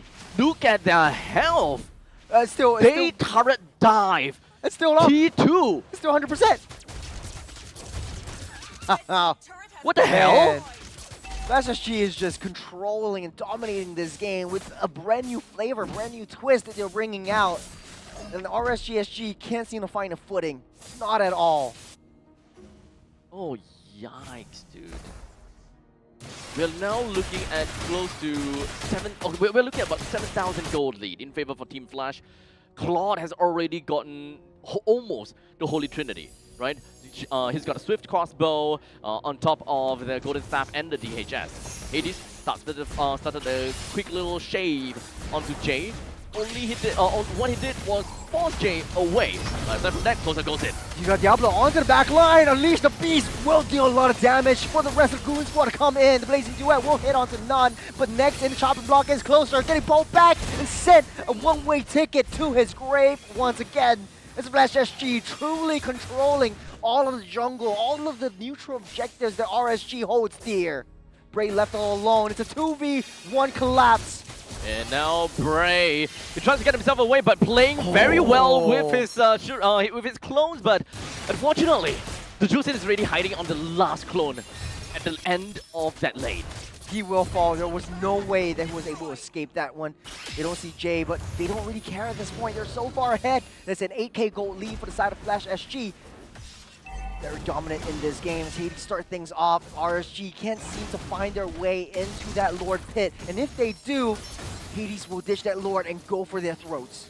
It's unfair that this tank can throw a shield that will refresh his cooldown whenever he hits a target and yet deal so much damage. Yeah, this is one of the tank junglers that we oftentimes forget. One of the fastest tank junglers because that first skill just is a spammable skill. It gets cooldowns after cooldowns once you hit a single target with it. Now even Bray can't seem to get on that back line. Lord of Destruction turns into the Beast. It doesn't want to go in. No high commitment just as of yet. Hades toying with his food, just rolling in the deep and rolling underneath the turret as RSG just patiently waiting. They're too scared to come out. They're gonna be fine. They did manage to pull, or rather, they did manage to force Diablo to go into the Ninetale Fox farm. So if RSG wants to take up a fight, technically they can, because Team Flash is one ultimate behind. However, they still need to remember that they are close to 9,000 gold behind. This one shift, this one change that Flash SG brought is just one player. It makes so much difference in how they want to play things around, how they're able to adapt on the fly. And on the top side though, Hades already zoning CS out. Nothing to do but force a flicker to keep himself safe. Get a hard guard onto Hades. He's already collapsed on by 3 as Roy takes too much damage. He has to find an escape. Hades? Getting a split, grab, pull back. Hades still up and alive, getting healed by the clones. Oh, Diablo! The Lord of Destruction flickers in, pushes everyone down a turret base. You got 3-on-3. CS able to find a nice kill onto 2 members. This JP on Hades, the only one left. Flew too close to the sun. This Flash SG able to get their hard guard to keep Hades up and alive for now. Jay might be able to fall down to the ground. As they keep this up, they want to get Hades coming in. CS and Jay able to get that damage. Oh! It's a 2-on-1, but they still take down 2 members of RSG SG. There's so much to unpack throughout the entirety of the fight. I definitely admired that flicker plus the S1 backwards attack coming in from Diablo. You can see how much that was set up for the team. That will be happening right about now. It was back. More than enough to bring Roy down. Yeah, I think once the Valier is out of the picture, the Flash SG has so much potential in 2-man army team fights. And honestly though, the Boxia and the heal coming in from the hard guard was just too much for CS to handle. That's why the Granger is not touted as one of the tank killers. You really need to be able to land all of your shots, and I think it's so difficult. If not for Bray, it might smell disaster for the rest of RSG. Literally. And honestly, even if he sacrificed himself for that fight, right? Literally, he got 1 for himself. They got 2 kills on the CS and on the J. That is value, if you ask me. As long as, if you know that you're going to go down, if you know that there's going to be, downtime. That downtime is generally the time for marksman to farm. And if he goes down, there's no time for him to farm and he's immediately going into the next fight. Bray actually found Diablo, popped the Winter Crown in time, but Diablo taking a little bit too much damage. If you're a jungle like Hades, you have that confidence to really go into the midst of battle, into the back line. They go. Hades doesn't have the Heart Guard anymore. They might be able to pull the trigger right now as they take care of that Lord, and Danny's the only one soloing this Lord. Hades will be to go down, but hands up Bray, but the damage is done. Lord is already taken out. Jay might be the next to fall by the hands of Curtizi. 3 against the world right now. Flash SG desperately trying to stay afloat, but they do have so much dimensions out in how they want to play this. If you lose Hades, it doesn't matter because Vanix is able to take down the objectives. That's the most important thing with the position 1 onto Claude. At this point in time, even if we're looking at the Baxia as the jungler, I would say that him being alive is not that big of a deal, or him going down is not that big of a deal anymore. We're looking at a tank jungler. As long as Vanix is alive, he's going to be the main reason why they will win fights, and he's the reason why he will be able to carry entire team fights. Nice little shadow kill from Bray to push them all the way, but it's just healed back up by the healing waves from JPL. That's the issue with an enchanter support from Flash SG, but for RSG though, trying to get any kills whatsoever becomes increasingly difficult. They might be able to make quick work of the second lore of the game, but Hades still patiently waiting for an angle and opportunity to take CS down. As long as this Ranger is still alive and standing up strong, RSG has a better shot in wave clearing. Everyone! Jay with a 3-man fist break. Diablo in the mix. He got a hard guard onto Vanix, the Blazing Duet, melting everyone down to the ground once again. But it might not be enough. It's a 4v4. Down the split. Will not be enough to take everyone down. Vanix goes down as well. Bray cleans up shop. It's brother versus brother. It's not done. Oh, Bray with the takedown onto Diablo and breathing some signs of life for RSG Singapore. Oh man, very sneaky bakey like. Hiding in that small little brush, waiting for the perfect opportunity to spring into action. That's my boy. Look at him. Throughout the entirety of the fight, he looked for the opportunity, and of course a great setup coming from Jay that allowed them to group 3 members together. That took a chunk of the HP out, and now Bray, now that he's done with the OG Shadow kill, he already saw the opportunity. Went straight in for Vanix, the pause 1. And then, who cares about JPL? I already have got one of my shadows attached over to the opponents. Yeah. I mean, to be honest though, this was a very interesting dimension of gameplay, especially from both sides of the teams and both sides of the table. Honestly, the fact of the matter is, Angela was keeping everyone else alive. I think the breakdown in terms of the communication, especially coming in from RSG, really came to show in the early game when they were not able to deal with Hades. But then again, at the end of the day, it really goes to show like RSG doesn't really have that split damage. If not for Bray, that might spell really disaster for RSG. Yeah, so ultimately I gotta have to say, right, all in all, this RSG play, they knew exactly what they're looking out for. They are, I think by the end of that, they are definitely going to be able to bring down all of the exterior turrets. Yeah. Close to all, maybe just left with maybe 1 T2. Yeah. I think generally that's going to be the what's going to be left over. I think they might be going for a pause right now. Hopefully, nothing is going south. But to be honest, though, I think it's just really a good defense from RSG in particular, especially since they only have a Granger to deal a lot of massive amounts of damage, and C Halberd only really works on basic attack damage. So you really need to land your basic attack shots and not your skill damage to be able to mitigate some of the healing factor that JPL is able to bring to the table with Angela. I'm not too sure about this though, but when it comes down to looking at CS as the Granger, yeah, he's definitely having a lot of difficulties trying to break down that thick of a HP coming in from Baxia. Yeah. And further being complemented by the heart waves from Angela, it seems like this is legitimate a behemoth of a hero. Yeah. They need to do so much just to bring this one person down. And during that entire, I think that was like a good 8 seconds of pummeling onto the Baxia, they lost the entire opportunity to look and go into the Lord's pit. Man, I think this is still a very close game. It could be anyone's game at this point. Right now, RSG and Flash SG, just because of that one kill, they're on equal footing. I wouldn't say Flash SG had a dominant performance all the way through. At least RSG managed to get a defense, and they played through that late game. The thing right now that they have to deal with is Vanix's Claude. The damage from the Blazing Duet is really starting to show so much more than we actually expected, and we sort of like forgot how the Claude actually brings what the Claude actually brings to the table. Now we are 14 minutes in to the game. 46 to 44 is the economy line between both teams. RSG is just down by 1,000 gold at this point. Lord spawning up in 30 seconds. I think for Flash SG, they might need to really step up that tempo, draw them out of their base so that RSG doesn't have any form of defense when it comes down to these big team fights and clashes. So with all said, Lord's going to be coming out in about 8 seconds into the game, and this is where Team Flash, they are eventually going to take priority once again. Now the question is if whether Baxia will be sacrificing his life once again and just rushing right into the face of RSG.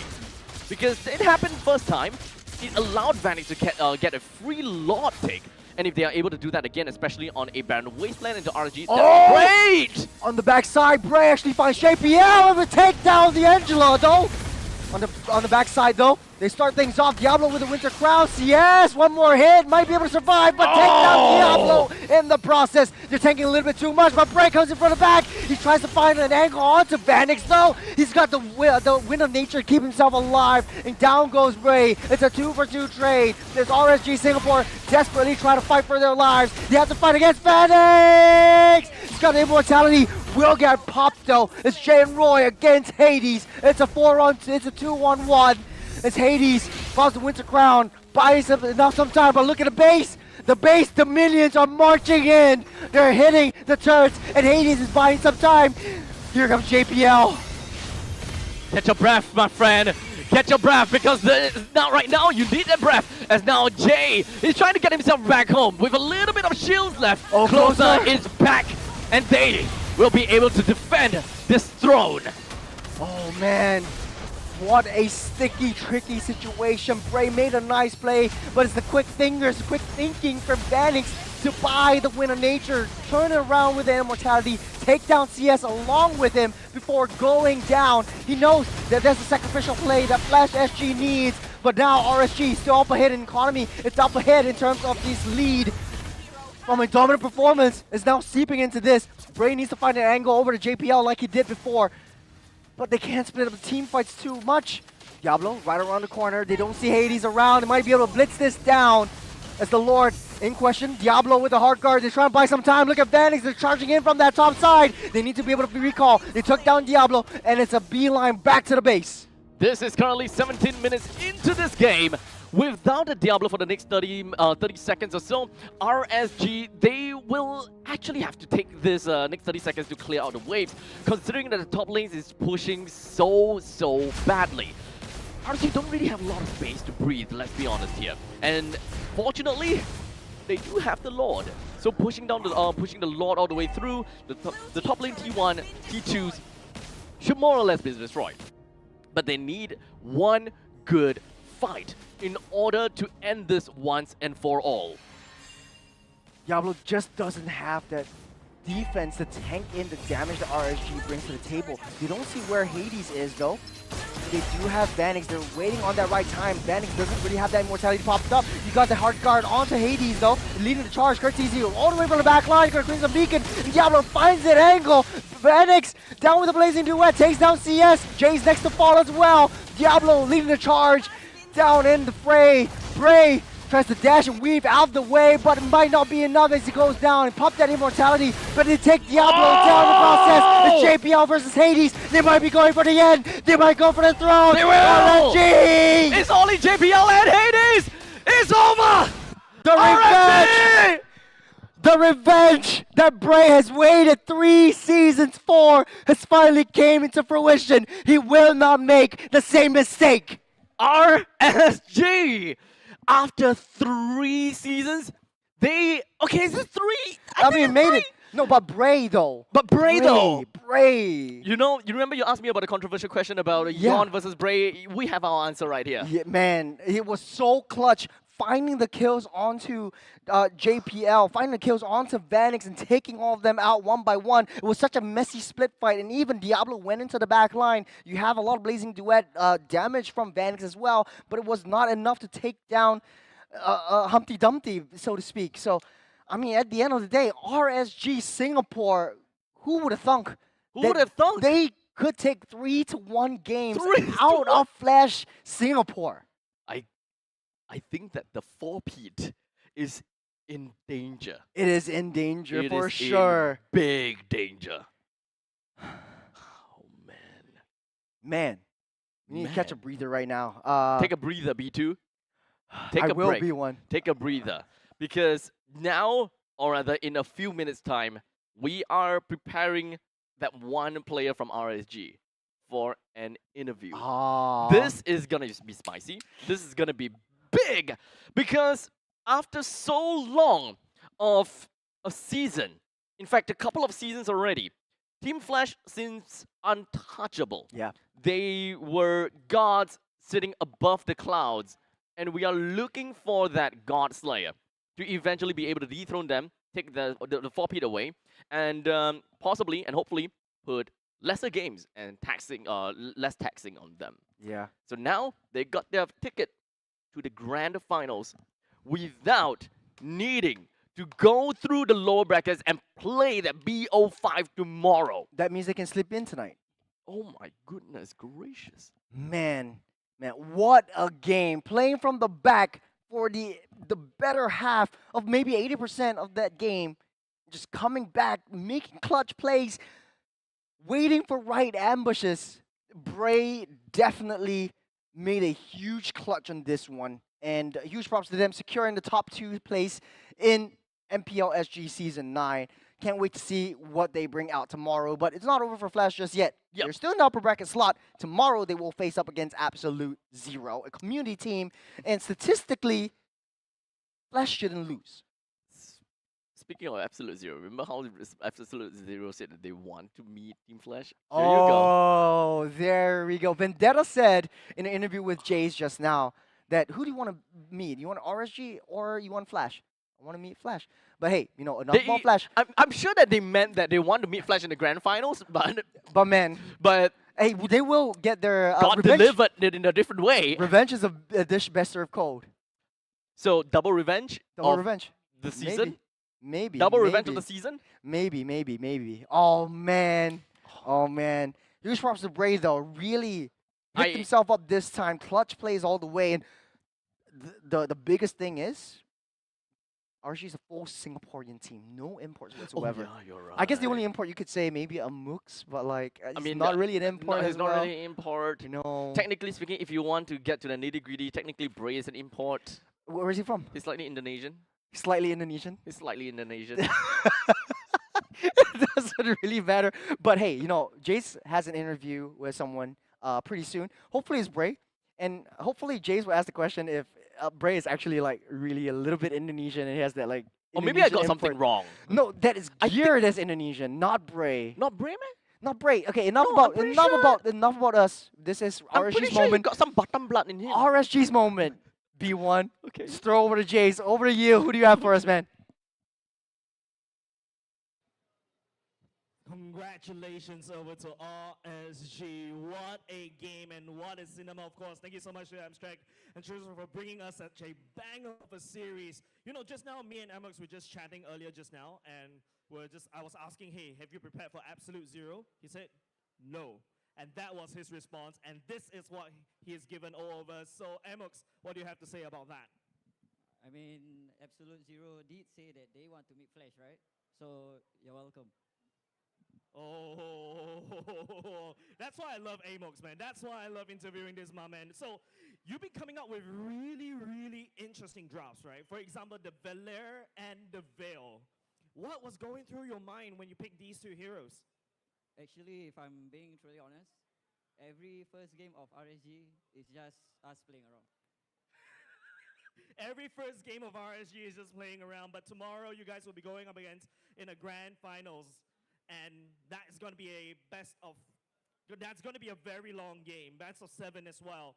So that first game, you're going to have to experiment just a little bit. What other things that you might leak for us? I mean, everyone did say that no full Singaporean lineup will go to the grand finals. They say that every RSG player is washed. So, I mean, I think every team has substitutes, every team has imports. So, I mean, if you want to go 4-3, I don't mind. I can test things out before I go international, you know? It's going to really testing out. I'm really looking forward to this one. It was really, it was a very creative drafter. But apart from that, you know, there's a period of time when the minions were literally reaching the base during that period of time. Were you watching that? Do you see that? What were you guys, how was the comms? You have access to the players' comms? What were they talking about? What were running through their minds? They were just saying what were they getting for dinner. So once they decided, then we decide to end the game. So that's that. So the discussion was not about how to win a game, but what to get for dinner. And it seems like you guys got Team Flash for dinner instead. Wow, that. Because today is Raya, so I didn't go for Raya. So they gave me a treat to eat every team today. So thank you so much, RSG. That's very spicy, Amox. Ladies and gentlemen, once again, give them a huge round of applause for Amox. What a game. RSG managed to take down Team Flash. Just giving one game only, and that's it. Looking forward to your performance for Grand Finals. One step closer to MSC. Of course, ladies and gents, tomorrow is going to be even more exciting. If things are happening exciting this time around with Amox, it's going to be more exciting tomorrow. And with that said, I'm going to be throwing back to the casters, Abstract and Trills. Take it away.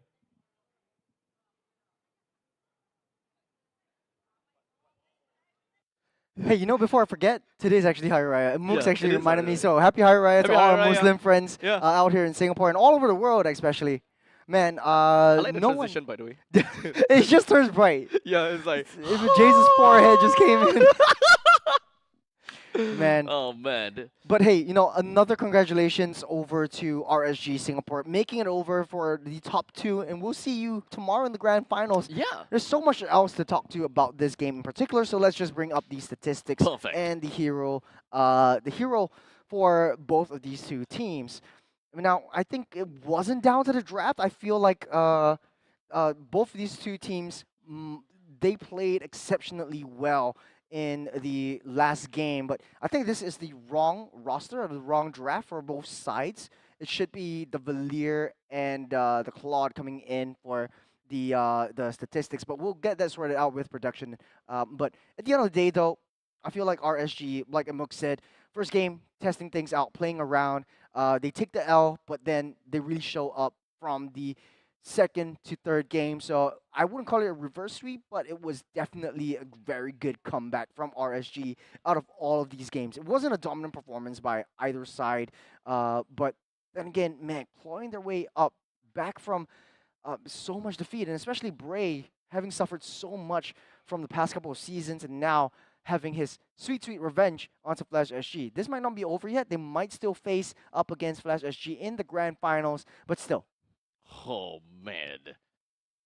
I'm still letting it sink in. Yeah. I'm still letting it sink in. You know? I bought a sink. And you're bringing it into the door. Yes. Perfect. Honestly, oh man, I really wanted this composition to work. And I want that, you know, very heroic moment. Diablo comes in to save the day kind of thing. Yeah. Initially, it looked great, It looked as man. if, but then It looked as if, yeah. Like Hades was just the untouchable behemoth. No one can literally chip him off. They dove the turret. They got out of the turret like maybe, 5 seconds later? Yeah. And not even half of their HP is gone. That was some amazing stuff. However, I think that is also highly regarded because of Roy. Because when it comes down to, you know, when it comes down to anti heals, Roy has got to be the main important guy. As long as you hit someone, anti heal happens. That's the unfortunate thing about Dom Ice now, right? Because Dom Ice got did dirty. You have to be hit in order to get that damage debuff. mitigation or the anti-regen. Yeah, so I think that this plays a lot of part for Roy. He has that big of a role to either Searing Torrent or Fireball all of the members or selected members. Especially I think that Diablo as well as Hades, they really need to be hit by that. Looking at how Diablo have got the War Axe, you want to mitigate the amount of healing that he can get. Let's not forget about Hades even buying the Oracle to kind of double down onto the amount of healing that JPL could have provided with the hard waves and the photo.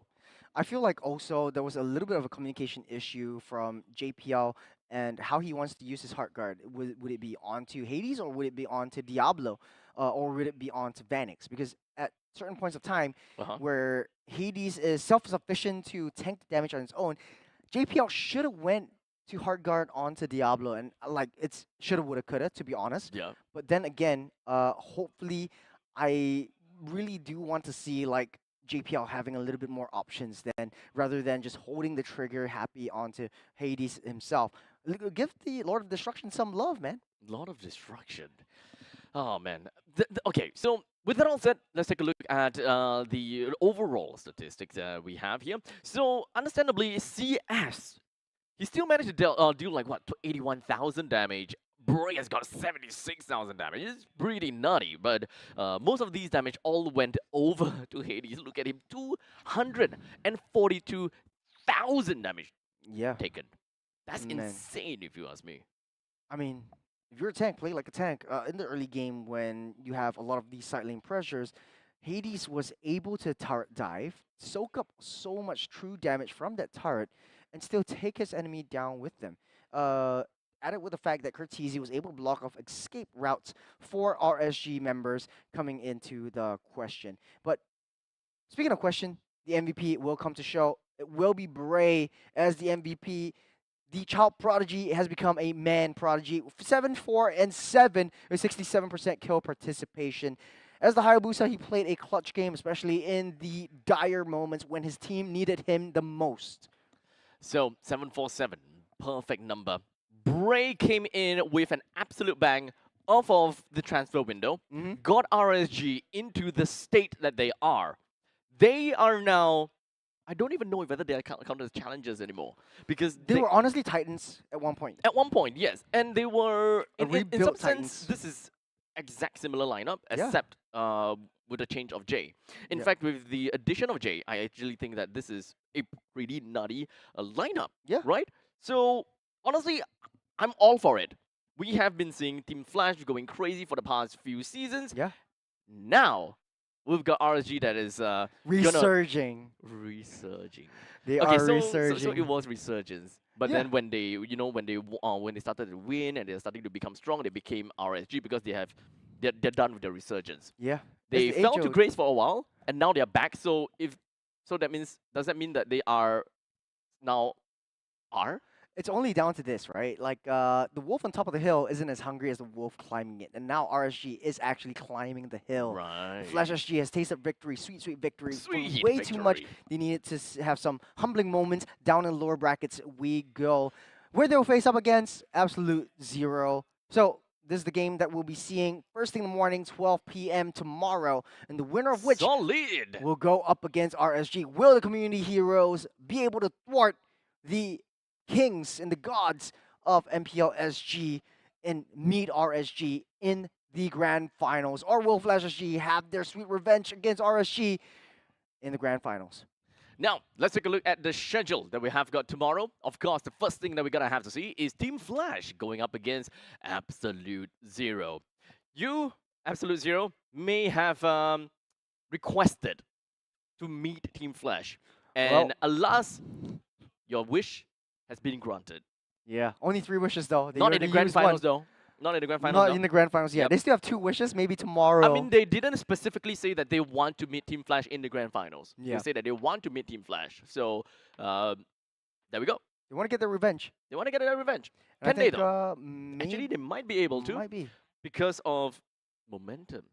I think that the momentum is kind of down for Team Flash. Yeah. I think that they are also kind of scrambling for an identity with the fact that they're kind of like getting Ken in, Diablo in. What is their absolute formula. They need really some consistency, especially in their gameplay. But hey, you know, this is a story for tomorrow, right? You're right. Yeah.